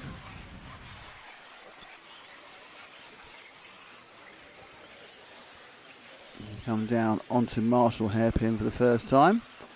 And it looks like a good start for Alvaro Domain. He's pulled in an opening 1 second lead. William Fernandez is third. 1, 2, 3. Japanese. Good grief. Spanish 1, 2, 3. And second and third in screen. Fernandez. That's Ilian Fernandez and Eduardo Puyana. Puyana has a second. Ilian Fernandez is 2 fourths. So the best score at the moment is 4 points from Jurgen Trieb. So there are a lot of people in with a chance of winning this one. As it stands, it is Alvaro Dominin who's leading this one by a princely 1.6 seconds. He will be the champion if he wins the champion. He will win the final if he keeps to this position.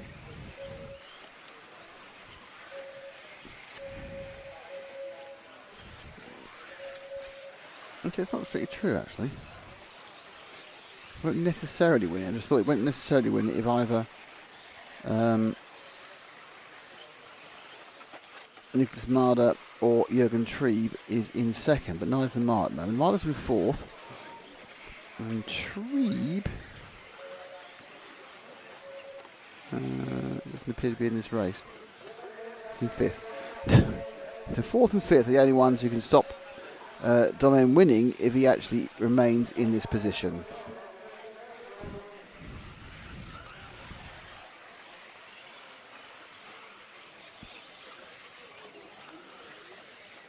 Oh.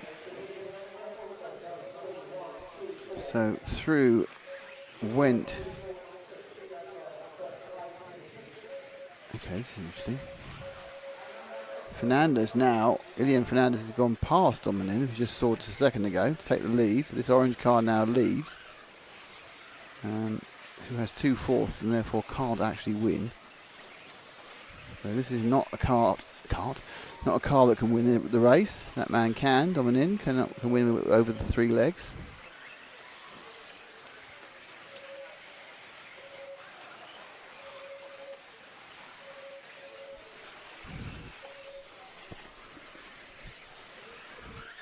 Fairness to Alvaro, behind him, he's not really letting him get away. So it's the orange and yellow car. That is Fernandez, Ilian, and then the darker car with reds and various dark colours between the wing and the white wheels. That is Alvaro Dominin.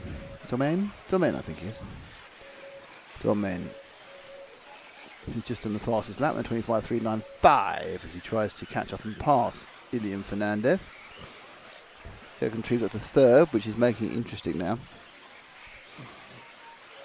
All going on now. People are kind of moving into position for a potential coup and a win of the class of the legs, the final.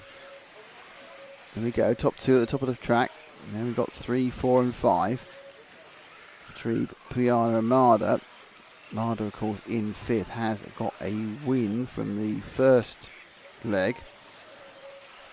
And Trieb won the second leg. So 3rd and 4th won the 2 legs, but they're now in 3rd and 4th. Whereas Ilian Fernandez and Alvaro Domin, they could win the 3rd leg.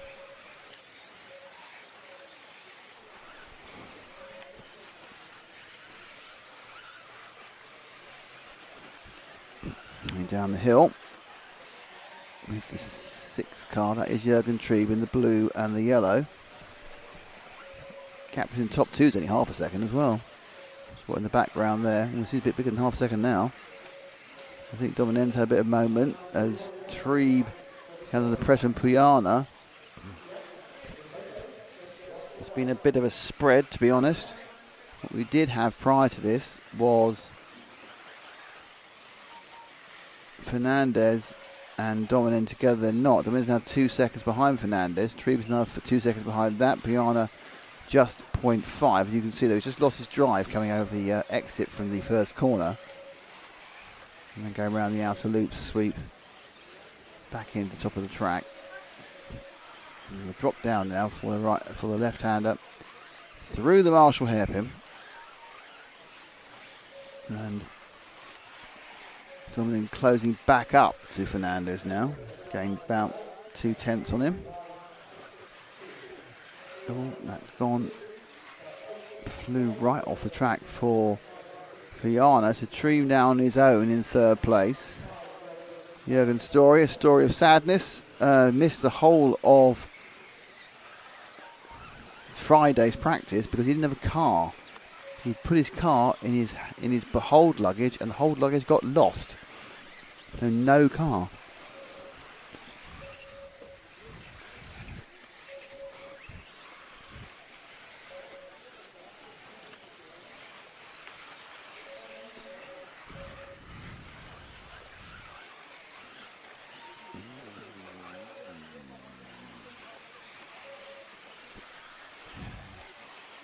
So Tree, mate, and his brother Marcel kind of made up for that disappointment. Probably in a final lower than they would hope to be. They had a practice to enable them to hit the ground running in qualifying, but it's not the end of the world. And he's catching up now with Domaine. And I think if he gets past him, that might put him in pole position for the F final win. That's my guess. I wouldn't bet the house on it, to be honest.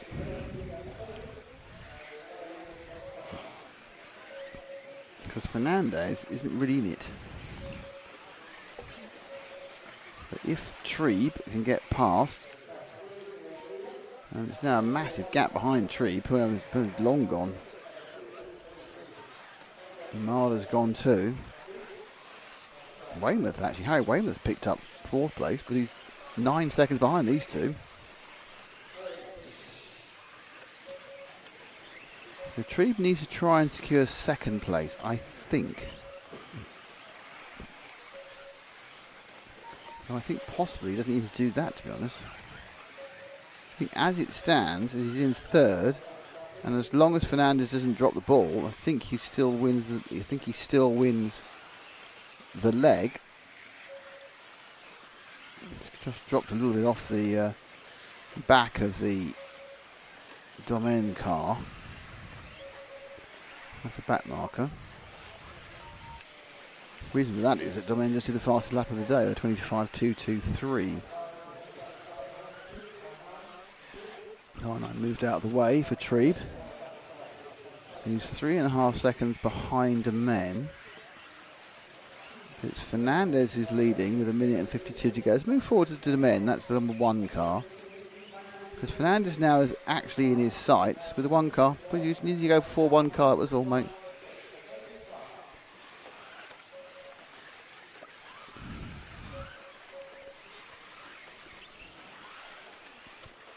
So Domaine and Trebe suddenly a lot nearer to Fernandez. And if Domaine gets past Fernandez, I think he then gets a chance of winning. If Trebe gets past Domaine, then Trebe wins. Fernandez can't win. It's one of those sad days. Fernandez can't win. He just slightly extended his lead there for a few tenths, 1 minute 14 to go. These guys battling over second and third. Trebe lost drive though. Very, very close prior to the exit of that corner. And Alvaro Domaine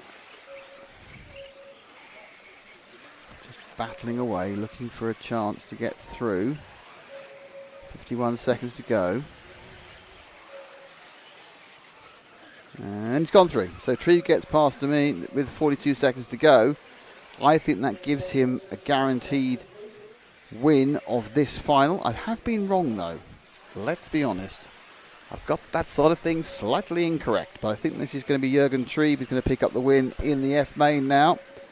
We move one car forward for the last lap to pick up our erstwhile orange lead. No, it's not, because Trebe's going to win this one. So Trebe now looks like he's going to get the win which will make it really easy. It could be a double win, and there's no question at all about anything. So Jürgen Trieb looking to go for Ilian Fernandez, upset. A bit unlucky to get rolled out of the lead at the last minute. But over the line will come Jürgen Trieb for his second leg win, and therefore a win in the F final. There we go. So Trieb wins the F.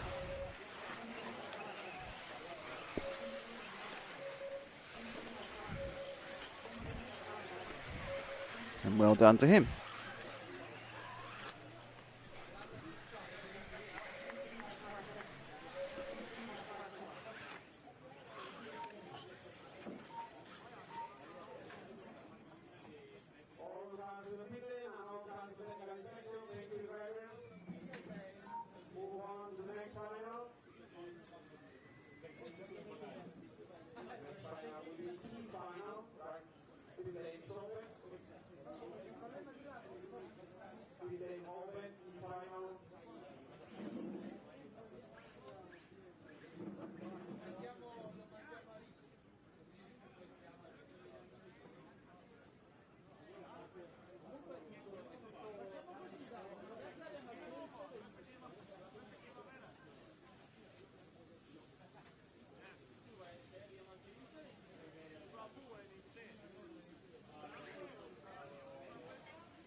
So, didn't get the overall result for that one, but it's going to come now.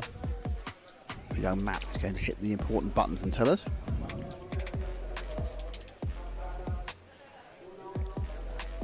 There we go. Jürgen won it. Alvaro Domin was second. Nicholas Madar was third. And Ilian Fernandez ended up in fourth. Has anyone so far sat out? No. No one's sitting out. Well, no, because the only sit-outs for the first two finals, but both the B and the C were won. And my guess is the B and the C people might sit them out. Got you. Next one up is the I final. And people who can win that are Hendrik Lamey, Jose Salles, and Alex Valls. They can win it. People who can also win it is me, because I want to have a bite of biscuit.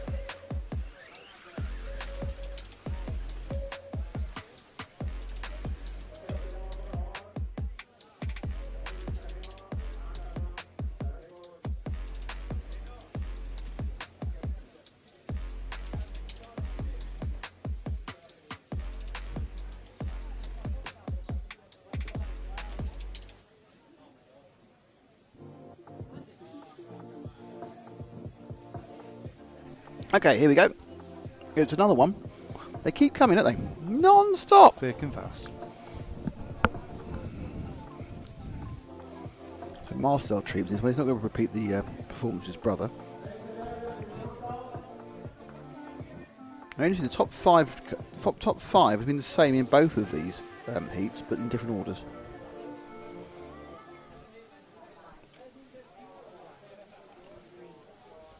Two. And off we go. Another relatively clean start, this time for the E-main.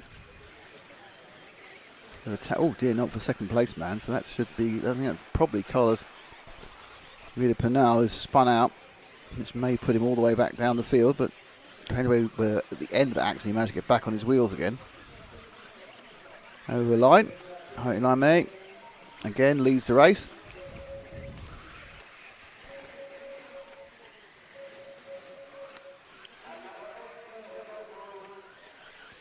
Adrian Burton doesn't appear to. I don't think he has just come over in last.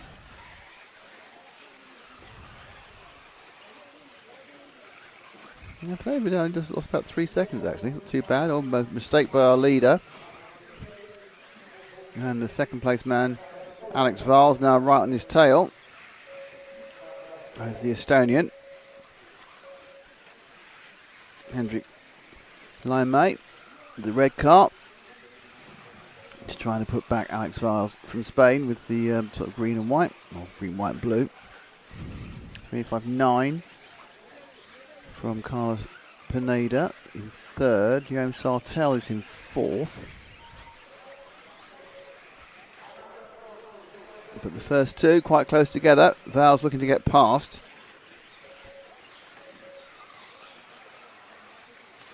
I think Val's can win overall. And he wins the heat. He'll be down to tiebreak on time.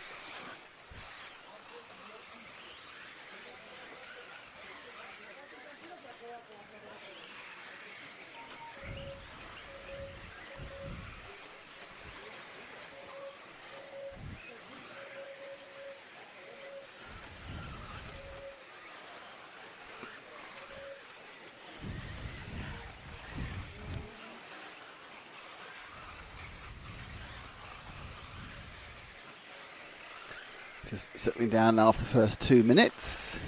1, 2, 3, line astern. Carlos Pineda making up for his issue on the first lap. And a mistake by Jaime, and Lemay drops out, and into the lead goes Alex Viles. From, I think also Sartell made a mistake as well. I think Sartell spun out, so Lemay is in third. Trebe, Marcel goes to fourth, and Jerome Sartell is in fifth. So Carlos Pineda quite close to the course, the source of the action.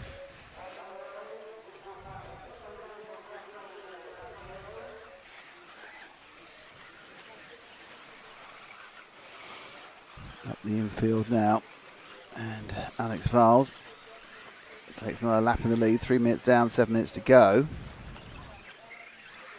Looking, he's behind him. There's Carlos Pineda, just that second back, and then it's another 3 or so, 2.8 to Hendrik Lemay. So it's, well, Carlos Pineda's a big problem. So Pineda's dropped out of the whole thing. So didn't see that happen, but Pineda dropped down to 6th. It must have been quite a massive problem, unless it's a. May's also dropped down a bit. Salas moves up, Sartell moves up, Marcel Trebe moves up, but the lead is now 5.5 seconds. So just drop back to the next couple of cars. I think these two here, which is Sartell, in the pink, trying to chase down Marcel Trebe. Marcel's just seen his brother win the previous final, and therefore also win overall with 2 leg wins actually, so he's done a pretty good job. That's Marcel Trebe in the blue. And behind him, it's Jerome Sartell with a touch of pink, the old Pink Panther himself. This is Tazo Perez. This is the fastest lap of the 25.2, which kind of tells you this one is a bit all over the shop, this one. There's no real rhythm to it. And Val's has just thrown the second his lead away. So we'll see where this one does settle down. We get a bit of pattern at the moment. The only pattern we have is a pattern of chaos.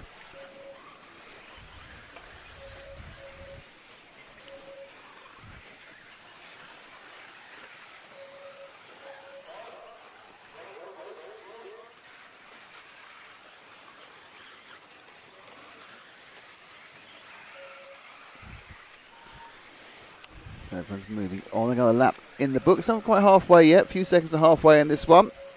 Sartell trying to catch up with Marcel Trebe, who's found his form now after, well, missing a day. It's very difficult to get up to speed, and there would have been some conservative choices made to make sure he got times in the book. And it's Sartell who started to slap land slightly.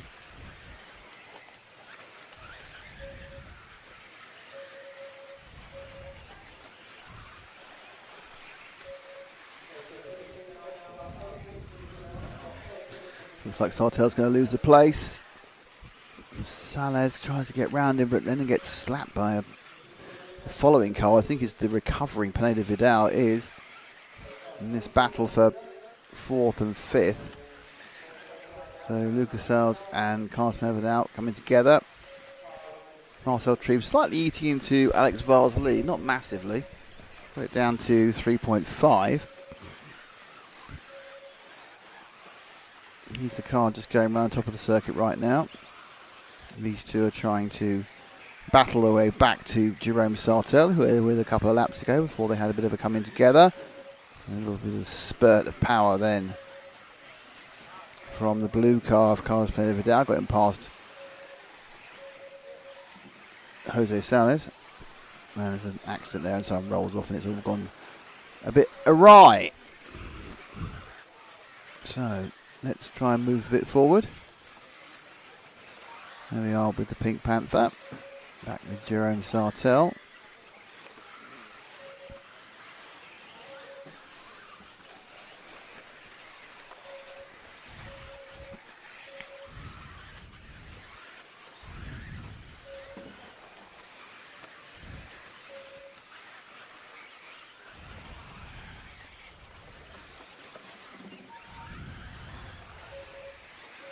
Oh, that's close. Sartell skirting with disaster there around the edge of the start-finish area.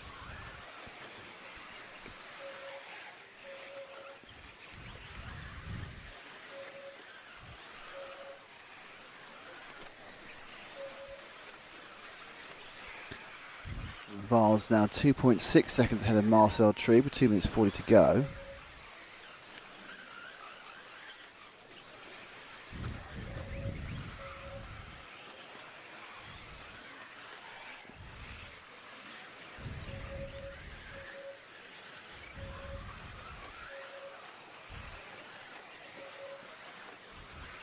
I'm intently staring here to see what's going to happen. 2 minutes 50. Let's move forward we can to the 12 of Tree, but we should be about 5 seconds ahead of this. So maybe on the way back, maybe those two cars there, one of them. And that should be, that's the 8. So is it ahead of him the 12, is it? Yeah, that's Marcel, who's gaining slowly on Alex Valls, Austrian. Alex Valls not Austrian, Marcel Trieb is the Austrian. Goes back another 0.4 of a second. There's your leader just hopping out of view as Trieb looks to try and make up that second half. He just bragging rights for him because he can't win this final after 2 low point scoring legs. Alex Valls can win, but it's going to be a count back and fastest lap situation.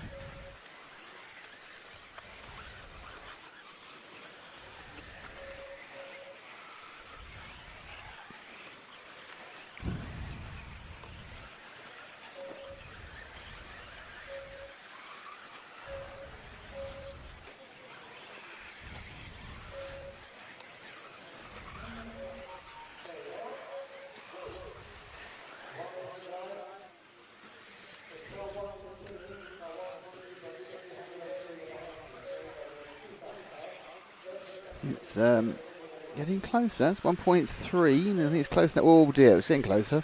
Shouldn't have said that, should I, Rhea? Since it's getting closer, you make a bit of a mistake. It's only a few tenths, but Vars goes across the line now with a minute to go. Well, it's less than half a minute to go, sorry.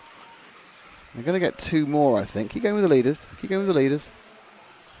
That's one further forward. No, drop back 1. These are the 2, that's it. That's Alex Valls. About to start his last lap. He's led virtually from the start of this one. So, based on count back, he'll be either ahead of Hendrik Lamery or not. That's the battle between them. So it's him or Hendrik who'll win. And there's a kind of a battle, and they're all going on. And they're asked to move out, and they have moved out. The 2 corners got the inside. Oh, and Marcel's got it. Marcel took him with 2 corners to go. And they rode the line again together. And it's all heck breaks loose around the final corner. If we have a look at that, as they came round again, Marcel was just ahead, just trying to get back up here with Viles. They hit each other in the air, just a bit of extra drive for Marcel. Hendrik there just gets involved, but they're over the line at that point. And it's Marcel Trieb who wins this one. I think that hands the overall final to Henrik Leinmay. So on the line, Alex Vars loses what could have been a chance to win it. But we'll have to wait and see.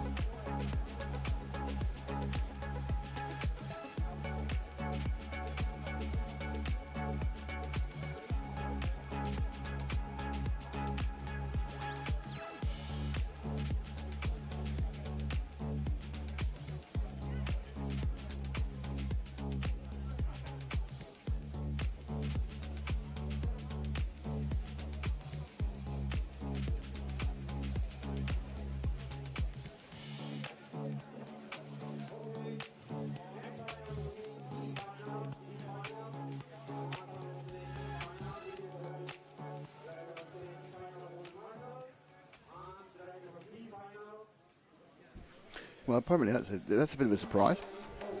Alex Vars wins. Jerome Sartell is second. Jose Salas is third. I think I broke the wrong thing down for the result in the second one. That's unfortunate, isn't it? Sure, doesn't matter. We never have known. I thought Alex Vars won, nearly. I don't remember Jerome. I think it was a penalty. I don't remember Jerome Sartell winning the second heat. Then again, it's been a long day. Right, I need to go for a second.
So we're about to get into the D main leg 3, and good news, Nick's back.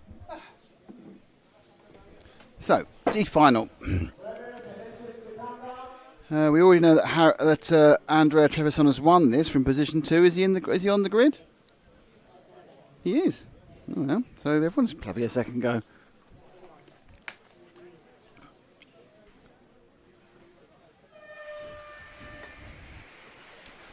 And away they go, and it is initially Harold Senderov who takes the lead from Trevisan. And I think it may be gone in relative order. There's a bit of kerfuffleage now at the bottom of that sharp right corner that has caused problems 3 corners in. But Senderov leads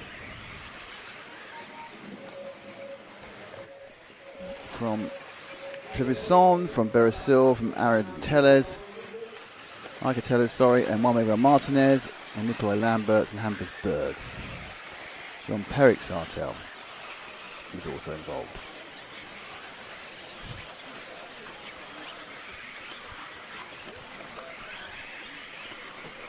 And we come across the line. 9 minutes and 8 seconds to go on the overlaps count. Still Senderov. Senderov led all the races at some point, but slowly just faded back to. I think Senderov's had a couple of thirds actually, a third and a second.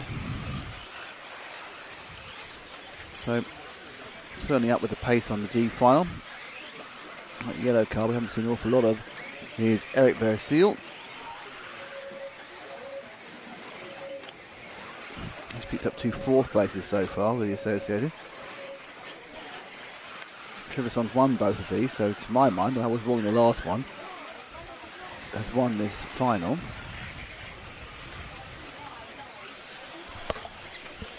There's a car parked there, so we've got a car that's out already. Looks like, unfortunately, it's more problems for the Baldos. It's Oscar Baldo, I think. Is he running? No. So I think we may have lost Oscar Baldo. So they've had a huge amount of reliability problems with Baldos. I've seen Brian break down twice. This is the top three. Senderov in the red, Trevisan in the orange and white. And then the combination of greens is that of Icateles. Behind them, one Miguel Martinez and Hampersburg. As you can see, it's a lovely combination of greens. The Tellers car, it's so good, it's gone past Trevisan. Trevisan drops to third, Icateles moves to second. And he hops down the main straight, looking to get past Senderov. Senderov a little bit tail happy around the first corner, but he's got away with it. Looking for a bit of drive. So the Israeli on the Mugen. Oh, see, they both went a little bit tight into that hairpin. They're very tight hairpin, really. And both had to take second bites. They go in tight, look too tight, and he's back off again before going again. It's oof.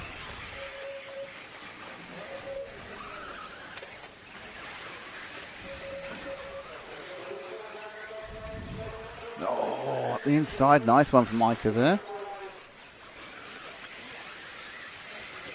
I didn't really make a mistake actually. I don't know, go with that one. I think there was enough space in that to be okay. I'm not quite sure. There's some words from Markham on the rostrum, but he seems happy with it as well. You know, you have to be able to get past somehow. You can't have no word of a contact. But it's Icateles now from Harold Senderov. And Andrea Trevisan. 1, 2, 3. 4 minutes to go. 17 seconds. And Icateles, who's one of the many Spanish juniors here. Valladolid, the ATV club track. Holding its third European Championship, but its first European Championship where it's not been covered in carpet. I think it held the 13 and the 16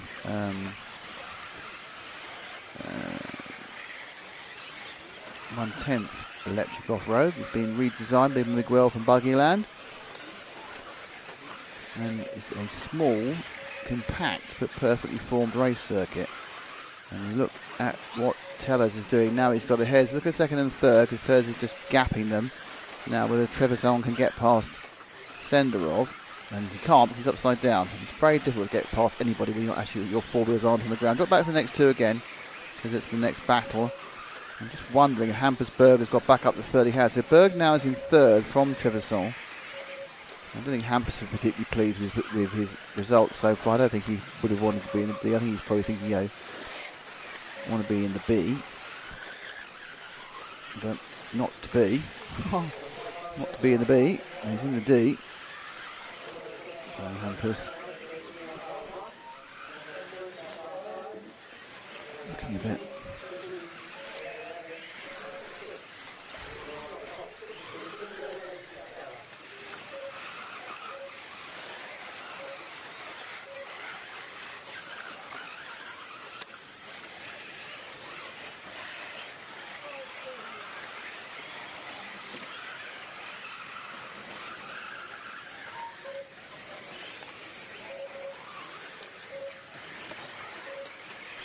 Anyway, so back with Trevisan now, getting very close to Hampersburg.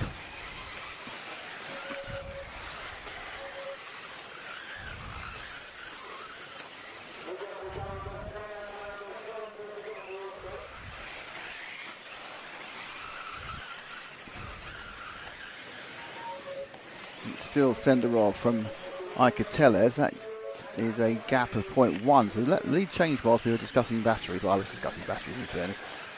It doesn't bear any resemblance to where we are at the moment. Hang on. Hampersburg. Very confused. Right, so it's Tellers and Berg. Where's Senderov? So he's got a long way away. That's why I go. Senderov's there. Okay, that's Senderov there. Right, fine. He just got a bit further ahead from the timing I was ago. Senderov back in the lead. He knew Tellers there. And Tellers is fighting with Berg. Berg just split round the outside there, and they've rolled on each other. And I don't really know who got through all that, but I'm certainly sure it was Harold Senderov who gave most of that. In fairness, the Tellers car and the Hampersburg car are exceptionally similar in paint scheme.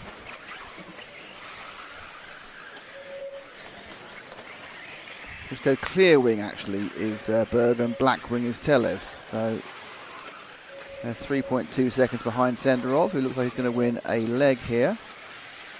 Trevisan not having a great day at the moment. Oh, no, yes. It's having a great day, just not a great leg. 3 minutes, 2:45 to be honest, Mark. So Berg looking to get through. They've dropped 5 seconds almost on Senderov because they've been scrapping. Markateles and Hampusberg. Before, not much to tell with those various greens and whites. But the dark black wing, that belongs to Markateles. And the clear wing belongs to Hampusberg. And Berg get through. And it's normally that way. The power slide isn't the fastest way around this track by any means.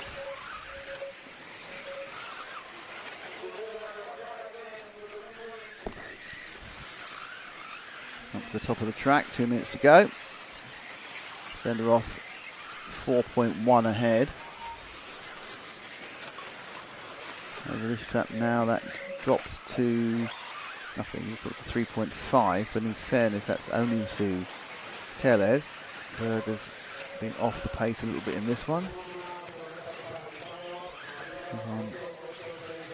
Keeping on.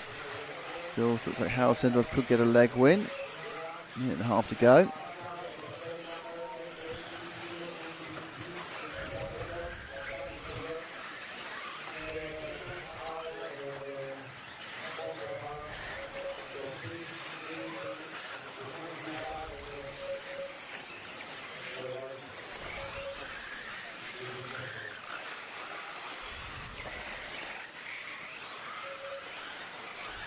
The last couple of laps. Probably going to get 3 actually. And 2 more. Berg a little bit left behind. They are gaining quite quickly on Senderov though. If you look ahead of him, you can see our leader there with his yellow wing and red body just going round like a corner ahead of Iker Teles. Teles only got 2 more laps after this. There's our leader. Let's stick with the leader for a while. Goes over with 38 seconds to go. So there's 2 laps to go. And this the D main leg 3. We think we know Andrea Trevison's already won it. I have been proven wrong before, only a few minutes ago.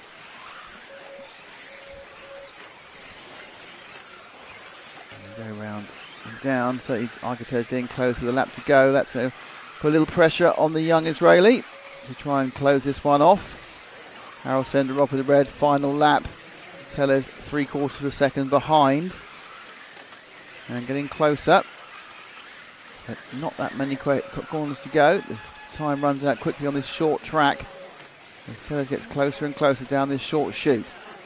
Around the final time on the Marshall's hairpin, and it's looking pretty good. We've seen positions change before on this one, and I don't think it's going to be allowed that one, that's for sure.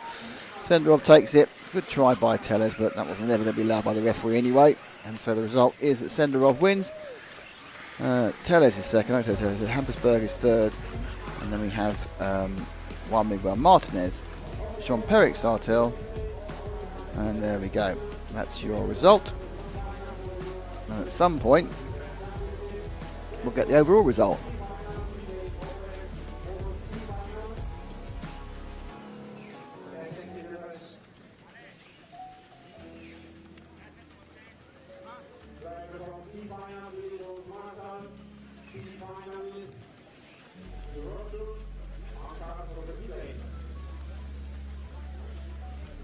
I was right this time. Too soon. No, you're right, it's too soon. But it's still, you had won it. Let's try again, shall we?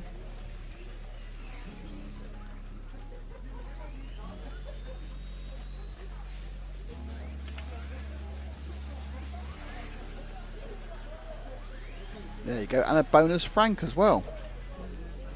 So Senderov gets that second place. Hampusberg comes up from 8th on the grid to 3rd. Andrew Trevisan, we knew, had won with 2 first places. Arquetes is 4th, and Eric Beresil is 5th.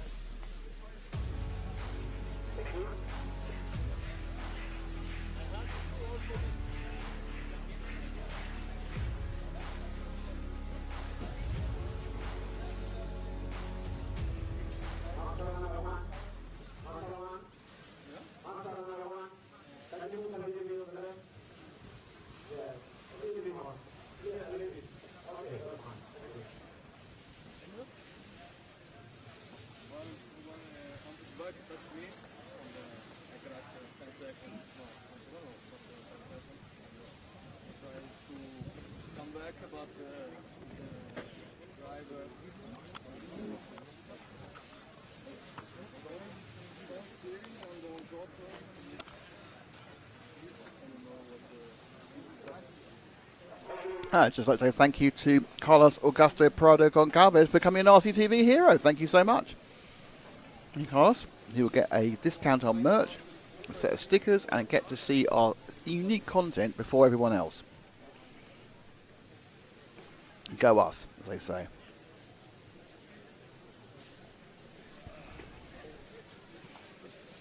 So we have the C final coming up. And that involves Marco Barufalo. Barufalo's on both legs. Whether he's going to take part, don't know. Brian Baldo, Jordan Lott, Jose Miguel Sanchez, Martin Bayer, Ricardo Massaguia, Aaron Ronick, Theo Laramarie, Julius Ciclodi, Wesley Van Helmond, Ivan Navarro, and Ricardo Montero. Hello again, Daniel Luo 1 from California.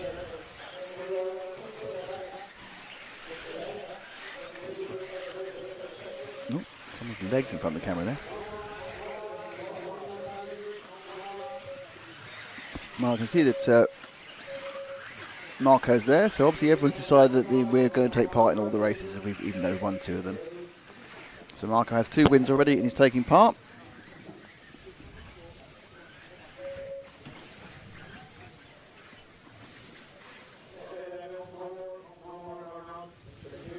Okay, and there is Marco, being a naughty little puppy, taking part in his 3rd race. Behind him should be Brian Baldo, Jordan Lott,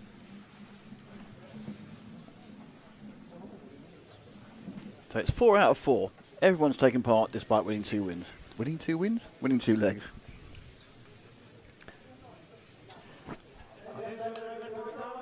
Here we go. C final, numero 3.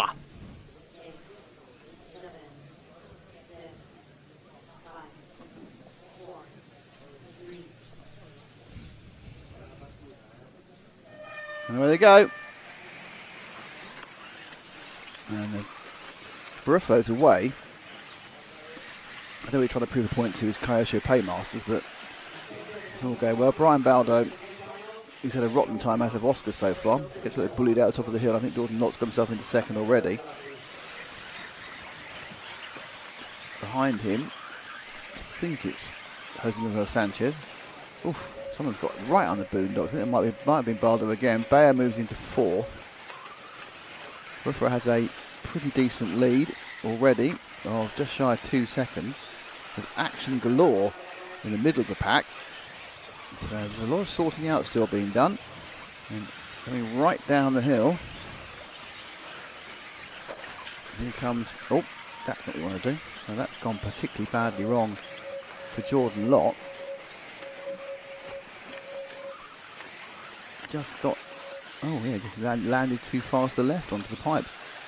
Good avoidance there by 2 of the different drivers avoided him well there. Both Sanchez and Bayer avoided him. I think Bayer topped Sanchez already? Yeah, Bayer hasn't topped Sanchez. Bayer's still behind Sanchez, but ahead of Lott, the orange into the blue, the famous Martin Bayer colours. Barufalo's just disappearing again. He's absolutely saying, I shouldn't have been in this final. Well, you were, just because you're number 1, so you only just qualified into this final. But it's always good to win when you can. He's on 24.9, that's the fastest lap. No one's gone within 4/10 of that so far. And there's a bit of a gap from Sanchez himself. Jose Miguel Sanchez in 2nd has managed to form a few tenths ahead of Bayer. Oh, is that Barufalo upside down? No, it's not. That's the car 4 of Sanchez. So he now drops back and Martin Bayer picks up 2nd place. So Bayer from Jordan Lott.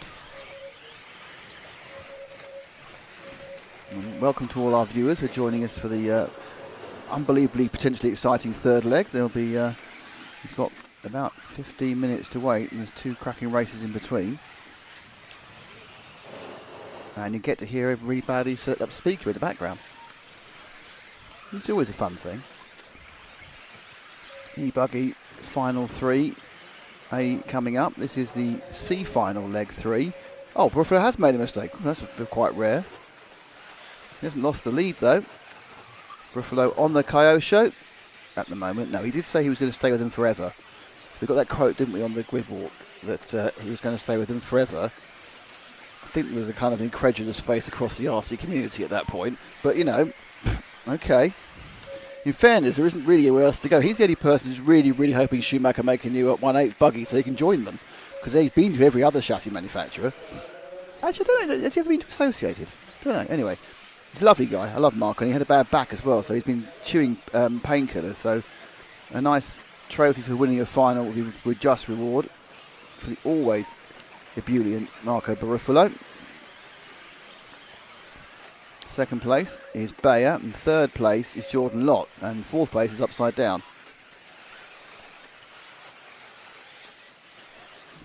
Debate is about the A main number one thing is still going on rapidly in my I get every time there's a comment made, I get an alert on my computer which comes in.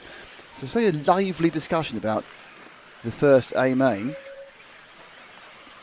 And we'll give you the story of the first two A mains before the third one, if you haven't been with us, because some of you, I'm sure, would have been enticed by the fact that it's going to be well, the result will be classic either way. Hopefully the race will be a classic.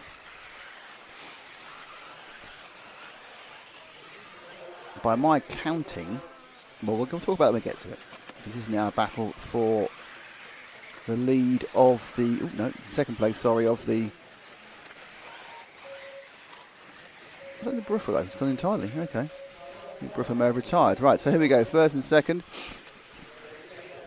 Jordan Lott, Martin Bayer. Lott's back in the lead. Bayer's in second.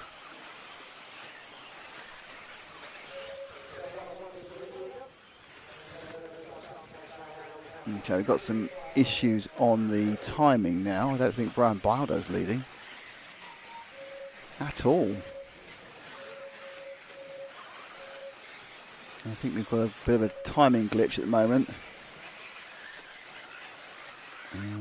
I think Baruffa is back actually leading this year. There's a big timing glitch at the moment. Brian Baldo and Ivan Navarro have been erroneously placed at the front of this grid. It is Barufalo who's leading. So ignore the first two. They're not first and second. It's Barufalo from Jordan Lott from Martin Bayer.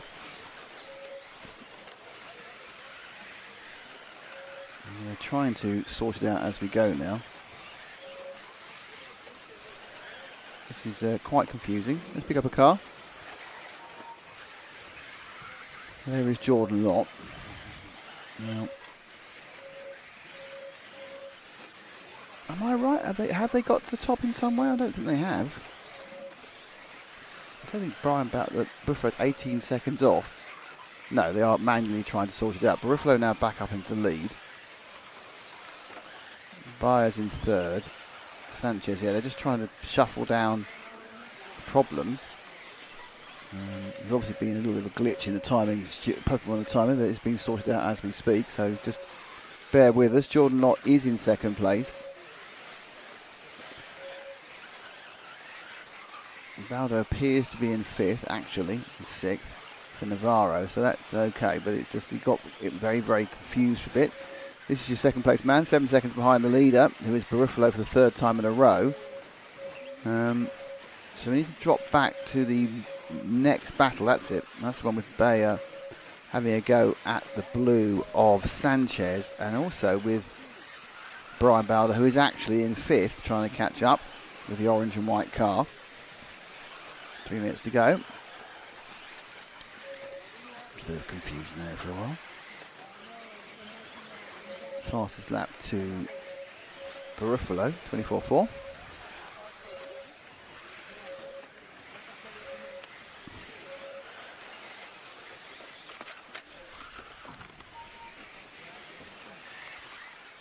There.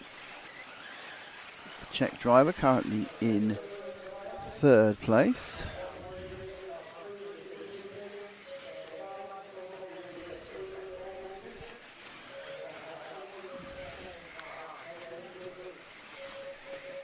Here we go, looking up the inside. Bayer lose his third place to Jose Miguel Sanchez. Sanchez in the blue and white, and Bayer makes a little mistake, and Sanchez nips through. And Bayer now moves back down to fourth place. Barufalo wins. Barufalo has won actually, yes, he won the first two, then Bayer gets back in the lead again. And Sanchez makes a break, and the main winner of that is Theo Marie, who's trying to catch them both up. In the white car, the Frenchman.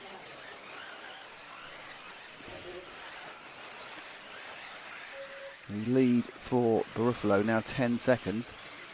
And that's all been done the last 2 or 3 minutes because they were almost together when you made the mistake a while ago before the timing system went a bit awry. It's fine now, 24.2, best lap of so far from Buffalo. Sort of laying down a kind of a point. He's making a point. Perhaps a day too late he's making this point. He's making a point with his performance in his final. On 2 wheels, Buffalo from Bayer. Minute 23 to go. And again, 2 wheels this time for Sanchez. Jordan Lott's managed to get into a very comfortable second place. I think might well give him second overall. But it looks like it's going to be 3 wins for Buffalo. Minute 4 to go. Bayer looking left, looking right. Sorry, it's not Bayer, it's Sanchez looking left, looking right.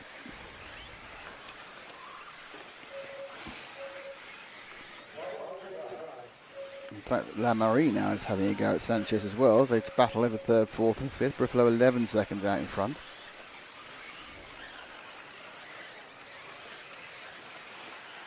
So Buffalo's already completed his 21st lap. Tight there as Bayer holds the line, keeps Sanchez back. Lamarie in 5th in the white car. Probably looking to pick up the pieces.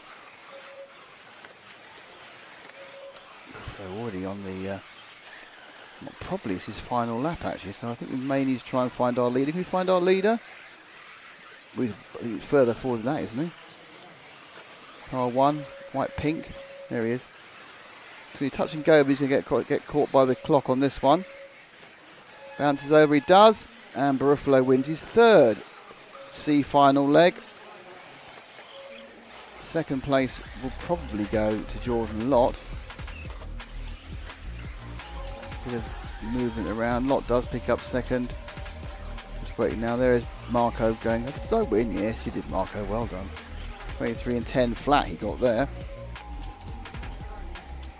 Good performance indeed from Marco.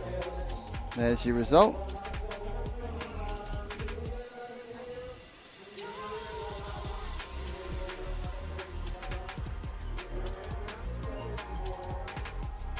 We do know that Buffalo's a winner. I think Jordan Lott's second, but then from there onwards we just guess who comes after that. 2 to go. Hardly imagine.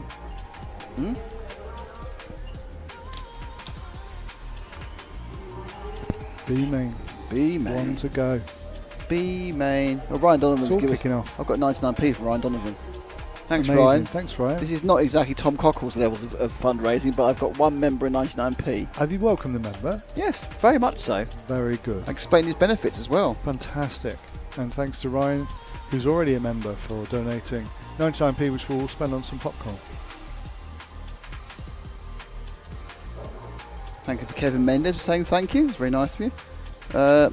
No drug test, no. Timing on Everlap to do. Cheers. Hello, after Ryan, you're back again. Who is the man to be? Well, Edward.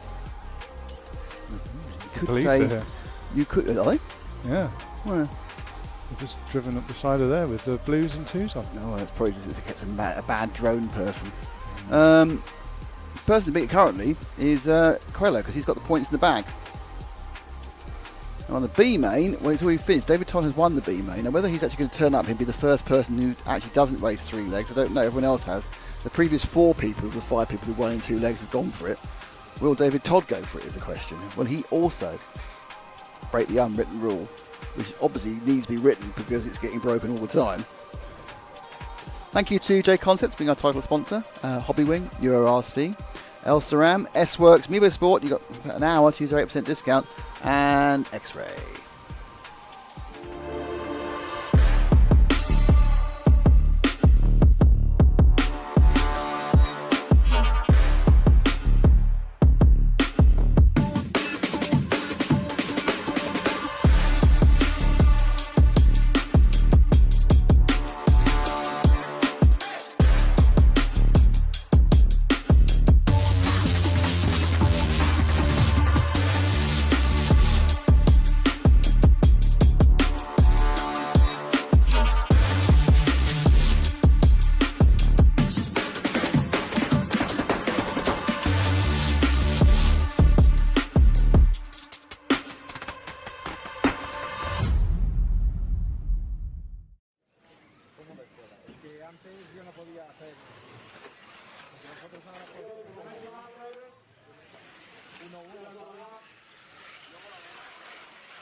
I'm very pleased that Edward Pickery is doing Japanese-based jokes with a sushi gag.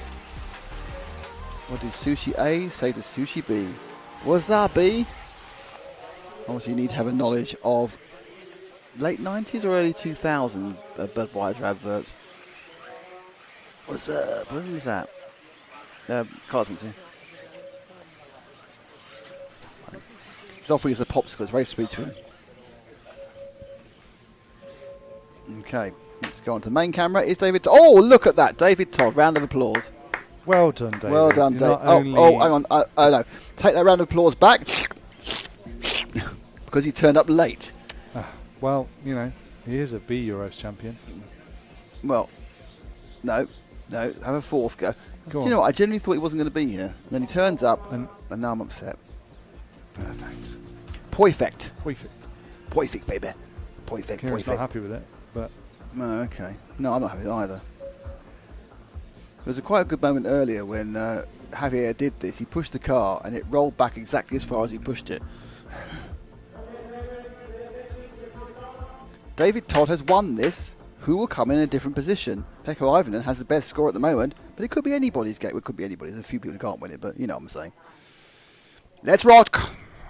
Rock and roll. It's my middle name. It's not actually, but there we go. Off we go.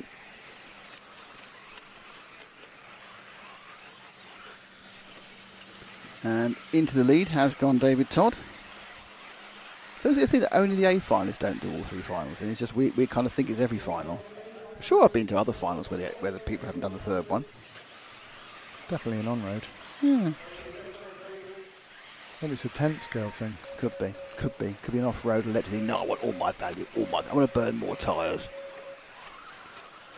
So Todd leads from Tavernon from Evening, which has been kind of the run we've seen in these ones. Parente back in 4th, Birkenkirch in 5th, Mish Widmar in 6th, Your Norman in 7th. Well, Battle has come up from 11th to 5th on both of the first two legs.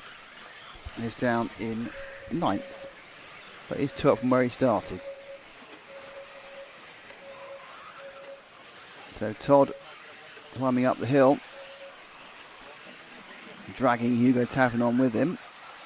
So Todd with the white and sort of blue and chrome look on the 1, and then you've got the white with the pink on the 2 of Tavernon. And if you'll see even, he's on green. It's just green, all green.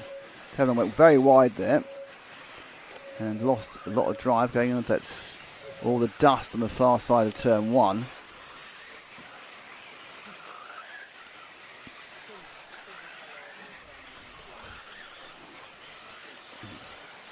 So a minute and a half gone, and the 3 who've been kind of ahead most of the time in this final are ahead again. Though of course Todd has been most ahead because he's won both the previous legs. He's now upside down, so Todd drops out of the. I think Barufalo is the only person who's won all 3 legs. Perhaps the guy in the first final won all 3 legs as well. The others have all had incidents in their third legs. Todd drops down to 5th. Yeah, perhaps even lower. Todd's down quite a long way. In 5th, yeah. So now it's a Tavernon v Evenen. Hopefully Tanya's watching this one from back home in Finland. Tavernon, I hope your family's watching as well from back home in France.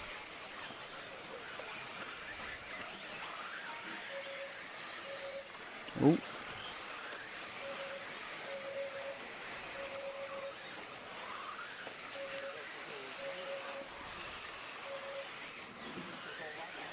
So Parente, that's that Daniel Parente, Adrian's in the A final, Daniel Parente in the B final. Looking to try to catch up the back of these 3. Todd's made no progress from 6th, but he's quite a lot of seconds behind overall as well. He's back by 5 seconds, I think. From Bartok, he's back overall 5 back. Bartok Zalewski's ahead of him. Bartol's not probably had the best day either.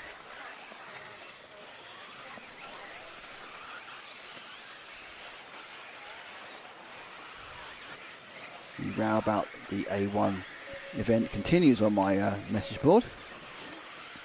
But Evening now looking to get keep ahead of Parente, but he's got to try and catch up Tavernon. He's actually built quite a nice little gap.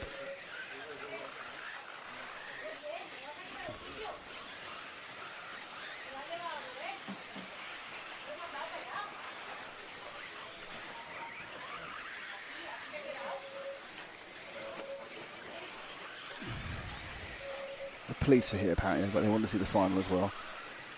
So the battle is second. Tavernon's getting away as Evening and Daniel Parente tussle. Oh, interesting, they're not really losing any distance to anyone else.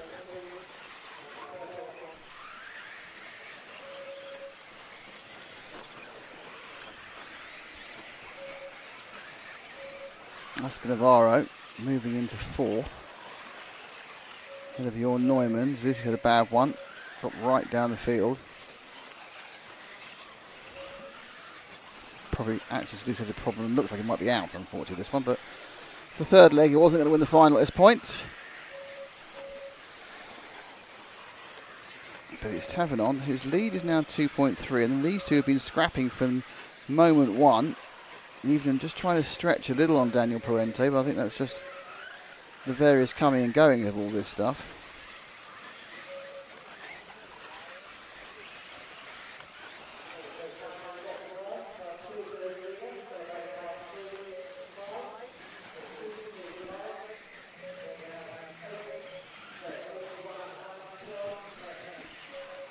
Round the corner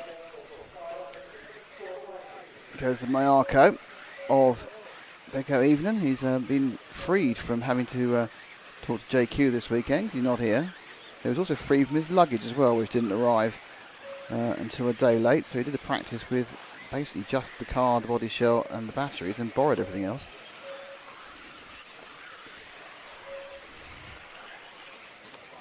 But trying to get closer. But Tavernon's managed to get this kind of comfort gap of 2.2 seconds.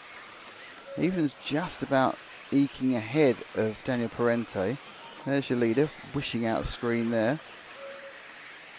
Lead goes up to 2.7, and Evening makes a mistake by overshooting the first corner. And the lead he managed to get over Parente has disappeared again, putting him back under pressure. 3 minutes 55 to go. Behind him, it's Zaluski.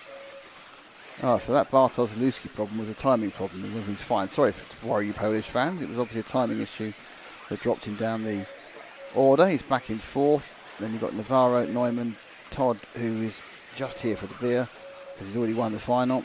I think he's too young to drink as well. In that position. So this one's got a little bit stretched. 3 minutes to go. And Parente has dropped off of Even in this lap. We've just seen a 24-1 by Hugo Tavernon. So Tavernon has just upped the pace a little bit. 24-1, very much an A final time. So he's finding out a little bit of extra pace right at the end of the day, right at the end of the event, when perhaps he needed it sort of halfway through yesterday. But I think everyone has extra pace now than they had then. Extra knowledge of the track. Track has only one more race to handle, and to be honest, it's really stood up well. They've not done any work on it as such. They've blown it off and they've wetted it down occasionally, but they've not done repairs, they've not re-glued bits.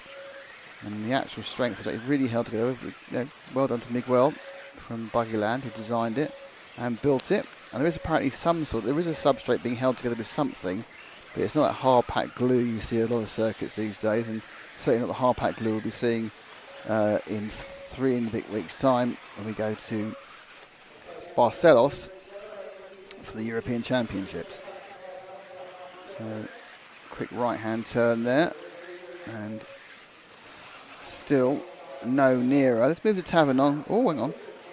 Let's not move to Tavernon. It's got to be that mistake by Even. Very interesting again. We had got all very boring, and now it's interesting again. Now he's got Parente right in his tail, and Parente's got Zaluski right in his tail. So not only is Zaluski not retired after that timing, Evening's gone, and that's put Zelensky and that'd be interesting, wouldn't it? Zaluski and Parente through.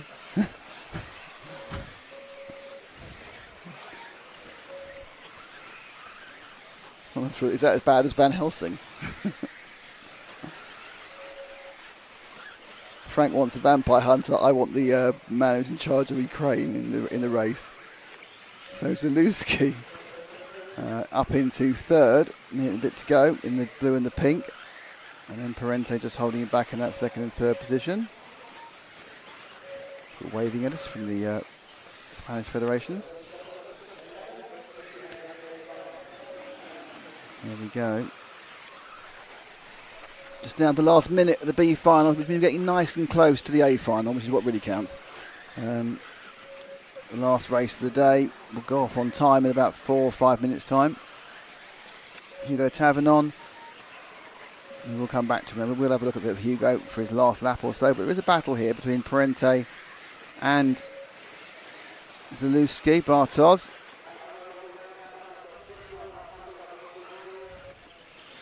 Oh, that's probably ended that battle because he's lost a second or so. Let's move to our leader. Let's find car number 2 of Hugo Tavernon. I think that's him there, just bottom of your picture, I think, isn't it? Isn't that the car 2? It certainly isn't. That's 4. Right, so where's 2? There we go. He's already passed the line. You need to go look further in the lap. Further in the lap. No, further into the lap.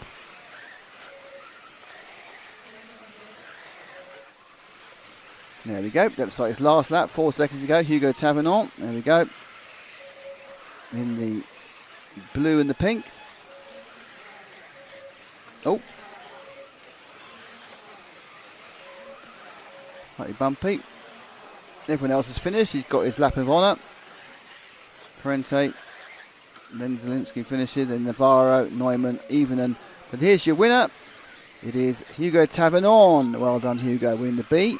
He won't win it overall because they were told to already won it. But there's the result. 24 lapper there for Tavernon. And in a second now we'll have the overalls. As we wait for the excitement of the third leg of the A main. There's Frank giving you a chance of doing that. The main finalists already up on the rostrum. And there's your overalls. And it was Tavernon who picked up that second place. And Apprentice picked up third in that last battle with Pecco. And Bartos ended up in 5th.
Okay, it's a bit exciting now, isn't it? It's the main final, it's leg 3.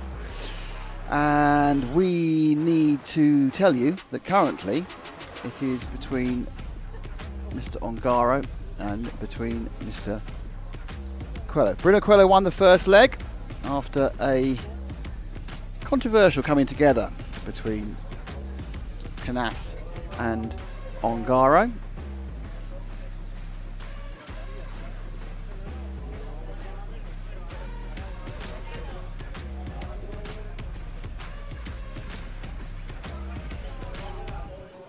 Which you can see here in ultra slow motion. That was called by the referee as a foul by Ongaro. Ongaro didn't take his foul and ended up 11 the second leg. It just wasn't really working for Canas. No hit when hitting, he fell off on his own. he also had more problems and ended up finishing, I think, 11th at the end. In fact, 12th. He retired. But it was super close with only a lap to go between Ongaro and Coelho. But Coelho just didn't have the ability to get past this one-line track, and Ongaro drove brilliantly to win. So we have 2 wins. We have a win for Ongaro. We have a win for Coelho. Ongaro's win is quicker, though. So on countback, that could matter. But Coelho has a second. So it does mean that he can win. But there is one other driver who can win, and that is Ben Mohammed. Oh, hang on a second. All right, points. So you see there's got a 10.20 there for Coelho, and it's a 10.19 for Ongaro. Ben Mohammed has a 10.21. So, as Ben Mohammed can still win because he's in second place, but they would need to go faster than 10.19.75. Better write that one down. 24 laps. And they will, and then, so that's the run. But it's basically, it's all about, we need to get to the race now. They ran these through too quickly. So Canas can't win. I don't know how high up he can finish, but he can't win. Ongaro and Coelho can. And it's all about those two, as can Noah Ben Mohammed. But it would take a combination of interesting things and ability, and him turning in the drive of his life. And if you're going to turn the drive of your life in, do it today. That's what I say. And that's Noah Ben Mohammed, who has the outside chance of winning. But to be in with a chance of winning when you hit the third leg, I'm pretty sure that's more than he dreamt of when he turned up here from Friday morning. So, here we go. Amar May 3, EFRA 1/8 Electric Off-Road Buggy Championships 2025 from the ATV via the lead circuit for RC Racing TV. My name is Nick Damon, and we have the fabulous Kieran on the camera. And Matt's next to me, and somewhere Will is hiding his head as we come down. And the first one already, Canas is breaking away. Now, this doesn't really affect anything. Canas can win this if Ongaro comes second. Oh, and that Bruno's rolled out. So Bruno's already made a big mistake, and now this is getting a little bit more interesting because it kind of means that Bruno has to rely on other things going his way. I'm not quite sure where he came across the line. It says 5, but I think he is 5. He's 5, but that's going to be difficult. So Canas and Ongaro winning it. Ongaro will still, with second place, take, as I understand it, will take the championship. Mattia Polito in third, Ronald Falk in fourth, Coelho in fifth, Orlowski in fifth. So it's not been a great start for Ben Mohammed either. He's down in 13th. So I suppose we could probably say his dream is formally, officially over. Now, the only thing that Coelho can do now in the orange machine you're going to see in a second is throw caution to the wind completely, which he's done because he's down in 11th. So I think this one is already unravelled into a 2-horse race, well actually a 3-horse race, because Mattia Polito could take away the European Championship from his friend. Because if Polito gets ahead of Ongaro, and those 2 yellow and blue ones, the second one that's Mattia Polito, then that will see Ongaro not make the championship. But who knows? Then behind them is Ronefalk. I'm pretty sure Ronefalk would love to be a spoiler. The fact is that Canas is out front, and it just doesn't matter as far as the overall winner is concerned. It matters to Canas. I think if Canas wins this, he may well come second overall. But there's so many ifs and buts. No, we don't want Canas. We want to look at the 3 behind him. It's just not important in this at all. It's not often you say Canas is not important, but he's not important in this. So it's Canas, and there's a roll there. I think. Yeah. So it's now almost Mattia Polito rolled slightly. I'm not sure if Ronefalk was going to put past him. But Ronefalk in 4th. Coelho's down in 9th. And if you look at it, for some reason, Ongaro's had a timing glitch. There's a few timing glitches knocking about, and he's not been scored in second. But don't worry, Ongaro's still second. There he goes, pinging up there. There's just a couple of timing glitches at the end of the day. Oh, that was a good move by Ronefalk. Almost got himself in front of Polito. 7.5 minutes to go. So it's Polito, Ronefalk. They are closing back up again. The lead is 1.8 seconds for Canas. But it's really what happens with Ongaro that's going to affect the destination of the European Championship. At the moment, he isn't really breaking away from Polito. And Polito isn't breaking away from Ronefalk. So it's really now that all Bruno can do is just wish that one of those 2 drivers has an inspired run and can get past Ongaro. Or perhaps even Ronefalk can get past. Ronefalk has had speed throughout this entire event, but he's just not managed to put together a whole run. Qualified, I think, 6th, and he really should have been perhaps 3rd on the grid. But 2 of his best runs actually had 3 or 4 second errors in them, which is several points in and how close the racers were. Polito effectively getting quite close now to Ongaro. It's part of a second half gap. Pulling away quite easily is Canas. I'm pretty sure Ongaro's not a maximum attack. Down in 8th now is Coelho. Ben Mohammed in 11th. But these are the three that matter. Don't forget, Canas is leading, but he can't win the championship. The only person to win the championship in this picture is Ongaro. There's two other people who could win it. They're out of the picture, but Coelho's not out of the championship. 6 minutes to go. A little wobble there for Ongaro. Looks like they've just slightly dropped Ronafalk as well. So it's Polito. Does Polito want to take the championship chance away from Ronafalk? Don't kid yourself that they don't all know the exact situation, all know the permutations of what they have to do and what they have to achieve to make it happen. So Coelho, who kind of took himself out of contention at the end of the first lap with a roll, trying to get back, but he's got the same problem that everyone else has. Once you fall back, you just can't overtake people. And it's looking quite tricky. So, at the moment, if it was to stop now, Ongaro would be champion, Bruno would be second, and Juan Carlos Canas would be third. And in fairness, Polito is being slightly dropped by Ongaro. Canas is dropping Ongaro. Ongaro is dropping Polito. Polito's dropping Ronafalk. Coelho moves up to 7, but he's 12 seconds off the lead. And there hasn't been that sort of difference in speed the whole time. So 5 to go. Fastest lap that we've seen so far is a 23.978 from Juan Carlos Canas, but putting down in style, proving his point, but it's a race too late to prove your point.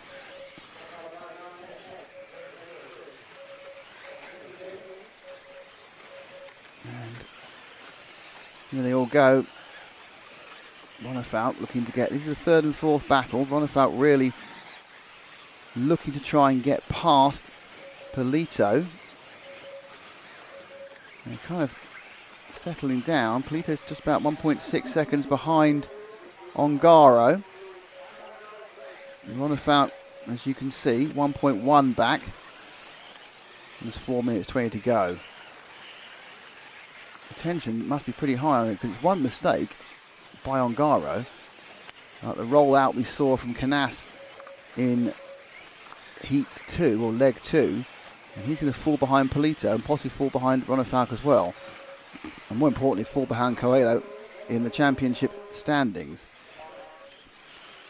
Canas really putting down the power at this one. 3.5 seconds ahead. Ongaro, obviously one of the most intelligent racers in the world, probably is running the speed he wants to run. Ronafalk doesn't really have much answer to it. And from the first two legs, realistically, no one seemed to have a particular answer to the pace of those top three.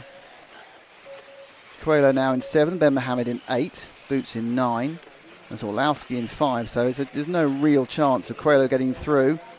Coelho's had another incident, to be honest. So Coelho is literally just relying on everyone else. But he's got a first and second. He's banked the points. He's banked the results. Coelho's done the job. And the worst case scenario for him is second. So it's a worst case for Bruno for second.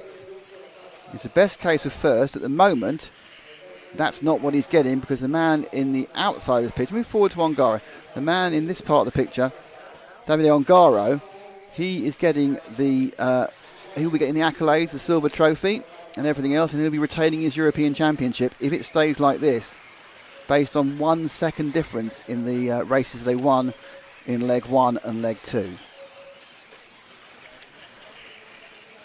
So, the associated with the hobby wing power of Davide Ongaro. I'm not ignoring the fact that Juan Carlos Canas is leading this, but it just isn't important. We will take, if we can. We'll do this. Let's take a couple of laps with JCC. Just move across. He's just ahead. That's it.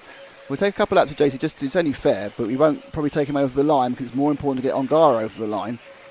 But this is all the result of actually a terrible second leg. It's not the result of the incident in leg 1 with Ongaro. It's just because the second leg just went away from him. You know, let's be honest, Canas doesn't have bad races, and then he had one. Just a really bad race. At the wrong moment. You have a bad qualifying run, you've got other runs to make up for it. A bad race And at that point, he couldn't make up for it. Not enough to win, maybe enough to be on the podium. So the S-Works machine of Juan Carlos Canas, as the ambulance waits to save us all from fainting from the excitement in the background. Carries on going. He's managed to put out a nice 3.8 second lead. 1 minute 32 seconds to go of the European Championship. Oh, the European Championship here. Obviously, if he made a big mistake and Ongaro wins, all the countbacks don't matter. Coelho in 9th now. Ben Mohammed up to 7th. So good recovery from Ben Mohammed. He was plumb last earlier. Let's pick up Ongaro again. Oh, what's going on there? That was Bonifat landing on top of Polito. There's Ongaro running through with a minute to go. So 1 minute from the European Championship being retained. Another European Championship. I used to his name. Still doesn't win the Nitro Euros, obviously, but let's not mention that too much. There he goes. 45 seconds to go. So it's going to be a couple of laps. Maybe this one and 2 more. Let's see what Canas goes over on. I think it is going to be 2 more, actually. 2 more laps to the championship for Ongaro. One mistake to not having the championship. They managed to pull up a big lead now, and Polito about 3.5, 4 seconds. So the main point of this final actually was that rollout, which we saw Coelho make on lap 1, which took the pressure off. Canas has done what I'm sure he wished he'd done the previous 2 heats. And they're going to get one final lap. Canas' final. So this is the last lap of the championship. This is the last lap of the champion. Keep it 4 wheels down, and Davide Ongaro. Oh dear! Keep it 4 wheels down, and Davide Ongaro will take the 2025 championship, subject to scrutineering, of course. And here he goes. Ongaro looking to take the European Championship in 1/8 E-Buggy. He's going to retain it. It's going to be another European Championship for Ongaro. He's made 2 minor mistakes. It doesn't matter. Davide Ongaro is your European champion. Fantastic result. Great result for Canas as well in that last race. Fought back well from everything. And we're going to try and talk to our people there.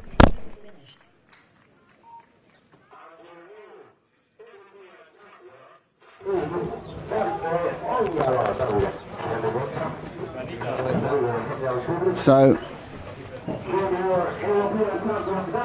okay, let's see if I can find David Ongaro.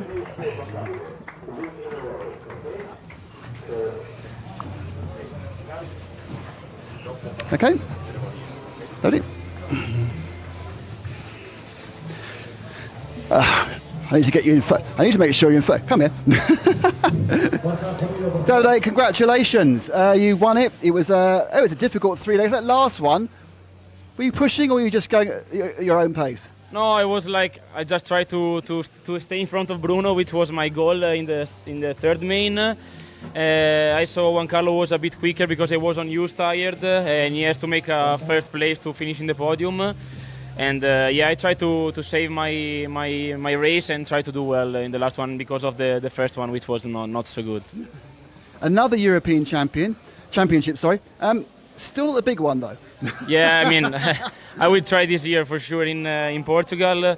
I just want to apologize with Juan Carlos for the first main, but it wasn't on purpose. He was on 2-wheel, and I tried to brake as soon as I can, and my car was like super fast into his car.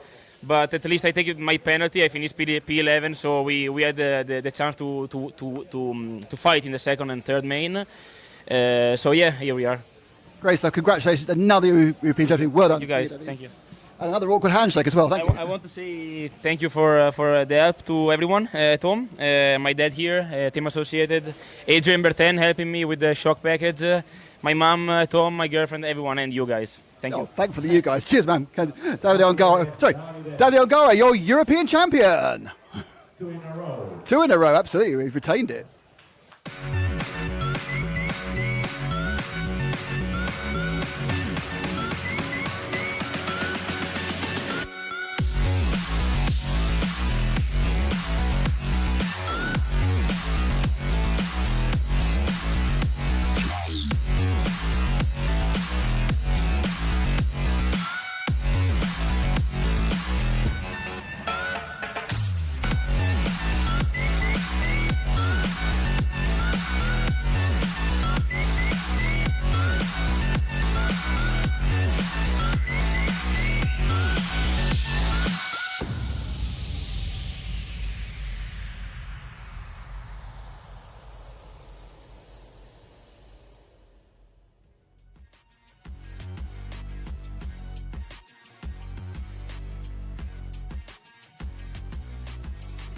Well, that's it from Vitally. There's lots more to come. A lot more content will be coming on onto RC Racing TV, both the Facebook and the main page, and EFRA as well.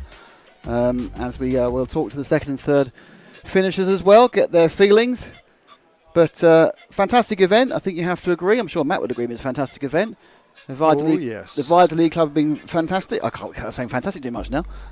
Brilliant. Thank you very much, everybody. The next EFRA event is in 2 weeks' time in Leipzig. And that's the 8th GT and GTE, so 2 European Championships there. And then the following 2 weeks after that, we will be in Barcelos for the big one, 1/8 Nitro IC. From me, from Unwell Will, from Kieran, and from Matt, thank you. And most importantly, thank you to our sponsors, JConcepts.net, our title sponsor, Hobbywing, EuroRC.com, El Saram, S-Works, Meebo Sport. You got 20 minutes for the discount, X-Ray, and most of all, you guys for watching, and really more than anything else, EFRA. And we'll see you on RC Racing TV in a couple of weeks' time.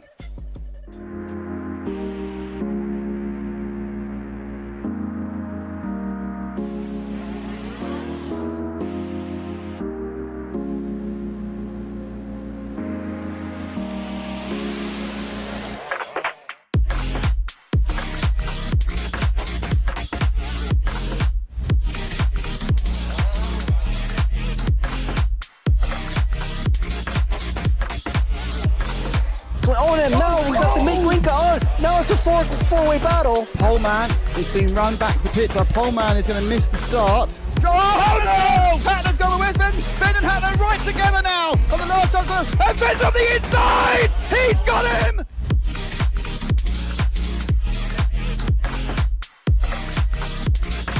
Fantastic display of driving from these two drivers who have pretty much carved up the touring car world between them this year. Kobovic made an error, so Kobovic makes an error. Marcus Karup is through.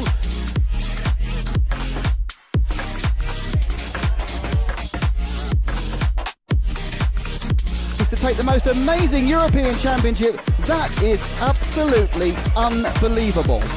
Mark Reinhard takes the European Championship.